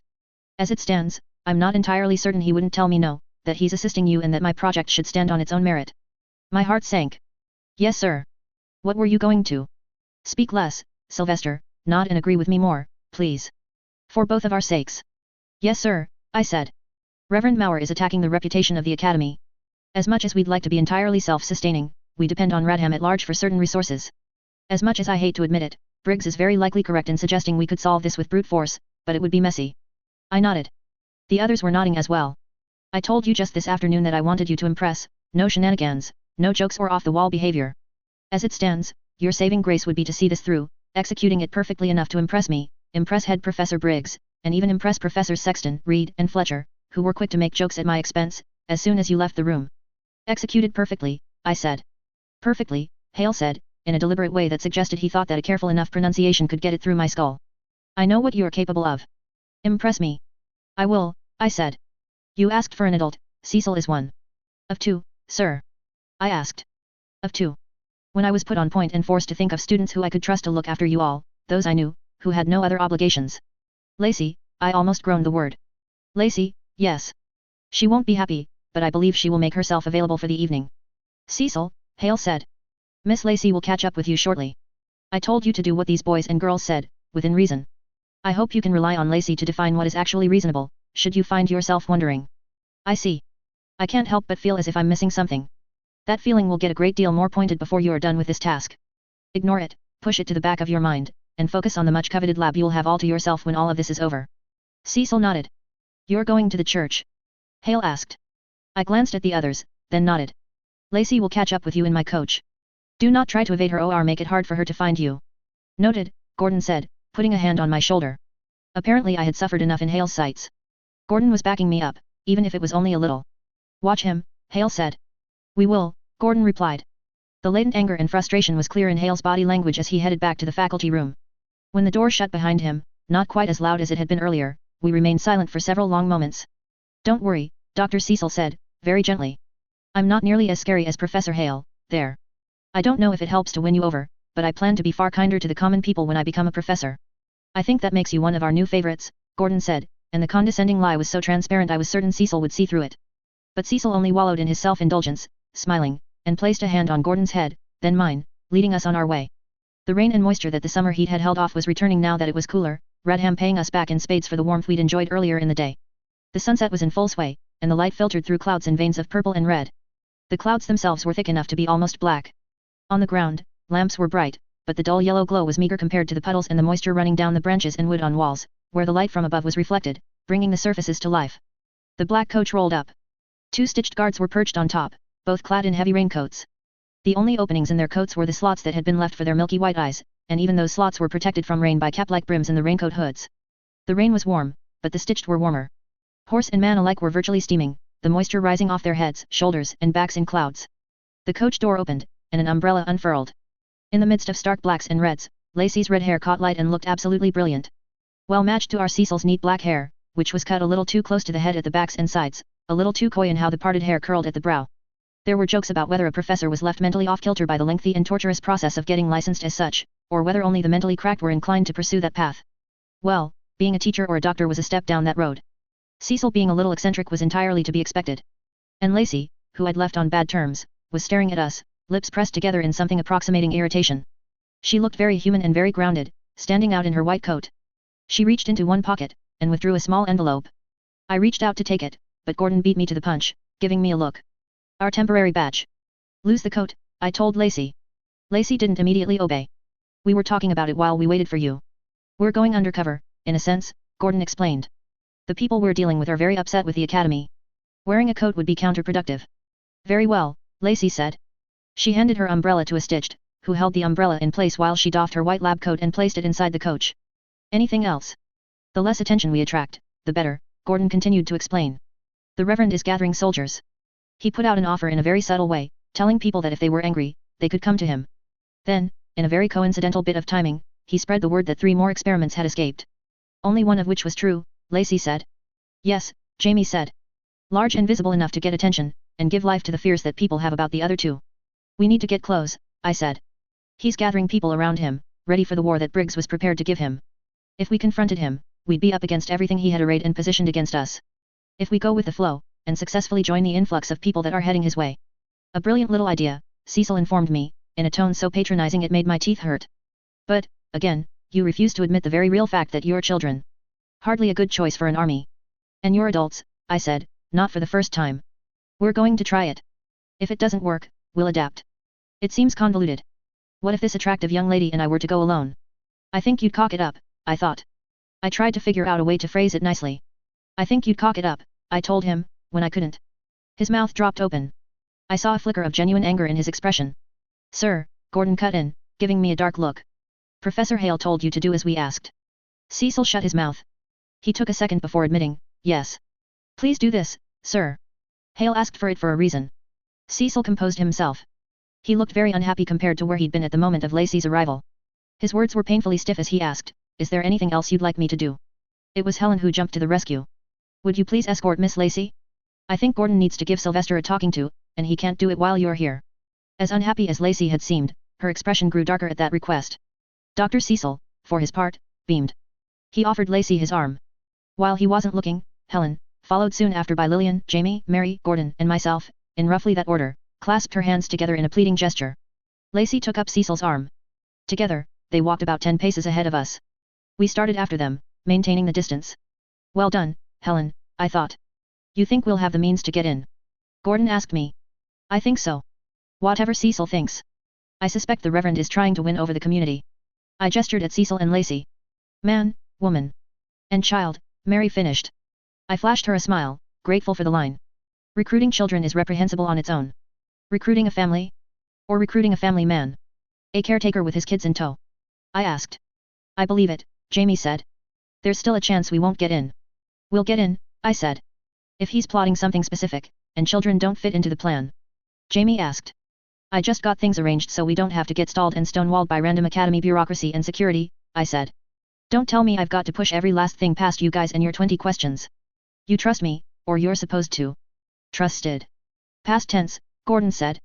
Forgive us if we're just a little bit cautious, after you made an enemy of Hale. Fine, I sighed. What was the question, again? What if he's got something in mind? Jamie asked. Something we can't finagle our way into. We'll deal. We can't anticipate all that. Let's assume this will work. We each know what we do and how we operate. Any questions? Coordination? Ideas? Or do you want to wing it? Our boots splashed more violently through a deceptive puddle, which filled a dip in the road. I felt water find its way to the bottom of my rain boot. I know how I work, Mary said. You said we can't kill the shepherd. Can I do something else? What? I asked. Wait a second, repeat. Can I do something else? Before that. The shepherd? Mary asked. It was dark, but not so dark that I didn't see the small smile on her face. I groaned. Well played, Gordon murmured. Mary's smile grew wider. The shepherd and the lambs, Jamie remarked. I like it. We know the name of our enemy, now. Mary looked entirely too pleased with herself, working it in as casually as she had. I couldn't even bring myself to dislike it, because it was Mary. To answer your question, Gordon said. My gut feeling is that slowing the man down could do us a world of good. He's planned his moves out in advance, I said. Timing things, the note that Wally had, giving him a specific time to release his experiment. The spread of the story about the 3 escaped experiments was timed to coincide with the actual release of the one. Yet. Slowing down, Lillian murmured. She moved her bag around in front of her, and rummaged inside. Side effects, ratios, diarrhea. I asked. I don't have anything fast. Impaired judgment? Nothing so obvious he'd immediately think he'd been poisoned, but something to make him more likely to make mistakes. No side effects like that. Headache. Mary extended a hand. Lillian passed over a short glass vial with something inside. A powder. For a man his size, I'd guess a teaspoon, Lillian said. Or you could ask Cecil or Lacey, they'll know the ratio off the top of their head. If you give me a second, I have a measure. It's fine, Mary said. It's fine. If it's just a teaspoon, I can eyeball it, 9 out of 10 times, Mary said, holding up her hand so one finger was extended. She tapped her long fingernail with the little vial. Cut to a very specific length. What happens the other time? Jamie asked, quiet. I'll err on the side of giving too little, Mary said, with confidence. Good, Gordon said. SY? What are you thinking? I'm thinking, our shepherd is playing a game of chess. We're late to the game. Every piece of his is well positioned. Also he's untouchable. We'd be a lot better off if they hadn't waited before asking us to jump in. Can't cry over spilled milk, Gordon said. No. That's true. But haven't you ever been sitting at a chessboard, thinking to yourself just how nice it would be if you could just take his turn for him? Make the worst possible play, then watch them scramble to try to recover. No, Gordon said. Never crossed my mind. I have wanted to swat you across the head when I realize you've cheated. You have an idea, Sylvester? Jamie asked, before Gordon and I could get in an argument. I do. I just need to figure out an angle. Start figuring, Jamie said. Because we're here. The church was busy, brighter than any building in Radham, short of the academy. Even at the darker periphery, where bright lights didn't quite reach far enough past the windows and through the rain, there were lanterns and glowing cigarette ends. We approached, picking up the pace to draw closer to our guardians. I'm your. Lacey asked. Older sister, I said. The look she gave me told me my attempt to curry favor hadn't quite worked. She saw right through me. And I'm. Cecil asked. Teacher. Not an academy teacher, but a regular one. Parents left us in your care. If Lacey doesn't want to be an older sister, she can be a colleague. I see, Cecil said. I can play along. I dearly hope so, I thought, turning my mind toward options to speak up or cut him off. Kicking him in the back of the knee would have to do in a pinch, if he was a particularly bad actor. As it turned out, it wasn't so necessary. The door was open, and people were waiting as we approached. Being with Cecil and Lacey made the entrance painless. Nobody spoke up or stood in our way, as we joined a crowd that was now gathered within the building. Where fear had ruled, earlier in the day, there was anger now. Restlessness. Too many people wanting to do something, yet finding themselves unable. The shepherd had been at work, tending to his flock. The shepherd was right there, ready to greet all newcomers. Welcome, he said, and his smile was warm. He extended his good hand to us, his other arm limp at his side. And I recognize one of you. Mary Coburn? It's been a few years. A plan never survives contact with the enemy. I didn't see a break in her facade, and her smile was natural, but safe behind Lacey and Cecil, her hand found mine, clutching it with a tightness that suggested alarm. Our little clone didn't remember this part of Mary's history, which threw a fair-sized wrench into our machinations. Cat out of the bag 2.7. Good evening, Reverend, Mary said. The shepherd smiled, for perhaps the first time since I'd seen him. It was disconcerting, especially considering our somewhat precarious situation. Smiles meant things, and a rare smile boded ill. Come in, please. I'm glad to see you, Mary, you've been on my thoughts in recent months. Are these your friends? She said. Good, keep it simple. And you are? The man asked, directing his attention to Lacey and Cecil. Teachers, Lacey said, following Mary's lead. I had a great many conversations with your father, Mary, and your education was one of the topics. He didn't tell me about that. He wouldn't, I don't think, the shepherd said. That's not the image I have of him. You spent quite some time here when you were small. I did, but my memory of then isn't so good. No? I would have thought otherwise. I daydreamed, mostly. When I think to back then, I think of the games I played in my head. The church seems smaller than it was. Well, I can't help but take a small amount of offense at that, the shepherd said. We put some work into expanding it. It was quite a trial, even. The men I answer to tend to think a church in Radham a lost cause. I wanted so badly to help her, but I couldn't. Jamie must have felt even worse in that regard. Jamie probably knew what the remodel had been, and the actual year and seasons it had taken place. Mary defaulted to silence. A terrible, awkward, damning silence. A small amount of offense, the shepherd said, offering her a smile. You're not so different from your father. Will you join me for a conversation? With your chaperone and friends, of course. Things are fairly quiet right now, and I'm hoping a few more people arrive or come back inside before I give Mr. Gill the stage to address everyone and quiet their fears. Mary said. I gave her hand a squeeze. That could be nice, she ventured. The shepherd smiled. Come, then. We'll have some tea and a bite to eat, if your teachers are fine with that. Yes, Cecil said, a little too quickly. Then, as if to compensate, that would be fine. The shepherd smiled at that, as if enjoying a private joke. I'll show you the way, then. It's foul out there, in more ways than one, and creature comforts go a long way. We were lead down the aisle, through an open set of double doors at one side of the church. To look at it, going by the coat by the door and the sets of shoes, Mauer lived in the building, and this intermediate area between the area that was open to the public and the living area was something of an office. It was a more private place to meet people, from what I gathered. There was even a door leading from the little office to the outside, so people could come and meet him here directly. I noted the presence of little stones at the base of the door, too small to be the type to hold it open. Not that people tended to leave doors open in rainy Radham. Not solely a place of business, the space felt a touch too staged to be a proper part of his home, either. A dark red military jacket, trimmed in gold cord, sat behind glass, within a fair-sized frame. A smaller frame of the same make held 3 badges and an emblem from his old military company. They were here for the sake of others, not for Mauer, I suspected. The way the cabinet to Mauer's left was laid out, he didn't have a good view of either. We, finding seats and chairs and benches on the far side of his desk, had a clear view of both. There were other things and keepsakes too, better placed for Mauer to see. Photos of him with family as a child, when he was about our age, black, white, and blurry. A professionally taken, expanded photo of a relative wearing a baseball jersey, mid-pitch. A cross, however, took center stage behind his chair. Worn, beaten and battered, with chips of paint missing, revealing pale, old wood beneath. It was a stark contrast to this very put-together man with his bronze red hair so neat, yet I fully, 100% believed that the cross was his, not the church's. A family keepsake, perhaps. He'd just finished filling his kettle with water from a pitcher, and had turned a little heated plate on. Half turning, he'd caught me looking at the cross. I'm guessing you're not one to attend church, he said. Most don't, do they? I asked. Especially people our age. No. Not in Radham, at least until bad things start happening, Mauer said. He leaned a little to one side to look through the doors to the church proper, where the crowd was still getting sorted out, gathering in groups and talking in low tones. As we see tonight. Bad things. To me, it sounded like a tepid way of referring to the escaped experiments, but to a real child of my age, coming from a man of authority, it could be reassuring in a way. Acknowledging and downplaying the problem. I found myself wondering what process was at work behind his words. Did he tailor them to his audience with intent, thoughts flying to pick the best one for each situation, or did he do it naturally? It sounds like you are trying to guilt him into attending church more, Cecil said. One of my jobs, Mauer said, smiling at Cecil. You'll have to forgive me. Cecil gave him a tight smile in response. Awkward. Cecil was not the right man for this job. I should have been more specific. Mary, the shepherd said, taking it in stride, your father and I had long debates about your attendance at Mothmont.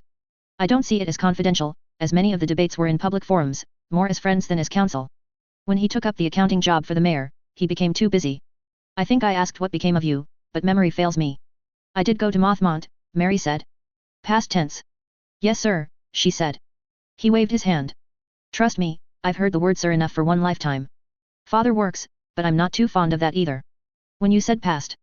Aren't titles and symbols important for a reverend? She asked. Oh, I'm sorry, Father, I didn't mean to interrupt. It was interesting, seeing how Mary's mind worked when she was put on the spot. This wasn't her focus or specialty. She wasn't an actor, and for much of her relatively short existence, she'd been raised to emulate one role, possibly for one audience, her parents.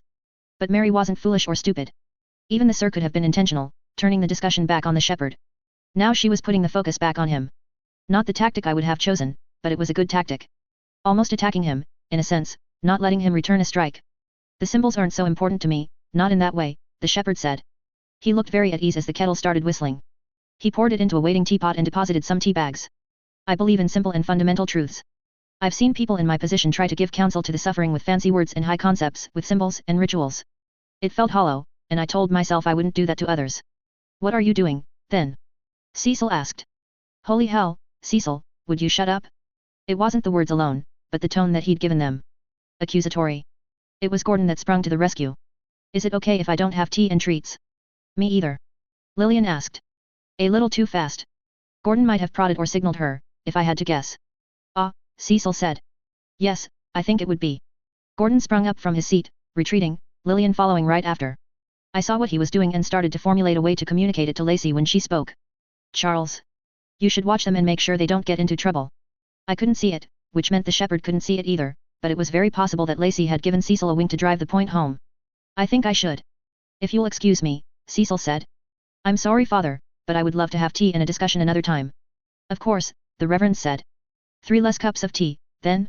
He brought the teapot over to his desk, then retrieved cups from the cabinet. People are scared.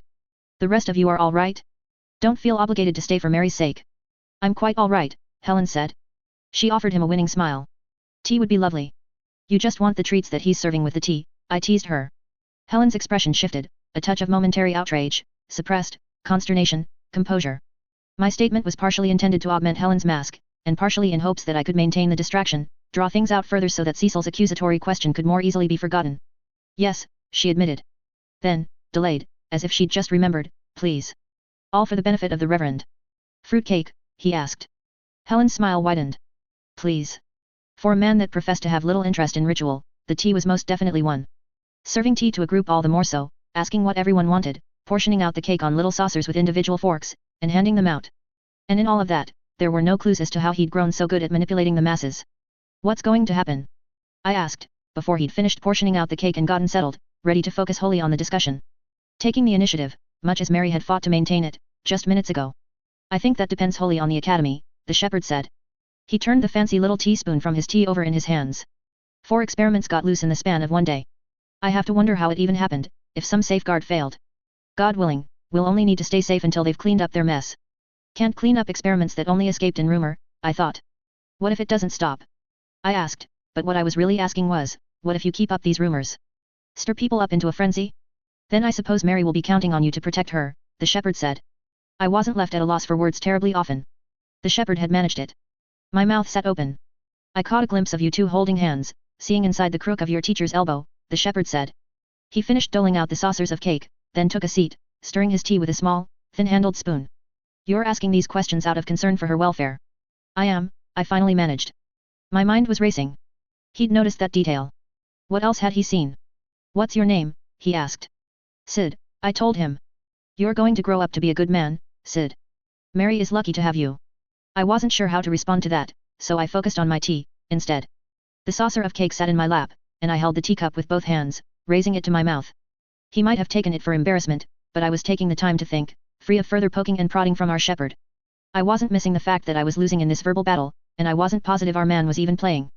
We got off track earlier, he said. What led you to leave Mothmont, Mary? There was an incident. Children got sick, the school was closed. I talked to my parents, and they thought I would be safer elsewhere. With your lovely teacher here. Miss Lindsay, Lacey said. Are you teaching the students in hopes that they will attend the academy, then? The shepherd asked. I know. They're free to make that choice, but that's not our goal. After the incident at Mothmont, we're even downplaying it, for the parents' benefit. The shepherd nodded, but he had a concerned look on his face. Is that wrong? Lacey asked. The shepherd sipped at his tea, then put his cup down. No response was forthcoming. Father. He let out a sigh. When I was small, younger than these children are now, my father was a soldier. He served in the American War. The young men were all told how important the war was. They were given all sorts of reasons.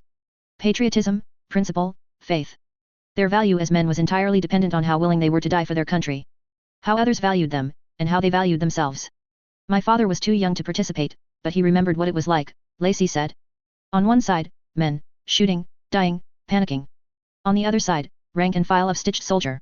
Utterly obedient, each capable of getting up after being shot, needing only quick repair work before they were ready to see the field again. 2 or 3 times as strong as any soldier on my father's side. They had weaknesses, yes, but they had more strengths. He seemed to realize who he was talking to, and frowned. I'm sorry, I had a train of thought, and was musing aloud. Am I scaring the children? I shook my head, joining Jamie, Helen, and Mary. Jamie ventured, it's interesting. I thought of my father, then myself, and looking at the younger generation, hearing how their education progresses, it got me thinking. I want to hear, I said, with the blithe eagerness that only a child could get away with. I'll leave out details. The Crown won, as they win virtually every war. America lost. I reached the age my father had been when he'd been convinced to go to war, but no reasons were given when they gave me a rifle and jacket. See over there. The shepherd stood. He made his way around the desk, past Mary's knees and mine, to reach the frame where his jacket was hung. The moment his back was turned, Mary leaned forward. A deft movement of her hand over his cup of tea, and the powder was deposited from the hollow of her smallest fingernail to the tea. She picked up the spoon and stirred, not letting the spoon touch the edges of the cup and clink, then set it back in place, at the same angle it had been. Lacey gave Mary a long, hard look. It seemed to take apparent effort to compose herself. A good thing that the Reverend didn't turn around. Oblivious, he tapped the glass. Unlike my father's, my jacket had a crown on the sleeve. My war was longer and uglier. I hope you understand if I don't go into the details. It was Jamie who spoke up. Your father's war was lost with brute strength. The strength of stitched against men. Your war was won with abominations, the shepherd said. He turned around, making his way back to his seat. Yes. How exceptionally well put. I read something like it in a book, Jamie said, hugging his notebook. I like books. The shepherd smiled. I do too. Are you afraid of what war these children might see? Lacey asked. No, Mrs. Lindsay.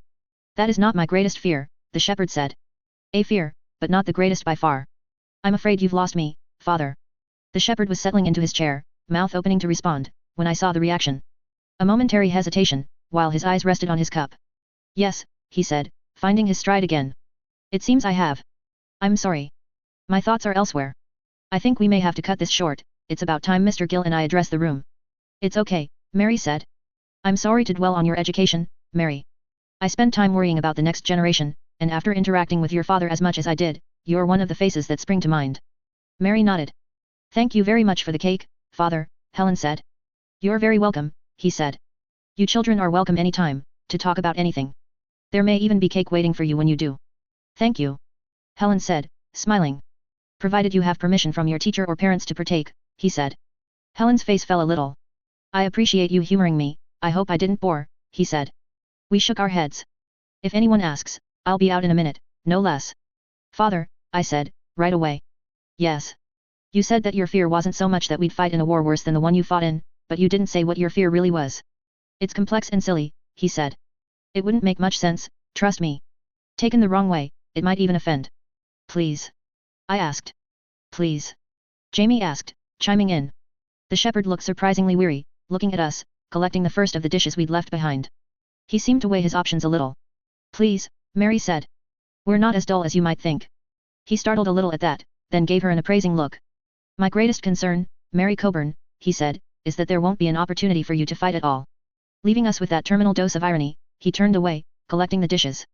From the time he'd returned to his chair to the time he saw us out the door of his homey little office, he hadn't touched his tea. Glancing over my shoulder, I could see through the open door as he quickly stacked saucers and gathered the scattered cups we'd left behind. All went to the counter by his little heating plate and kettle, likely to be washed at a later time. I saw him carry one cup to the same counter, clearly heavier than the others. He unlatched his window, removed something from the top of the window, opened the window and tossed out the contents.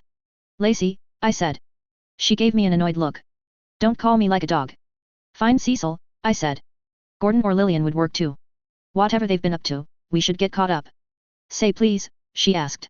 Time is really of the essence, I said. That was apparently enough to send her on her way.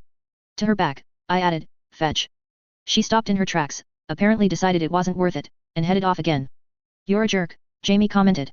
He knew, I said. The shepherd. Something tipped him off. I did it right, Mary said, under her breath. Apparently not, I said. Plus side is, I think he blames Lacey. He seemed eager to invite us back, but not so much for our teacher. Mary looked annoyed, apparently not even hearing what I was saying. The tea shouldn't have even been swirling by the time he returned to it. The powder didn't change the color, I even moved the spoon back. No, Jamie said. No. Mary asked. No.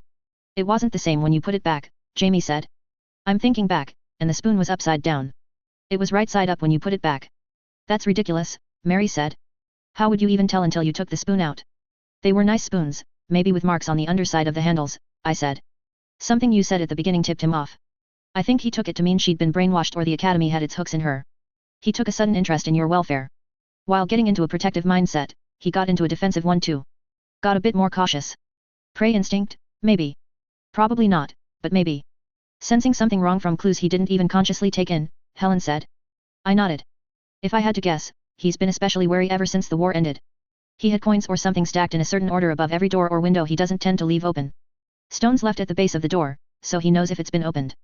Everything in a place, to the point where he knows if anything's been tampered with. Why? Mary asked. Because he's paranoid, and rightly so, I said. The war he fought in had parasites, Jamie said. The worst ones paralyzed a man, left him screaming so the crown soldiers could collect them and turn them into stitched. Or just left them to scream themselves raw and die from exposure. I can't blame him for being careful with his tea. Those weren't the worst ones, Helen murmured. I've seen some of the ones people don't talk about without clearance. Lovely, I said. But we're getting off topic. Our concern is the shepherd. He didn't have much to say about what he had planned, Jamie said. No, I said. But we did get a good chance to study him as a person, and we have a sense about his motivations now. That bit at the end. Assuming you think he's genuine, Mary said. I do, I said. I thought for a second. Are we sure this guy isn't an experiment? Why? Jamie asked. Because, ugh. He's better at manipulating groups than any of us. I'd say I'm better at him at one-on-one stuff, but he did throw me off with that one line. That was funny, Jamie said. I elbowed him. He's sharp, too, I said. When a bot gives me lessons, Helen said, he sometimes warns me not to underestimate people. Humans did some amazing things over the years. Geniuses pop up now and again, people with exceptional natural ability, or those with talent. He's just an incredible person. Mary asked. 1 in a million. I respect him, I said. I'm a little spooked at the idea of what he might do if we let him keep this up. You respect him, but you want to stop him? Mary asked. I respected you, I said. I still do, all the more. That cut that argument short. It seemed to stun her a little, put her on her heels. I was learning little tidbits about Mary, and one was that she didn't like to fail. This was where we differed. She valued the execution, while I liked getting a reaction out of people, even if it was in an indirect way, through some lesson I'd given Jamie. When her execution wasn't enough, she got cranky. Same as I did, when I failed to budge people. Rick being first and foremost among them. You did good, I told her, taking her hand. Problem is, he did better. We underestimated him. I thought he set things up so that the people around him were all perfectly arranged, a chessboard with every piece trapped. But he does it with his environment too. Lacey was coming back with Cecil and Lillian. What do we do? Mary asked. The others reached us. Gordon was absent. What did I miss? Cecil asked. I ignored him. I asked Lillian, where's Gordon? On the roof. He said to wave, and he'd make an entrance. I took a look around. The building was only 2 stories high, but it had been expanded, like the shepherd had said. On the roof, yet able to see us if we waved? My eye fell on one of the stained glass windows. Good old Gordon. He'd remembered what I'd said. Taking the chessboard and making an opponent's move for him. Did he take anything? I asked. Ask for supplies. Soap and a scalpel, Lillian said. I had no idea what Gordon was doing with soap and a scalpel, but I was so excited at the prospect of finding out that I could barely sit still. I grinned. Let's let Gordon enjoy the spotlight, I said. This plays well into what I was thinking. And what were you thinking? Jamie asked. Right now? Lacey, get close to the altar. Everyone else? Spread out. The Reverend is going to want to assert control, keep everything in position. But as Mary demonstrated, he's not so good if he's kept on the defensive. Spread the word that there are riots happening elsewhere. I can do that, Cecil said. No, I said. You have the most important job. Important. Run to the nearest telephone, as fast as you can, I told him. Get word to the academy. Tell them there's a riot happening here. This is not the clean and tidy Hale wanted, Jamie reminded me. It will be, I said. Trust me. Gordon didn't trust you, Jamie said. I think he and I are on the same page here, I said. Everyone moved to their assigned spots. Locations and positions. Reverend Maurer had set up his own board. Now we were setting up ours. I gave Cecil a few minutes, watched each of the others. The shepherd and Gil were talking, and Gil made his way to the stage. I saw the shepherd looking over the crowd. He saw me. I gave him a wave. 2 seconds passed. I supposed Gordon needed a running start. He came crashing through the stained glass window behind the altar, head over heels, clearing a good distance. The landing was violent, clipping the edge of the stage. The marks on his arms and body, scalpel carved, looked like the gouges of claws. He was covered in a mucus-like slime. Soap. Lacey was the one at his side. She helped him sit up. He found his breath. The things are attacking, he screamed. Cat out of the bag 2.8. As situations went, it was chaos. People flocked closer to Gordon and fled to the edges of the room. There were shouts, cries of fear, conflicting orders. Gordon was a good-looking guy, if I looked past the minor details of ribs, tears, blood and the goop he'd smeared on himself. Tall, broad-shouldered, muscular. He was good at whatever he set his mind to, a step behind me in assessing people, a step behind Jamie in memory, and he had a lot of other talents besides. More than any one of us, he had everything it took to thrive if separated from the group. The linchpin that would hold us together. Girls liked him, guys respected him. And this, that he got to be at the center of this chaos, the stone that set the ripples in motion, this was what made me jealous of him for the first time. That he got to lie there and bleed while we had to do the work, pshh. Salt in the wound. My eye was on the shepherd. To his credit, he didn't miss a beat. He was already moving as fast as he was able, toward Gordon. As people shouted and argued, some turning toward the door, he properly shouted for the first time that I'd heard. Stay inside where it's safe, he shouted. Heads turned, the chaos settled a fraction. People who were heading for the door slowed or stopped. No. Gordon shouted, twisting, turning. He struggled against Lacey's grip, as well as the grip of two men who jumped to his side, and in the process, he made momentary eye contact with me. He maintained it as he shouted, no. When I was sure he could see, and that the shepherd didn't have line of sight, I gestured. Ring, middle and index fingers flicked upward twice. It's going to kill us all. Gordon screamed, thrashing as Lacey tried to hold him down, steadily ratcheting up the intensity. It's going to kill us. It's going to kill us. It's going to kill us. This was a balancing act. We didn't want disaster, riots, or madness. We wanted the situation to be almost unmanageable, with emphasis on the word almost. Gil, the shepherd called out. Through my office to my room. I have 4 guns. 2 pistols in the desk, rifle by the bed, the 3rd. Shotgun, in the cabinet, will do, our would-be mayor said. He recruited 2 people with a gesture. The shepherd approached Gordon, but turned to a group by the door. Terry, Hughes, Arthur, I know you've done the gardening work for me. You know where the stuff is stored. Pole saws, pitchforks, chopping knife. Anything that can be used as weapons. Don't go. We're going to die. Gordon screamed. Please, please, God. Outside, the shepherd had to raise his voice to be heard. Go through the back, the shed has 2 doors. Clear, sensible directions, giving the people here something to rally to. Weapons gave them back a kind of power. Taking the group that was closest to bolting it and empowering them. To their backs, as they crossed the church, he said, we're counting on you. Turning them into heroes. Gordon twisted, screaming, get off me, let me go. It's going to get me, they're going to get me. I was able to see Gordon, in the midst of pulling ineffectually at Lacey's grasp, an intentional sort of ineffectual, give her 2 taps on the side. The universal signal for release.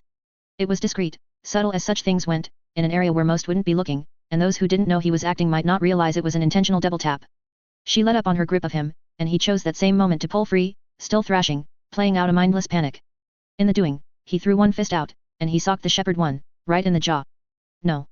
I screamed in my mind, while forcing my expression to match the crowd around me, which was aghast in a completely different way.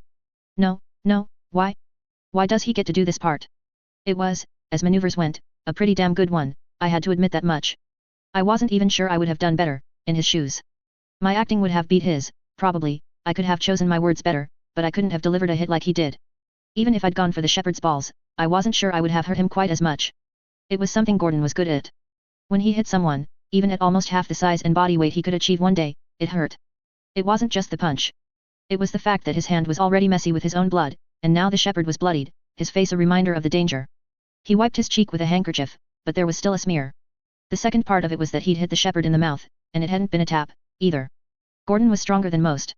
As if time had slowed down, I could see the shepherd scooting back a bit, eyes opened wide, moving his jaw as if to test how functional it was. For a man who relied so much on his words, it had to hurt on a complete other level. I would never say that Gordon was anything but a genius. A genius that was now being pinned down by 3 grown men, with Lacey close by. Stay, the shepherd started. He winced a little, then managed to say, not to Gordon but to the room, stay calm. We cannot panic. Please, please. Gordon said.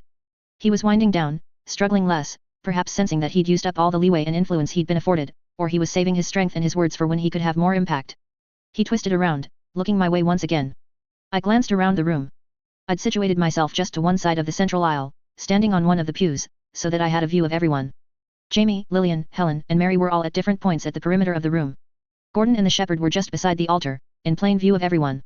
I offered him the same gesture as before. An up twitch of the fingers. The way I saw it, if he couldn't meet the request and up the tension again, then I got to be smug. If he did have it in him, then we could potentially solidify our hold on the situation before the people came back with the weapons. I figured there was a 3 out of 10 chance I'd get to be smug. Gordon was too good at thinking clearly through moments of crisis. Please, Gordon said, in an agonized way that might have broken more sensitive hearts in the room. It sounded like he was giving up. Please. They're going to come after us. We're all going to die if we don't do something. The shepherd asked. The room was almost silent, every set of ears listening. A moment ago you said it. Yes, Gordon said. I think it's a mother. And it has babies. Gil and his buddies re-entered the room, carrying their guns. Gordon was able to intuit that arrival meant we needed just a little bit more of a push to leave the shepherd with a little bit less in the way of control. He added, in a hollow, breathy voice, lots of babies. It was all I could do to avoid grinning. We'd dealt with threats that bred, on 2 separate occasions.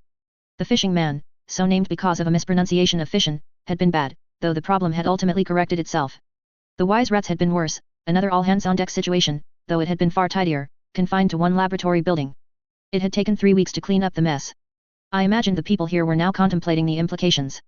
They had no damn idea what could happen when something fertile got loose.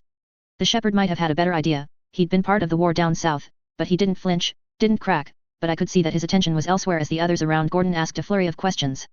What was it? Could he describe it? How did it happen?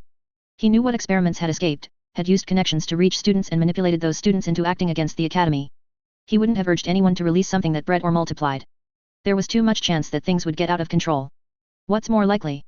Do you think that the academy is sending the bad stuff after you, or do you think there's something suspicious going on with Gordon? How do you process this? How do you move forward? I was genuinely interested. I respected our enemy. I liked him. I wanted to see how he functioned when the chips were down, the situation bad and inexplicable. He was stone-faced, eyes not focused on anything in particular. He raised his eyes only as the group from the shed returned. They each carried between 2 and 4 tools that served as weapons. Poles with saws on the edges, sometimes used for trimming buildings, sledgehammers, a short chopping sword, bent halfway down the blade, used for tending to growing woodwork, a pitchfork, and a 2-handed shovel with a pointed end. They passed them out to friends. Gordon was still describing the monster that had thrown him through the window, in the most incomprehensible, breathless manner he could. Big and scaly, and it drooled and it had ears and it picked me up with these smaller arms and carried me up, but when I kicked it, it threw me with the big arms. That's when I got this cut, then I kicked it again, and it threw me the other way, and then I got thrown through the window. It's out there. The mother thing and all the babies and... Hush, hush. Quiet. You're safe now, a man reassured a seemingly panicked Gordon. I'd joked with Rick, earlier in the day, that my brain ran hot sometimes. It didn't, but it felt like it was getting close. There were more than 100 faces and postures to focus on, people, positions, fashion, track records, all making this moment exactly what it was. There were people around me. Unfamiliar faces. Everything had to be balanced and weighed. Maybe a gentle push to start. The room was paralyzed, caught in indecision. The man in authority was lacking, bleeding. Gil was up there by the shepherd, now, half kneeling and talking at a volume I couldn't make out from the other end of the church. If the shepherd wasn't going to make a move, I'd have to at least act to counterbalance the impact of the group with the makeshift weapons. We're not safe at all, I said, under my breath. A woman near me reached out, putting her hand on my head, while saying nothing. The gentle push wasn't enough. We're not safe at all, I said, again, just a little bit louder. We might be getting surrounded by the monsters. We need to run, before they close in. If she said no, then I'd gain no ground, and would have to find another way to push. But the entire room was hanging on Gordon's words, the impact he'd made. Maybe, if she was undecided, that would be the deciding element. It wasn't her that I wound up pushing into action. A man nearby spoke, I'm going to peek outside. Is the way clear?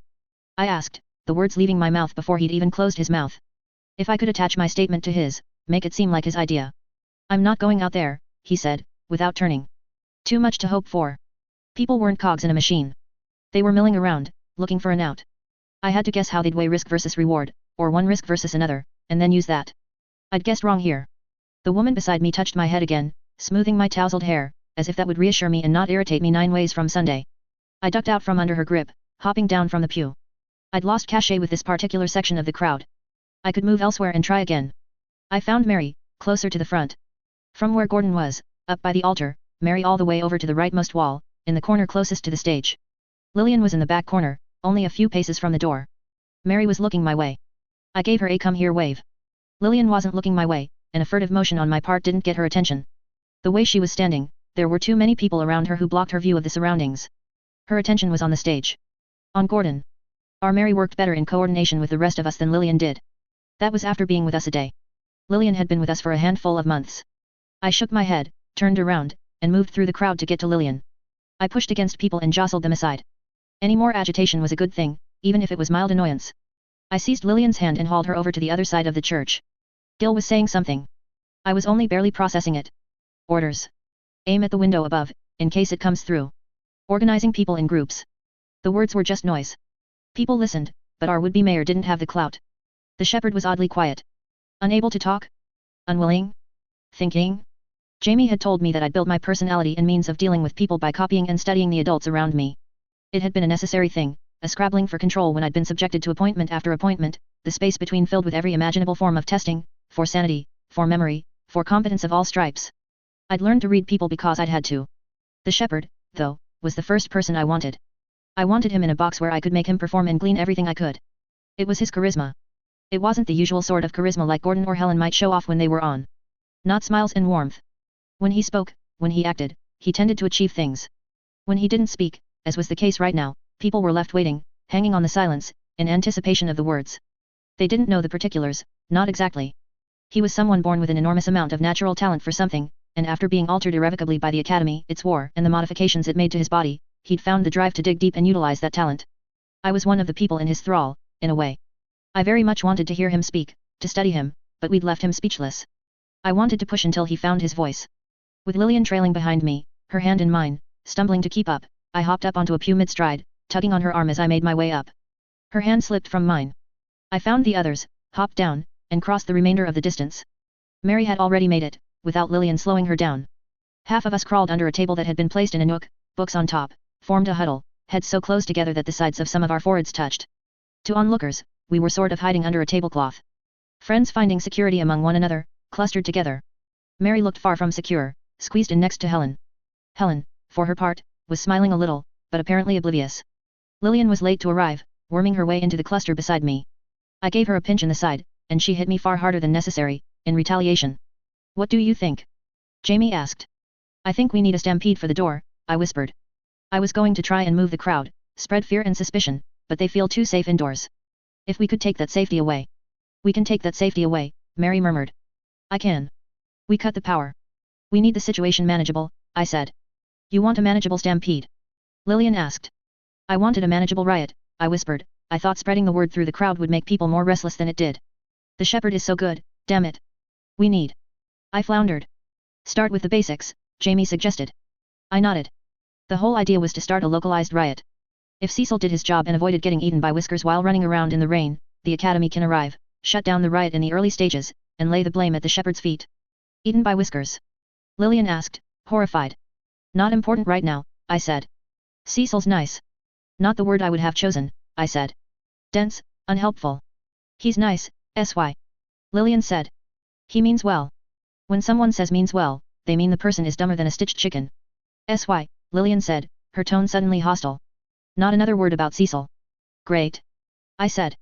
Because Cecil doesn't matter. She reached out, grabbed the general vicinity of my nipple through my cloak and shirt, and did a twisty sort of pinch, hard. Ack. Back on topic. Jamie suggested, very diplomatically. Fuck, that hurts, I said, rubbing my chest. Manageable stampede. Jamie reminded me. Manageable stampede, I said. I looked over my shoulder at the shepherd. No. Even a regular stampede. Regular stampede, Jamie said, in the same disbelieving tone that Lillian had used when I'd brought up the idea. I want to see how he deals with it. I'd like to remind you that Hale needs you to impress. Jamie said. I don't need reminders, my memory isn't that bad, I lied. I'd almost forgotten. It's fine.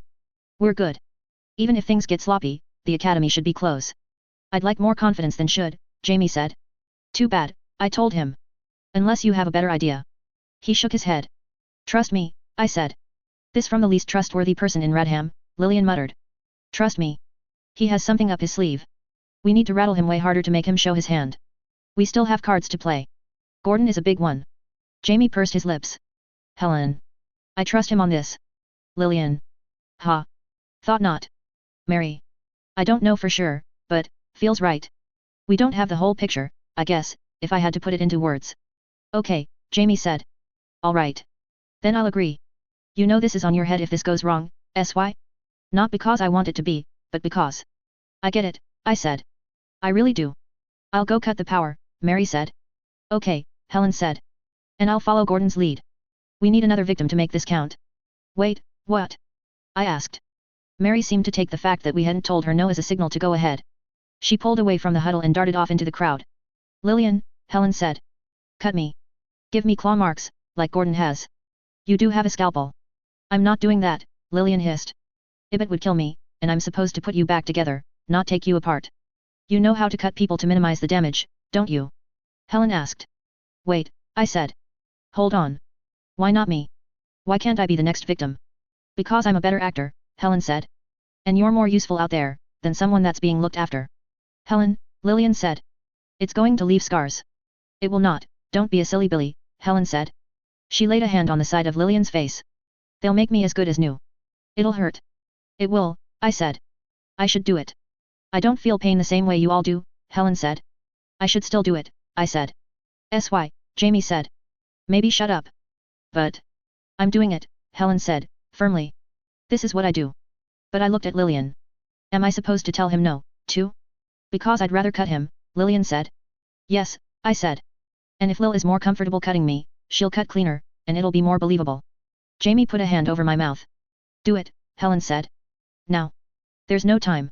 Or I'll do it to myself, and it'll be messy enough Ibot will be mad. But Lillian said. Helen raised her thumbnail to her eye.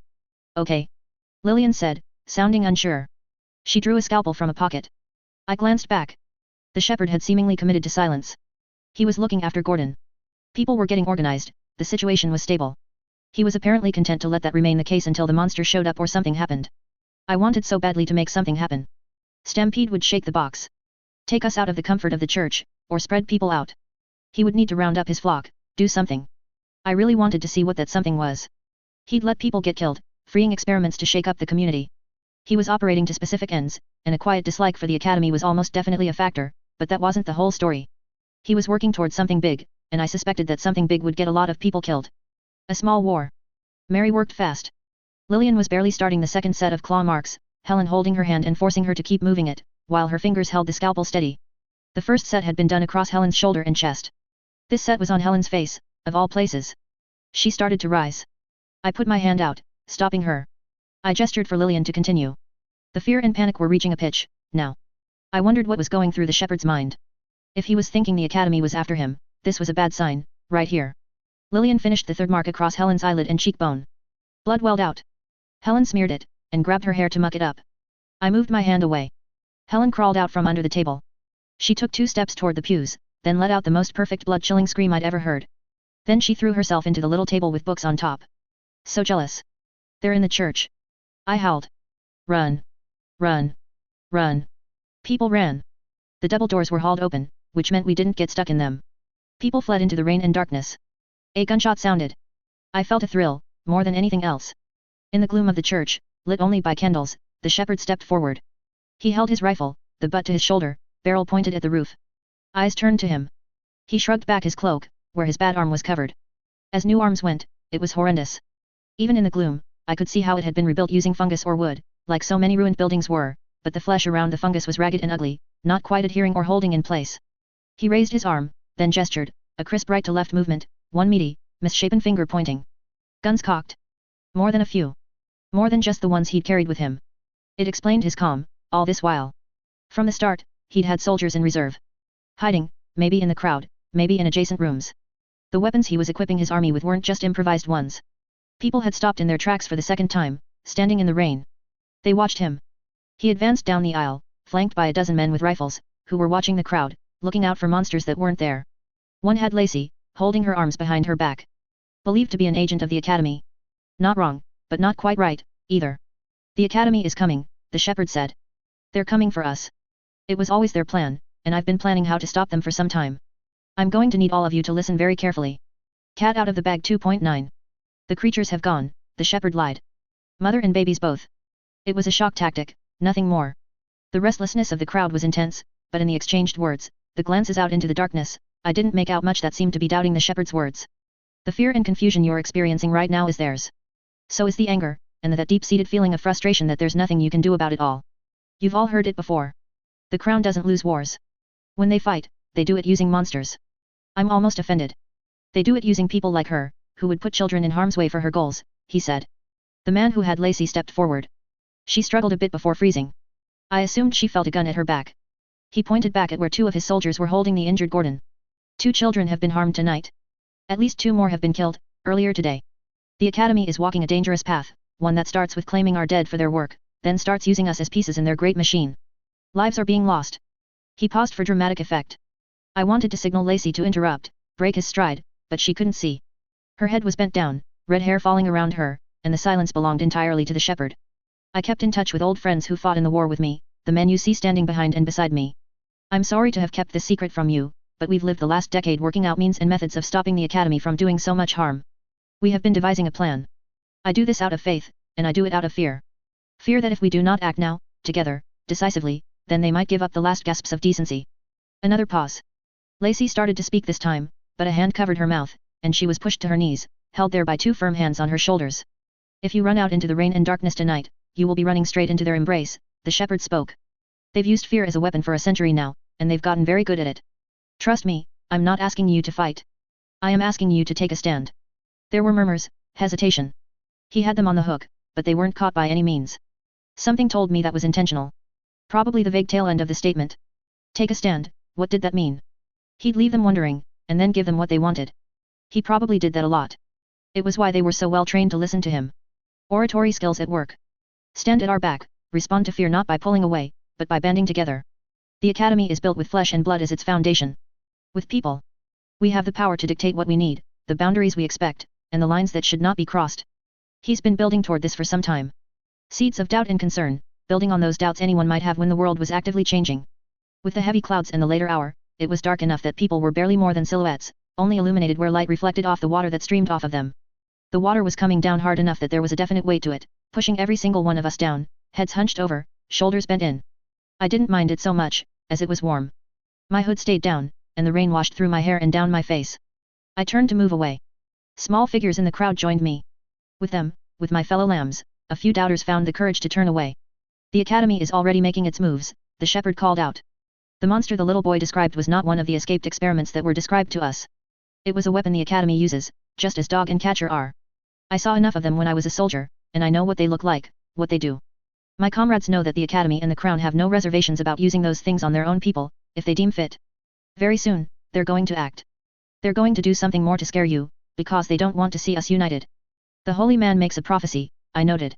He did know how the Academy operated, even if there was no way he could know that Cecil had run off to go call for help. He'd anticipated this move on our part, in a general way. The other lambs reached me. We were minus Helen and Gordon now. We stood off to the side of the road, huddled in the alcove by a door, where we could still peer out and watch the crowd. The shepherd didn't seem to notice that both of the cut-up kids were from our group, Mary said. He noticed, at least with Gordon, I said. I don't know if he even saw Helen, though. She wasn't acting for his benefit. Where is Helen? Lillian asked. Back in the church, Jamie said. Or making her exit by a side door. Are you sure? Mary asked. Yes, Jamie said, very patiently. I sensed doubt from her, and cut it off. If Jamie says he's sure, then we go with that. Thank you, Jamie said. I glanced over. By Jamie's estimation and what I could verify with my own eyes, that put Gordon in the midst of the shepherd's group, while Helen had free range at the shepherd's flanks and rear, assuming nobody spotted her. I'd have to make do with this. A distance away, we could hear the crowd. A part of me very much wanted to hear every word the shepherd was saying, but we had other issues. Okay, I said. I was doing my best to piece thoughts together. Okay. Much as I hate to say, same trick won't work again. Only so many times kids can get cut up and scream. Condolences, Jamie said. I'll manage somehow, I said. He's too damn good at handling them. We can't shake up the crowd without him calming them down, turning them into this tool he can use against the Academy.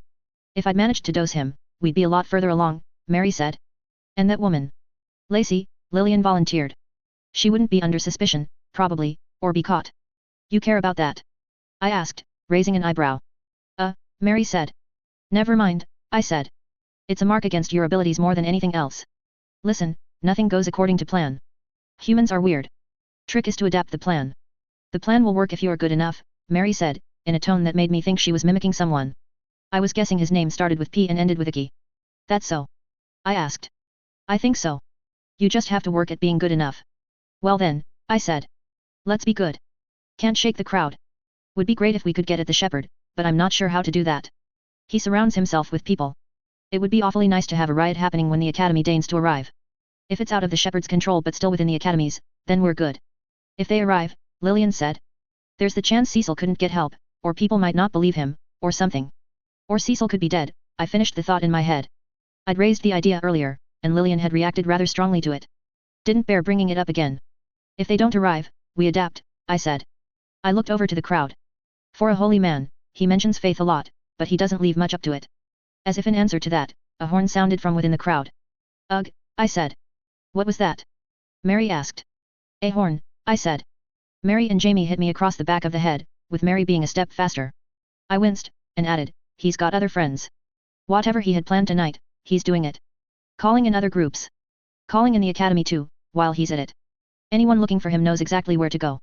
We're out of time, Mary said, looking in the opposite direction, down the street. Only a matter of minutes now before the academy gets here, if that. Why? Jamie asked. Why do this? He knows the academy can't just slaughter its people. Even with all the weapons they have at their disposal, the academy can't get everyone, and if they let some slip the net, then word spreads. It cripples Radham and it hurts the crown as a whole. Professor Briggs was willing to, Mary said. I don't think he would be, looking at this. The side that makes the first move loses. If there's a riot, actively harming Radham, the professor is justified. If the academy moves first, the crowd is free to protect themselves and word can spread about the brutality of the academy, how it hacks down its own people. We need to take down the man at the center of it all, and we need to do it fast. We headed back toward the crowd. The shepherd was talking. Years of infiltration, we quickly discovered that each of the major buildings had a special project. Dog and catcher are but one of an assortment. In my time fighting in the war, I saw some of the ones from other academies.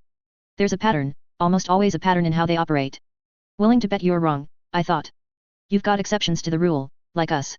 The first and biggest one that convinced me I needed to rally the people, rally you, was the knowledge that with a small few exceptions, big and powerful weapons, the special projects and weapons the academy uses are less effective against groups.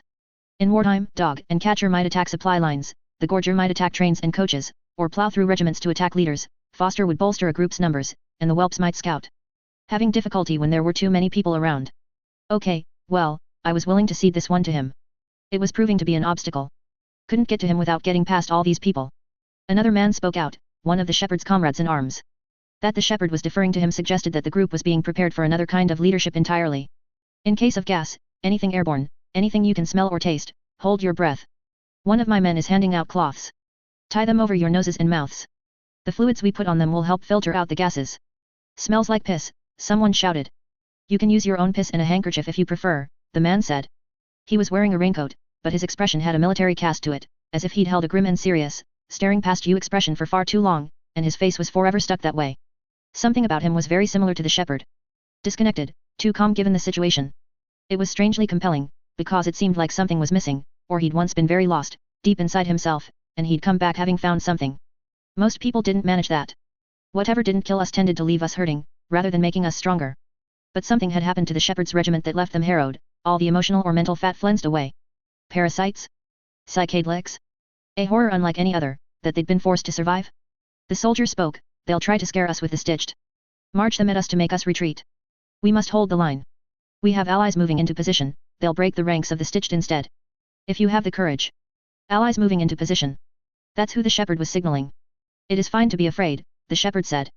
God-fearing is praise for a reason. Fear makes everything clearer. But do not panic. This is the first momentous step among many to making it so that the academy's wrongs and mistakes no longer weigh on our minds. We do not build or change something without care. Another horn sounded in the distance. The academy is coming, the shepherd said. They're meant to be serving us, bettering mankind with great truths and brilliant discoveries. Instead, they crush us under their heels. You've felt it in your bones for a long time. Maybe you've felt it since the day you opened your eyes and looked at the world. Maybe you've wondered if it could be different. I'm promising you that it can. You get one chance, and this is it. Turn around. Be ready. The soldiers were passing through the group. People were being handed weapons and the cloths. They didn't all match, like a proper military regiment. Many were improvised. If we do this right, if the academy has any humanity at all, it shouldn't come to a fight. Hold firm, defend yourselves if you must, but don't act without need. They've made you afraid for a long time.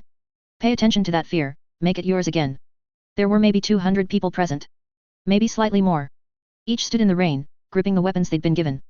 There was silence. There was going to be blood. A lot of these people were going to be hurt, if not outright killed. You're all sheep. You were the academy's sheep before, and now you're his. I needed to get close. Close enough to say one or two things to the shepherd. I turned away, pushing through the crowd, every individual of which was now facing away from the church. People didn't get out of my way, and some even tried to stop me, still me, and make me conform. The academy, a man said. I stopped. No. One coach, another man asked. I recognize the coach, Jamie said, a few feet away. Then he piped up, teacher. Cecil. Jamie wasn't fast to move when the situation called for it, but he wasn't able to move very fast while he worked his way back out of the crowd, anyway. I looked over my shoulder and saw him sprinting across the empty space between the crowd and the coach. Jamie had a plan. I needed to do something. To stall, to execute, to buy time. Being small had its disadvantages. As easy as it was to move around, I struggled to make headway through a mass of bodies, people who'd been asked and ordered to stand resolute. People who collectively smelled like piss. I reached the perimeter of men that were around the shepherd. Hands seized me, stopping me. A moment later, one hand was off me, then another. I heard a man cry in pain, saw him twisting his arm and hand in a weird way, and realized that a small hand had a grip on it. You leave him alone. Mary shouted. Mary was with me, facilitating. I broke past the soldiers, stepping into the space between the shepherd and the crowd. There wasn't much of an audience like this. People might hear my voice, but they wouldn't see me. Gordon and Helen had enjoyed their moments in the spotlight. I wanted mine, damn it. I found a short wall, dodged one soldier's reaching hand, and hopped up onto it, grabbing an overhanging tree branch for balance. You never believed in God, did you? I called out. With the crowd so quiet and expectant, the words rang out. Heads turned. The shepherd was silent. It was a powerful tactic in arguments, especially when one had the position of power. Let another person make their arguments, exhausting themselves, then shut it down, one decisive blow. Which meant I had to make as strong an argument as I could. You just want to manipulate us. I cried out. You chose a job that would mean we listened to you, you used us, you lied to us. You never told us any of this. Problem was, I had to make my argument while sounding like a child. Could I call this emperor out on his new clothes? You didn't give any proof that she did anything, you only needed a scapegoat. Why are you hurting my teacher, Reverend Maurer? Why? She's nice. On the other side of the crowd from the Reverend, I saw Cecil do the saddest, stiffest, lift the child up by the armpits and whirl them around act that I'd ever seen. Jamie must have asked him, to play into whatever Jamie's plan was. The two of them stepped into the shelter the coach offered, talking. Again, very stiff, the doctor reached out to touch Jamie's head. With Cecil so close, I had to do what I could to disarm the shepherd on that score. Defending Lacey or forcing him to argue in her favor would play into that. While I was dividing my focus between the shepherd and Cecil, a soldier grabbed for me. With me up on the wall, and Mary so low to the ground, she wasn't able to stop him or interfere. Not without doing anything fancy. He lifted me down. Hush, boy, he said, gruff. This isn't the time for that. It's like he said, I said, louder than was polite or socially acceptable. The benefit of being young. If not now, then when? It's fine, the shepherd said. He gave me a hard look, and I knew that he was suspicious now. He hadn't missed seeing Jamie and Cecil either. Between Gordon, Jamie, Mary, and I, we were doing too much to work against his ends. Sid, I want you to listen, and hear how much I mean it. I wouldn't be doing any of this if I didn't truly believe. You don't sound like you mean it much at all. I do. You're scared, and you're hearing only what you want to hear. I don't think any regular member of my congregation has any doubt how much I believe, or how much I care for their welfare. It was a cheap, dirty tactic, and it was a cheap, dirty tactic that worked. Retreat to the unassailable position. An argument so vague and seemingly from the heart that it couldn't be taken to pieces. Emotion-based arguments were annoying like that. Your teacher used your friend, he said, in that same calm voice. She was with you and me the whole time. You saw. Why are you lying? I had so many listening ears, I was changing minds incrementally, instilling doubt where there had only been loyalty, and I was taking all the joy I felt in the moment and translating it into a kind of outrage, more emotion to feed into my words, accusing. He started. He paused, his head turning. I couldn't see through the crowd to follow his line of sight. The soldier that was holding on to my wrist turned to look, and I chose that moment to pull myself free.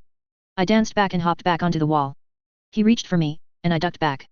The same branches I'd held onto before poked at his face and shoulder, almost invisible in the darkness. It was Cecil, approaching the crowd, Jamie a step behind. Come, the shepherd called out. Over here, let's talk. Cecil started forward. Jamie held firm onto his hand, keeping him from following the offer. The doctor paused, then shook his head. I'm not talking to you, I'm sorry. You were in my church earlier. Before the boy was hurt. Working on tying him to Lacey. But my defense of Lacey and the show of familiarity with Jamie gave Cecil a kind of protection. The shepherd would look unreasonable before his flock if he wasn't careful. I'm not no, Cecil said. He bowed his head. He seemed to compose himself. There were more riots. Men, boys, and women from other areas got hurt. If there were more riots, we would have heard more horns, the shepherd said. I don't know, Cecil said. I'm just reporting names. His words were halting. He seemed terrified before the crowd, sensing the latent hostility, the strangeness of it. But the terror seemed to work for him. It gave him an authenticity that he might not have had if he were speaking in monotone. He fumbled for a paper, unfolding it. L. J. Bridges. K. Downs. I can't read in the dark, with this rain. A man broke rank, stepping forward to raise his cloak up over Cecil's head. A lighter glowed, illuminating the paper. R. Hartman. D. Estrada. M. Mays. D. Thomas. With every other name, there were noises from the crowd. What happened? A man cried out. I just know that they were hurt or killed. The full name. Was that Doug Thomas? I don't know the full names, Cecil said, and in his fear, his voice was small and hollow, almost powerless. My eye fell on Jamie. We all saw so many people over the course of the day. We heard names. Jamie knew names, he knew faces. He'd actively gone looking for them, in quiet moments, had listened for them. He'd asked questions over the years. He'd pieced together a mental picture. Not complete, I was sure, but he knew important people and he knew who their children were. The faces that weren't in the crowd. Jamie just stood there, rain streaming off his glasses and rain cloak, having served as the harbinger of the worst kind of news anyone with a family could get. A restlessness grew within the crowd. These were people they cared about, people neighbors cared about. Calm down, the shepherd called out. Nothing is proven, nothing is certain. But the crowd was beyond the point of listening. If you react to this, you'll be doing exactly what they want, he said. But there was no response. He was shouting at a force of nature, now. He knew it. The crowd made a noise. A growing roar. They had an enemy. The academy was here. Guns fired, where people in the crowd had been given such. Too early, shooting at the wrong targets. A formation of stitched, 20 strong, each in uniform. People broke rank, hurried to grab things they could throw at the academy's beasts. We had our riot. We also had a problem. In this scenario Jamie had painted, the academy had made the first move. It helped that people would go home and find their loved ones safe and sound. But if we couldn't correct the interpretation, things would go sour. Hale would be upset with me, because this wouldn't be a perfect execution. We had a second issue, now that I thought about it, figuring out where things stood. The shepherd was one to position himself carefully, so any piece that we took was well defended. That made me think about his men, and thinking about his men made me think about the fact that he now knew that we were working against him. His flock was scattered, turned into something wasteful, soon to be shut down, and he had nothing to stop him from dwelling on us. He met my eyes, and there was something there I hadn't seen before. He was looking at me. Not as a child, or a member of his flock, but as the person on the other side of the chessboard. Or one of them, anyway.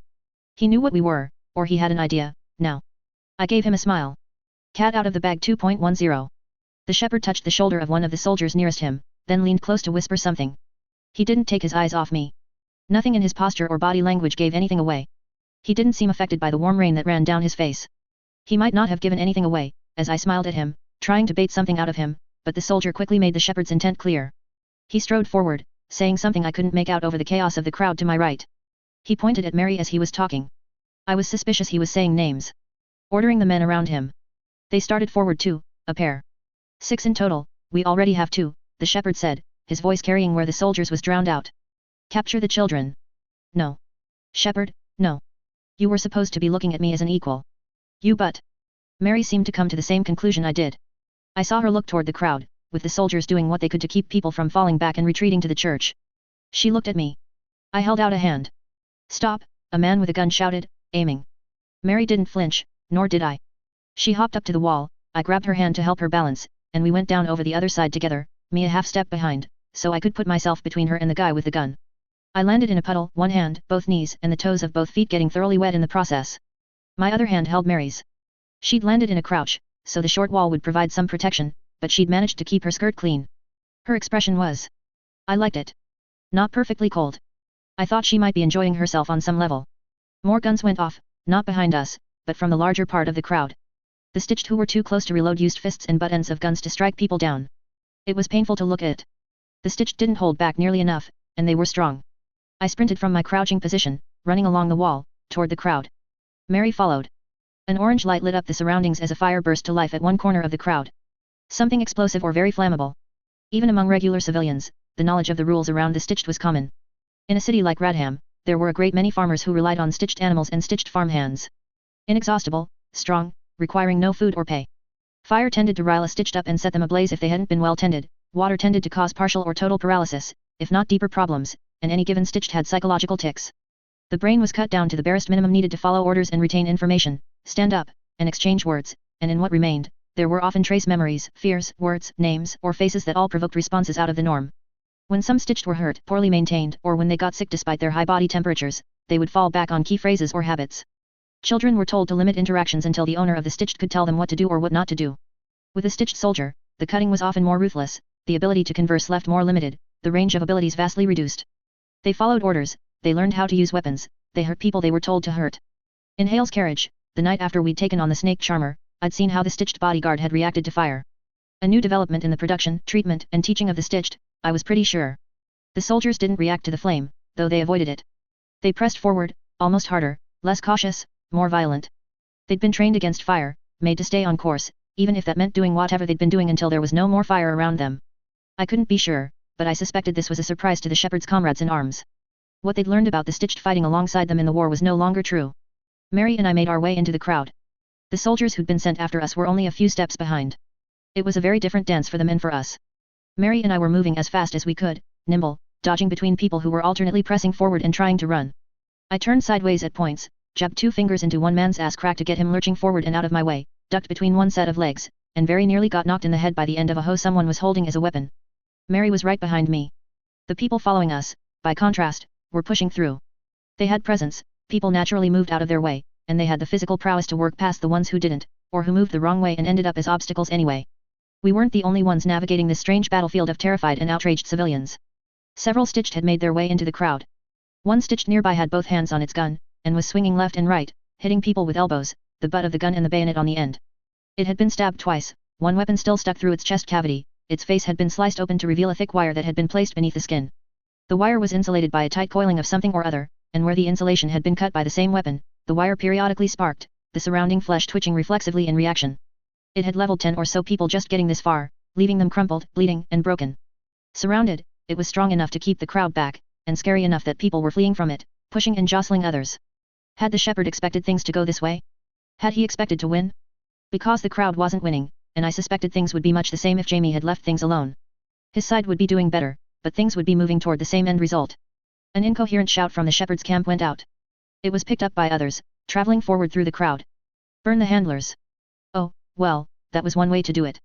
Stitched didn't tend to scream unless they were broken by fire or delirium.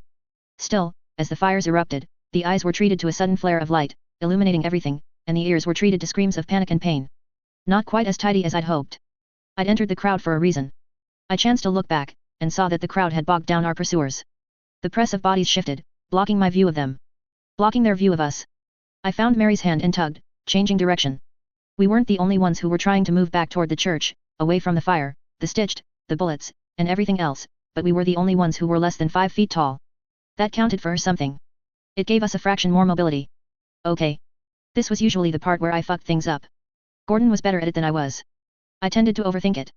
Not just fighting. Strategy. I could plot like nobody I knew, but strategy was an entirely different game. I tried to recall the number of soldiers that had been stationed at the back of the crowd and along the wall, compelling people forward, standing on or partially on the wall to shoot over the crowd. From that number and the general positions of them, there were any number of things I could do. The soldiers were all committed. Those that could be spared had been sent after us. That gave us options. I cut my thoughts short at that. No use in complicating things, getting too far ahead of myself, and then having my plan fall to pieces when something unexpected happened. Decide 2 things I want. The first was finding Lillian and even freeing Gordon. The second was maximizing disruption. Okay, no, wait, I had 3 things I wanted. Getting the shepherd to see me as an equal was the third one. There. That was the plan. I checked Mary was with me, double-checked we weren't followed, then pushed my way through. Lillian wasn't far from where we'd left her. The soldier who'd taken custody of her had, probably at the shepherd's instruction, backed away, keeping her closer to where the shepherd, the captain of the soldiers, and the guy holding Gordon all were. The guy that had been watching her had been relieved by someone else. The man was holding his rifle out sideways, a barrier to discourage people from retreating. He was shouting, driving them forward, saying something about the academy, something about how to deal with the stitched. Being short was an advantage. I ducked under the rifle and through the gap. He hadn't expected anyone to be moving quite as fast or with quite so much focus as I was, and even the ones that were had been liable to bump into his weapon. The shepherd's captain saw me. He shouted, "Grab him." I gave the man an arm, practically slapping my wrist into his reaching hand. My other arm I held back, in Mary's direction, hand up. Stop. Wait. Wait. Another explosion of flame erupted at the far end of the battlefield. The soldier that had me looked up and over the crowd. More importantly, most of the crowd looked away. I dropped the arm. Mary moved. Her skirt clung to her mud-streaked legs as she lunged forward.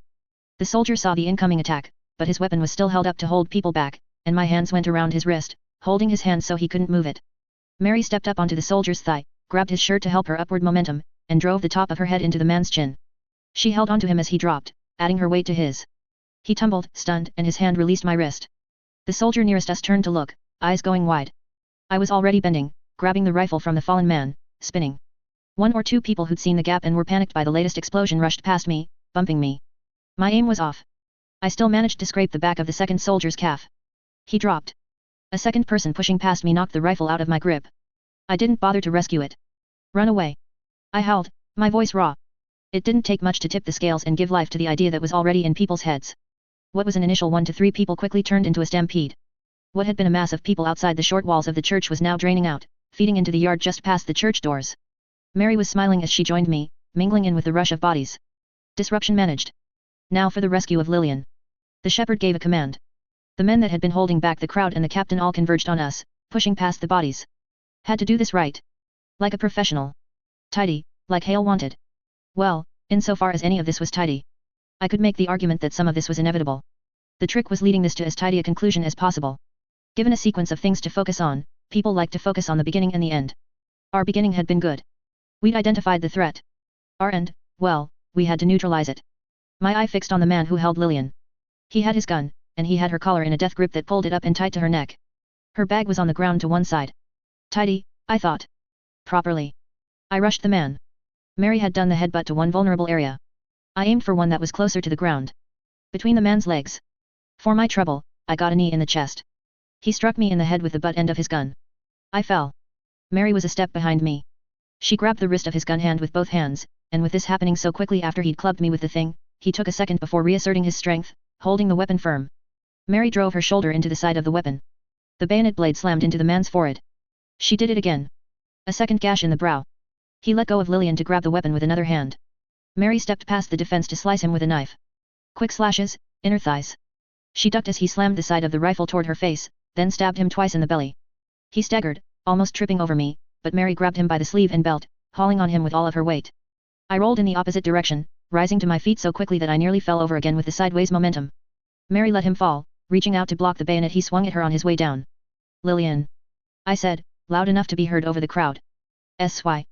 I swept up the bag, pushing her as we started moving again. Mary was already in step, not needing further cues. As a trio, we continued toward the church. The men coming after us were closing in, only a few steps away. Just the girl I was looking for, I said, as we ran. I need you. She smiled wider than I'd seen in some time. Scalpels, I told her, shoving the bag at her. She said. She reached in. She handed me a scalpel with a cover over the end. Gunk. Gunk. Gunk. I said, louder. She gave me a squat container with a screw-off lid. Great. I said. Now go, get lost. The smile dropped off her face. Hide, I mean. I shouted. I wasn't thinking straight, trying to think along multiple tracks at once. Mary, go with her. But. Go. They carried forward, heading toward the church. I stopped, twisting, and turned around. There were about 5 civilians rushing my way. Between them were 3 soldiers, one of whom was the shepherd's captain buddy, about as different from the shepherd as a man could be. Tan-skinned, short dark hair, a weather-worn face, all browns and darkness and leatheriness. A clean, tidy finish. My disposal of the last guy hadn't been very successful, but this had to succeed. The soldiers were blocking the gaps between civilians. The civilians were running with a mindlessness that suggested they'd run straight over me if I got in their way. It was a wall of people twice or thrice my size charging at me. I picked up speed. My legs were sore from a more than usual amount of running, but I gave my all, gave my last to charge forward, straight for the nearest civilian. Toward the shepherd, toward Lacey. To Gordon. Just when it looked like the guy was going to run into me, I ducked. I slid on wet grass. The man half jumped, half stumbled over me. I found my feet, but just as I'd slid on grass, the solace of my shoes did too. I'd meant to dart forward. Instead, I stumbled a little. If I'd been an inch further ahead, I might have avoided the reaching hands. Instead, one caught me. I twisted to avoid the other. Twisted again to make the wet cloth of my cloak twist until the man's grip on it broke.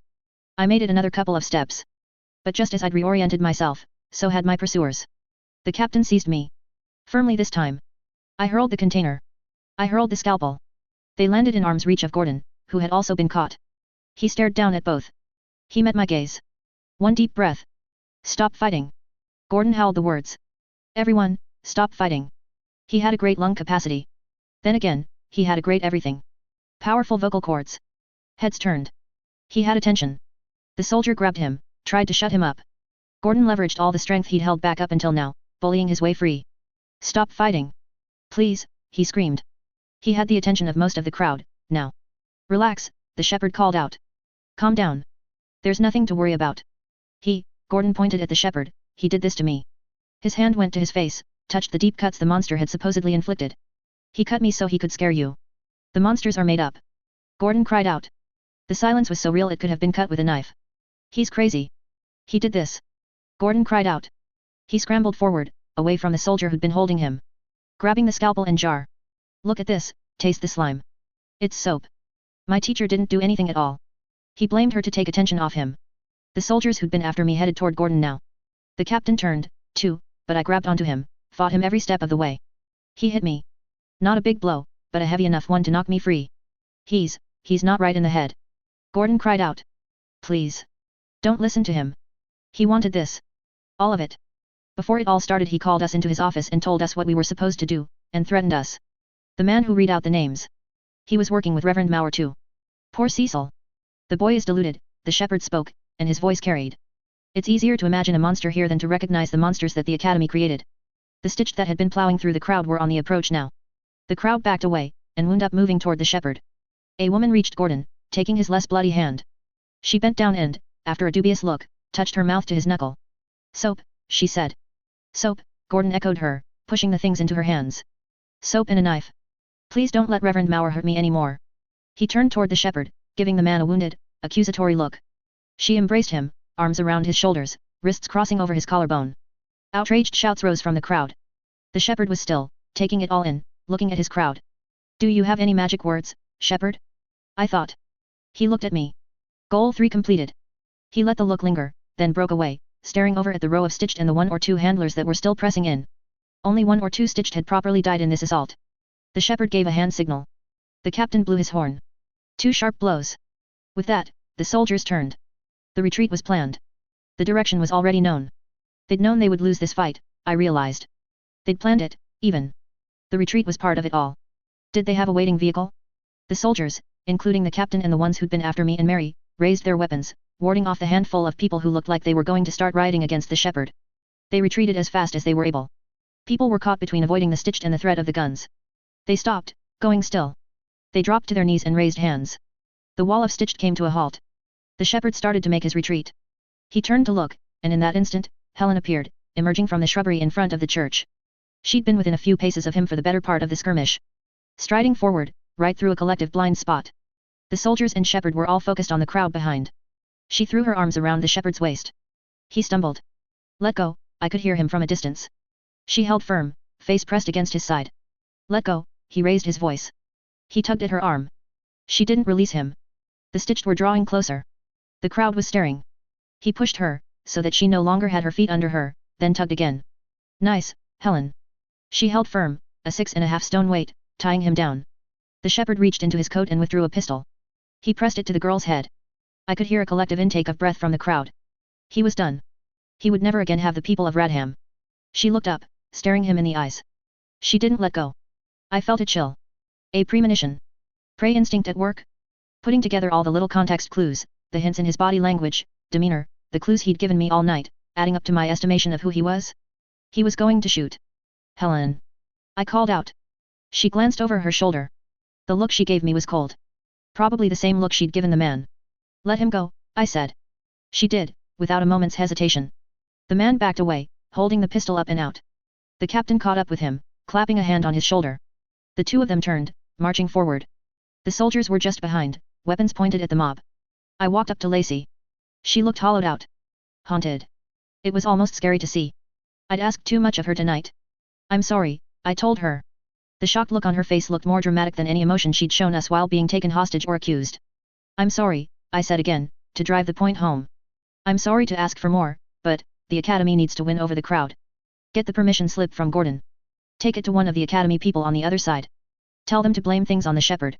Someone says they knew he was bad, he was manipulating people, drugging them, let's say. Take the blame away from people, just. Sylvester, she said. You can call me SY, I offered, as a conciliatory measure. Sylvester, shut up, please. I understand. They need to offer medical attention. They have to be kind. The stitched need to go, fast. She nodded. She stood. Send Gordon into the church, when he's given you the thing, I said. Get Jamie, send him. The church. I nodded. Gotta go after the shepherd, if we can. She frowned. I didn't press any further. I looked at Helen and beckoned her. I found Gordon, saw him looking at me, and pointed at Lacey. Then I ran to the church. Mary and Lillian stepped out of cover by the altar. It took only 2 minutes to regroup. Lillian daubed powder on Helen's injuries, then Gordon's. When Jamie arrived, I pointed at the side door. The side door in the shepherd's office. As a group, we headed through the side door, then broke into a run as we headed in the direction the shepherd had gone. He wasn't moving at a fast pace. He couldn't, given his arm, the balance, and the weight of it. He'd made a good distance, but we did too, even with our shorter legs. He had a gun in one hand, but something glinted in his mouth as he turned his head. His cheeks puffed. He turned further, and we collectively ducked into cover of shadow. More soldiers were joining him. The flanking groups, the ones who'd firebombed the stitched. Others, maybe scouting parties. A small army, and there he was in the center of it, with the captain and a shorter man. He puffed his cheeks again. A large shape moved. It looked like a headless cat, the neck inflated in size, or a lion with a massive mane, the head removed, all drawn out in spines that were too white to seem real. Easily the size of an automobile, a bit larger. It prowled on a rooftop, hopped down, and paced around the perimeter of the group. The shepherd said something, the group parted, and the shepherd blew again on his tiny, silent whistle. The thing, Whiskers, approached. It got close enough that the shepherd could reach out with his meaty, mutated hand, and touch it. He dropped his hand, the fingers bleeding from the tips. The group moved, and Whiskers retreated as quickly as it had come, darting onto the top of a shed, then a garage. The shepherd periodically blew, to keep it close enough, a constant retreat from Whiskers and a compelling call from the shepherd. I moved to follow. Gordon reached out to stop me. We have to, I said. It's good enough as is, Gordon said. But I want to catch him, I said, watching the man's back. We won't. Not with that many people guarding him. I want it as much as I've wanted anything, I admitted. Yeah, Gordon said. And I'm bleeding, Helen's bleeding, you're bruised. Let's call it a night, report to Hale so he can send some other projects after them, then go home. There'll be another try. I made a whiny sound, deep in my throat. Come on, he said. Let's hurry, see if we can't get Mary settled. It was a good thing to say to change my focus. I allowed myself a nod. We headed toward the academy. Good work, I said, to nobody in particular. Yeah? Gordon asked. Yeah, I said. Was fun. Mary said, suddenly lively. It really was, I said, quiet. Glad it was fun for you, Gordon said. What? I asked. Hey. That was awful. Hated it, the acting, the playing the lame duck, trying to sway the crowd, doing nothing. We walked a few more steps. I hate you so much, I told him. Cat out of the bag 2.11. You should really put your hood up, Jamie told me, as we got out of the coach. Lacey and Cecil were just behind us. We'd been picked up on our way back. I frowned. I know Rick got on your case about it earlier, but it's cold out. I worry about you. If I get sick, the academy will make me better. Jamie pointed at the hedge, which we were just now approaching. And if you have to come here or somewhere to get a few shots, then they'll keep you and set you up for an appointment, just like they did when you burned yourself with flesh-dissolving spittle. Technically, the snake charmer burned me. I don't know why you insist on correcting me on the details, Jamie said. I know the details.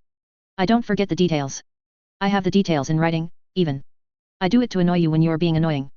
Quid pro quo. That's not what quid you're doing it again. I grinned. He was too tired to hit me, so I threw an arm around his shoulder instead. We stopped as a group in front of the 4 guards by the hedge's doors. We remained silent as Lacey and Cecil approached the guards. Lacey handed over the paper that Briggs had given us. A moment later, the doors were open, the paper returned to us, and we were free to enter the academy's most public area. A hospital for the people of Radham. The hedge was, perhaps for the first time in a year or two, staffed by a skeleton crew. Empty benches filled the lobby, with a student sleeping on one, a book left open across his chest, a few doctors in grey coats stood by with some students in their white lab coats, attending to papers and doing what they could to get organized. Travis, Cecil greeted one. Cecil. You came in through the front door. Things are mostly resolved, I think. Wouldn't be surprised if those doors open soon, with word from the higher UPS. The doctor Cecil was talking to, an older man, looked fairly annoyed by that. I was hoping this would go on for a bit longer. People were dying and getting hurt, Jamie said, quiet. Dr. Travis blinked. Good to know. Becca, would you go wake up some of the other doctors? With the backlog and these injured parties coming in, we'll be busy tonight. Actually, Cecil said. He took the slip of paper from Lacey, then showed it to Travis. We need to talk to Professor Briggs first. As soon as possible. Travis frowned, looking at the note. Why do you have this? Can't say. I do need it back, though. Nick, then, Dr. Travis said, returning the paper. You're a fast runner. Go find Professor Briggs. On your way back, wake up the other hedge doctors. A young man that wasn't much older than 18 sprinted from the room. That wasn't what I meant, Jamie said. About people dying and getting hurt. I know what you meant, son. It might seem callous, but the work comes first, feelings second. I like to think they mingle, Cecil said. You're a prat, I thought. They can, Dr. Travis allowed. But when you work in the hedge, you can't tie your emotions to every piece of work that comes through those doors. Half the time they're mostly gone by the time they make it here. When you know you could save everyone, but the money and resources aren't so plentiful, and you have to make choices. Even when it's a child, or someone's mother. There's a good reason I don't work in the hedge, Cecil said. Do those children behind you need some attention? Travis asked. It's why we're here, Cecil said. He was talking about Gordon and Helen, who were cut up, though they'd received preliminary treatment in the coach with Lillian, Lacey, and Cecil tending to them. I was bruised, scraped, and filthy, while Mary had scuffed up hands, though I wasn't sure the doctor could see that. We were taken to benches, where we put our feet on the seats and sat on the backs, the doctors and students looking after us. The student who was looking after me informed me that, this bruise will turn a very fun orange color later tonight. It will be gone by the morning. Fun? I asked. Isn't it interesting? He asked me. No, I said. Don't be a dick, S.Y., Gordon said. I shut my mouth, frowning. The student wheeled over a cart, where a dozen implements were laid out on top, wires with insulation coils running down to the covered box on the cart's lower half. He picked up a woodpecker screwed on 3 vials, each with a stylish, flourishing letter printed on it, the contents colored for further clarity, then flicked a switch to start the needle to its back and forth motion. Ugh. I hated needles. Even motorized ones. My mind started running through scenarios, much as it had at several points earlier in the night. Possibilities, where things were, where people were, tracking details, plotting. Jamie's hand settled on mine. I let the train of thoughts unspool, each idea running off course until they collectively dissolved into a general air of negativity and resentment. I flinched as the woodpecker started stabbing me, then grit my teeth. There was a painkiller in there, making the pain of the needle stab a fleeting one. He covered what would have been the full breadth of the bruising thus far. I take it this is your stitching work, Cecil? Travis asked. He was removing the stitches in Gordon's face. It is. Miss Lacey did most of the work on Helen over there. The female doctor who was working with Helen commented, who did the collarbone and upper chest. I did, Lillian said, quiet. Really? Well, applied binding emulsion with minimal stitching. Applied outside of a hospital environment? Mix? Antibacterial base, I imagine. No need, Lillian said. We weren't so clumsy to actually turn our heads and give her shocked looks, but I could sense the reaction from the others. Jamie's hand tightened up a bit where it was holding mine down against the top of the bench. She was already on a regimen, Lillian said. P base, A, D, E mixes. MMM. Overall, very nearly perfect. The kind of work I'd expect from a Year 10 student. A Year 12 might not do this kind of work out in the rain, the doctor said. Travis looked over to investigate and murmured approvingly. We were in a coach, and I focused a lot on field care, Lillian said.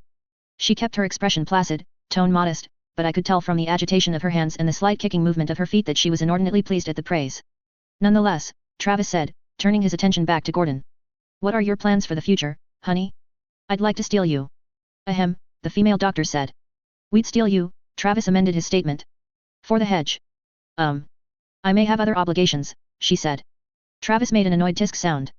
Who? The female doctor asked. Professor Hale is sponsoring me, she said. The silence was telling. Had she given another name, the response might have been a good choice, or a promising, but Hale's department was seen as a doomed one. The woodpecker stopped, and I felt muscles relax where I hadn't even known they were tense. I raised a hand toward my forehead, and the student slapped it away. Don't touch. He turned his back to wheel the cart away, and I raised my hand toward my forehead again. Jamie slapped it away this time. My student returned, and turned his focus to Jamie. Do you need care? Jamie shook his head. You have a mark on your collarbone. It looks like it goes lower. If you take off your shirt, I can look after that. Jamie shook his head again, with more force than before. He fixed his shirt. Are you sure? I won't hurt, I can apply. No, I said. No, thank you. Jamie's fine. The student gave me a curious look, but didn't say anything further. Jamie gave my hand a pat. And you? The student asked Mary. My hands are a little scraped up. I'd rather Lillian look after them. Ah, your friend? I imagine you would, the student said, smiling. She's good. Mary gave an awkward smile back. It didn't take long for Briggs to arrive. He came in the company of a stitched and a young female doctor. The stitched carried an oversized umbrella and a set of files, while the young doctor had 3 birds on her arm, each one hooded. "Leave us," Professor Briggs said. The doctors and students left the room as quickly as they could without actually running. Equipment was left behind. "You too, Cecil," Briggs said. "The young lady can stay." Cecil frowned, but he made his exit, following Dr. Travis. "Explain," Briggs said, which was probably the least positive way he could have asked. Gordon spoke up. He wasn't stitched up anymore, but had wet streaks over the cuts that were now virtually invisible. They'd been pressed together so neatly. "He's running, and he has whiskers." "Whiskers? The first escaped project. We didn't know that it was possible to control it. We would have given chase if we hadn't been surprised." "Wally, the guy we interrogated, he left out the critical detail, sir," I said. "If you need a test subject for parasites, look no further than him." Briggs nodded. He didn't look happy, thought. "Mauer went due east from the church," Gordon said. "He has 30 soldiers that we saw." 37, Jamie corrected, quiet. 37, Gordon said. "If the other projects aren't in that area, they're wasting their time. If you direct them after him, they could get both Mauer and Whiskers. Or they could get killed, depending." Briggs reached into a voluminous coat pocket to retrieve a notepad no longer or wider across than his hand. He picked a pen out of the pocket on the other side, then scribbled out a note, tearing it off and handing it to the girl with the birds. He kept writing as he spoke. "Soldiers." Gordon continued, "Mauer was an ex-soldier. He kept in touch with old colleagues. Years of resentment adding up to a loathing of the academy. He wanted the academy to attack so that he'd have ammunition to use in future efforts. This was a long-term plan, working against the academy." I added, "Sir, he has or had moles inside the academy walls to sabotage us. He was actively working to turn the public against us, probably to cut off supplies and make life as hard as possible, and he had soldiers with knowledge of the academy and its methods to disable our best efforts. I think he wanted to play the long game." "To what ends?" I shrugged. "Demanding concessions, getting into a position of power where he could hit the academy where it hurt and walk away untouched?" "I'm sorry, sir, but we can't say for sure until we catch him and get him in an interrogation room." I was alerted to the fact that the riot did start, despite your efforts. "No, sir," Gordon said. "It started because of our efforts. We set things in motion in a controlled way, with the idea that we could turn the tables on Mauer. We did." "He's neutered," Helen said. "He's a villain to the people, now, sir," I clarified. "Someone who cuts children, lies, makes up stories about escaped experiments, tries to make innocent women into scapegoats, and puts a gun to the head of a wounded little girl." "That last one was me," Helen said, wiggling a bit in her seat, smiling. "The anger over what happened tonight should mostly be directed at Mauer, not at us," Gordon said. "Short of getting him and getting all the answers, it's the best resolution we could hope for." Briggs nodded. He finished writing the 3rd piece of paper, then worked with the young doctor with the birds. "Go," he said. I craned my head as the girl with the birds headed out the door. "Are those messenger birds?" "The birds are modified to be able to smell the other projects. They'll find them and deliver the messages, provided they're in or near the city," Briggs said. "There's no good way to communicate with them in the field, this was the means we devised." Do we have a bird, sir?" I asked. "No," Briggs said. "Can we, sir?" "Sy," Gordon said, in a tone that made it sound less like he was going to kill me and more like Gordon killing me was an inevitability. "No. But. No." I slouched a bit, then leaned forward, elbows resting on my knees. I was still sitting on the back of the bench, Jamie standing behind me, Mary a short distance to the side, silent and nearly invisible. "Lacey, was it?" Briggs asked. "Yes, sir. You can confirm all of this?" "It seems accurate, based on what I witnessed. I should note that Cecil was accused of being in league with Mauer. Measures should be taken to keep him out of the public eye for a time. That's something we can do. I'm sure he'll be content to be in his new laboratory." He seemed to consider a moment. "Good," Briggs finally said. "The Lambs project will get those badges that were asked for, if it means they can keep up this degree of work. I was told they could resolve this better than we might have if I'd sent a regiment of Stitch to quell the riot, and the Lambs followed through." "Yes, sir," Lacey said. "Hale can have the budget increase and additional staffing I know he intended to ask for. I've also signed off on the requests."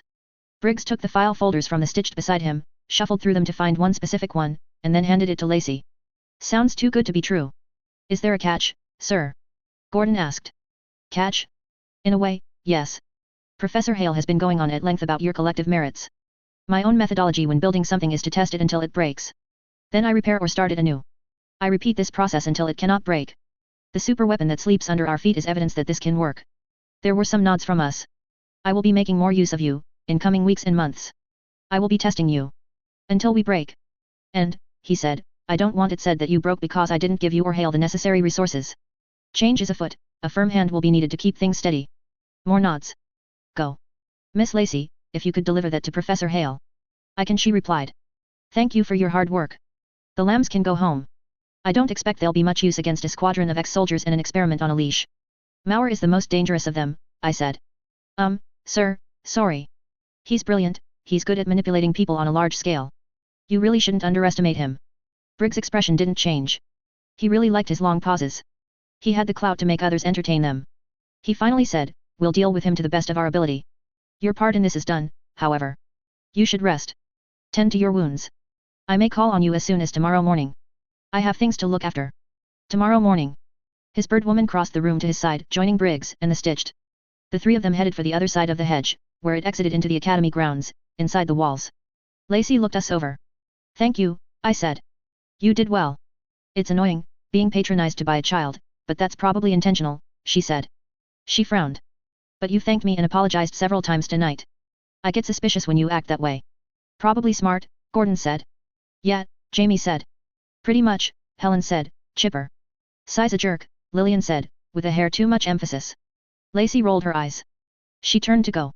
She didn't make it 3 steps before I started following her, flashing a quick grin to the others, who sat and stared.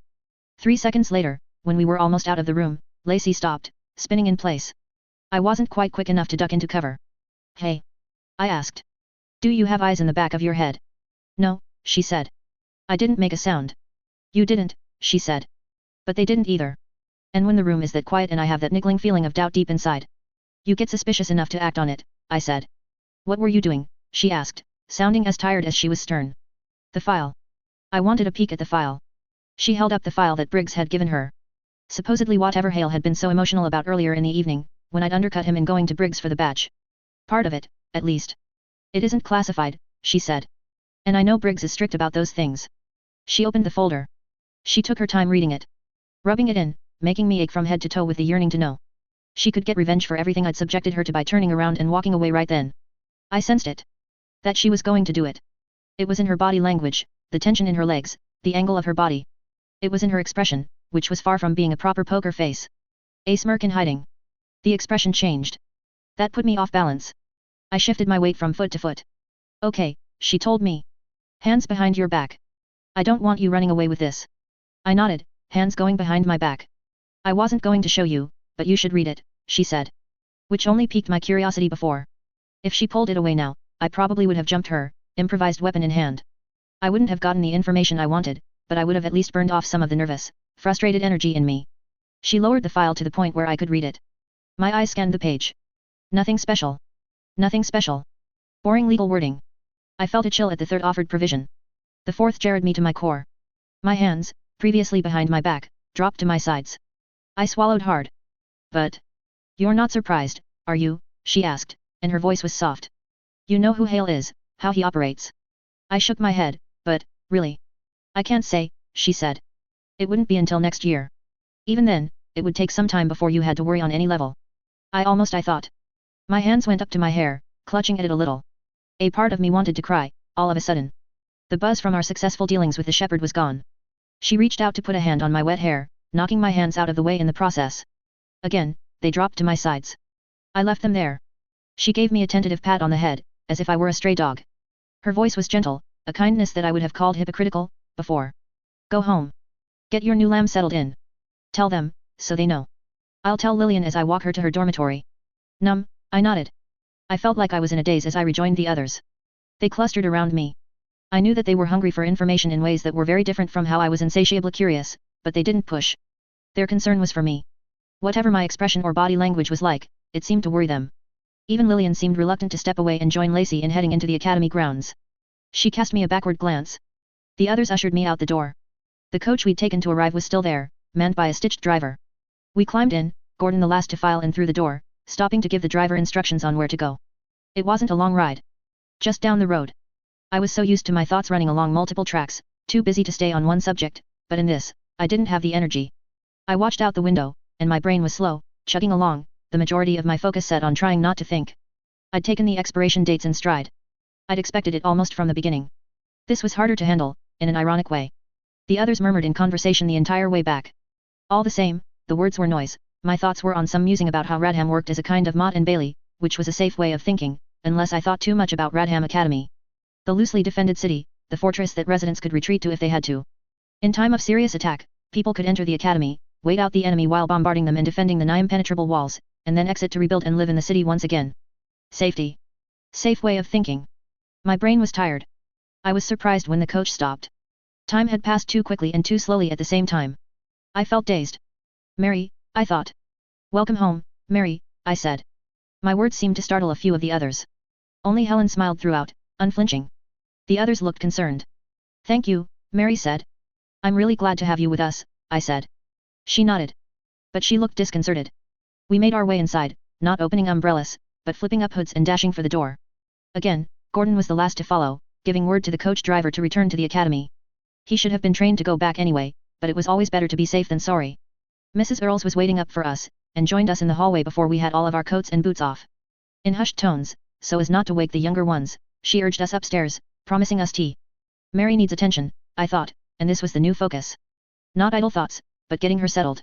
I found her hand, and was surprised at how tightly she clutched it. Mary's sharing the right corner room with Helen, Mrs. Earls said. We've moved Helen's stuff and Mary's luggage over. Mary nearly tripped, she was so startled by the announcement. I had her hand, and Gordon put a hand out to catch her. When she straightened, she had a look in her eyes. Don't worry, I'm harmless. Helen whispered, then she made a tiny, excited sound, barely keeping her volume down, one room for the two of us. Our resident monster skipped ahead, stepping exactly where she needed to step to avoid the creaking of floorboards. Mary looked more disturbed in the wake of it.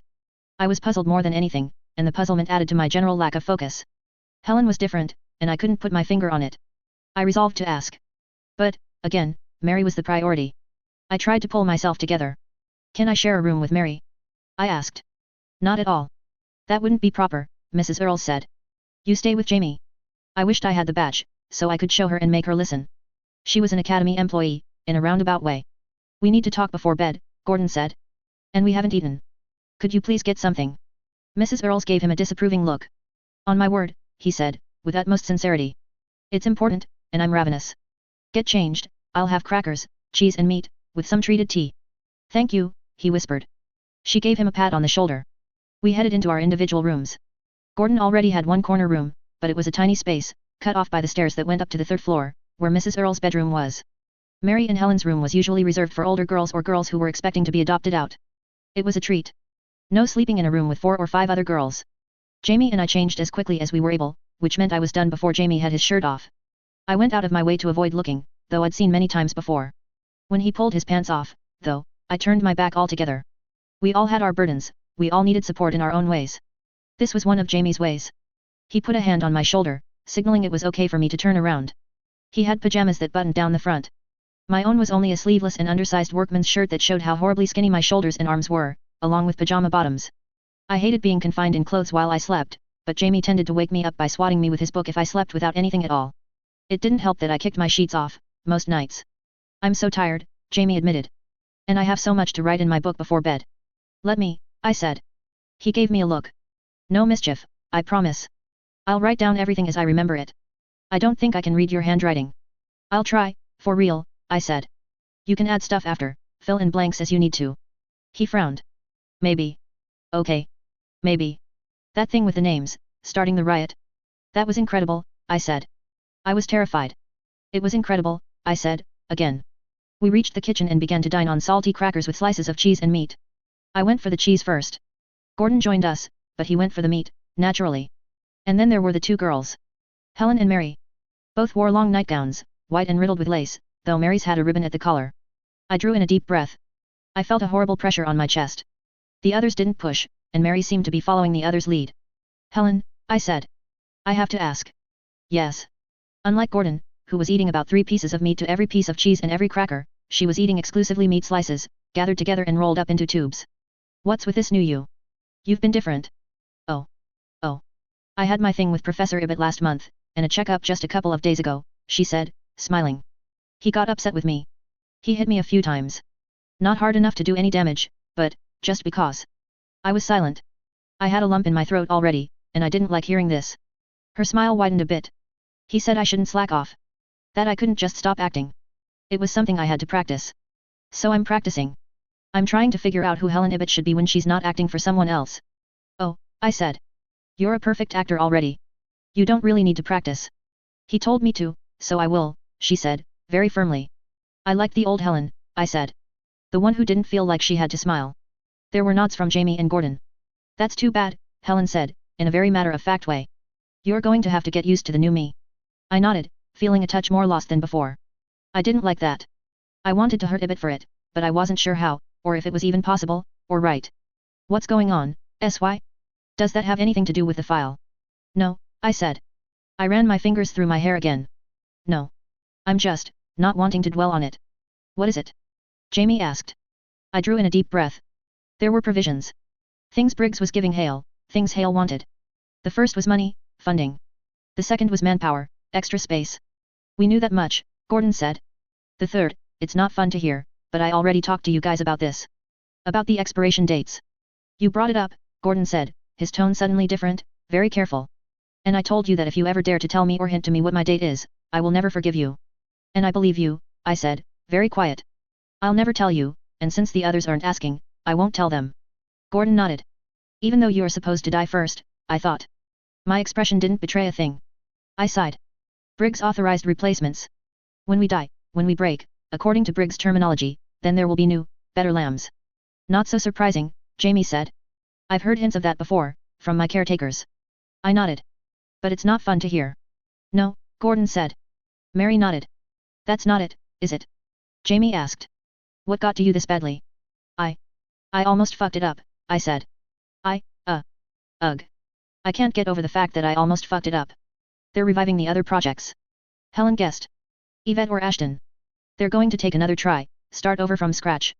She was clever enough to connect the dots. Head in my hands, I nodded. The silence that followed only added to the weight on my chest. One project, I said. Hale wanted to revive one project, and in my digging around with the badges, I almost took that away. That's not surprising at all, Gordon said, leaning back in his chair. We always knew you were a disaster waiting to happen. Wow, I said, sitting straighter. Wow. But the words lifted the burden, in a small way. You've almost gotten any one of us killed a half-dozen times already, Jamie said. Why does this matter? Because I trust you guys to handle yourselves.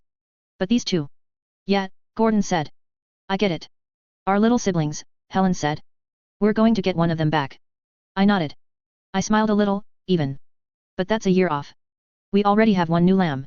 Here, Helen said. She would be second last to go. We raised our mugs and clunked them together. Here, Jamie said. He wouldn't die, but he would expire a year after Gordon, if the files were right. I suspected he already knew, and that knowledge defined him on a level. Mary smiled, and it was genuine. She was one of us, and it was the sort of thing she'd craved for a very long time. It was like a warmth was flowing out from within her. Our little killer, and I had no idea when she would expire, there was no way to find out, and there was something safe in that. She met my eyes, and I smiled at her. Me, who would outlast the rest, and who would wish I hadn't. Enemy, Arc 2. The machine guns fired in set bursts, joining the irregular sounds of the bolt-action rifles. Each bullet or burst of bullets was an initial crack, followed by an echo that seemed to reach out forever. When a bullet struck dirt that was close enough, it prompted a spray of dirt and dust, touching on those in the trench. More machine gun fire. Hollered words were cut to pieces by the sound of the guns, rendered incoherent. In the trench, Mauer sat with his back to the wall of packed earth. Both of his hands clenched the rifle, the fingernails seemingly too clean, the grit at the edges too dark. The ground was dry, but the air was humid, and the grime and sweat were mingling and gathering minute by minute. If he thought too hard about it, he felt like the grime was so concentrated on his face, neck, and hands that it was finding a way to spread beneath his collar and into his sleeves. A day ago he'd been splattered with blood, and with the water rationing, he hadn't been able to wipe it off. He'd made a mental note of which splatters on his arm were Andrew's, a signature, remembering the boy who'd bartered so enthusiastically for new books and dime novels to read during his downtime. At some point, in all the chaos and the mess, the streaks had dried into a deep, dark brown, joining the dirt and the mud that formed when dust and sweat mingled. Andrew's demise had been washed away and overshadowed by everything that had followed. He only had to look at the others who were sitting by the wall to know how he probably looked. Exhaustion and the burden of emotions wore away at the man, and accumulated dirt and blood masked the face and identity. Here and there was a pair of eyes that seemed too blue for the dingy palette of their surroundings. It wasn't the people he stared at, as he waited for the dreaded order. That was too much like looking at himself, it forced introspection, and introspection wasn't good for the heart or the soul. Instead, oddly enough, he stared at the stitched. Those who weren't actively digging or fixing existing trenches were kneeling in the middle of the trench. Most barely moved, they didn't flinch, and they didn't sweat. The dirt on them was dry. One was caught in an obsessive loop of dismantling a gun, cleaning the pieces, and putting it back together. The handler was holding on to Andrew's spare gun, ready to hand it to the stitched in case a situation called for it. The things were oblivious, sad, and not entirely sound. The stitches were ugly, utilitarian, opening up pathways for the wires to sit within, some crossing the face.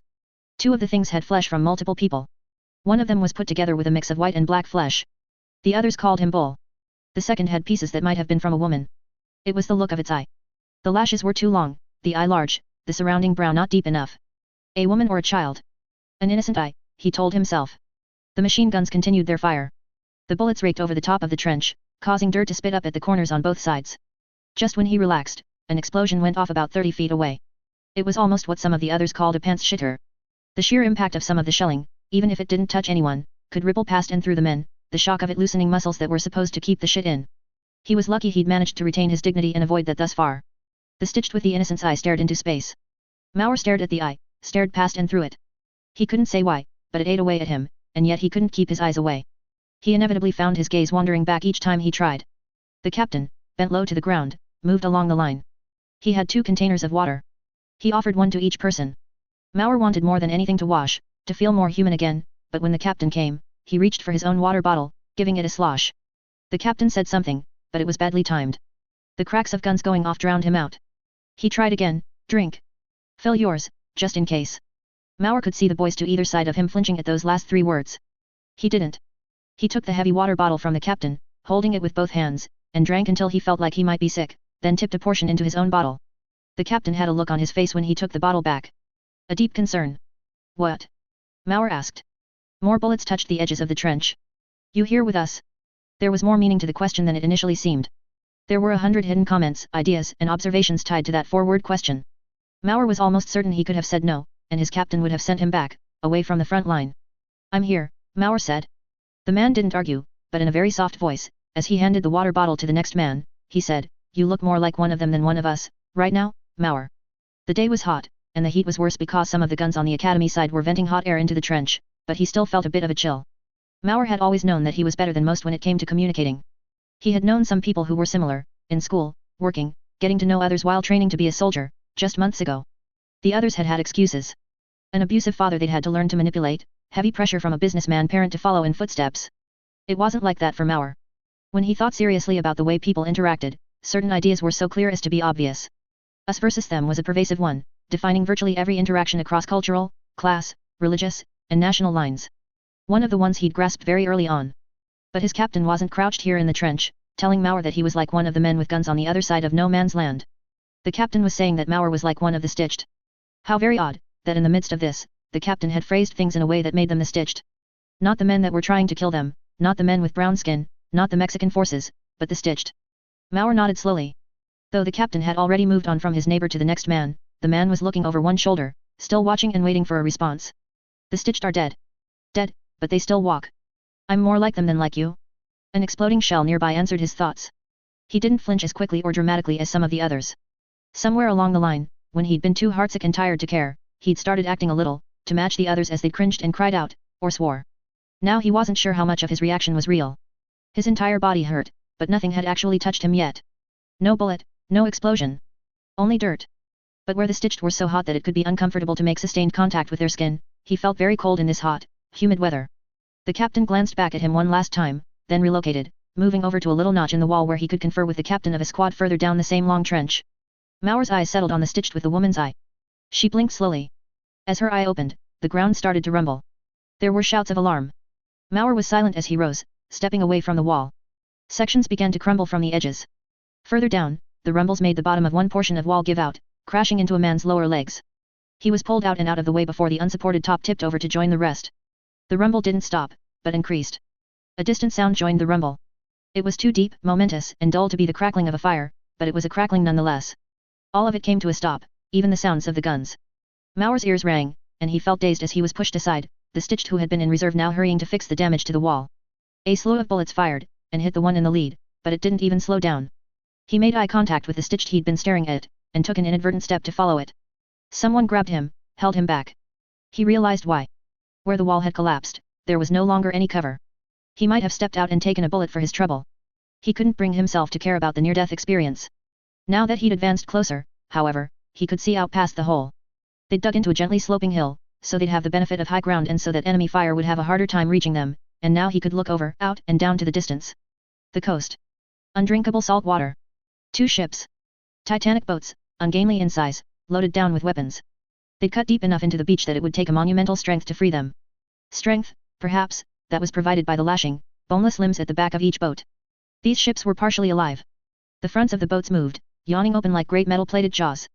From each emerged beasts that must have taken the entire hold. Larger than buildings, taller than the hills that the trenches had been cut into. They were blunt-featured, thick-skinned, with eyes far too small for their great frames. They walked on all fours, not dissimilar to hippos or rhinos in general frame, but had lumpier heads, and chests that were both taller and deeper, possessed of a massive capacity. Far from being Noah's Ark, this. There were only 2 beasts to each ark, the one that pushed the boat and the one that was berthed. One beast roared, and it was a nasal, mooing bray that was just as pronounced and vast as the arrival of the boats had been. It made the air shake with the sound, made heartbeats skip with each heavy footfall. Its fellow beast picked up the cry. In answer, the machine gun started again. The time between bursts was shorter, and both the cracks and the bullets had different sounds to them. No longer directed at Mauer's regiment. The beasts had moved to a position he couldn't see through the gap in the trench wall. He chanced to look beyond. One beast opened its mouth, lowering his head closer to the ground. A red-yellow fog flowed out, the thing's chest heaving and pumping as if to drive the gas out. It clung low to the ground, spreading. The chest was pockmarked with little spatters of red, where the massed bullets had bit deep enough into skin to leave tracks, gouges, and punctures. Not enough to stop the thing. The captain walked over, looked out, and beyond, following Mauer's gaze. The man ducked back behind safety. Mauer remained where he was. They've lost, the captain said. Mauer nodded. Now the enemy soldiers were the other. Mauer had to step back and out of the way as the Stitched started shoveling dirt back up toward the gap in the trench wall. The one with the eye wasn't there. Not that we've won, the captain said, in a conspiratorial tone, not meant for all of the soldiers. The Crown doesn't lose wars. When it looks like things are going that way, they force a draw. The gas was dissipating. The enemy soldiers were still standing, still seemingly alive, gathering their strength. I saw this a few years ago. Something like it, the captain said. This may be where things get harder. Harder. That gas, it's plague. Parasites, maybe, or a communicable poison. Win or lose, if those brown-skinned SOBs go back home to their families, they'll be killing them. A shell went off, a beast flinched, moving its head to one side. The damage seemed remarkably minor, all things considered. They have nothing to lose, Mauer said. Exactly right, soldier. The enemy was regaining its strength. More shells were going off. Even from this distance away, shouts could be heard. One command, echoed by squadrons of other men. The beasts were so large that almost every shell hit. Every shell hurt, even if the sheer mass of the monsters was so great that it was like taking buckets out of a lake. One particularly well-placed shot hit an injured area. The spray of blood that followed was phenomenal, albeit short-lived, blowing a small injury out into a larger one. A command came from far down the trench. Like the enemy had done, captains echoed it. Mauer stared at his captain, waiting. 30 feet away, the next squadron's captain picked up the cry. Going over. Target the installations. Mauer's captain drew in a breath, then repeated the warning. Going over. Target the installations. Destroy the artillery to save the beasts. Stitched first, the captain ordered. Use them for cover. Do not fall behind, or you'll stick out. There was so much fear and uncertainty in the trench, now. Murmurs of catching that plague, of being shot. Mauer had heard once that, given a typical arrangement of soldiers, even in a life-or-death situation, 1 in 20 would not act to hurt another human being. The thought almost warmed the chill that had settled deep in his chest, fear and anger and frustration bottled deep within. Intrinsic human kindness. Make sure your rifles are loaded and ready, the captain was saying. The reminder helped, but the men needed help in another department altogether. Mauer knew it. The captain had woken Mauer up to something gradual that had been occurring over days and weeks. The gradual, quiet slide toward being a man that was already dead. He couldn't go back that way. The only way was forward. He would be forever grateful that he'd been given that small awakening. Even if his forever only lasted a few minutes more. More shells went off, all directed at the great plague beasts. Panzerschüters, as the others called them. Mauer had never liked the vile language. He preferred words that had more power. He bent his head. Bowing his head, he spoke. I pray to you, Lord God, for protection. You do what is right, so come to our rescue. Listen to our prayers, and keep us safe from harm. Be our mighty rock, the place where we can always run to for shelter. Save us, by your command. He continued, you have made us suffer greatly, but you bring us back from this deep, muddy pit. You give us new life, you make us truly great, and we will strive to take sorrow away. When he looked up, he realized many were watching. The Stitched with the innocence eye stared, its mouth moving to echo his words. He couldn't be sure why that disquieted him so much. When he looked at the captain, the man wore a serious expression. Expressions without words or tone were harder to understand, but he wasn't blind. The man gave him a nod. Go, came the cry, from the far end of the trench. It was immediately picked up, an echo in different voices. Go. Mauer's captain cried out. Over the top. Stitched first. The Stitched went over. Where the rumbling and shells had weakened trench walls, some broke down a little with the weight of the dead bodies. Mauer watched his Stitched go over, urged by the handler, who stayed behind. It wasn't expected to return, or to need another order. Go. Right after them. If you wait, you die, the captain bellowed. Mauer went. He watched the stitched he'd felt such a profound, dangerous connection to. He followed it, gun in both of his hands, and was joined by the other soldiers. The dry ground was just steep enough to make running faster, without making him stumble. Where he'd been so cold before, there was only a wild, mad fear, and an anger directed more toward them than to the enemy. Clear the trench, press through to the installation, the captain bellowed the word. Each step Mauer took was a step away from being a dead man, in the most ironic of ways. There was a passion to his movement, and ideas of what he might do if he survived all this danced through his mind. With a dispassionate expression, he watched the stitched with the innocent's eye die. A child or a young woman had gone into its making, he knew. He'd felt a connection to the thing, and he wasn't sure what that connection was, as if there was something he was supposed to put together. 3 men died by his hand, and their faces didn't even stick in his mind. 1 rifle shot, 2 stabs with the bayonet. Another 2 were injured, cut across their faces, though those faces were already crawling with things the academies had created. Parasites and leeches. The orange fog had housed other things. Things that hurt and debilitated. The enemy was slow to put up a fight, feeble, but not lacking in conviction in the slightest. An odd combination. What Mauer might have been, if he hadn't been woken up. He didn't hold back, couldn't, out of fear that he might never be able to summon up this mad courage again. He made his way across the enemy trench, saw nobody capable of standing or holding a weapon. With shaking hands, he pulled himself up and over the other side, to move toward the artillery installation, reloading the moment he had his 2 feet on solid ground. The men at the artillery installation had to have known what was evident enough to Mauer and the other members of the squad. It had been a one-sided slaughter. There was no reason, then, for the artillery squad to hold back. The cannon lowered, aiming front and center. Mauer raised his rifle, aimed, and shot in the moment. He watched a man die. The man who manned the artillery cannon, however, survived to pull the trigger, firing toward the front of Mauer's squad. Mauer felt his arm go, like a scrap of cloth caught by a strong wind. Blind and nearly deaf, bowels empty, he dropped. It was only when he lay there, yearning for unconsciousness, that he felt the burning across what remained of his skin. He thought of the stitched, and now wondered if it had been real, or if it had been something meant only for him. A sign. He screamed, not because of fear or pain or hopelessness, but because he couldn't bear to let the flame go out, and a scream of rage and defiance was all he had left to give. Mauer raised the hand the academy had given him. Rain streamed into and over crevices and cracks. Here and there, muscles twitched, agony lancing through veins, nerves, and around the openings where the fungus, and it was all fungus, despite appearances, broke through the flesh. He likened the experience to having a red-hot needle pulled through his arm every few seconds. How's the pain? His captain asked. It never stops, Mauer said. He blew the whistle, managing the location of the academy's beast. Maybe when we're done, it might feel better, the captain said. Mauer knew the man's name, of course. Edwin Gibson, a friend and confidant, but the man would remain his captain in many ways. It was a way of holding on to the fire, keeping from slipping into that dead place. Remembering that day, almost more vivid and clear than real life could be. I don't think I'll ever be done, Mauer admitted. You chose the right enemy for an endless war, the captain said. I chose. Mauer asked. Poor wording on my part. I'm more a man of action than a man of words. A fighting man. Mauer said. He smiled. I've missed you, Ed. It's been a lonely year without your company. I could have visited. Mauer shook his head. Not worth the risk that others might come to conclusions or start asking questions. I know. Not that it mattered. Unfortunately not. The academy is changing. We might have to act sooner than later if we're going to avoid being left behind. Okay. We've waited too much as is. Mauer smiled. When a few seconds passed, he ventured, I've been reminiscent, lately.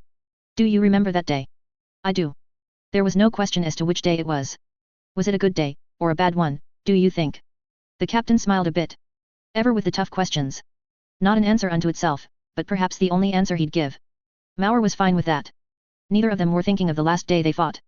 That had effectively been the last day of the war. The Crown had given up on the war weeks earlier, the motivation for which was a question of resources. It had been too costly to keep going with academy productions spread so thin and no thunderstorms for their stitched soldiers. Not the loss of good men and boys. Resources. Mauer and his fellow soldiers hadn't been much different from the stitched in that regard. No, the day they were thinking about had been the day that Mauer had limped out of the hospital with his new arm, the fire burning fiercer than ever, but with no outlet. Even in fixing him, the academy had taken their pound of flesh. The arm was one more experiment. They would fix it or replace it as the need arose, he'd been promised. He preferred the pain. Better that than to give them more data and help their work. The pain drove him forward, reminded him to keep moving, to focus his talents and focus his mind to figure out all the possibilities. Even with that, he hadn't anticipated the children. He would know better in the future. God doesn't back their side, Mauer thought. When he'd met up with his squadron for what was meant to be one last visit before they went separate ways, those were the words he'd uttered. A call to arms and an excuse for his own prayer's failure, back before they'd gone over and charged across the empty space. He'd said a lot more, after that. They had listened. They had talked, all of them, well into the late hours. They had planned. Those plans were supposed to have come together tonight and tomorrow. He could rally the people to stand against the academy and see it for what it truly was, and let them fail. Failure could breed other sentiments, if he was careful. The academy's experiment reacted, jumping back, just barely avoiding crashing into one of the soldiers at the vanguard. A man, far too large, thick-skinned, misshapen and fat, lurked on a nearby building. Gorger. Mauer and his men had done his research. Moles inside the academy had provided the critical details. Mauer felt the heat within him burning quiet and clean. Less a raging flame, and more a white-hot steel. He raised his hand to lift the whistle up to his lips and held them tight. Tell the academy anything, but don't tell them about the whistle, he'd told the boy. He'd given other instructions to others within the academy. Some he hadn't yet had a chance to make use of. Whistle in place, he grabbed his rifle and tossed it straight up, caught it so his hand was low and in place, and put his thumb through the ring he'd had installed to work the bolt. He shifted his grip again, raising his academy-given arm to steady the end of the rifle. Gorger moved off to one side. Too fast for something of his bulk. But Mauer had anticipated the movement. Gorger had once been human. He thought and operated like a human. He followed the same rules. The rifle moved in line with Gorger's movement. Mauer fired. He watched Gorger drop. That white-hot fire and the pain that kept him up nights had forced him to focus. When he couldn't sleep at night, he walked to the outskirts of the city and practiced shooting. Always with his rifle. Gorger wasn't so different from those great plague beasts he'd seen on the last day of the war. Thick skin, but they made the eyes small for a reason. For Gorger, the real eyes were hidden, masked off to the sides. Gorger staggered, one hand to his cheekbone. A bottle of liquid fire splashed against his chest, and the contents sloshed out, flowing off his skin like water off a duck's back. He wasn't even singed. Mauer blew. The number of short, sharp whistles indicated direction. The spiny beast lunged, sweeping past Gorger. Anything else might have been sliced, but Gorger wasn't touched. Aim for the eye. Right cheek, the captain shouted. Gorger charged. Mauer redirected the beast, putting it in the monster's way. It was lower to the ground, better braced, while Gorger was incredibly strong. Gorger could deal with the beast, but he couldn't shield his other eye in the process. He tried another tactic, turning sideways, running with his shoulder forward, driving the monster out of his way and continuing forward. The squad parted, one soldier a step too slow in getting out of the way. Jean Dupuy, Mauer knew, who'd hurt his leg in the same explosion that had taken Mauer's arm and flesh. Dupuy died, or he was hurt badly enough that only the academy could put him back together. Mauer whistled, two sharp sounds. Gorger turned, reorienting, looking to see where things were, using his one remaining eye. The spiny beast attacked him, raking his face and chest. From his reaction, the beast had come close. He nearly stepped on Dupuy as he wrestled with the beast. The captain's turn to whistle, now. It was an odd reflection, in a way, of that day in the war. Except Mauer and his men were on the other side, now. Gorger saw the small, dark objects land in a scattered pile around him. The beast that Mauer had been given sensed the objects while they were still in the air, and it was fast to retreat. No less than a dozen grenades went off in quick succession. This wouldn't be it. It wasn't enough to kill Gorger. It was enough to stall it, get them a block or two away. They'd have another chance to blind, other weaknesses to capitalize on. There would be more obstacles tonight, before they got to safety. But Mauer wasn't concerned. The battles he fought, be they against Gorger, children, or the academy itself, weren't battles he was supposed to win. But he'd seen his death, a dead man walking with an innocent's eye. He'd outlived it, surpassed it. If anything was missing, now that it was gone, he'd replaced it with a steadily burning rage of the quietest, most patient sort. There was little obstacle he couldn't surpass, when he had conquered death. He knew it, his comrades knew it. Others would soon know it. He had faith in that. Lips sealed 3.1. The room flooded with light. I opened my eyes just enough to glimpse Gordon standing there, curtains in hand. He was wearing a white academy uniform, minus the jacket. He took his time, tying each curtain back with the ribbons that were hooked into the wall. Past the rain-streaked window, the trees and the leafy branches on buildings were a breadth of colors, mostly red and red-black for the buildings. The color green was all but gone from the view. I pulled the covers over my head. Up, he said, tearing the covers off me in one sweep. Mary can't wake you up every day, much as you'd like her to. But I don't want to go to school. I groaned, pulling the pillow over my head. Orders. I don't care about orders. I'm the black sheep of the lambs, the rebel, the villain. I can play hooky. You're coming, he said. I'll drag you along in your pajamas if I have to. I'd make it work, I mumbled into my pillow. I'm betting you'd revel in it. But you'd stand out, and we're already on shaky ground there. I moved the pillow and looked at him. You'd sabotage the project? Reveal us for what we are. He looked very casual, leaning on the footboard at the end of Jamie's empty, neatly made bed. He didn't flinch at the question, but instead asked, aren't you already doing that, trying to skip out on this job? Professor Briggs said he'd make use of us. He followed through on his word. This is our assignment. I didn't think he meant this. I said. It's so horribly, awfully, agonizingly boring. It has to end soon. Nuh-uh. I said, flipping over and sitting up a bit. We finish and, oh, guess what? We have to start over. He's sinking the project and he's trying to keep a leash on us.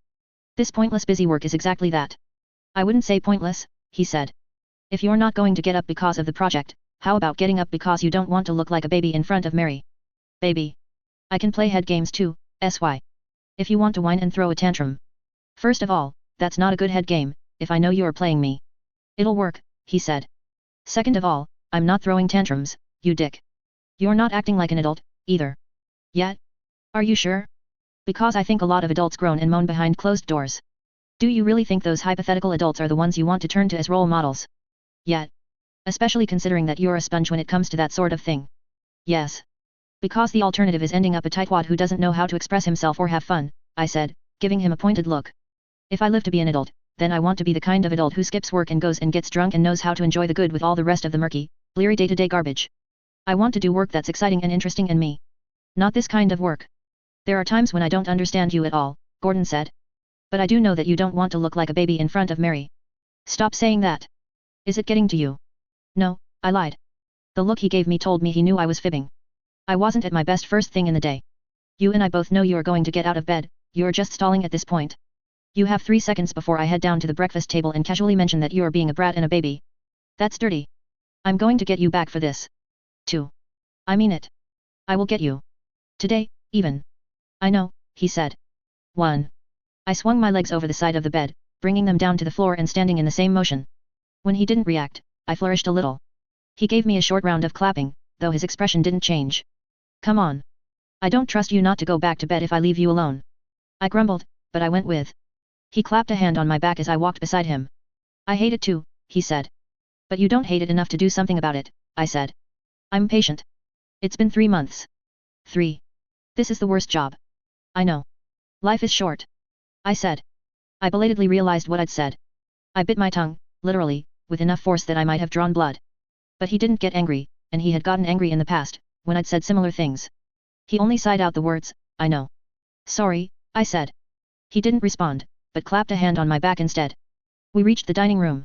Even with 2 tables, we couldn't seat everyone at once. What tended to happen was that the older kids looked after the youngest, who were given something simple and quick to eat, then moved along with something they could carry with them as they ate. In the summer, the place of choice was often outside, under the eaves.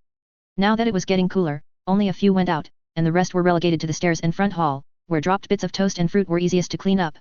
The good stuff was available on a first-come, first-served basis, which meant I rarely got any bacon or grilled tree jerky. Jamie, Helen, and Mary were already seated when we arrived at the table. Jamie and Mary were looking after the little ones. Jamie's long hair was wet, combed and parted, and he had drops of water on his glasses, and he was still wearing his pajamas. Mary was wearing a cardigan over her nightgown, hair tied back with 1 ribbon. Helen, both washed and dressed, like Gordon, was generally disqualified from the breakfast duties. None of the kids were privy to who or what we were, but somehow, by some clue or cue that I couldn't figure out, the littlest kids had a way of reacting to Helen like a rabbit might react to a swooping hawk. If she tried to urge them to eat, they tended to stop doing anything but acting nervous and focusing on her. She often helped watch the food or turn over the toast, instead. You're up, Mrs. Earls greeted me. The food on the stove was only being kept warm, and her focus was more on cleaning up than anything else. Good morning, Mrs. Earls, I said, still half asleep. I didn't get a chance to say last night, but I think your haircut looks nice. You got your haircut? Rick asked, twisting around on his bench. Just a trim, Mrs. Earls said. And it was very kind of Sylvester to notice and say so. That doesn't mean I'm going to turn the stove back on to cook him some bacon. Early bird gets the bacon, Rick told me, in the most smug manner possible. Fat bird arrives early enough for the bacon and takes up table space until everyone else is done. Wasn't trying for bacon. Just saying, I said. I collected a bowl and plate, holding them out. Oatmeal. Oatmeal, Mrs. Earls said, plopping a too generous helping into my bowl. Fruit. Fruit, she said, using a ladle to deposit mystery fruit on my plate. Something from the academy that they were trying on the public of Radham. Toast. Toast, she said, reaching over to the side of the oven to grab the long-handled wire setup that had toast trapped within its lattice. She popped the wire configuration open and dumped the toast onto my plate. Boring food for a boring day. Thank you, Mrs. Earls, I said. Work hard today, she said. I gave her a weak smile. I sat down with the others, making a smaller kid scoot over to give me more room, so I wasn't forced to take the spot next to Rick. Mary was sitting beside Helen, and didn't seem to remember that she was supposed to be afraid of the girl. Things were bound to go one of 2 ways as time passed, with Mary's fear of Helen escalating or dissipating, and it was perhaps a testament to Mary's character that she'd found a way to take it in stride. Her focus was more on Ally, a 6 years old who was staunchly refusing to eat her oatmeal. Eat fast, I chimed in. It only gets grosser if you let it get cold.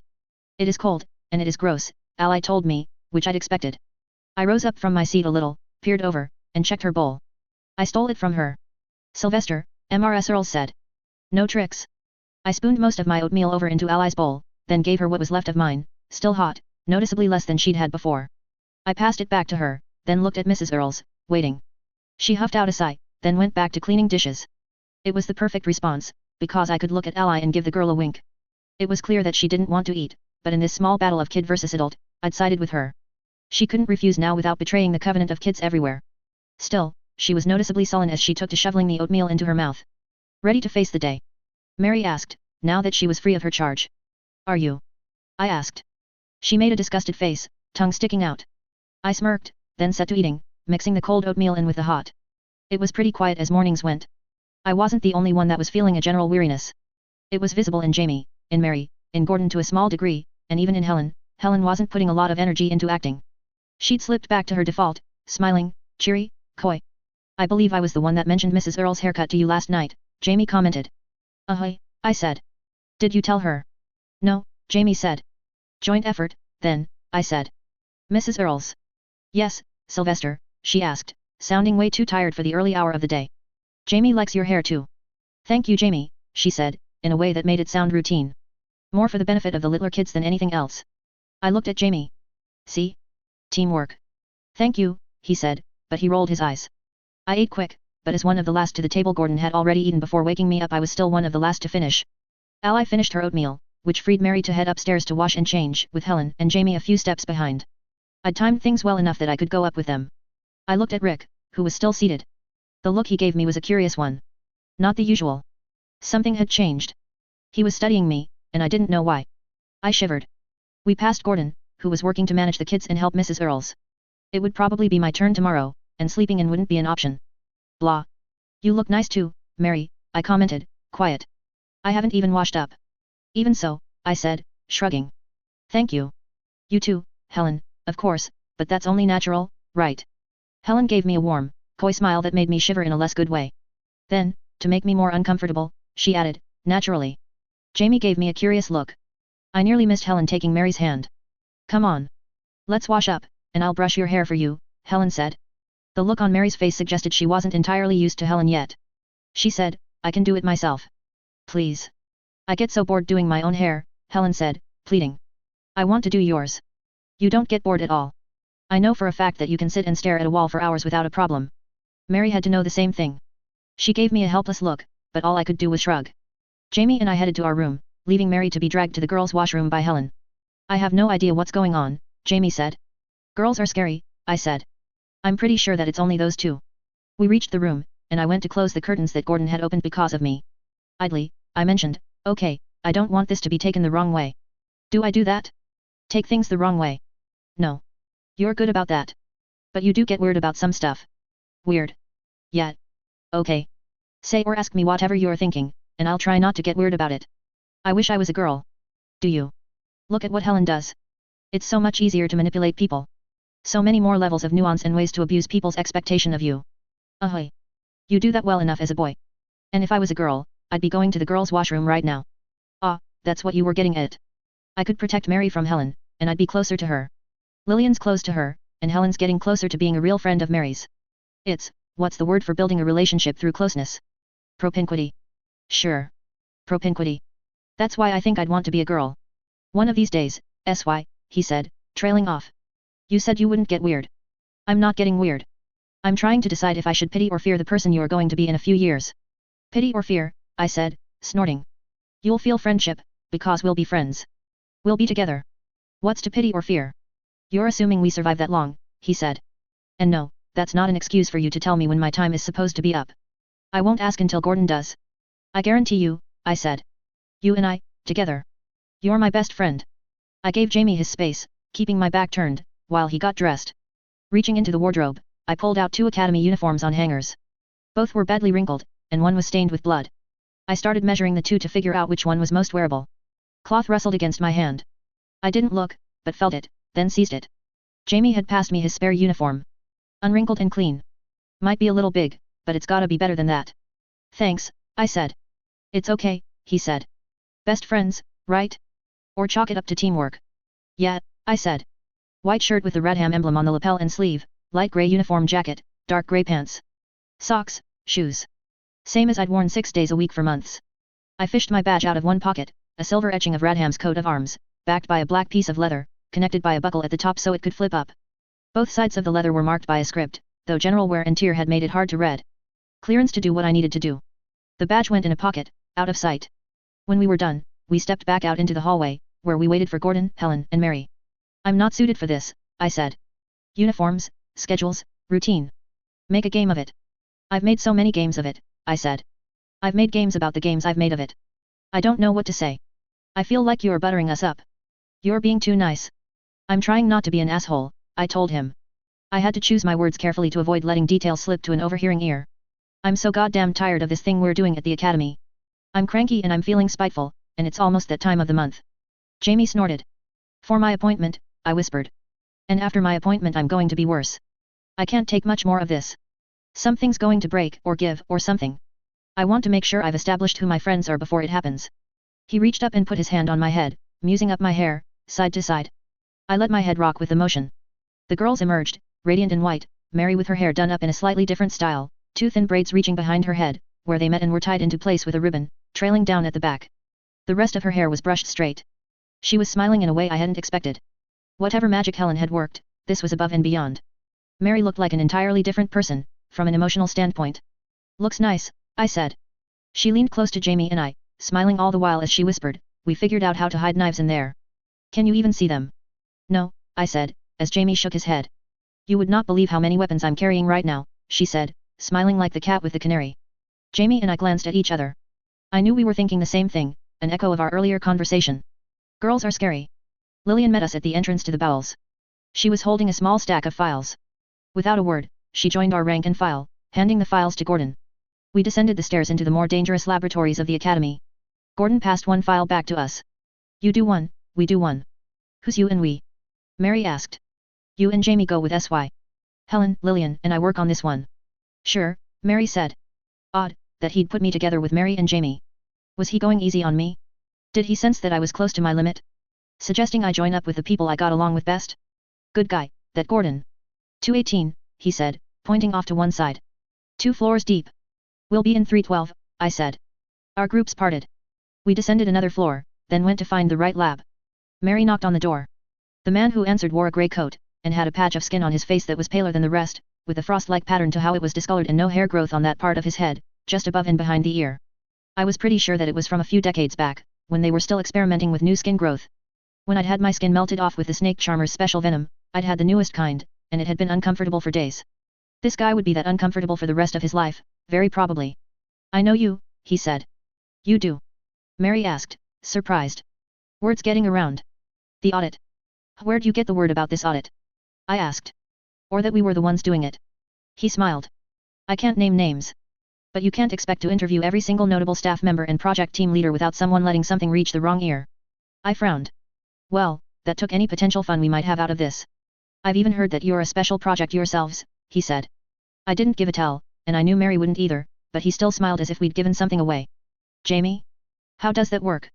Jamie asked. Are we supposed to be killing machines? I've heard you're adults in kids' bodies. To catch people off guard. Well, they're wrong, but that's still a really bad sign. I spoke up, are you going to tell us who you heard that from? He shook his head. Oddly enough, I don't think I can remember. Yes. Very odd, I said, suppressing a sigh. That's stupid. Stupid, hey. It's really, really stupid. It sounds like you don't even know how the academy works. Funding experimental kids. Is that why they think you are doing something wrong in that lab of yours? The table was successfully turned. Patchy frowned. My work is exemplary. I've been supported every step of the way. Exemplary, Jamie said, while writing in his notebook, more slowly than usual. Show us. Mary asked. The man nodded. He invited us in. It smelled like a barn inside, which probably wasn't a bad way of putting it. The lab was one of the larger ones, but iron bars blocked off one side from the other. On our side, there were tables and notebooks, slates with equations and notes written out in chalk, and a full set of ratios by species. On the other side, the experiment lurched. It was 5-legged, unbalanced, it had no less than 10 heads. The body was patchwork, some areas feathered, some furred, some scaled. With every movement, it made a hoarse whine, or a high-pitched growl. It was hard to say. Doesn't look very viable, I said. Not viable, Jamie echoed me, penning it down. Hold on, Patches said. Do you even grasp the very basics of what we're doing here? Yeah, I said. Then I added a lie for good measure. Our project, like all the other groups going around, is to summarize your projects, take notes, and do reports on them for class. When what we're really doing is scouring the university for Mauer's moles and spies. Investigating and interviewing every single damn person who might know something Mauer might be able to use or pass on. Checking 10 to 20 a day, out of thousands of relevant doctors, teachers, students, and staff members. 6 days a week, for 3 months. We'd only caught one. This is my personal hell. I'm talking about method, he said. It starts with a goal. Making a weapon, Mary said. The doctor gave her a very condescending look. I prickled a little at that. No, Patches said. That's one option. It's an easy way to get bonus funding and extensions. But if someone can contribute to the greater scientific knowledge in a demonstrable way, we can use that. Right here, we have my study on ratios. Common lines of thinking are that all sustainable life forms naturally fit into certain configurations on the macro or micro scales. So long as the scale is maintained, or not deviated from too much, the life form should survive, even as other life is grafted into it on the micro and macro levels. Doesn't look very sustainable, I said. Seeing when, where, and why it fails is my goal. It's very possible that thousands of doctors and professors around the world are operating under a flawed assumption, he said. In the process, I've catalogued whole texts with numbers on the ratios pre and post graft. I have support from 4 different professors in Radham, and 2 more in other institutions. File has details on your past, Jamie said. We're getting a sense of where things stand at present. 4 papers and 1 text published in the last 3 months, Patches said, with pride. What's in the future? Jamie asked. The creature made a noise, louder than before, a guttural whine. Next step in determining sustainability. I'll have my creature impregnate itself, Patches said. It's a chimera, actually 2 sets of compatible DNA in one creature.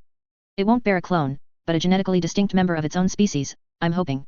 If it can carry offspring to term, that's the last major benchmark in sustainability.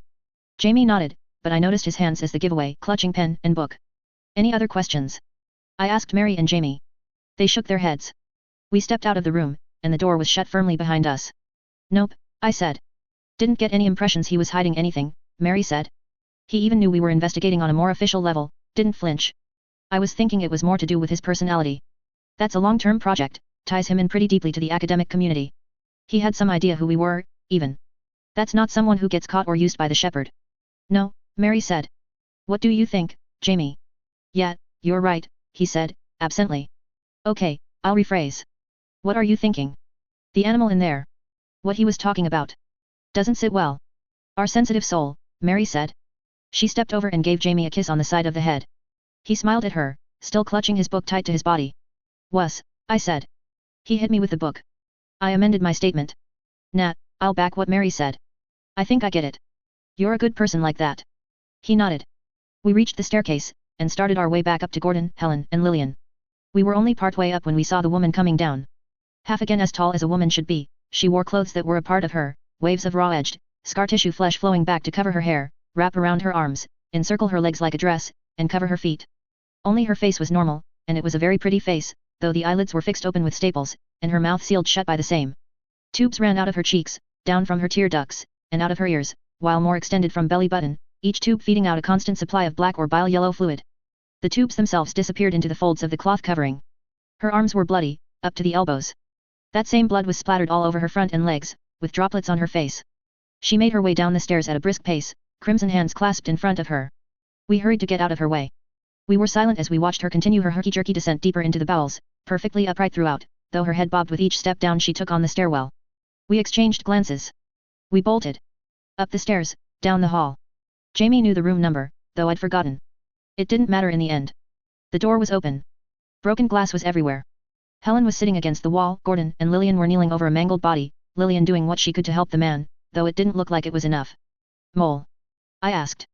Gordon shook his head. But he was hiding something here. Moment we started asking questions, he panicked. His panic agitated the experiment, Helen said. The experiment agitated his insides with her hands. Please, Lillian was whispering. Please, please, please. I don't think you can save him, I said. I wish I could, but that's not what I'm worried about, she said. She looked at me and whispered, lockdown. A silence followed her word. Let's go, Gordon said. Get out of here before. The siren went off. All through the complex, throughout the bowels, the lighting shifted. Oh, I said. I slapped my face with my hand. Oh. Well, you just had to go and jinx it, didn't you? Heavy thuds marked the barricades dropping down. With the experiment loose as far down as she was, chances were good that they'd only sealed off the exit. I'm sorry, Lillian said, in a small voice. I'm really sorry. Like we haven't spent enough time down here already, I thought, as I heard the loudest thud yet, a final, terrible impact, burying us inside. Lips sealed 3.2. In the wake of the biggest seal coming down, breakers, locks, and defense systems could be heard, one after the other, throughout the complex, each one a distinct boom with a long series of echoes following it. The room vibrated with the motion of water through the floor and ceiling, before something filled up or the flow became consistent. Just to make it absolutely clear, I said. I wasn't here when this happened. What? Lillian asked. The look she gave me was a bewildered one. First thing Hale or Briggs are going to think is, SY did it. Guarantee you. I'd like to point out, for everyone in the room, except maybe the dead guy there, who isn't listening, that I'm innocent this time. Can't argue with that, Helen said. You weren't here. How is that a priority? Lillian asked, her voice tremulous, like she might break at any second. Why does it matter? It matters to me, I said. What's wrong with you? She asked. She was gesturing far more than usual, and her hands were bloody.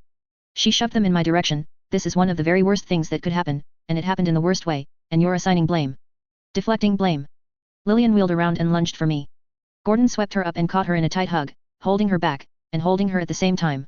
It served as emotional support just as much as it was keeping her from trying to strangle me with her gore-smeared hands.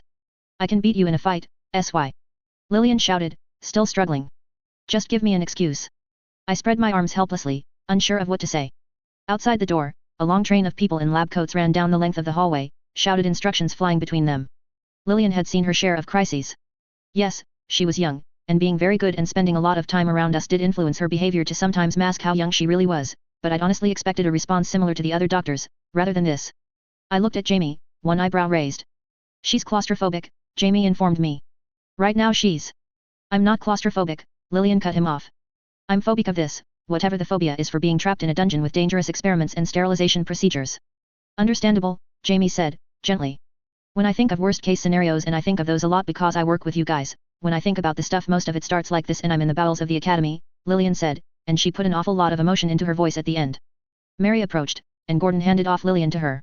Lillian buried her face into Mary's shoulder. The emotion in Lillian's voice carried over as she continued speaking. I like to be prepared just in case so I can be strong, but in the worst thoughts I'm here and there's almost no point to being strong because I'm here, and if I feel like imagining something especially bad to test myself, then sometimes something's loose and we have no idea what it is, and if I feel like being really, really mean to myself, then I imagine SY being there and he's making fun of me all the while. And it's happening. Why? Gordon asked. Why do that to yourself?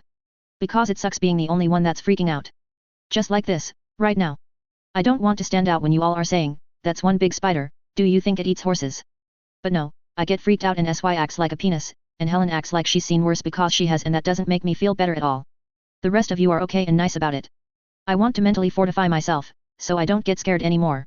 We can work on it together, Mary offered. We'll get through this, and we'll work on it together. I don't want to be scared anymore, Lillian mumbled. I've heard too many stories from my classmates and stuff. Dumbass, I said. Jamie punched me, giving me a glare. Everyone else stared at me in shock. I pressed on anyway. You're valuable to us because you're normal. Mary should know as well as any of us, how we need people to remind us how normal people act. The day you stop being scared and become one of us, we won't need you like we do. The counterpoint is that by being around us, she's absorbing our qualities, trying to emulate us. That almost sounds comforting, Mary said. It isn't, Lillian said. SY doesn't do comforting. He does manipulation. No, SY does comfort people, Jamie said. He just does it in his own special way. Lillian scowled. Everyone has a weak point, I thought. Everyone has good days and bad ones. It's only when we've seen someone on their best and worst days that we can truly know them. This was Lillian's bad day, it seemed. You want to be a professor someday, right? I asked. Her good day. The day she gets her coat and degree. Lillian nodded. If you're going to be the best Lillian you can be, it's not going to be by trying to fit in with us. Take another step closer to being the woman that wears a black coat. That doesn't mean being fearless, it means doing what needs to be done. Lillian nodded again. She seemed a little less distraught than before. Mary gave her a reassuring squeeze of the shoulders. So tell us what's going on, I told her. Her face fell. I expected Jamie to hit me for that one, but he didn't. Perhaps he wanted to know as much as I did. Lillian started explaining in a way that made me think of a stitched, very deliberately, without a whole lot of emotion. I said this happened in the worst way. These first few floors are supposed to be for stuff that isn't so dangerous. The lockdown protocols here have to be manually activated by the people in the labs. Something that dangerous shouldn't be here, and it shouldn't have gotten loose. Further down you go, the more there is to keep things contained, Helen added. With some exceptions. It gets wobbly with people trading for lab space. What was this experiment, exactly? Mary asked. Project codename Sub Rosa. Another attempt at reviving the dead, Gordon said. He had the file. Jamie reached for the papers, and Gordon handed them over before continuing. They pitched it for weapon funding, saying that it had uses in feigning death. Spy dies in an obvious and undeniable manner, pulse stopped, heartbeat stopped, gets placed in the cocoon, revived. Or the Academy removes one of its enemies, steals them away from the morgue, and then revives them for questioning. Does it work? Mary asked. Lillian shook her head. Destroyed brain structures are still gone. We were asking the doctor about this inhibitor that was reported to vastly speed up brain and muscle cell regeneration, but even if it rebuilds, it won't rebuild the exact same things that were there before. Some, but not all. Blank slate, Jamie said. Heal the body, restore the brain's capacity, but the person doesn't just magically grow back. I gave him a curious look. Yes, Lillian said. Though she was oblivious to my exchange of glances with Jamie, she was more focused on the task at hand than she had been. I wondered if it was my advice or the fact that she was talking about something she was passionate about. She doesn't have any offensive weapons? Mary asked. Gordon shook his head. She's strong, Helen said. There wasn't anything about that in the file. Lillian said, Dr. Shipman. Him? I asked, pointing at the body. Him, yes. He had to know that Sub Rosa was exceeding expectations, Lillian said, but he chose to keep it secret. Why? Telling the Academy would have meant extra funding. Excellent, Lillian, I said. That's a question we need to answer. Secrets within secrets, with that experiment at the center of it. Gordon nodded. We should probably check in with Gorger, then figure out how we can help. We nodded, though Lillian seemed reluctant. The experiment is probably killing everyone she comes across, Gordon said. If we're going to contribute, it can't be in a face-to-face confrontation. We gather information, disseminate that information, and see if we can't work with Gorger to keep the problem contained. A bunch of us started to speak all at once. It was Lillian who came through the clearest. Or Lillian that Gordon chose to listen to, anyway. Without us in the containment? Lillian asked. Exactly, Gordon said. Mary, Jamie, and I spoke up at exactly the same time. He deferred to us. I let Mary win. The nebulous benefit garnered by being the one to bring it up wasn't worth getting on the wrong side of Mary's competitive spirit. She isn't killing everything she comes across, Mary said. She walked right by us as we were coming up. We weren't even really hiding, we were on the stairs. Yep, I said. That's what I was gonna say. She went down. Gordon asked. Down. It's reassuring that she didn't go after you, but why go down? Why is she being selective about who she kills? Gordon asked. Something happened to make someone call for an emergency state. They must have found a body. She would have moved on, or they'd have locked down one specific area. Helen nodded. Code blue. Or a code indigo is possible. Or a code white. Code brown, even? That doesn't narrow things down. There are any number of reasons they could have locked everything down. I know what those codes mean, Lillian said, quiet. This is moving closer to me getting all panicky again. All I meant was that something happened, and it wasn't just a strange creature wandering around that made people react, Gordon said. We headed out the door. After a moment's pause, glancing at each other to make sure we were all together, we started down the stairs.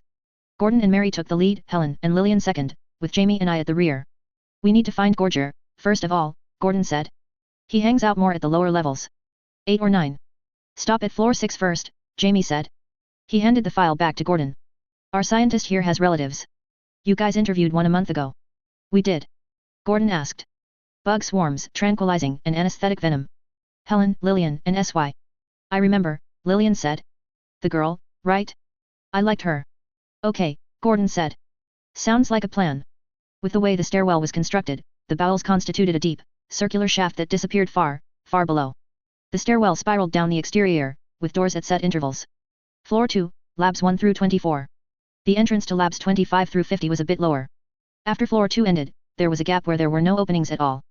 A given floor or ceiling was very, very thick, loaded with sterilization and containment measures.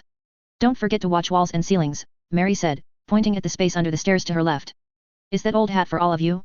I've only done the one job with you, and a lot of interviews, but those aren't really a job. I don't want to keep giving advice that you've all heard before. Definitely not a job. Torture, more like, I said. Mary turned and flashed me a smile. Walls and ceilings, Mary said, again. Tip Percy gave us when we were planning how we would deal with various weapons the Academy might send after us. It's a good tip, Gordon said. But I don't think she can climb on walls or drop down on top of us. I like being extra careful, Lillian said. Being extra careful sounds fantastic. She said fantastic with a dismal tone.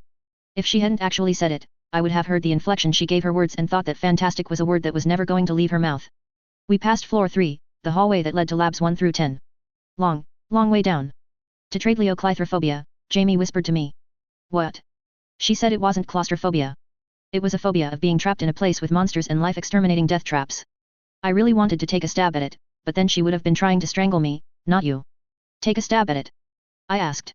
You memorized a dictionary when you were 8. I'd think you'd know.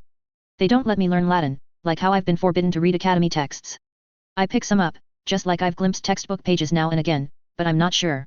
I don't like not being sure. Not about day-to-day stuff. But about my head. Either I know something, or I don't. But I think tetraidleoclaustrophobia would be right, right. I gave him my best shrug.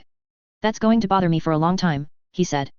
If we make it out of here, I'll find a way to double-check it for you, I said. Yet. They don't expect me to retain much, memory-wise, but I can figure it out and keep track of that much. He threw an arm around my shoulders. We passed the start of the 4th floor like that, Jamie with the book under one arm and me under the other. I could see Lillian getting more agitated as we got further down. Gordon and Mary were in their element. Helen didn't tend to show much at all. Footsteps pounded on the stairs, echoing up the stairwell. We stepped into a hallway to get out of the way and take what little cover we could. A group of men and women in white lab coats fled up the stairs.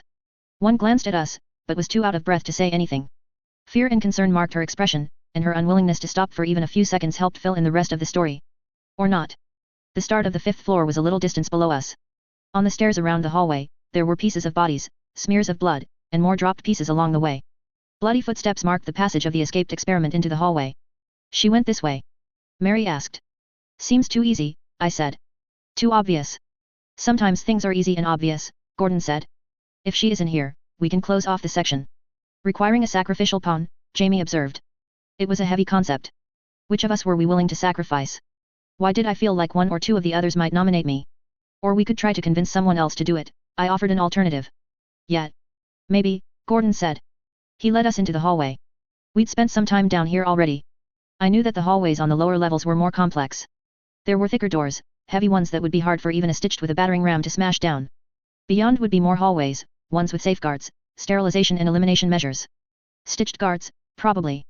At least one of the corpses that had been used to decorate the surroundings had been stitched, going by the dry flesh and the wires that had been pulled free here and there, sticking out of the flesh like porcupine quills. Things had changed since then. Light bulbs had been smashed here and there were sections of hallway where a surprise party could have been laying in wait, complete with cake and clowns. Or monsters. Monsters were more likely to be lurking in the shadows. We could walk into the darkness and bump noses with her. Even Mary or Gordon wouldn't be able to achieve much if that were to happen. Torn to shreds. This screams trap, I said. Yeah, Gordon said. He'd already stopped advancing. I was thinking something along those lines. Sub Rosa was human once. Probably isn't very human anymore, Jamie said.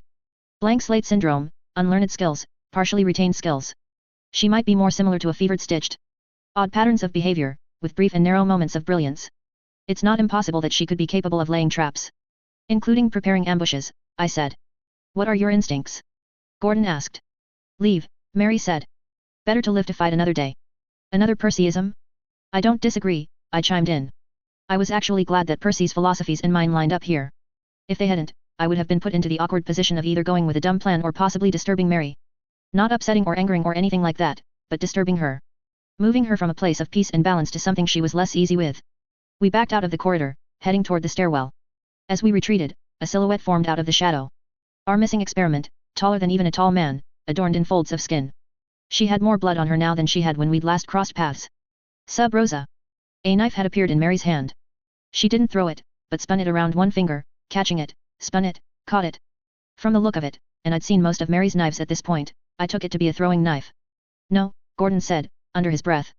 If she was passive toward you earlier. Mary nodded.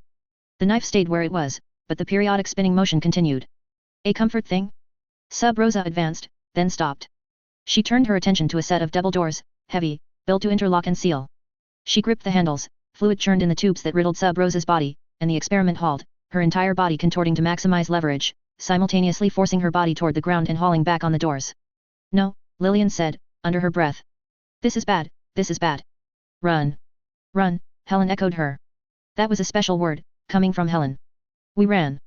We reached the stairwell, and I was moving fast enough that I had to catch the railing to come to a halt. The security measures, Lillian said. This far down, if you damage the doors, cause too much disturbance knocking things around, then the slabs built into the ceiling fall down and the gas gets pumped in, and worse stuff. How automatic is that little feature? Jamie asked. Very. There are places we're not even supposed to run because the tremors can disturb mechanisms. Look, Jamie said. We looked.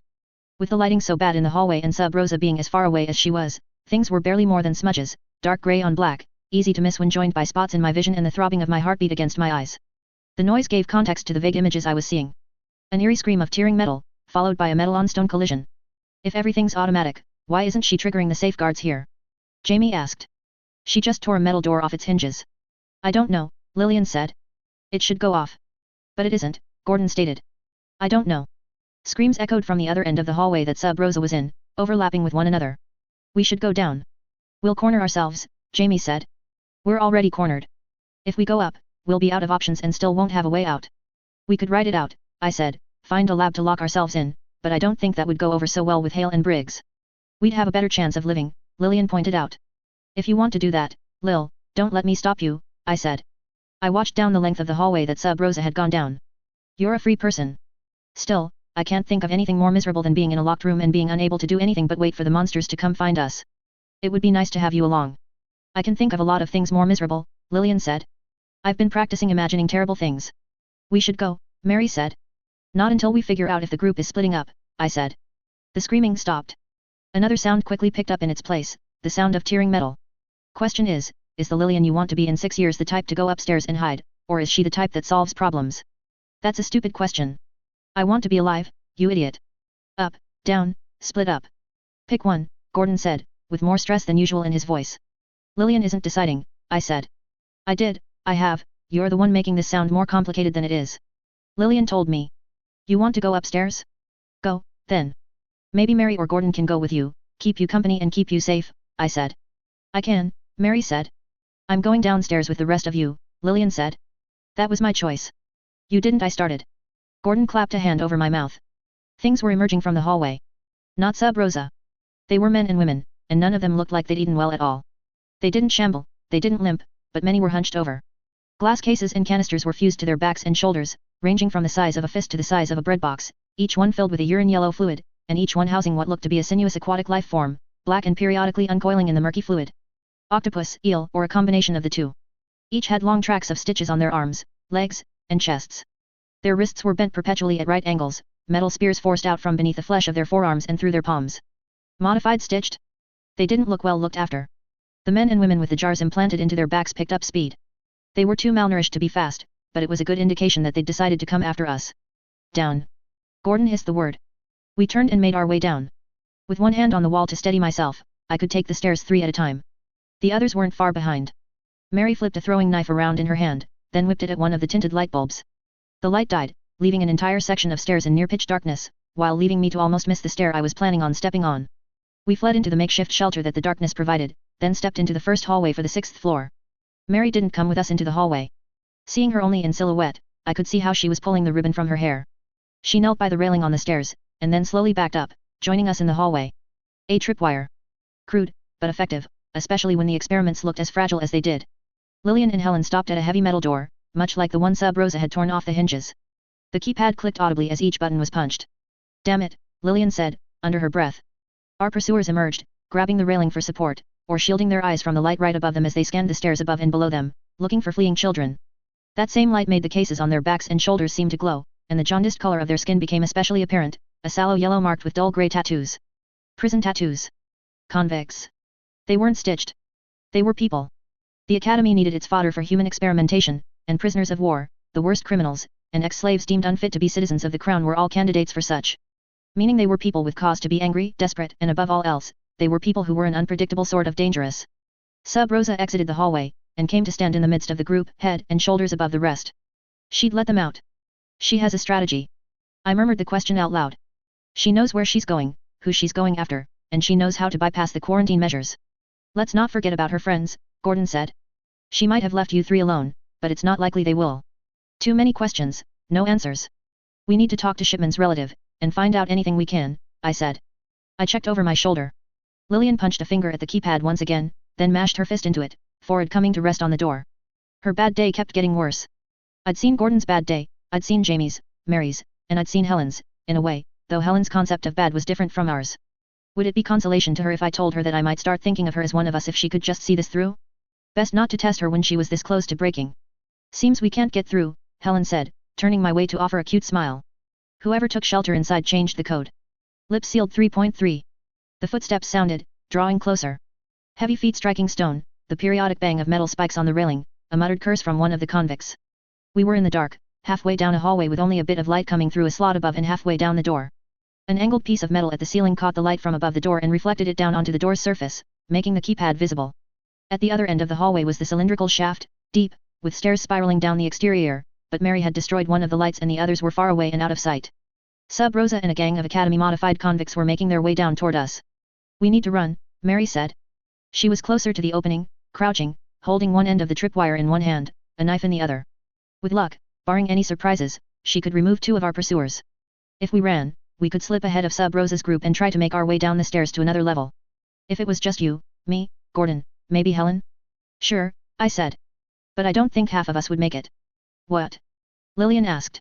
You, Jamie, maybe Helen, I don't think you three would be fast enough, I clarified. No, Lillian said, breathless. Staying might mean we all die, Jamie said. I'm okay with trying running, that in mind. I'm not, I said. If Mary wants to, or if Gordon wants to, then okay.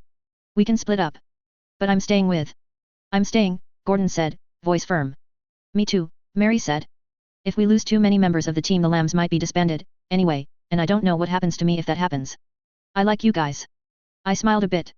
Mary was coming up with excuses, the group being disbanded, but something told me she was more attached to our little family than any of us. All owe our none, then, I said. All owe our none, Gordon agreed.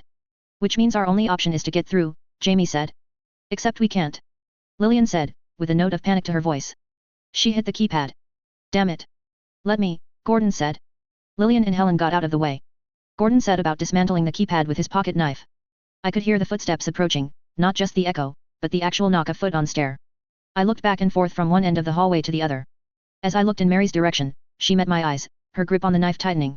I could see the ways this might play out, though things got a lot less predictable when the convicts got close. I wasn't sure what they were, but I was willing to bet that Mary and Gordon together wouldn't stand up to 4 or 5 of them in one experiment that could tear steel doors out of the frame. Mary, the word left my lip before the thought had fully coalesced. We'd lose. I gave her a shake of my head. No, she whispered. The footsteps were drawing closer, to the point that I could make out the individual footfalls between the scrapes and bangs of Gordon's attempts at working with the keypad. They were just around the corner. No, I whispered. I reached out. She abandoned the makeshift tripwire, stood, and crossed half of the length of the hallway to reach me, taking my hand. My hand was more sweaty than hers, which caught me by surprise. I held her hand tight, being careful not to hurt her fingers. My heart thudded in my chest, making my entire body rock with each beat. I was jittery, and I wasn't normally a jittery type. The Lambs, my friends, my gang, my family. I didn't want to see them get hurt. Come on. Down the stairs, I thought. The footsteps got closer, and shadows moved just beyond the exit of the hallway. Down. Sub Rosa was foremost among them. She reached the broader stair that was just beyond the hallway's exit, then turned, facing us. The convicts surrounded her. I could only barely make out their eyes in the gloom, as they stared down the hallway at us. I heard a snicker. I gave Mary's hand a fierce squeeze, then let go. In a fight, I was useless. Better to give the group as much warning as possible, if this went sour. I stepped forward, putting out a hand to tell Mary to stop, to urge her to keep back. Another step forward. It put me at the head of the group. The rest were behind me, a few steps away from the door. Might be nice if you popped that door open, Gordon, I thought. Would rather run at this point than put my life on the line for you guys. Sub Rosa advanced, in the lead of her group. A woman in robes and habit of flesh, eyes permanently open, mouth permanently sealed, stained with blood. The convicts were jaundiced, malnourished, but what remained in their ravaged bodies was a hard, scary sort of ranginess, as different from normal people as snarling mutts chained up in a graveyard were from house dogs. A big fellow broke the silence. He stood a head taller than everyone, only a foot or so shorter than Sub Rosa. He looked like he'd eaten better than the rest. The leader? His voice was soft, but it had a whine to it, not suited to how large he was, the kind of tone I expected to hear from one of the youngest kids at the orphanage, telling Mrs. Earls how his toy had been stolen, except it came from the throat of a man. Academy brat. I kept my mouth shut. Look what you did to me, he said.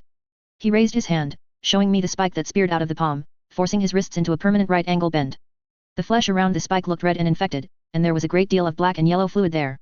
I'd thought it was a giant needle, connected to the jars of fluid on his back, but it wasn't. It was solid, without a hollow part to it. Almost as long as his arm.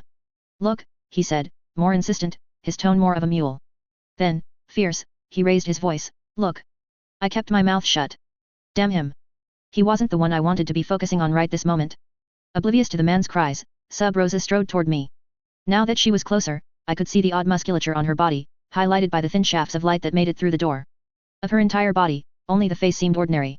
The rest was put together in an odd way, with a strange aesthetic to it. I swallowed hard. But I didn't move out of her way. As strategies went, this wasn't one that was well-founded in fact and a deep understanding of our opposition. This was one that was very likely to get me killed or maimed. But she was acting with deliberation, not quite as if following a script, but not rampaging either. She'd left us alone before. She had been following a set course of action. Now I was putting myself in the way of that course. Testing it. Behind her, the soft-spoken, mewling convict spoke up, looking past her to stare at me. You did this to us. I'd give you the worst spanking of your life, little boy, but I can't, because of what you all did to my body. Our bodies, the one woman of the group said, with a hard sort of anger to her voice. She didn't have the same whiny tone, so it wasn't a part of the changes that had been made to them. It was only the one guy. I didn't take my eyes off Sub Rosa, I couldn't.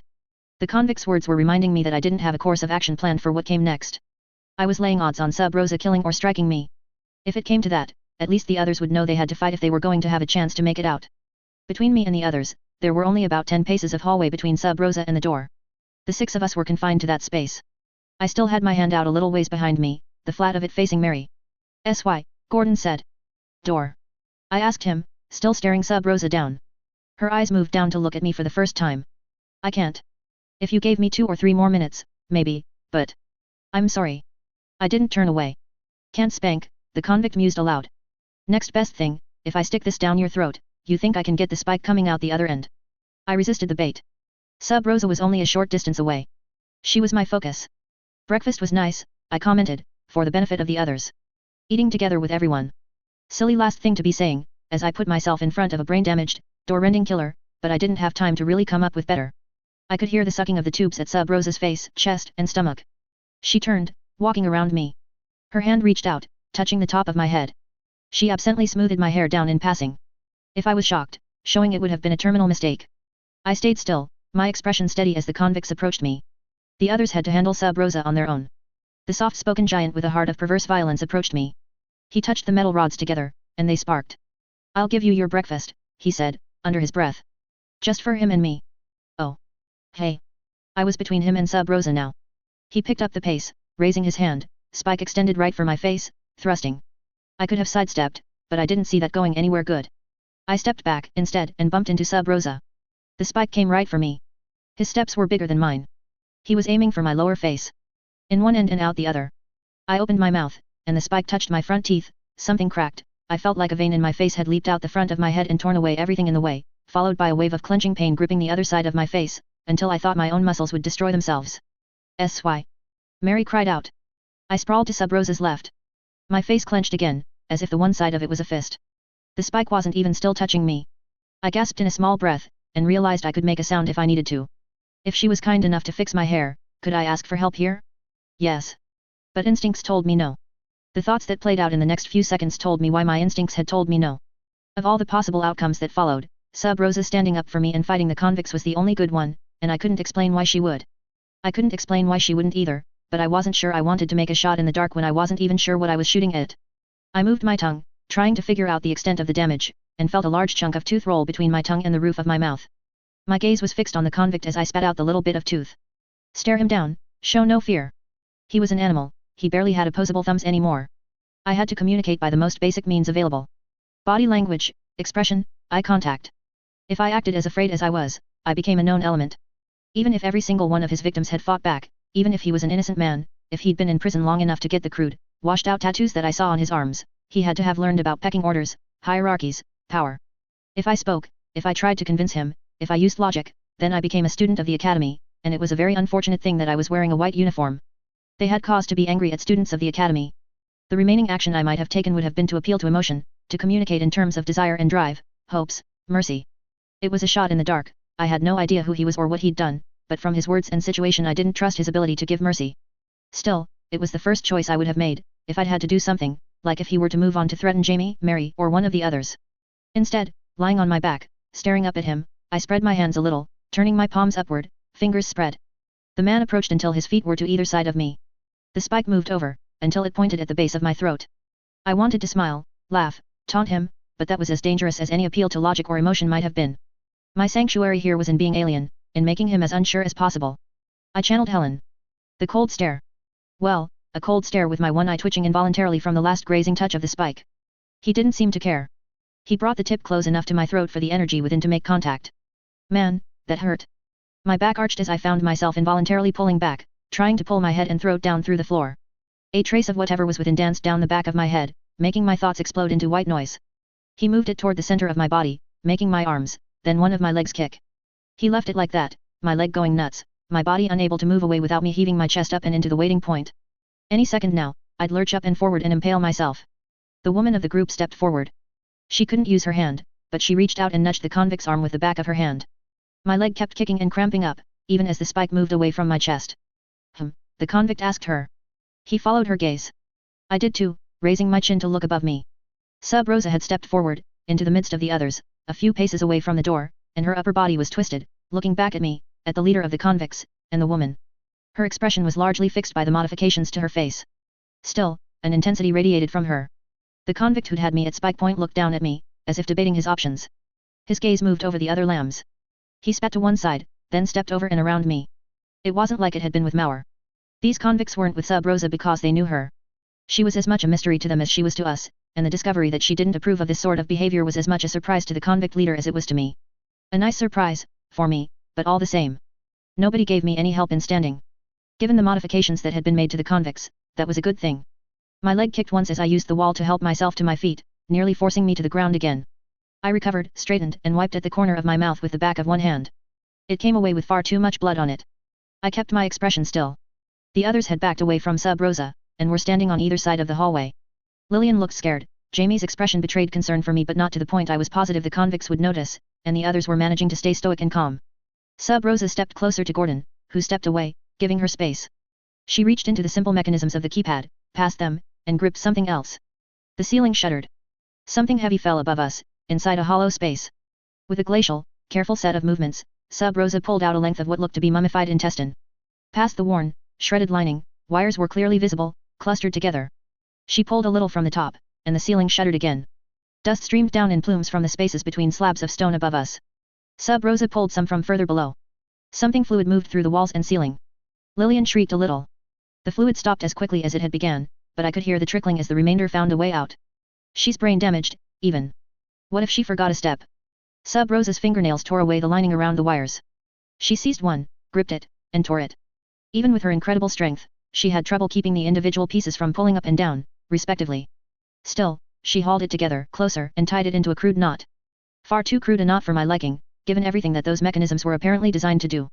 My eyes met those of the other members of the group. They were watching as much as I was.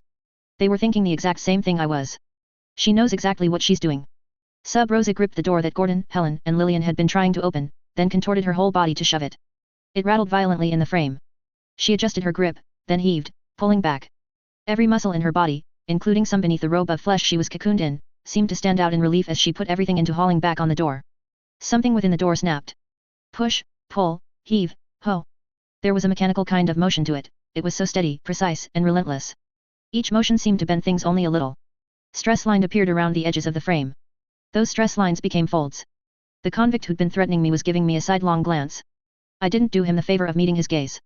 He didn't know who I was, he didn't know why Sub Rosa was interested in my welfare, and I wasn't interested in informing him either way. The handle came away in one piece, mangled screws sticking out the other side. She tossed it back into the side. Gordon stopped it from sliding along the floor with one foot. Sub Rosa had a singular focus. She hooked her fingers into the holes before resuming the forward and back motion. I thought her fingers might break from the movement, with the positions she had them in, but she didn't seem to mind or care. She heals fast, if nothing else. I wasn't sure if that meant she healed in seconds, minutes, hours, or days, but either way, she didn't seem to mind. The door folded toward the middle, and she placed hands inside the gap, forcing it wider. Once she got that far, the door didn't stand for long. In a matter of seconds, she was standing with arms extended to either side, muscles flexing against flesh until they looked like cords of rough spun rope, thick as my leg and spun out in darkest crimson. Shouts echoed from further down the hall. Sub Rosa advanced, each step sure, oddly graceful with her abundant natural strength. The leader of the convicts sneered at me as he walked by. The woman stared me down, an angry expression, dismissive. It might have been rebelliousness that made me do it, but I was inspired. I turned, and I walked in formation with Sub Rosa and her group of convicts, beside the woman of the group. "The fuck are you doing?" the woman asked. I gave her a sidelong glance, but I kept my expression as still and as cold as I could manage it. She frowned, but she didn't press me further. Without a word on the subject, the others fell in step, joining the crowd that had gathered around Sub Rosa. Even Lillian followed suit, miraculously enough, though her hands clenched her bag and betrayed her fear. Gordon was the last to join the group, and walked close to Lillian, so his body blocked the others' view of her. Apparently, the alien nature of the rest of us was enough to keep the convicts from making something of it. "What the fuck's going on?" one of the other guys asked his buddy. Both had scraggly beards, but one was bald, and the other had long hair. "Whatever the fuck it is, it's better than where we were," the leader of the convicts said. He gave me a dirty look. We made our way down the hallway, and more shouts joined the first, people ducking into labs, shutting doors. Locks clicked. The hallway extended into branches, forming a loose cross shape. Sub Rosa stopped before stepping into the middle. She found another piece of metal on the wall, and pried it free. The work she did this time was faster, simpler. Again, a tearing of one wire, tying it. Her head inclined up, looking at the singular slab of stone that hung over the branch. She shifted her weight carefully onto the next section of floor, then lowered her gaze, turning to face us. She pointed at the convict leader, then the baldy beardy, down one length of the branch. At the next two convicts, including long hair beardy, second branch. At the woman. She pointed and started walking in the same moment. Toward the next set of reinforced doors, protecting the next section of hallway. The first door to our left was swiftly kicked open by the convict leader. I heard the commotion, the taunting, and the scream that followed. The others were already working to kick in doors, punching at wood or prying at metal with their spikes. The woman was hanging back, halfway between us and Sub Rosa. Watching both, a concerned look on her face. Maybe not a violence-happy killer like the leader was. The individual most interested in figuring out what was going on. I glanced at the others. Speaking was dangerous, if it could give us away to the woman. All we needed to be utterly ruined would be a single word from her. Mary was standing next to me. My hand touched her hip, traced down her leg, and reached the bottom of her academy uniform skirt. I slid my hand under it, along her leg, and found the sheath with knives placed along it. She gave me the funniest look as I plucked one knife from the sheath at her inner thigh. Mingled curiosity and suppressed outrage, all bound together into a quirk of the eyebrow and a smoldering look in the eye, so small an expression that the convict woman wouldn't see it. I looked at Jamie, who was as cool as Mary was heated. His eyes flicked over in Sub Rosa's direction. I had to read so much from so little. Jamie had a focus, he remembered. What was he remembering? What was he dwelling on, more than any of us? We were on the 6th floor. The relative of the dead scientist, Sub Rosa's creator, was somewhere on this floor. And he was looking over in the direction of the deeper 6th floor labs, which Sub Rosa was in the process of breaking into. I gave him the slightest of nods, my chin moving by hairs. He blinked confirmation. The convict leader stepped out of the one lab, and his weapons were splattered in blood. Had things gone differently, it might have been mingled with my own. With a spring in my step, blade palmed in my hand, I headed in his direction. "Next one is mine," I told him, my expression cold and flat, as I headed to the next door. He didn't respond right away. He finally offered a begrudging, confused, "We'll see." The others were already moving in their individual directions. To other convicts and other people who were slated to die. It was a merry dance, dangerous, but merry. Each of us moved in coordination. And we still lacked answers. We were dancing in pitch darkness, and one misstep here could end us all. Lips sealed 3.4. I tapped the handle of the knife against the side of my leg as I walked, the flat of the blade pressed against my wrist. People were about to die. Depending on how this played out, those people could include us. As experiments, we'd been subjected to all kinds of testing. Most of the time, the testing was specific to us in our individual situations. Helen had started out doing a lot of tests that involved passing muster among her supposed peers, while I'd been tasked with studying up new tasks and long, painful sets of memory games. One of the tests, however, was one that involved all of us, probably because Hale liked it, and because he was interested in how we functioned as a group. Each of us were given a set of choices to make, selfish in kind. He mixed it up, added new rules, and organized us into teams, pitting us against regular students. The dilemma was simple, usually. If both parties were kind, both received a minor benefit. If both were selfish, both were punished. If one was kind and the other selfish, the selfish one was rewarded, the kind one punished. It stuck in my mind because it was, for me, the circumstance of my meeting Gordon and Helen, taking a seat across the table from them, with Hale introducing us. Curiosity had won out and I'd gone to find and meet Jamie on my own, which had been a lifesaver in many respects. But that wasn't my focus right now. It came down to the game. Sometimes we'd played and we'd been allowed to communicate. Sometimes we'd been silenced and forced to communicate through decisions alone. There was even a point in time where we'd played with territories and quadrants, and I'd been the only one silenced, because Hale was tired of me skewing his results by winning as often as I was. Right this moment, we were playing the game. The convict leader walked beside me, periodically giving me curious looks. He was a sadist of the worst sort, and his innate savagery had been given an almost desperate edge. He ruled by fear. A simple show of strength could inspire that fear and cow others, but he'd spent some time in prison, he'd spent some time with his fellow experiments, and at some point he must have realized that others were just as strong as him. Sometimes people found a kind of uneasy peace with that kind of power.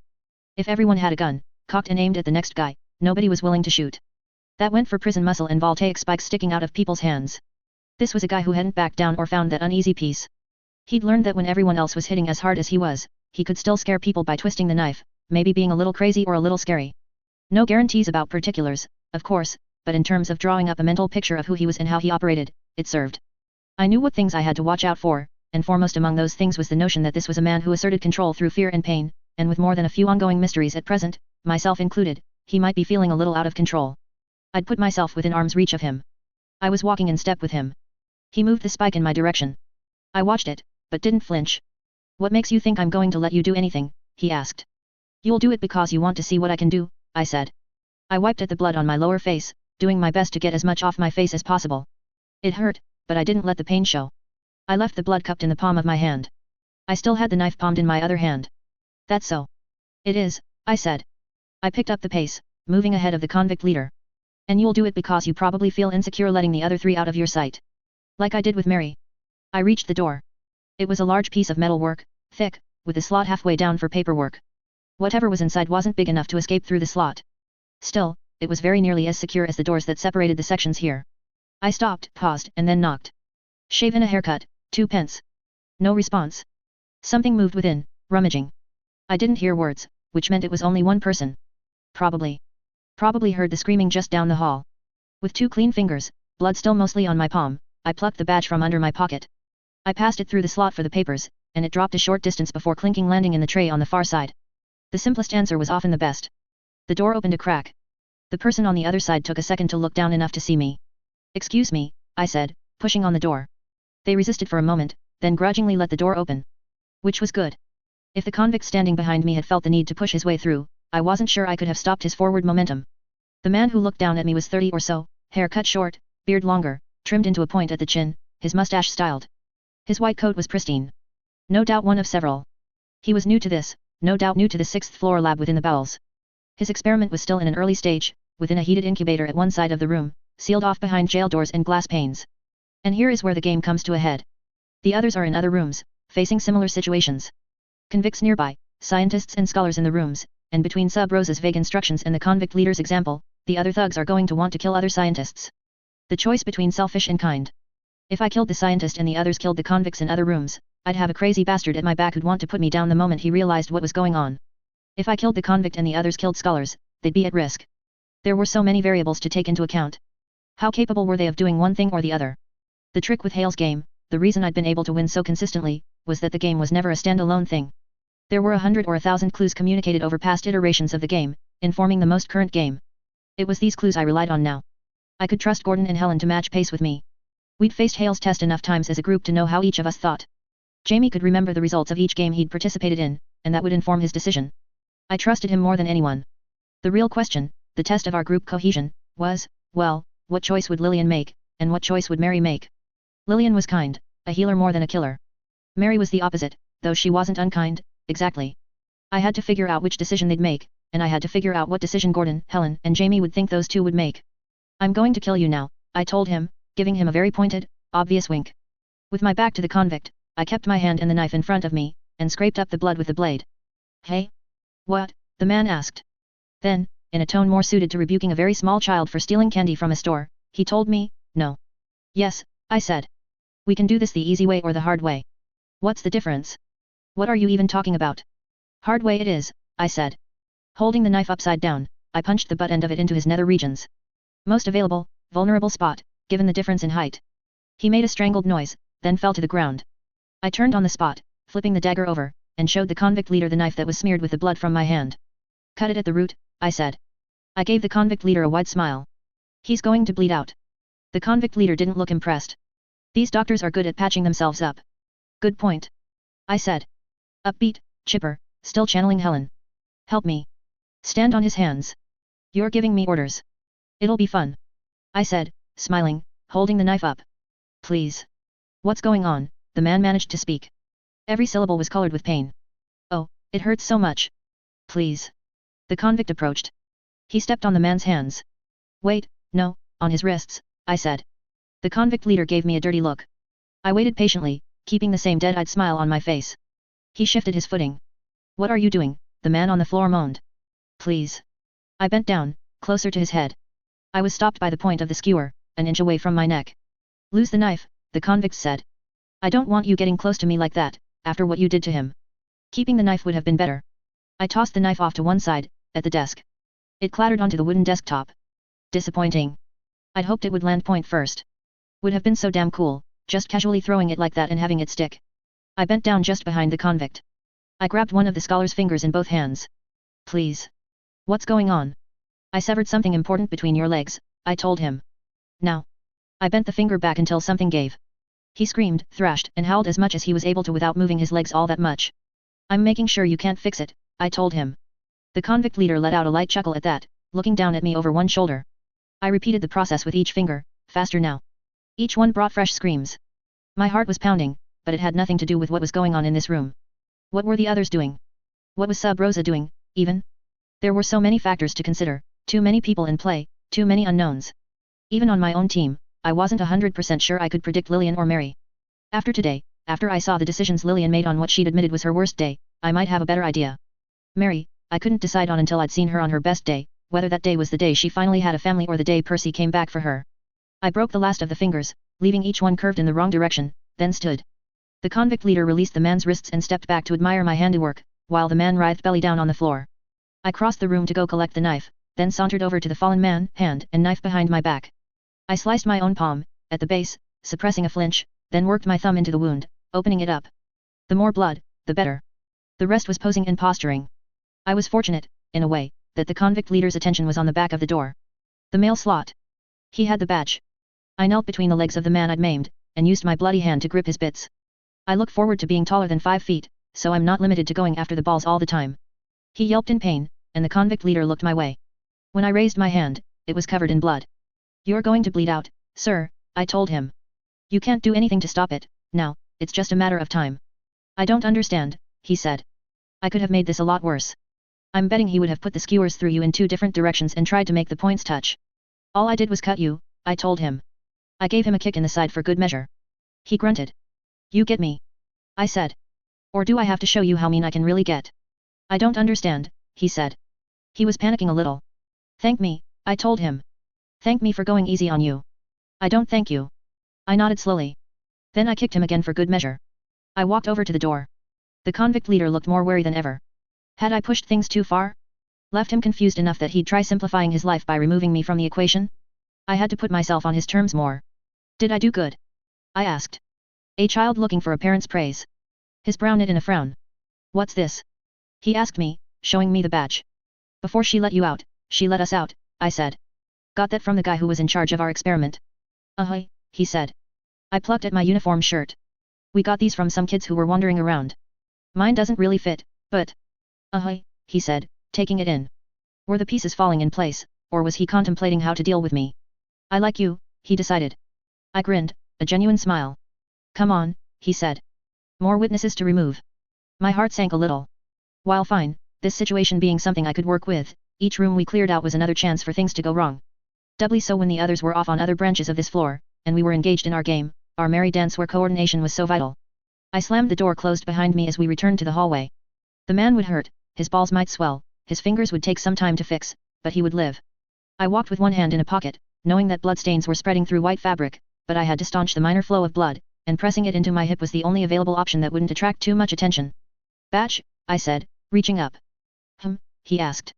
I'm wearing a uniform. I can use it better, I said. Maybe, he said. But I'm going to hold onto it, I think. Damn him. That was my badge. I contemplated killing him and letting the game be damned. Okay, I said, smiling, stowing the dark resentment and anger deep inside. We reached the next door. This one lacking a slot for files and mail. We didn't get far enough to do anything with it. My head turned as shouts came from the far end of the hallway. The others. Did we misstep? Lillian. The convict headed that way. I did too, but where he started off walking at a brisk pace, I broke out into a run. If this went sour, then I wanted enough space between him and me. I needed to be able to act, speak, do something. It wouldn't do if he could simply assess the situation and then murder me in the next moment. My head was a storm of possibilities and half-formed plans. I swapped the knife over to my right hand, with the cut at the base of my palm, and held it with the blade between the index and middle finger, handle gripped hard against the cut. What do we do? How do we tackle this? I need more information. In the end, it wasn't Lillian. Mary was backed up against the wall, chin raised. Baldy Beardy had his spike at the base of her chin, ready to penetrate the part just below the bone. The other convicts were alive. The woman, Shaggy Beardy, and the older man. They stood back, keeping the other lambs from rushing to Mary's rescue. Passing the junction in the hallway where Sub Rosa was, I could see that she was still working through the wiring and protections. Whatever was beyond warranted steeper protection. I got closer, and the woman with the spikes at her hand pointed her other spike at me, stopping me from advancing. What the hell are you doing? The convict leader asked. This little bitch just tried to stab me in the back. Come on, Mary, I thought. I felt genuinely disappointed. Did you really think I have the ability to surprise and murder the convict's leader in a brawl? What did you think the next step was? Were we going to go with Sub Rosa and expect her not to notice that her pet convicts weren't coming with? Worst of all, I could see it on her face. That she knew I was disappointed. That she'd been tested, and she'd failed. Under the pressure, she'd defaulted to doing what she'd been created to do. Mary hated failing. That's so, the convict leader said. He gave me a look. That's so. Probably, I said. Freak of nature is still working on the door, the convict leader said. Kill the little bitch. No, I said. Do it, the convict leader said. Baldy Beardy stabbed, but Mary slipped to one side in the same moment, and the spike only touched the side of her neck. She flinched, strength momentarily going out of her as though she were a marionette with the strings severed. As the spike moved to follow her as she tumbled toward the ground, she put her hands out. Something made a sound, a hard object striking the metal, and the spike was knocked aside. Something in her sleeves that didn't conduct. She landed on her back, beside the wall. Convicts with academy augmentations in front and to either side of her. She was quick, trained, and she clearly had something in mind, but even in this situation, there wasn't a lot she could do. But there was an advantage to the fact that she was surrounded. There was a pause as each of the three convicts worked to figure out who would deliver the final blow. I saw Gordon tense. He had an avenue for attack here. He met my eyes, and I shook my head. She's a mad dog, I said, in the most casual tone I could manage. The final blow was delayed another moment. I was doing my utmost to avoid rushing my words. If I wanted them to listen, to stop and listen, even, I needed to phrase things carefully. She's the most complete of any of us. Complete? What the hell are you saying? The leader asked me.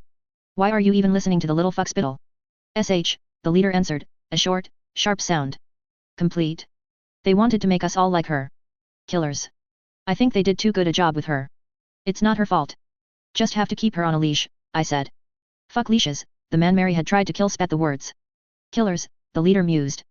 Ones you wouldn't expect, I said, quiet, giving him my best deadpan stare. And right now, we're just killers who want to hurt the academy. Your buddy there probably did something like get in between Mary and her prey. The leader said, but it was a sound that didn't come across as particularly convinced. From what I saw of those two, the older man said, indicating Gordon and Helen, makes a lot of sense. They'd played along. Chances were good the people they'd killed were alive, like the one I'd gone after. The leader said. Little girl here didn't do much, Shaggy Beardy said, indicating Jamie. Watched while I took a roomful of people to pieces. Boy, Jamie said, staring the man down through his own long hair. I'm a boy. Whatever. You didn't come off like some special killer. Damn it, I thought. Not that I was too surprised. Jamie was slow to act when caught off guard. Devising a plan for faking someone's murder was hard enough. Doing it off the cuff was harder still. He's not as far along, I said. There's this one too, the woman said, looking Lillian's way. She's even less far along, I jumped in. Put 10 kinds of needles in people in that room over there, the convict woman said. One was foaming at the mouth. It was, something. The convict woman wasn't so bloodthirsty, it seemed. Angry, yes, but not bloodthirsty. I met Lillian's eyes. She looked scared. She wasn't clever or controlled enough to hide that. But she'd done it. She'd danced the dance, played the game, and she'd done it even without the benefit of playing 100 rounds of Hale's game with the rest of us. You take that girl, the leader told me, pointing at Mary. You watch her. If that rabid dog of yours pulls another stunt, I'm finishing off the both of you. He jabbed the spike toward my eye. It took more than willpower to avoid flinching. I had to trick my senses, change my perception of what the spike was, so I wouldn't flinch instinctively. Only a gesture. You're letting her live? She tried to put a knife between my ribs. I'm fucking letting her live, the leader said. You're arguing with me? I like this little fuck, I want to see what else he's capable of. If this fucking place created him and he wants to get them back, I want to see it happen. Do you really want to say otherwise? Baldy Beardy scowled, but didn't open his mouth. I'll hear you out if you want to say something contrary. No, Baldy said. No? You sure? I'm sure, yeah, the leader said. Sure hope you are. While they were talking, I walked over to Mary. I gave her my hand. She used it to stand. I could see the hurt in her eyes, the anger that was directed at herself more than anything. Got all the rooms here? I asked. There were nods. There's a few more that way, I said. We'll get 'em. The convict leader glanced at me, unhappy with my initiative, but he gave me a nod. I was his buddy now. He liked me, and I doubted he liked any of the other members of his little gang. Letting me do this, giving the go-ahead, it was a way of asserting his authority in an odd way. We left the convicts behind. We passed by the door that Sub Rosa was still working on. She hadn't even started prying at it. She was elbow deep in mechanisms at the frame. We headed down the hall in the direction the leader and I had gone. 2 rooms. I tried to hold Mary's hand, and she pulled away from me. I didn't dare meet the eyes of the others or try to say something. The convicts were watching. We had one ally among them, the most important one, but I didn't want to foster any doubt. 2 doors. One without a slot, the other with. I knocked on the one without a slot. I heard a murmur of a response. Joanna Kelper, Jamie said. Let us in. There was the sound of a lock. The door opened. You, the woman in the lab coat said. She was older. Your life is in danger, Gordon said, flashing the badge. We need to fake your death. She frowned. Lillian held up a syringe. Tranquilizer. I'll also slow your system. Induced hibernation state. I'm old, I might not wake up from something like that. If we don't do something like this, those guys down the hall will make sure you don't wake up at all, Gordon said. Joanna frowned, then nodded. Lillian administered the dose.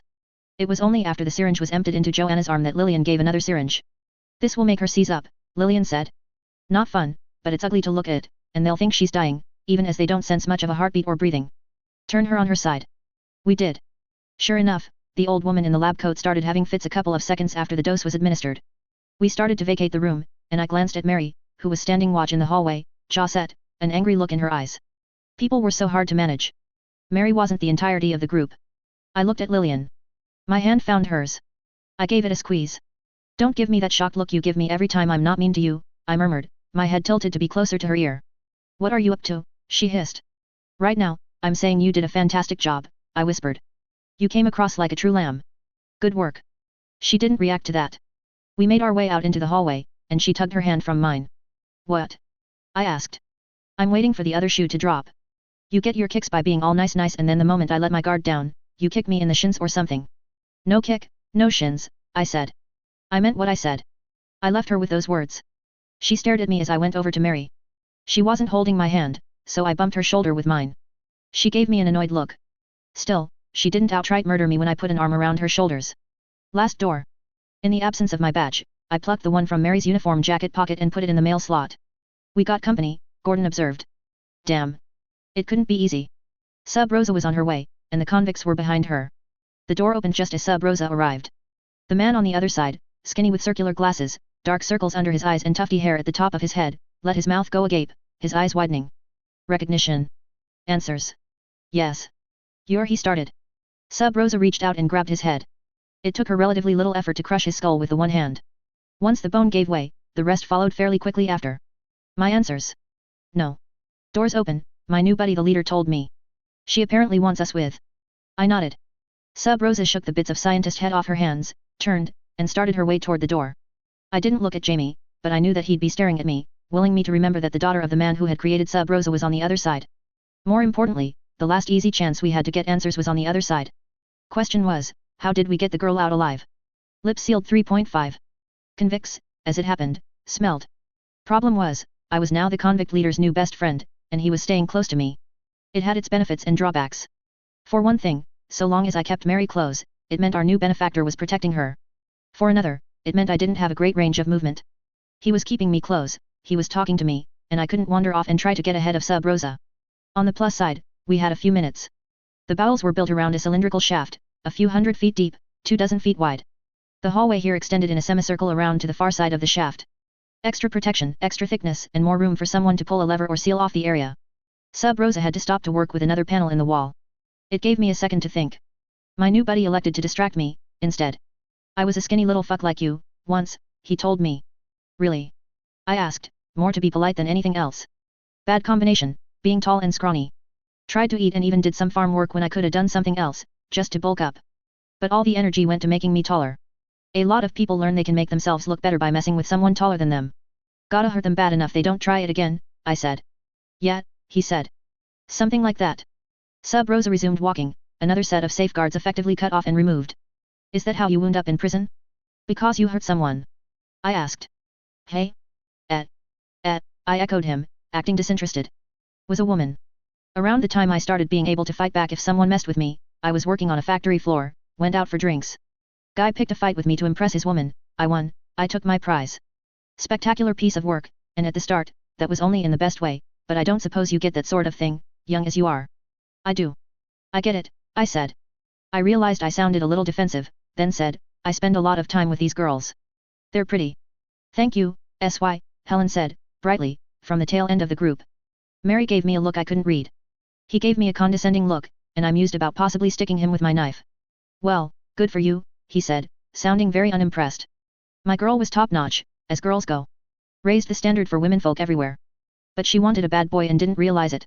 She'd yelp at me and growl at me for most everything I did, for drinking, for being rough, she'd get fed up, run away, and she expected me to chase her, tell her I was sorry, that I was reforming my ways. And I didn't. I told her straight up who I was, how I was. If she didn't want me, she could go, and she did, except she kept coming back. Hoity-toity dad, you know? Rich, laid down the law with her, so she'd run off to slum it with me. Decided she didn't like me, went back home. Would have been annoying, but oh, she was gorgeous, and when she came running back, hungry for me. He paused, looking down at me. I met his gaze. Yeah, he said. I figured it would do. She decided otherwise. One night, she ran off home to her daddy, only she told tales. Charges laid against me for shit I didn't probably do. Old man even pulled strings, I'm betting. I didn't spend more than a year in prison before I got brought here. What do you think you'll do to him when you get out? He gave me a funny look. Out. Sure, I said. Out. I gave up on getting out a while ago, he said. Don't lie to me. Don't lie to yourself. This is where we live out the rest of our very short lives before we die. I glanced up at him. I could see the hardness in his features, the look in his eyes beyond the simple anger on the surface. A kind of hopelessness that went beyond simply being a monster. That hopelessness was, in part, the source of his inhumanity, the willingness to hurt others. I suspected he was irredeemable, if this was left alone. As a human being, flawed and violent and probably beating his girlfriend on the regular, he'd probably been fixable, but that was no longer the case. His humanity had taken too much of a beating, and there was no light of hope in his eyes. We're going to get out, I said, in a matter-of-fact way, turning my eyes forward. How do you think that works? He asked, and he sounded almost angry. How many academy students are down here, do you think? I asked. I don't know. Why don't you tell me? Enough. Hundreds, probably. Now think, each one of those people has family. They have connections, friends who will ask about them, I said.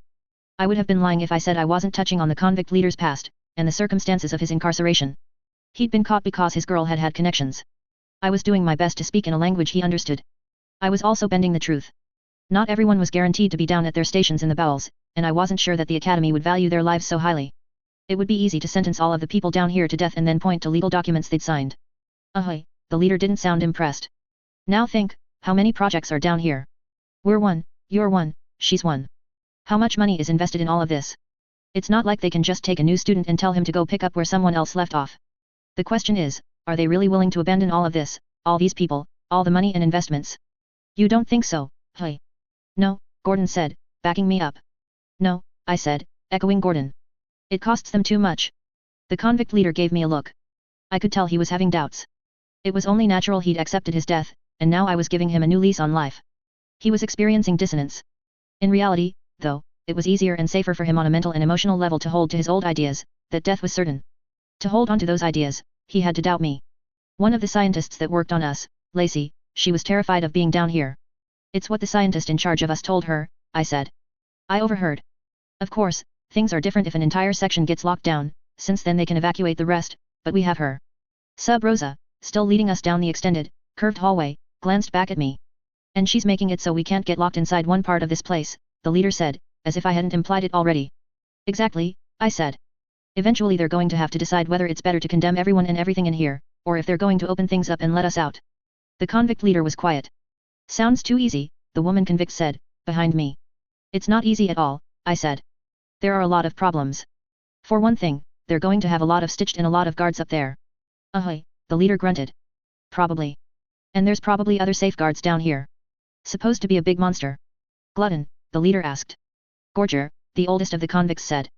Gorger, right, the leader said. He looked back, as if expecting Gorger to be coming down the hall behind us. If she can get us past the protections, she might have a way of dealing with that thing. That's not completely out of the question, I thought. I mulled for a second on whether it would be better to disarm him and leave him worrying more or whether I liked him thinking Gorger wasn't a problem. She seems to know a lot of stuff, I said. Yeah, he said, though it came out more like a yet. That leaves the question of what we do to get out, once they open things up and meet us with a small army. And quarantine measures, probably, if things even get that far. I don't know, I said. If we could find some super valuable experiment and threaten to destroy it, or use it against them. I scratched the back of my head, sticking my thumb straight down. Behind me, Gordon picked up on the cue. Doesn't work. No saying what's valuable enough, or scary enough, or if they have a way of dealing with it, or any of that. Yeah, I conceded the point. And if we did it out in the open, nobody would blame the Academy if they put a bullet in us. Not an object, then, the convict leader said. People. Hostages. You think people down here have friends? People would blame the Academy if they died, a bit away from getting free. And they won't be shooting at us without being especially careful. I nodded, as if it hadn't been my idea in the first place. I'd all but directly told him. Sub Rosa stopped to work on another panel. The big guy looked at the other convicts, as well as my friends. Hostages, you hear me? There were nods. That would save some lives. Sure, some of my motivations had to do with, well, saving lives and crap like that. Human decency and whatever. But really, I figured alive people were more useful if we were going to figure this out. It would be brownie points with the faculty if we saved as many lives as possible, and if we had to do more bullcrap interviews to find moles for head Professor Briggs, then living people we'd already interviewed were better than new people who needed to be screened. Sub Rosa finished tearing the console apart and rejigging it in a matter of seconds. It was interesting to see, she'd been tentative before, but now was finding her stride. This was something she was learning to do, based on some previous knowledge. She knew how to disarm the safety measures, and she'd known where to find the convicts. She'd gone after the man who recognized her. She'd gone after her creator. Our mysterious experiment was working with some foundation of knowledge. I had questions I wanted to ask Jamie, but I didn't dare ask with the convicts and Sub Rosa in earshot. I imagined there was a dim possibility that Sub Rosa had been down here from the beginning. It would explain why she was on an upper floor, if she'd never been moved. She would have had a chance to overhear things about the security measures. A dim possibility, I reminded myself. Sure, the security measures weren't too complex, and some employees down in the bowels might have heard how to disable the security in an emergency, if an earthquake or something shook things up, but an experiment hearing such? Hard to justify, and it didn't explain the man's look of recognition, not so long ago. Sub Rosa was striding forward with purpose now, toward the girl who had our answers.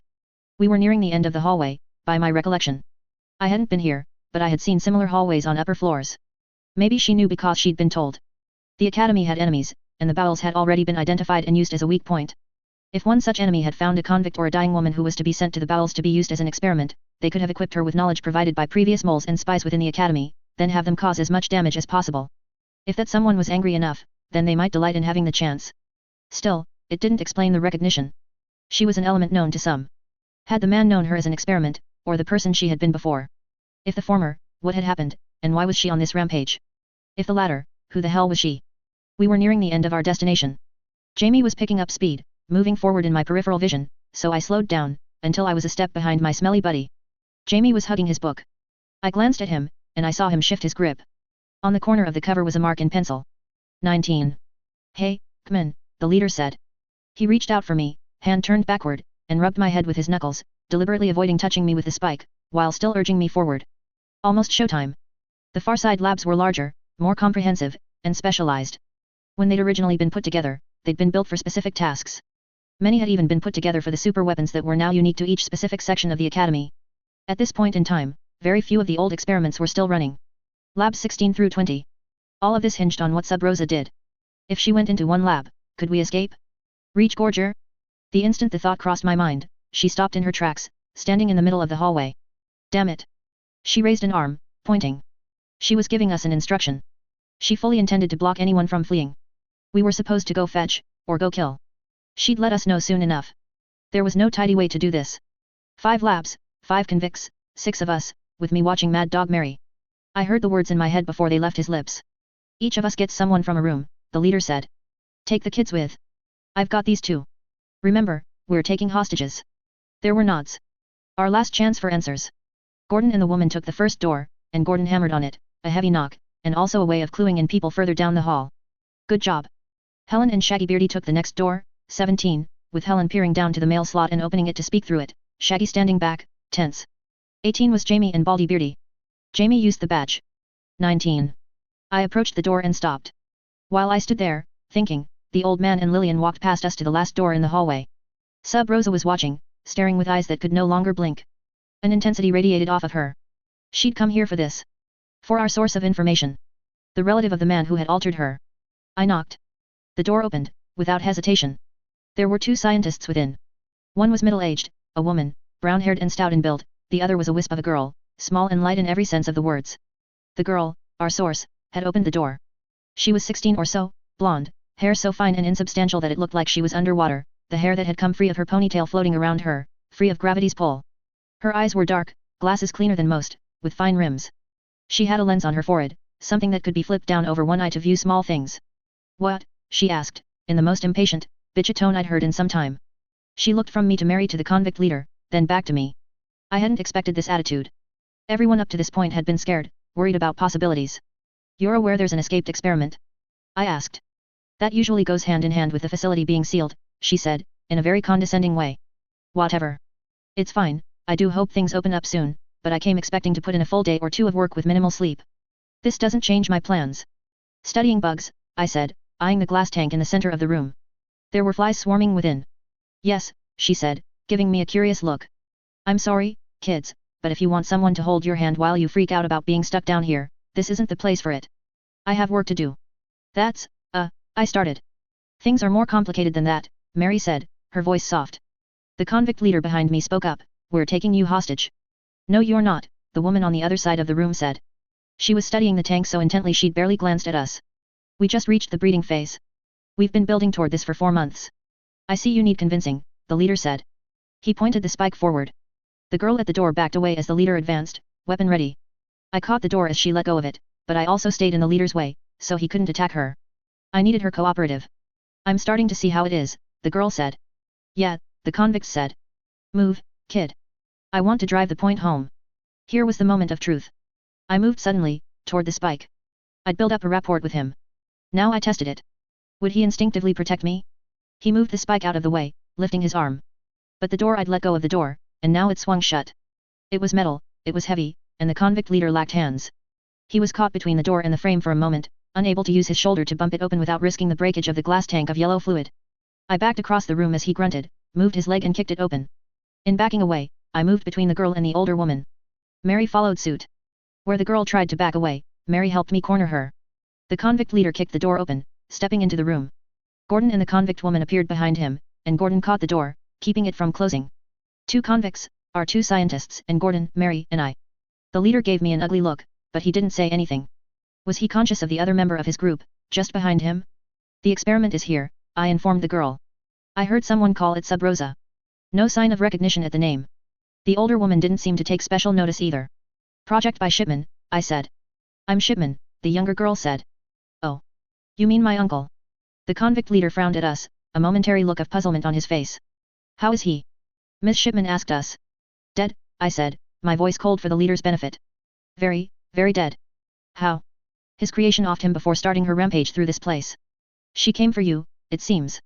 Enough talking, the convict leader said. Grab them. Tie their hands. With? Mary asked. He jabbed one spike in her direction. Don't go talking back to me, brat. I haven't forgotten you attacked one of mine. He's insecure. He's realizing he doesn't have total control, and he's acting on it in the way I figured. Violence and threats. Get the other woman, I told Mary. The woman convict was over there, spikes ready, and I wasn't sure I trusted her to keep those weapons to herself.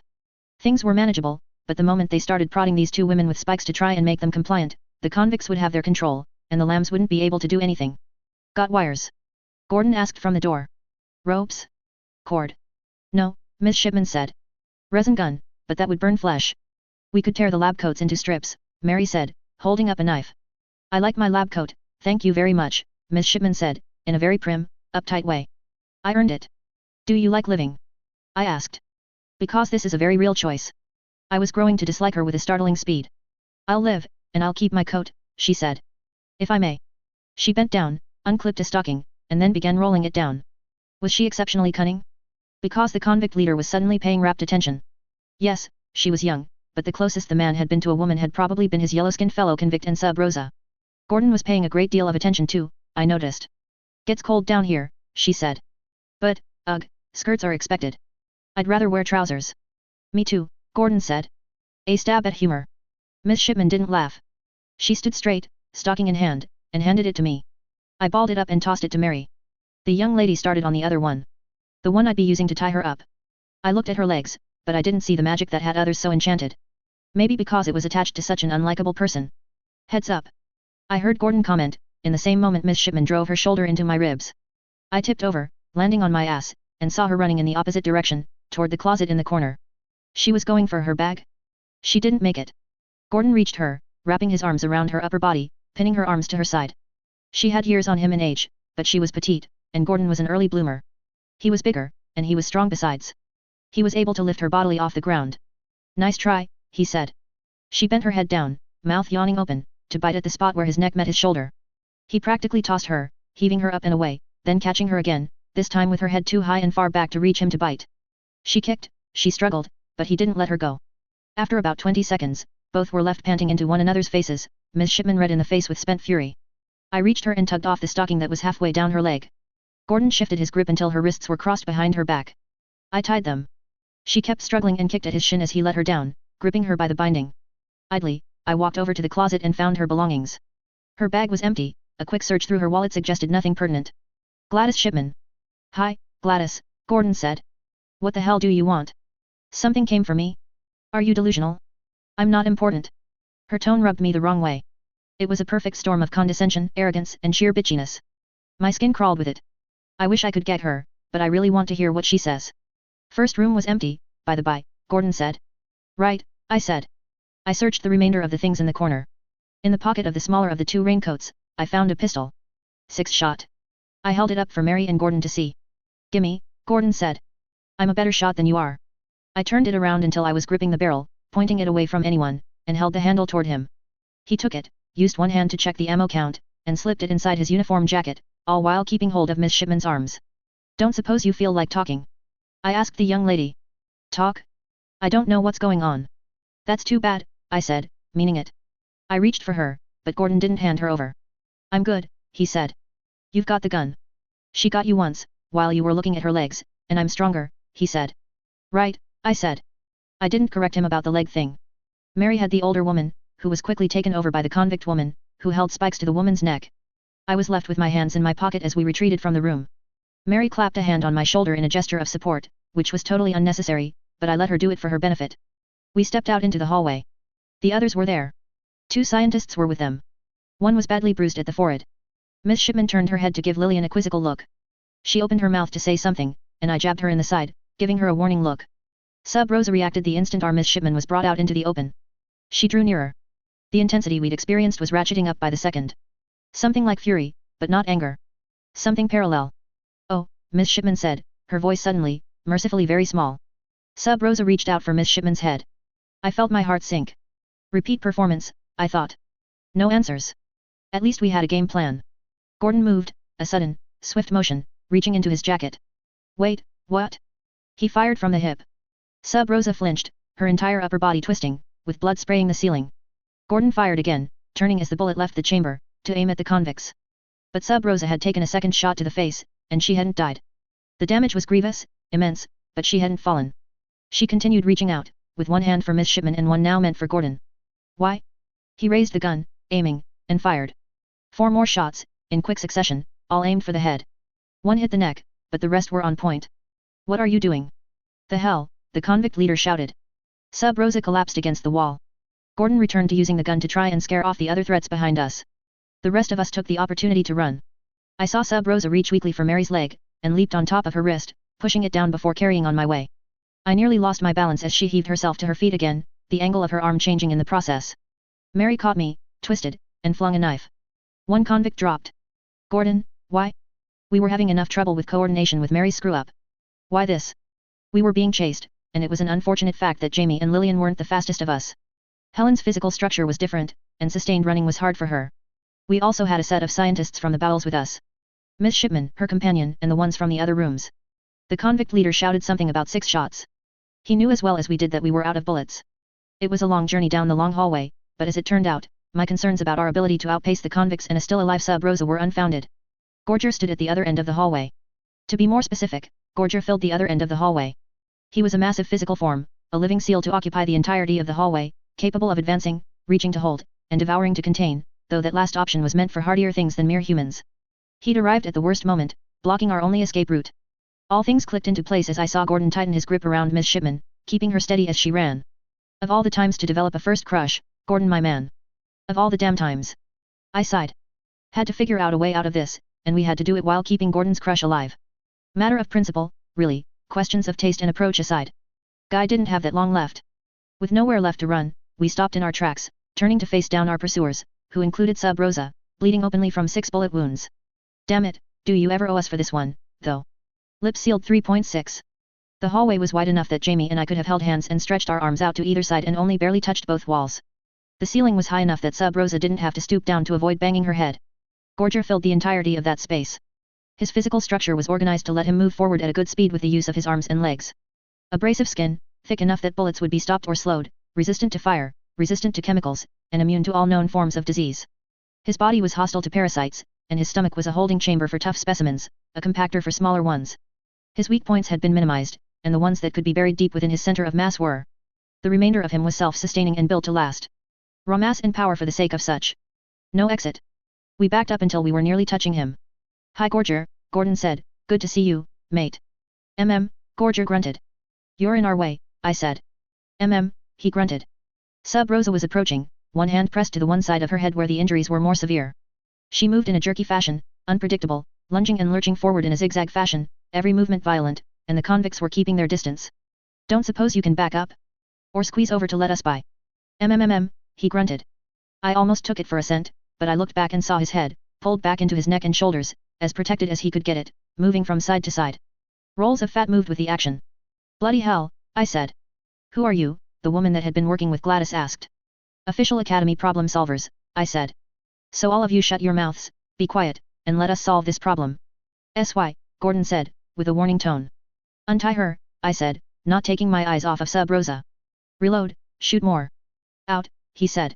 Then to Gladys, he added, got more bullets. In my coat.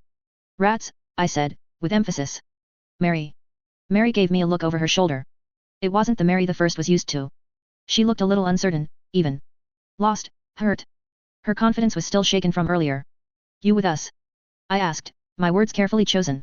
I'm with you, she said, stumbling a bit with the odd placement of the words. I know I'm thinking about ways out. Jamie's racking his brain for anything in her files we could use. Gordon's thinking about what to do if worst comes to worst. If I know you, you're thinking about what to do to hurt her. Mary broke eye contact, looking at Sub Rosa. 30 feet away, 28, 26, not moving in a straight line, the experiment was periodically reaching out to touch a wall and steady herself. Mary nodded. Hurt her, I said. What are you talking about? Gladys asked. I don't. Mary started. You can do it. And it's going to be awesome. I promise, I told her.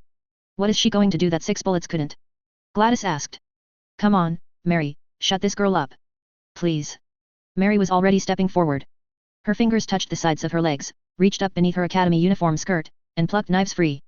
Her right hand stayed at her leg, fiddling for a second, while still holding the knife. A coil of something dropped from her upper thigh to her ankle.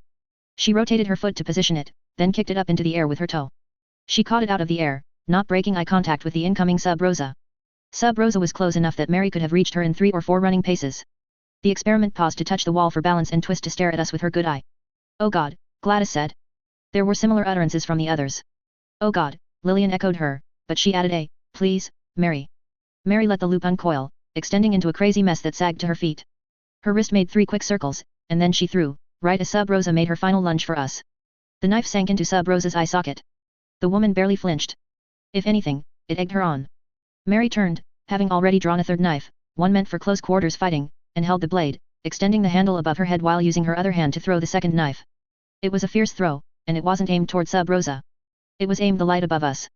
The light flashed as it broke, and shards of glass joined sparks in raining down onto our heads. 2 more lights further down the hallway went out. We were cast into relative darkness. I saw Sub Rosa's form in only the split second the light flashed. She was stricken, rearing back. I heard her hit the floor, rather than seeing it. What the fucking hell? The convict leader asked. He'd seen Sub Rosa drop too. I threw my arms around Mary in a hug. Careful, she said. Don't touch the wire. Wire. Tying the knives together. 1 knife in Sub Rosa, 1 in the light socket. Knife fell, Gordon said. You're safe. Good, Mary said. Let go of me, SY. She's not dead. I let go of Mary as quickly as I'd grabbed her, backing away to give her exactly as much space as she needed. A small flame appeared.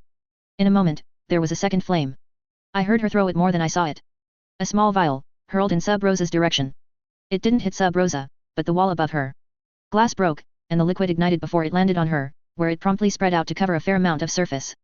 We were soon treated to a view of Sub Rosa, midway through the process of finding her feet. She didn't scream. That was the eeriest part. It was an almost silent dance, thrashing, arms flailing, striking the wall with enough force that I could hear mechanisms rattling, wanting to kick into motion and seal this section off. Great, I said. Sub Rosa was stumbling around, largely blind at this point, but she managed to touch a wall, find some orientation and stagger toward us, while struggling to wipe away the flaming liquid with her hands. She only partially succeeded, and her hands ignited.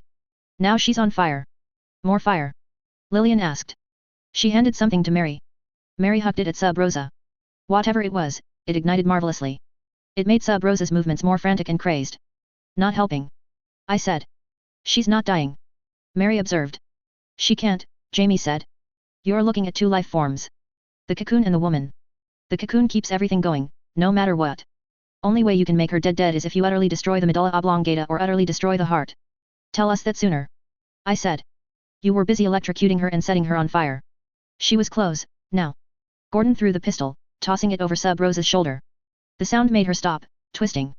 She began moving in the other direction. No, the convict leader shouted. The little bastards are behind you. Don't be fooled. Sub Rosa twisted back around, but staggered, leaning against the wall. I could smell the burned flesh, now. There was an acrid undertone to it, something chemical. One of the tubes of fluid that had been pumping in or out of her was emptying contents onto the floor. I fixated on that. The tubes? I asked. Weak point.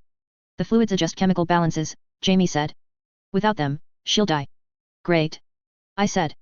Mary. In a few days or weeks. Hell. I said, frustrated. The sound of our voices was getting her attention. She was still burning, still in agony, largely blind and bleeding from open wounds in her skull. She even had brain damage from the bullets, probably. But she was lurching our way. Lillian. I asked. I don't what? Ideas. I yelled at her. No. She said, a non sequitur. As if she was refusing to give them, rather than having none. But, short of an actual idea, it was the best response she could give. Short, sweet, and to the point, letting me move on to other options. Gladys. I called out. If you know what she is. I don't. I know who she is, but I don't understand any of this. It's your dad's work. Uncle's. My uncle's work. And we don't talk. Useless. Helen. I tried, though Helen was more about instinct than anything else. Anything. Yes, she said. But can't just yet. Gorger? A hand. He said. I realized he'd backed up a good 10 feet. I joined the others in making haste, working to put as much space between us and Sub Rosa as possible. In the gloom, lit only by the fire that still licked Sub Rosa's upper body, I could see Gorger twisting, revealing, and then extending a meaty hand. Helen hopped up to it. Up, she said. Gorger raised her up toward the ceiling. I saw her reach up to pry at a ceiling panel that Gorger had just revealed. Bring an entire block down on us. Beside me, Mary whipped more knives at Sub Rosa. It was pretty ineffectual. Gordon, Helen said, very simply. Please help. Gordon did, abandoning his shipment, stepping on Gorger's face for a foothold before stepping onto Gorger's arm, then moving up to the hand, standing beside Helen. Sub Rosa was too close. There was nothing predictable about her movements. She was broken, not thinking clearly, if she was thinking at all. Yet, if I was going to save the others, I had to take the gamble. Not once, but twice. In moments like this, I had to have a simple set of goals. If I didn't, I tended to overthink. Goal 1, don't get hit. Keep at it. I called out. Then I dashed for Sub Rosa. One long arm flailed, reaching low to the ground. I saw it coming, but even then, there was precious little I could actually do about it. I was fast on my feet, and it wasn't an asset here. To actually stop moving, I tried to drop low, sliding, but ended up flopping onto my back, my tailbone cracking hard against the floor. The hand swept just above me. She stepped closer, and her other hand came perilously close to touching me. Little bastards at your feet, the convict leader howled. I supposed I wasn't his buddy anymore. Sub Rosa was blind, but she could apparently hear. She bent low, hands groping. I rolled to one side, bumping up against the wall. You're right. Baldy Beardy called out. I scrambled back, toward my compatriots and the other scientists, as Sub Rosa fumbled toward me. The flames were dying down, and her eyeball was revealed, bloodshot, oozing, but it didn't look nearly as damaged as I'd hoped. Poor woman, not being able to blink or close her eyes while her head and upper body were on fire. I saw the eye move, focusing on me. Another throwing knife struck Sub Rosa. She twisted, looking away from me to see Mary. I used that chance to dart close, moving past Sub Rosa, putting myself between her and the convicts. Goal 2, distract her, by the other's time. I still had the knife I'd gotten from Mary. Gripping the knife in both hands, swinging it from behind me, over my head, and forward, I slammed it into Sub Rosa's back, near a point where it looked like things unfolded from. Closer to her own tailbone. I was already backing away, moving clear when she swung her hand my way. Her hand hit the wall hard enough to leave cracks and do some substantial damage to her. Goal 3, optional, don't die while seeing Goal 2 through. Little bastard. Lied to us, didn't you? The convict leader bellowed. Killed old Craig. That was Mary, not me. Throwing her knife as we made our getaway. But I made you look like a fool, you fool, and you can never forgive me for that. What I told you wasn't all a lie. I said. I had to leap back to avoid Sub Rosa's swipe. She turned her back on the others while pursuing me. Leaping back unfortunately put me closer to the convict leader and his 3 remaining cronies. Baldy Beardy, Shaggy Beardy, and the woman convict, who looked especially wary and concerned. Remember everything I told you before, he roared. I'm going to do worse, you hear me? Then she continues her rampage, she kills you, and everyone dies. I said. I don't care. I'm going to make it slow. If I have to suffocate down here, I'm going to take my time with you. You'll crave the times I'm making you twitch with these spikes, because at least then I won't be carving bits off you. Ticked off Academy experiment on one side of me, ticked off Academy experiments on the other side of me. I backed out of the way of another swipe. I saw the convict leader smile. A mean, sadistic sort of grin. A cat grin. As much as the younger kids at the orphanage liked to coo over kittens, I knew what cats really were. I was aware that they were one of the rare species out there that killed and tormented other animals to death for their own amusement, be they barnyard cats or house cats. One cat, left to its own devices for a few days, would chalk up scores of kills that it didn't eat, and not all were vermin. Cats were detestable, viewed objectively. I could respect that side of cats. I didn't like seeing those same elements in a man 3 or 4 times my size, especially when that man was pissed off and using the Academy-designed weapons that had been built into his body. Left to his own devices, I had no doubt he could amuse himself doing exactly what he'd threatened. A tink sound marked the collision of one glass bottle against the ceiling. It dinked off of Sub Rosa's head and clattered to the floor, a few feet from me. It was supposed to break. Mary called out. Is it broken? No. I only had a few feet of space, now. The convict leader stopped, grinning at me, arms spread wide. Come on, he said. Right into my waiting arms. I moved in the opposite direction, toward Sub Rosa and the fallen bottle. I got a foot from the bottle when her arm came down, overhand. I stopped just in time to avoid having it come down on my head. I snatched for the bottle and missed. What are you doing? Mary called out. Trying to grab. Don't. I moved out of the way of Sub Rosa's reaching arm, which meant throwing myself belly first into the long flaps of skin that surrounded her legs. My head was only a short distance from the fire that still burned at her left breast. Her arms came down to embrace me, wrists crossing behind me, hands reaching out to block my escape routes, or to clutch at me if I tried to slip by. It was a smarter action than many of her actions had been recently. Was she recovering? Was she more able to think, now that she wasn't on fire? I stopped to think, to try and process a way out, and the conclusion I came to was that I might have managed it if I hadn't stopped to think. Mary hadn't thrown another bottle or vial. Something about this one, she'd hoped to use it. I felt the fingers close around me. In the split second before I was heaved up off the ground, I kicked the bottle, sending it skittering along the stone floor, in Mary's direction. Sub Rosa hauled me up, her wrists uncrossing as she did, turning me upside down in the process. I could have cut her face if I had the knife, but I'd left it embedded in her lower back. Held aloft, I was face to face with her. Well, face to upside down face. Or vice versa. It hardly mattered. If you really want to hurt Shipman, I can tell you how, I told her. There was no response, no recognition. She moved one hand to grab me by the ankle, then swung me back over her shoulder. I realized where I was, fumbled for my knife, and didn't find it. She changed the angle she held me, and I realized what she was doing. This is the part where she swings me into the ground and dashes my brains out. That's kind of fitting. It was eerie, the quiet that came over my thoughts, even as my body was caught in the grips of almost pissing itself, hands scrabbling for a knife that I cognitively knew was out of reach, my heart pounding, breath catching in my throat in preparation to say something, or maybe to scream one last time. For the first time in a very long time, my thoughts weren't noisy or conflicted or stumbling over each other in a constant interweaving. My brain was a spot of tranquility in a setting of fire, meat, blood, and chaos. That world moved in slow motion. I wanted to say something witty, but the words caught in my throat, because I didn't have enough time, because I knew the others would take my words for more than they were supposed to be. Instead, I let out a long sigh, and I felt my body find the stillness, or something approximating it. I stopped searching for the knife. My arms dangled. I heard the crash.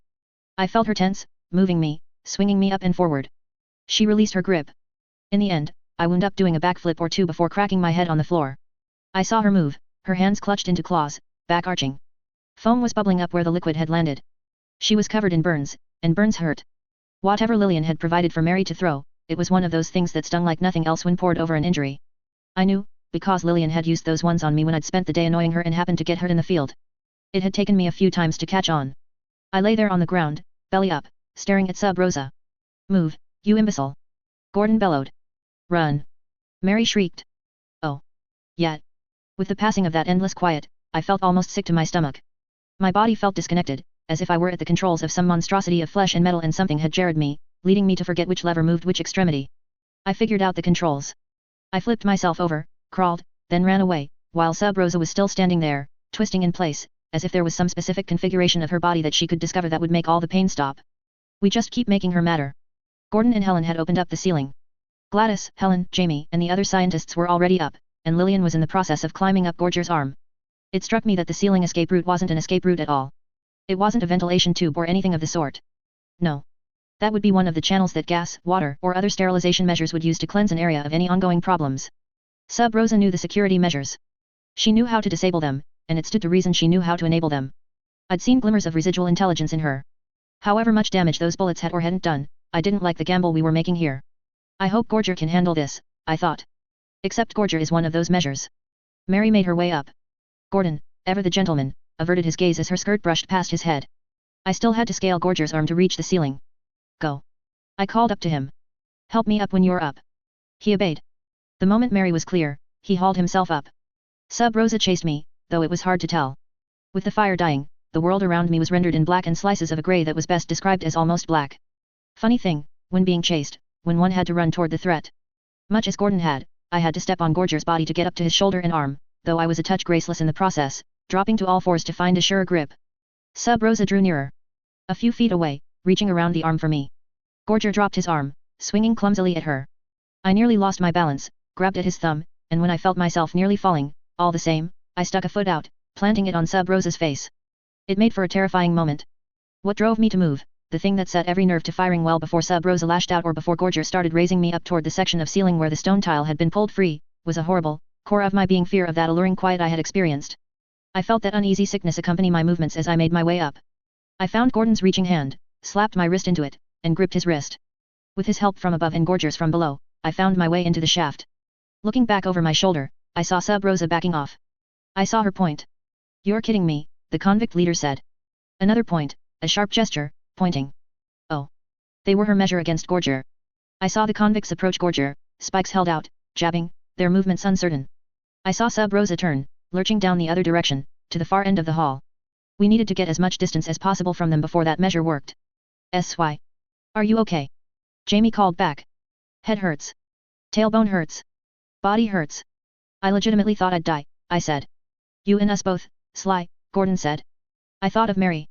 Of how despondent she'd been. She needed a win. Mary saved me there, I think. Or Lillian did. Or both. There was only silence. "For the record, Gordon, you've officially lost the right to call me out on mistakes and bad calls. We needed to save Gladys." "Right, because we've never had to deal with acceptable losses before." "Who are you?" Gladys Shipman asked. "I know that girl interviewed me before, but none of this. What was all that? What acceptable losses have you dealt with before?" The channel was narrow, only about 2.5 feet by 2.5 feet. Two of the others further up had some light, and it reflected off of moisture that clung to the walls and floor, giving me some illumination. Of course, all I had to look at was Gordon's butt. I really hoped that Sub Rosa didn't manage to activate the sterilization protocol we were presently navigating. I didn't want the last thing I saw before I died a fiery or drowning death to be Gordon's butt. Mary's butt? Maybe. Lillian's butt? Now that would be my pick. I imagined Lillian would hate it if she died knowing I was staring at her butt. I felt giddy after my near slip from death, and the musings on butts of all things made me giggle a little.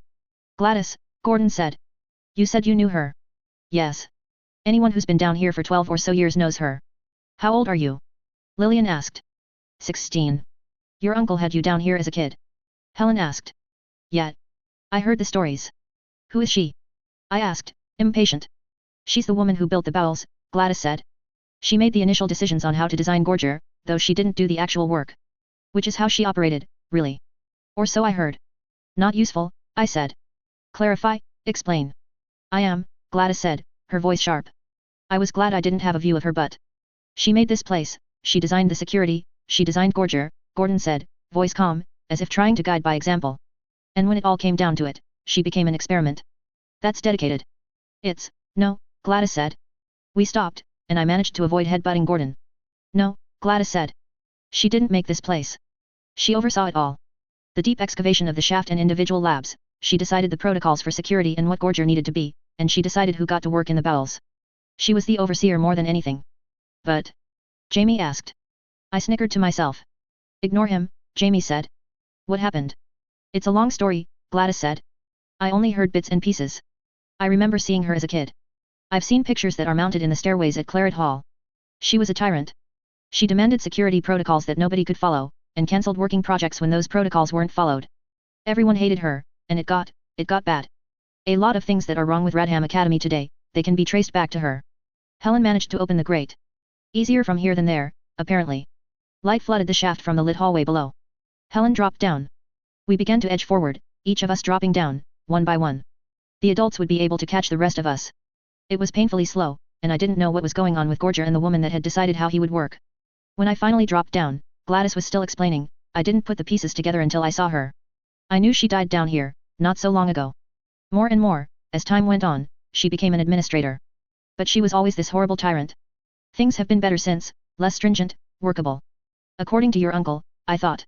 It was a biased, one-sided story, and I didn't like Gladys enough to take her side. Still, I kept my mouth shut for Gordon's sake. She died, and my uncle always said these cryptic things after. He kept her alive, Jamie said. Yes, Gladys said. He kept her alive, eyes open, mouth clamped shut, trapped, with her brain mostly in working order, I elaborated. I saw the woman who'd worked with Gladys raise her hands to her mouth. Yes, Gladys said, and it was a testament to her humanity that she sounded as upset as she did. Her fingers clutched at her lab coat, right over her heart. Gordon reached out to take her hands, reassuring. I was right. I cheered in my head. Go, Gordon. Look, Lillian said, pointing. Ever the killjoy. Gorger's back. He was retreating. We need to go, Gordon said. There was no disagreement. But, being the last one down, furthest back from the direction we wanted to go, I also happened to have the best view of the group and our surroundings. On Gordon's back was a bug. Looking down on me, I saw two. Akin to a honeybee, but black from head to hind end. Bugs, I said, almost absently. I saw Gladys turn, her eyes widening. At the vent above us, more swarmed. A scuffling sound echoed. We were being followed. The scuffling became a snuffling, a snort, a grunt, and then a nails-on-blackboard scrape of something against stone. I saw one of the other scientists in our group blanch. She's letting everything out, now.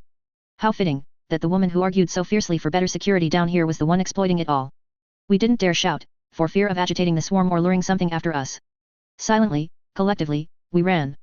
Lips sealed 3.7. Reaching the main shaft of the Academy's dungeon laboratories did remarkably little to quiet the creeping feeling of claustrophobia, if that was even the right word. Before, the bowels had been a deep, complicated hole, sealed tight, that just so happened to have hostile enemies in it. I could process it as I would with any other place in Radham. There were always dangers. Sometimes less, sometimes more, and sure, a 9-foot-tall, undying killing machine with a deep understanding of how this place functioned was more, but it wasn't too far from business as usual. We immediately headed up, winding our way around the interior of the cylindrical shaft. We had people of different sizes and ages, some old, and some, mainly us, were young. Short legs sucked. I couldn't wait until I grew. The madness that spilled out of the corridor we'd left a few minutes ago was why I felt claustrophobic now. The surroundings were actively hostile, and they were hostile in a way I couldn't grasp yet. It was already dark there, where Mary had destroyed the light bulb, but the darkness now came alive. The dark bodies of large bugs spread out to nearby stairs, railing, and wall, and they were soon followed by small humanoid figures. The humanoid things were sleek and black, like eels, gaunt. The things crawled on the walls. Where they touched a surface, earthworm-like tendrils snapped out, each tendril turning regularly at sharp right angles, never overlapping or coming too close to one another. The walls beneath their hands and feet became maze-like patterns, snapping out into existence in a half-second, then disappearing just as fast as they moved forward. I'd seen something like that in some sea creature. Their eyes were as dark as their skin. They snorted and snuffled, and they scampered along the walls with a surprising speed, more visible from the way the light caught on the tendrils than for their actual bodies. I saw some pause and crane their heads around almost 180 degrees to look back and up at us, as we continued to make our way upward. 3 of them immediately started moving directly up. We were making our way up the spiral staircase, and by going straight up, they were able to reach the section of stairs we had yet to reach, further ahead of us. Who made those? Gordon asked. We did, one of the scientists with us said. He had an accent. German, possibly, or Dutch. Jamie would know, if I were to interrupt and ask. Explain. In brief. Gordon said. Their weapons. Great. Less brief. The tendrils are supposed to maximize surface area. They saw into flesh on contact and on leaving, and they apply a contact poison. It's injected through the injury, and it breaks down the fat in the hypodermis. It's meant for night raids, Phobos and Deimos approach. Lillian, Gordon said. Translate. Cut skin into those patterns you see them making on the wall. Breaks down the part under the skin, enough to make it slough off. Yes, the scientist said. Skin comes off in strips and squares. Lillian said. Yes. The things had reached the stairs above us. As they climbed on the underside and railing, the tendrils snapped around, forming a weird, geometric, spiderweb-like connection between the individual pieces of the railing, before they hauled themselves over. Our forward progress slowed. They were waiting for us, 2 of them climbing up the wall so they would be above us, the other standing on the stairs, tendrils wrapped around the railing. I can't, Lillian said. I can't. Mary seized her hand. The projects are down here. They're not done, I said. Why? Why haven't you been able to finish these little bastards and give them to the academy? The academy? No, I cut him off. No dilly-dallying, no shifting blame, no ego. What's wrong with your work? Be straight, be fast, or we might die. The doctor huffed. Control. They go to the battlefield in boxes, yes? We use pheromone, drive them away, they run, far, to enemy camp. After time, or full belly, pheromone smell good, draws them back in. Straight to cage. Out, wait, back in. Every night, until the enemy breaks.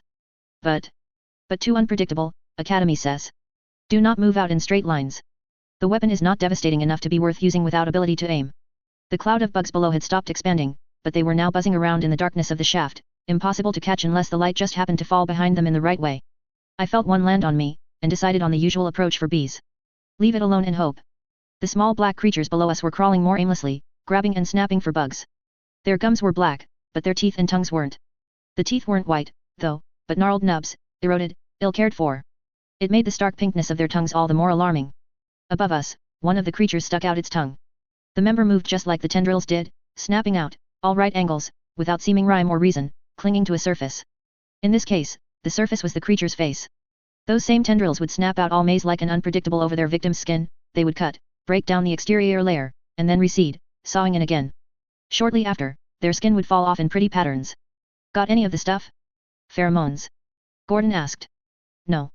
It's not like what you describe. The cloud below was growing thicker, drawing closer, and I was pretty sure some of the little bastards below us had realized we were above them. The ones that had crawled onto the wall above us were inching closer, tentative. Still, every little movement of their hands or feet prompted the tendrils to snap out and cling to the side of the wall. How do you kill them? Gordon asked. Fire. We used all the fire. Then, we don't kill, we disable. If we can get to room with something we might rub on skin, affect taste, smell. Mary gave Lillian a bit of a push. It seemed to get Lillian moving where she'd been shutting down. Here, Lillian said. She set her bag down on the stair in front of her. She fumbled her way through it, hands shaking so badly that she couldn't even reliably grab anything. The scientist who had been filling us in on the creatures pushed her aside and began rummaging through it. There isn't much left, Lillian said. No, the man said. No.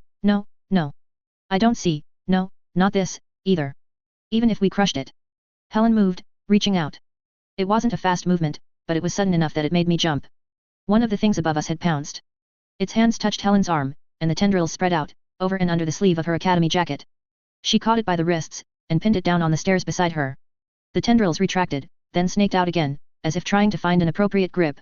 It was only after the third retraction and reapplication that beads of blood began to form on Helen's face, neck, hands, and bare legs, tracing fine lines in those maze-like patterns. Gordon found his way past the others, leaving Gladys behind, to get close. He raised his foot, prepared to step on the thing's throat. No, Helen whispered the word.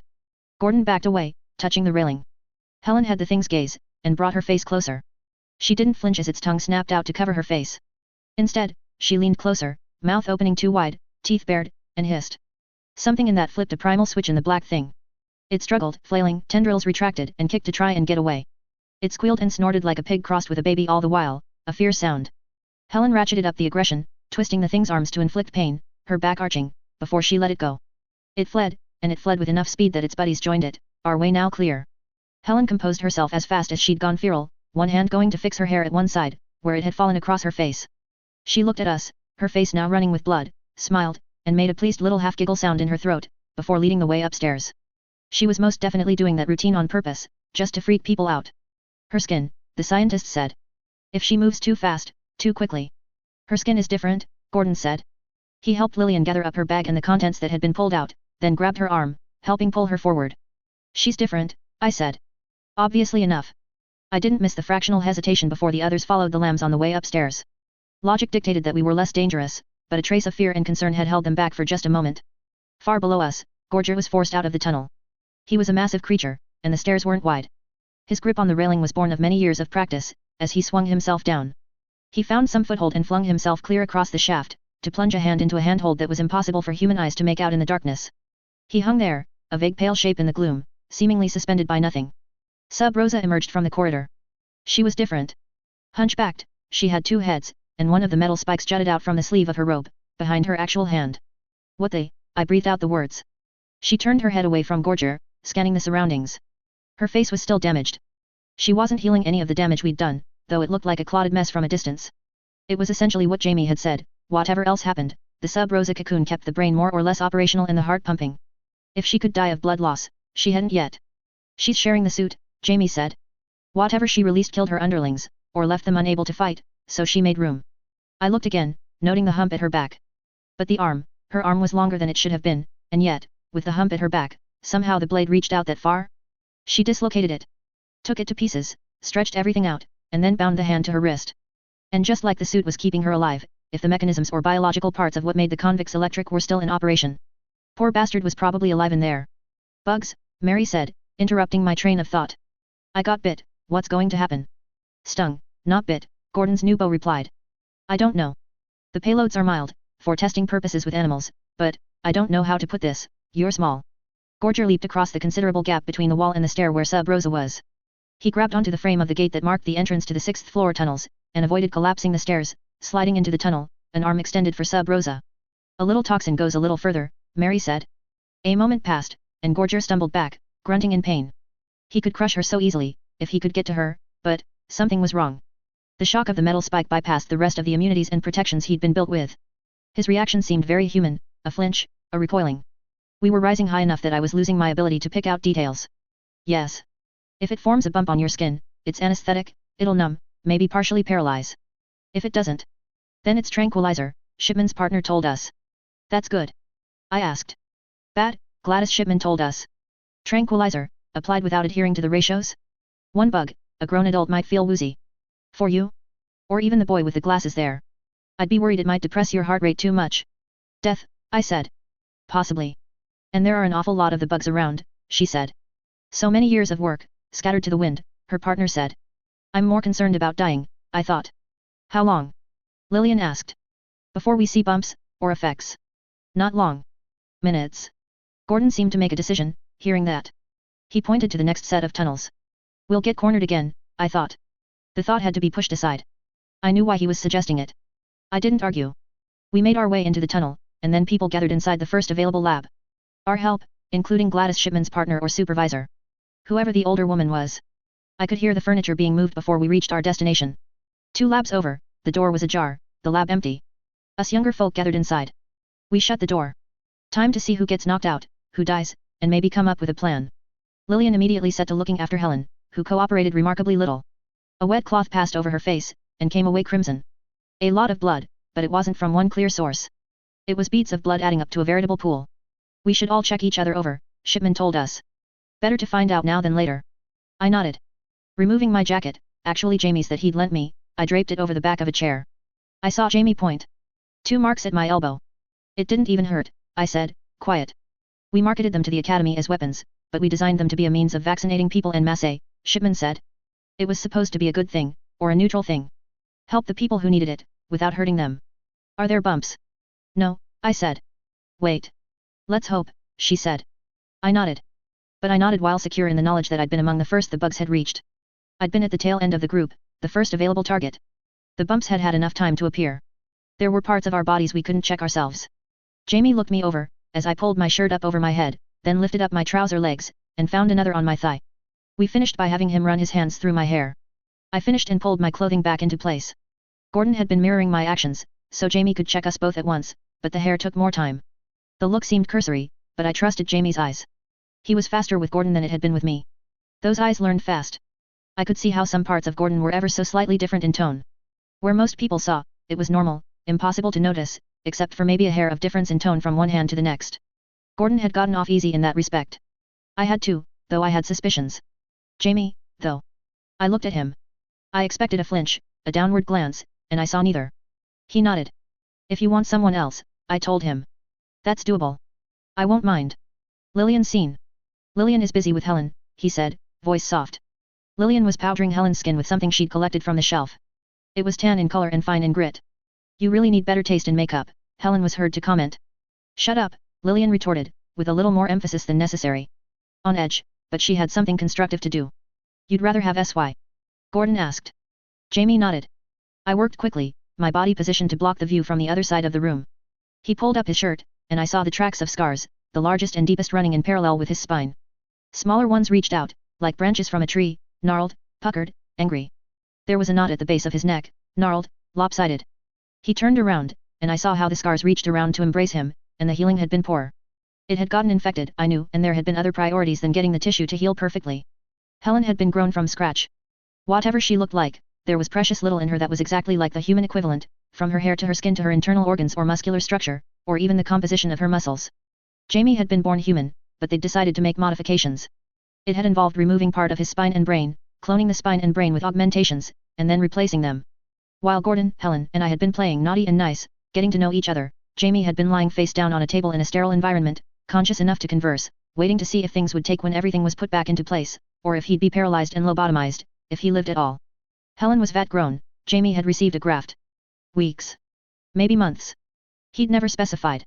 I pulled his shirt down for him, pulled at the back of his pants to check his rear, glancing at the second of the gnarled scar points at the tailbone, then replaced them. I can check my front, he said. I know, I said. I ran my hand up the back of his neck, along the scar that his long hair helped hide, and into his hair. Something told me the physical contact was important. Maybe it was how he loosened the death grip on his book of fraction. I combed his hair with my fingers, searching with my eyes. No stings, I said, my hand still on his head, hair between my fingers. He nodded against my hand. I mussed up his hair, then pulled away. Thank you, he said, the statement far enough removed from the deed that it had a different meaning. Of course, I replied. The girls were done faster than we were, but Helen required a fair bit of powder. Lillian, showing that canniness that lurked beneath the surface, had done Helen's legs and the parts that clothes covered, and had only the hands left. Helen looked like a ghastly doll, now, the sort of doll that was left by the side of the road, scuffed by weather and being kicked around. Paint flecking off, scuff marks buried under that same paint, covered in muck that was assuredly blood and dirt. Here we are, Gordon said, as Lillian continued her ministrations. Size stung.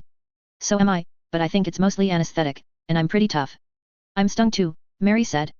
Lillian's already feeling woozy, but she's knuckling through. Gladys has 2 stings on the legs. Lillian nodded. Her jaw was clenched. I'm fine, Helen said. I don't think they like me enough to sting me. Yeah, I said. Too sweet for them. She flashed me a ghastly doll smile. The situation is bad, Gordon mused. Whatever SY was telling the big guy, they aren't going to open things up again until Gorger gives the signal, and I don't think Gorger can. The memory of the tranquility I'd experienced at Sub Rosa's hands was still uncomfortable, ominous, and alluring. I'd already stated my concerns with being in a locked room, thinking that our escaped experiment could come through at any moment. I wanted to be doing something proactive. Talking and planning was good, but it wasn't quite good enough. You said she deserved it, Gordon said. The monster. Yes. Gladys made a face. She's to blame for the worst parts of the academy. I asked. It's a long story, Gladys said. I'm not sure we have time before things start taking effect. I'm all ready. She paused. Start sooner, I said. Gordon scowled at me for that. It's complicated, it's not something I can sum up quickly, Gladys said.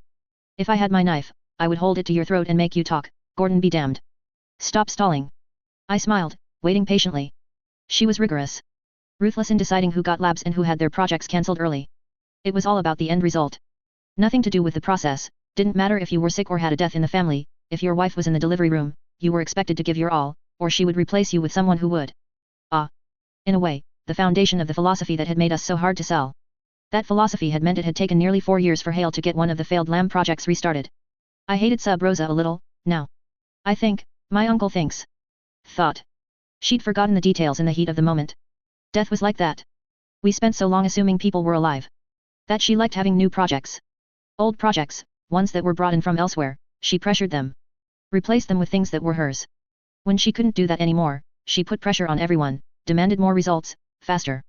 She got them, which pleased the people in charge, but things down here reached a breaking point. What broke? Gordon asked. Standards. Ethics. People started taking shortcuts. Cheating.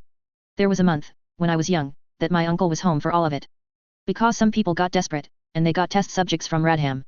Not the academy, but the city, Lillian said. Even children, Gladys said. My uncle was so torn up about it, friends of his, they did it.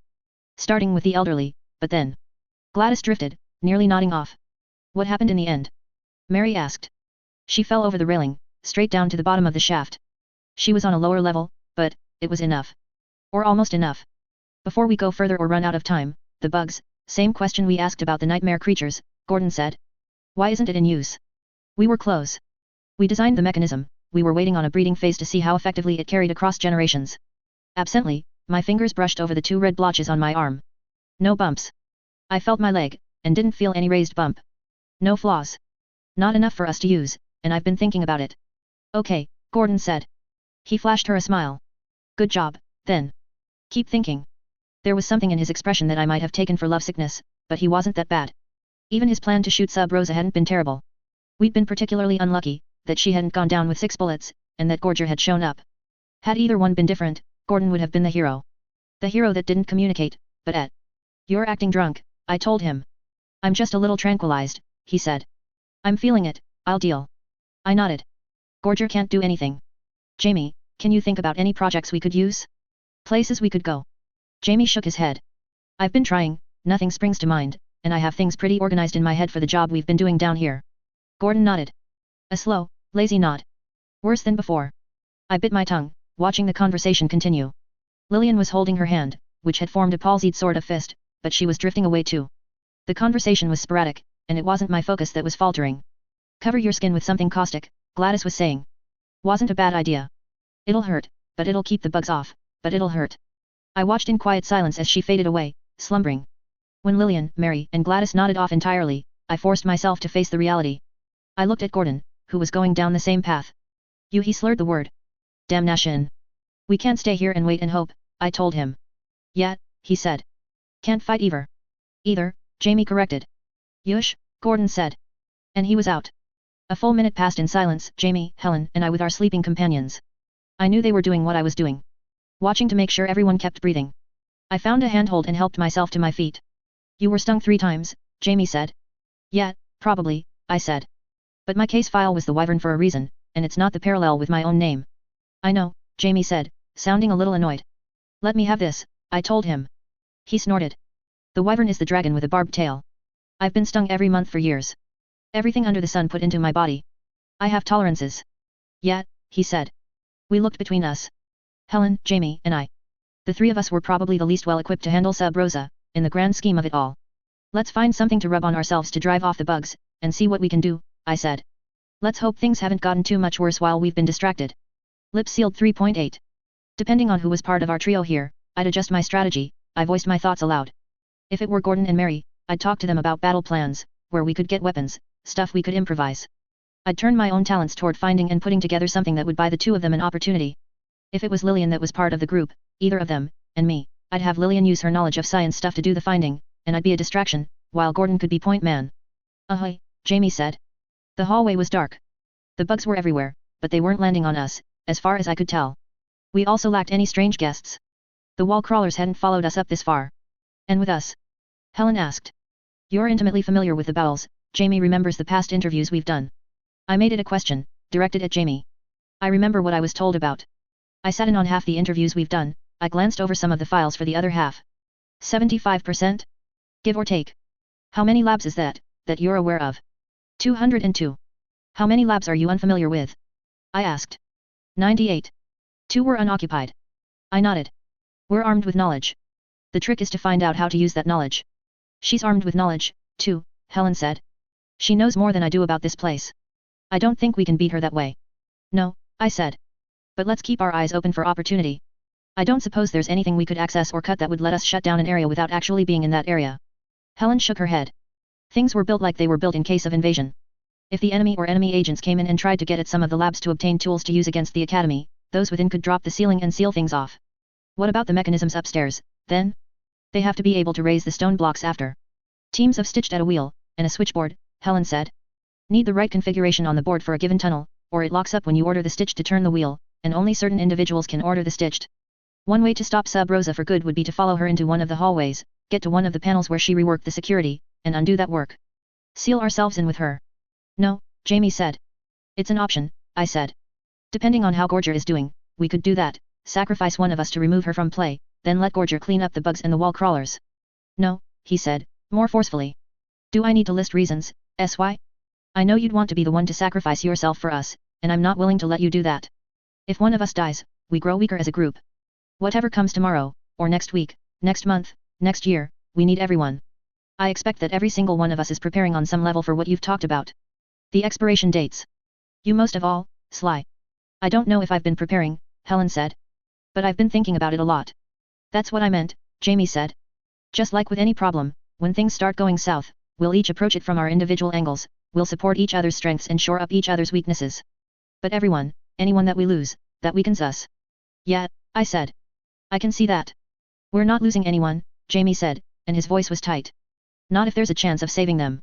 You're not sacrificing yourself for the sake of the rest of us. Especially when it's not guaranteed to work. His voice cracked a little, and I didn't think it was puberty. For once, I didn't have a ready reply. The emotion he was exhibiting, it made it hard to say something, when I wouldn't be able to match it or acknowledge it. It was Helen who leaned close and gave Jamie a peck on the cheek, leaving behind a kiss mark of the powder Lillian had used mixed with the chemicals we'd covered ourselves in. A pale version of the mark lipstick might leave. I saw the tightness disappear from his shoulders in response to that simple gesture. The tension was broken, and I was free to comment and speak. What about manipulating some sap into doing it for us? I asked. God, SY, really, he asked, incredulous. But I was already cracking a grin. I saw Jamie shake his head, but he allowed himself a smile. I'd lighten things up a little. That paved the way for more serious discussion.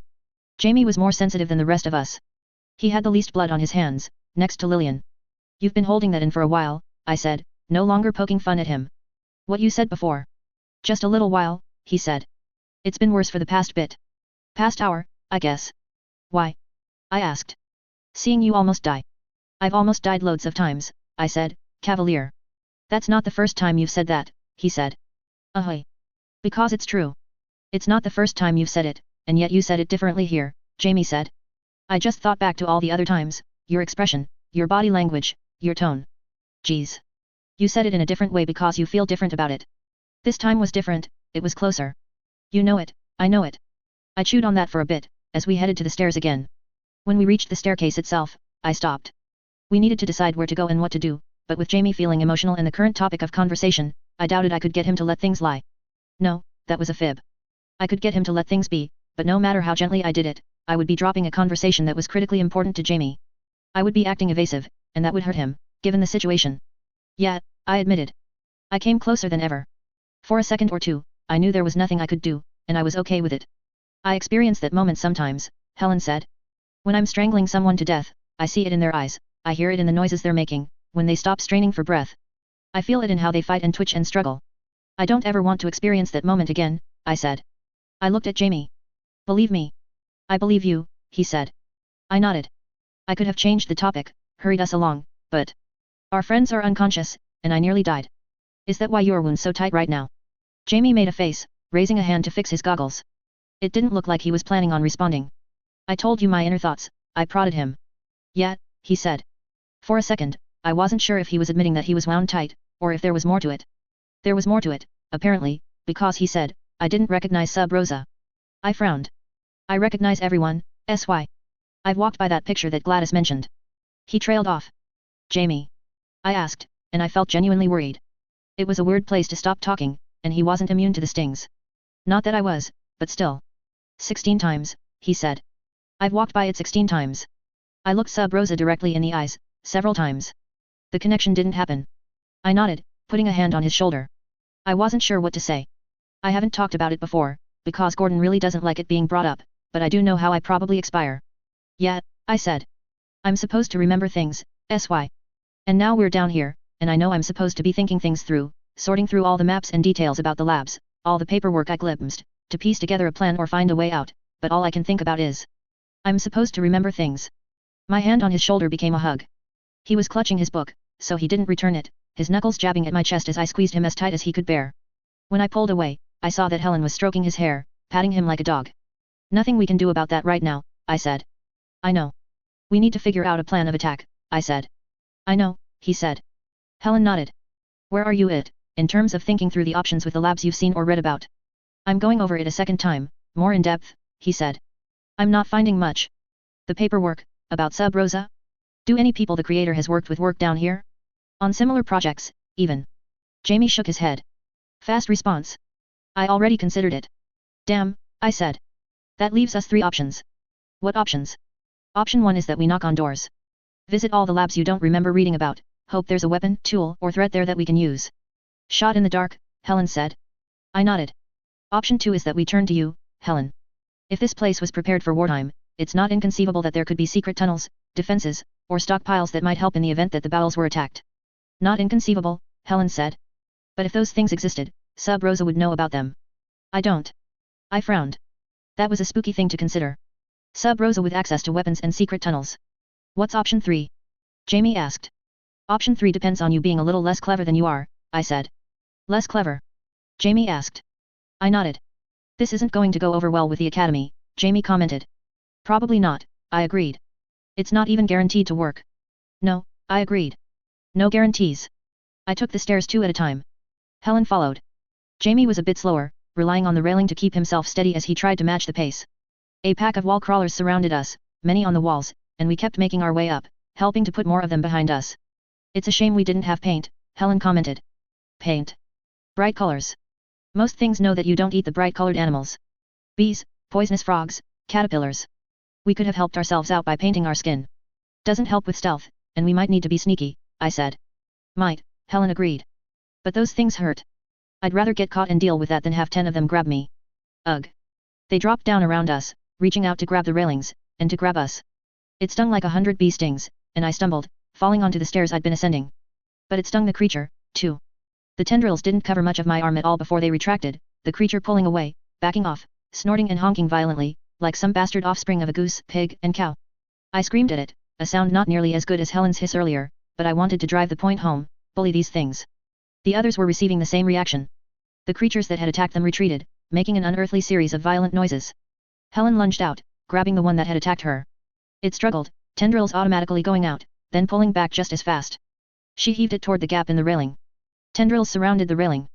Helen kicked out, catching it in the stomach with her foot. Its feet flailed, but it was just small enough it couldn't find purchase. It held on by the tendrils alone. Helen screamed in its face, then pressed the back of her hand to the stem of the tendrils. The creature made more noise, squealing, squawking, kicking harder. Tendrils went out, touched her leg, and retreated. When the pain became too much, it retracted the tendrils that were holding the railing. Without hands or feet to grab with, it dropped down the length of the shaft. All of the creatures near us backed away a fraction. Helen turned her attention to a smaller one, probably looking to make another example, driving the point home. But my focus was on the largest of them, the tension in its arms, and the way that it had retreated less than the others.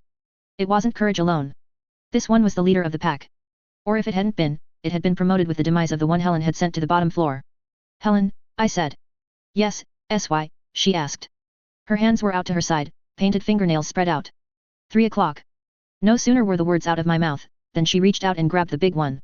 It fought harder than its predecessor had, legs catching the railing, hands flailing, striking out with both hands, neither one getting any particular surface area with the reflexive reaction to the chemicals. Helen ducked down, grabbed its ankles, and hauled it down. The tendrils resisted, holding on firmly. I lunged forward, and slammed my left hand down on the tendrils, probably doing more damage to my hand than to the tendrils. Still, the tendrils retracted, and Helen had her opportunity. She hauled down on the leg, almost tearing the creature off, but it grabbed on with both hands, and snapped at her face. She didn't brook such nonsense. She caught the thing around the neck, then twisted it back and around. Once she had her grip on the necessary parts, it was essentially over. The creature was pulled against the railing, genitalia sticking straight out, something resembling the inside of a conch shell, though it protruded. Hermaphroditic. It struggled. Helen screamed at it, and briefly tightened her grip, twisting it further, then relaxed. She held it like that. I'd expected her to kill it. But she wasn't. While she had the biggest of the group, the rest were holding back, waiting and watching. She let it try struggling a few more times. Each time, she screamed at it and twisted its limbs a little more. On the third time, she bit it on the ribs, then hauled it off and away, heaving it over to the exterior wall to our left. It started to scramble away. She made a start toward it, screaming once, and it froze. It looked at me, and she screamed at it. It was all hunched over now, tendrils spread out about as far as it seemed they could go. Helen bent low, one hand going automatically to her skirt, pressing it down, the polite way of avoiding flashing people when bending down, the other hand going around the creature's throat. It started to react, and it got another sharp screaming sound from Helen. It stopped, all limbs touching ground, simply accepting having its throat held. She had it firmly in her grip, and it was nothing to do with her muscles or hands. She pointed, then shoved it down the stairs. It didn't tumble, but it did move. The remainder of the pack moved in the same direction, and one got too close to Helen. She made a lunging motion at it, screaming, and it scrambled over to the wall to get away, over and to the remainder of its pack. We started back up the stairs. The wall crawlers went in the other direction, down. I thought you were going to keep him for a pet, I commented. I'm not allowed pets, Helen said. I meant more in the sense that you'd take over the pack, then we'd have a few soldiers to use against Sub Rosa. Wouldn't work, Helen said. Too slow, getting from here to there while trying to keep them in line. Then why not toss him? They're social. They communicate, I think. It might help, having them communicating to the others, telling them we're dangerous. Jamie said. Don't you think so? Helen asked. I don't know. Interesting that you're thinking along those lines, though, I told her. She gave me a smile and a curtsy at that. To be interesting is the highest of compliments when coming from you, Sir Sylvester. I smiled back. I'm bleeding, Jamie said. You are too, sy. I felt the back of my neck, where I'd been touched, and my fingers came away crimson. Here, Helen said. She handed me the jar of powder Lillian had been using. Rather than use the dabbing sponge, I reached in, grabbed some, and slapped it on the general area where it was sore, before handing it to Jamie. Onward, upward. 3rd floor. We made our way through, my eyes following the number of each lab. 22, I thought. We reached the lab, and I pounded on the door. It swung lightly ajar at that. If this turns out badly, I'm going to be silently judging you, Jamie said. While we die, anyway. Noted, I said. I ventured into the lab, and scanned the surroundings. A small size, as labs went, 10 paces by 10 paces in size. The counter on one end of the room featured a glass tube, capped with metal at both ends, the two caps held together by a locking mechanism. Crimson fluid swirled within. What is it? I asked. Gas. One more weapon for the Academy created weapons of war to use on the enemies of the crown, Jamie said. I nodded. It won't stop her. It might distract or weaken her, but that's only going to buy us a chance, Jamie told me. I nodded. And, I feel the need to stress this, we're not immune. Yeah, I agreed. I looked at the fluid. I get that.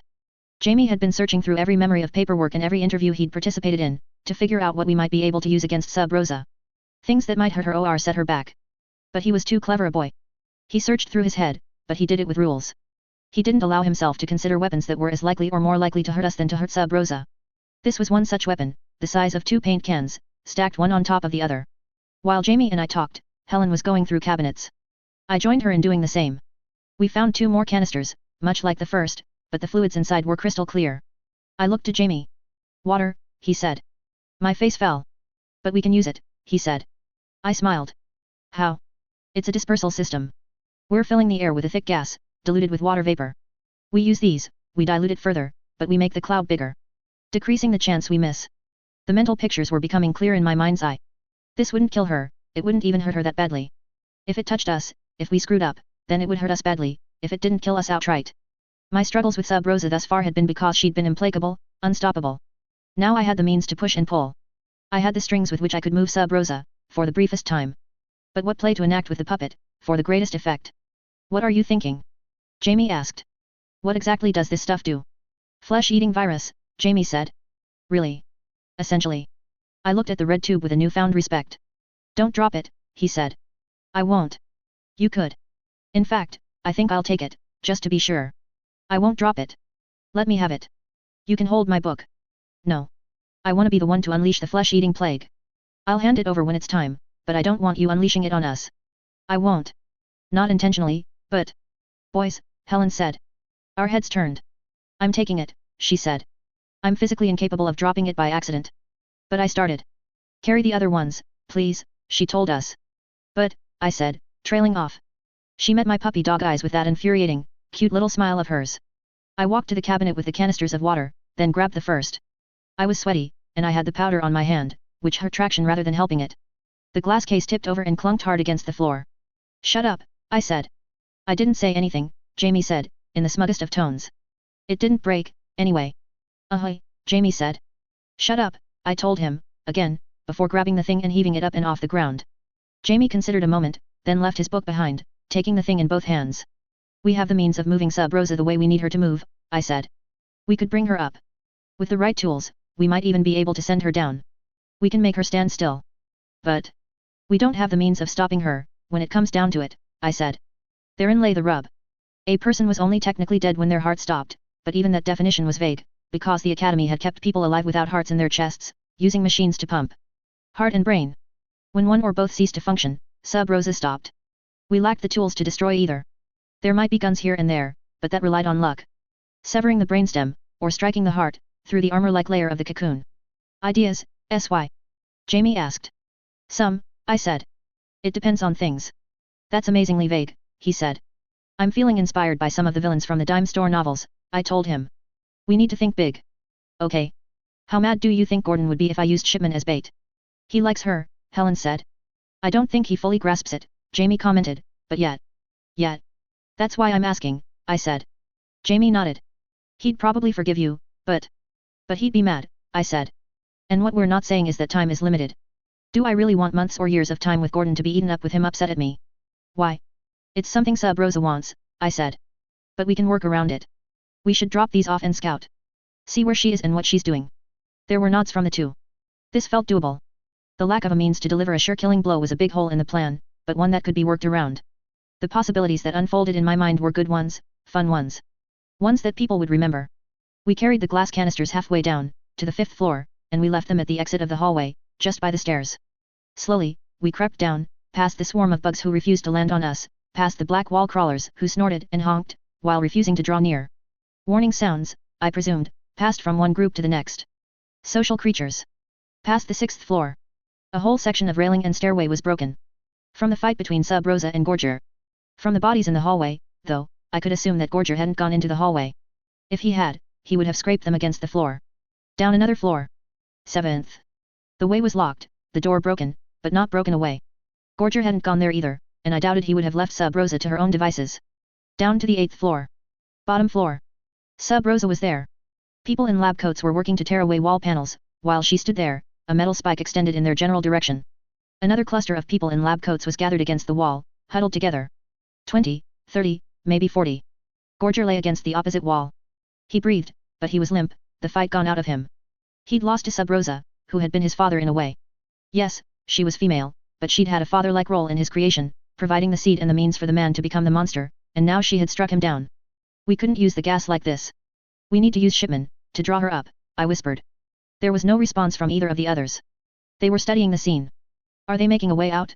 Or is this like something I suggested to Helen? A weapon cache? A tunnel? A last-ditch measure? On the broad bottom of the shaft, a doctor happened to look up, and saw us.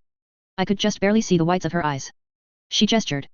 Telling us to run, maybe. Rescuing the children. She gestured again. Let's go, I whispered. My legs were already feeling like lead, from so much travel up and down stairs in short time. I had the information I needed to put a plan in action. But my memory wasn't good. Just to be safe, I looked back, ready to commit the scene to memory, so I could better move the pieces when it came down to it. It was only that last glance that let me see the subtle events unfold. The gesturing movement, urging us to run, it had been seen by others in the crowd. Many of them looked up at us. Sub Rosa, watching over the crowd out of the corner of her eye, turned. Not all of the heads were fast to look away or distract. She followed their gaze, and she saw us. It seemed she was still angry. She moved, as fast as she was able, ascending the stairs. Chasing. At least we won't have a problem baiting her upstairs. Problem was, I now had 0 minutes to pull off a serious death trap I'd expected to take 10 or 20.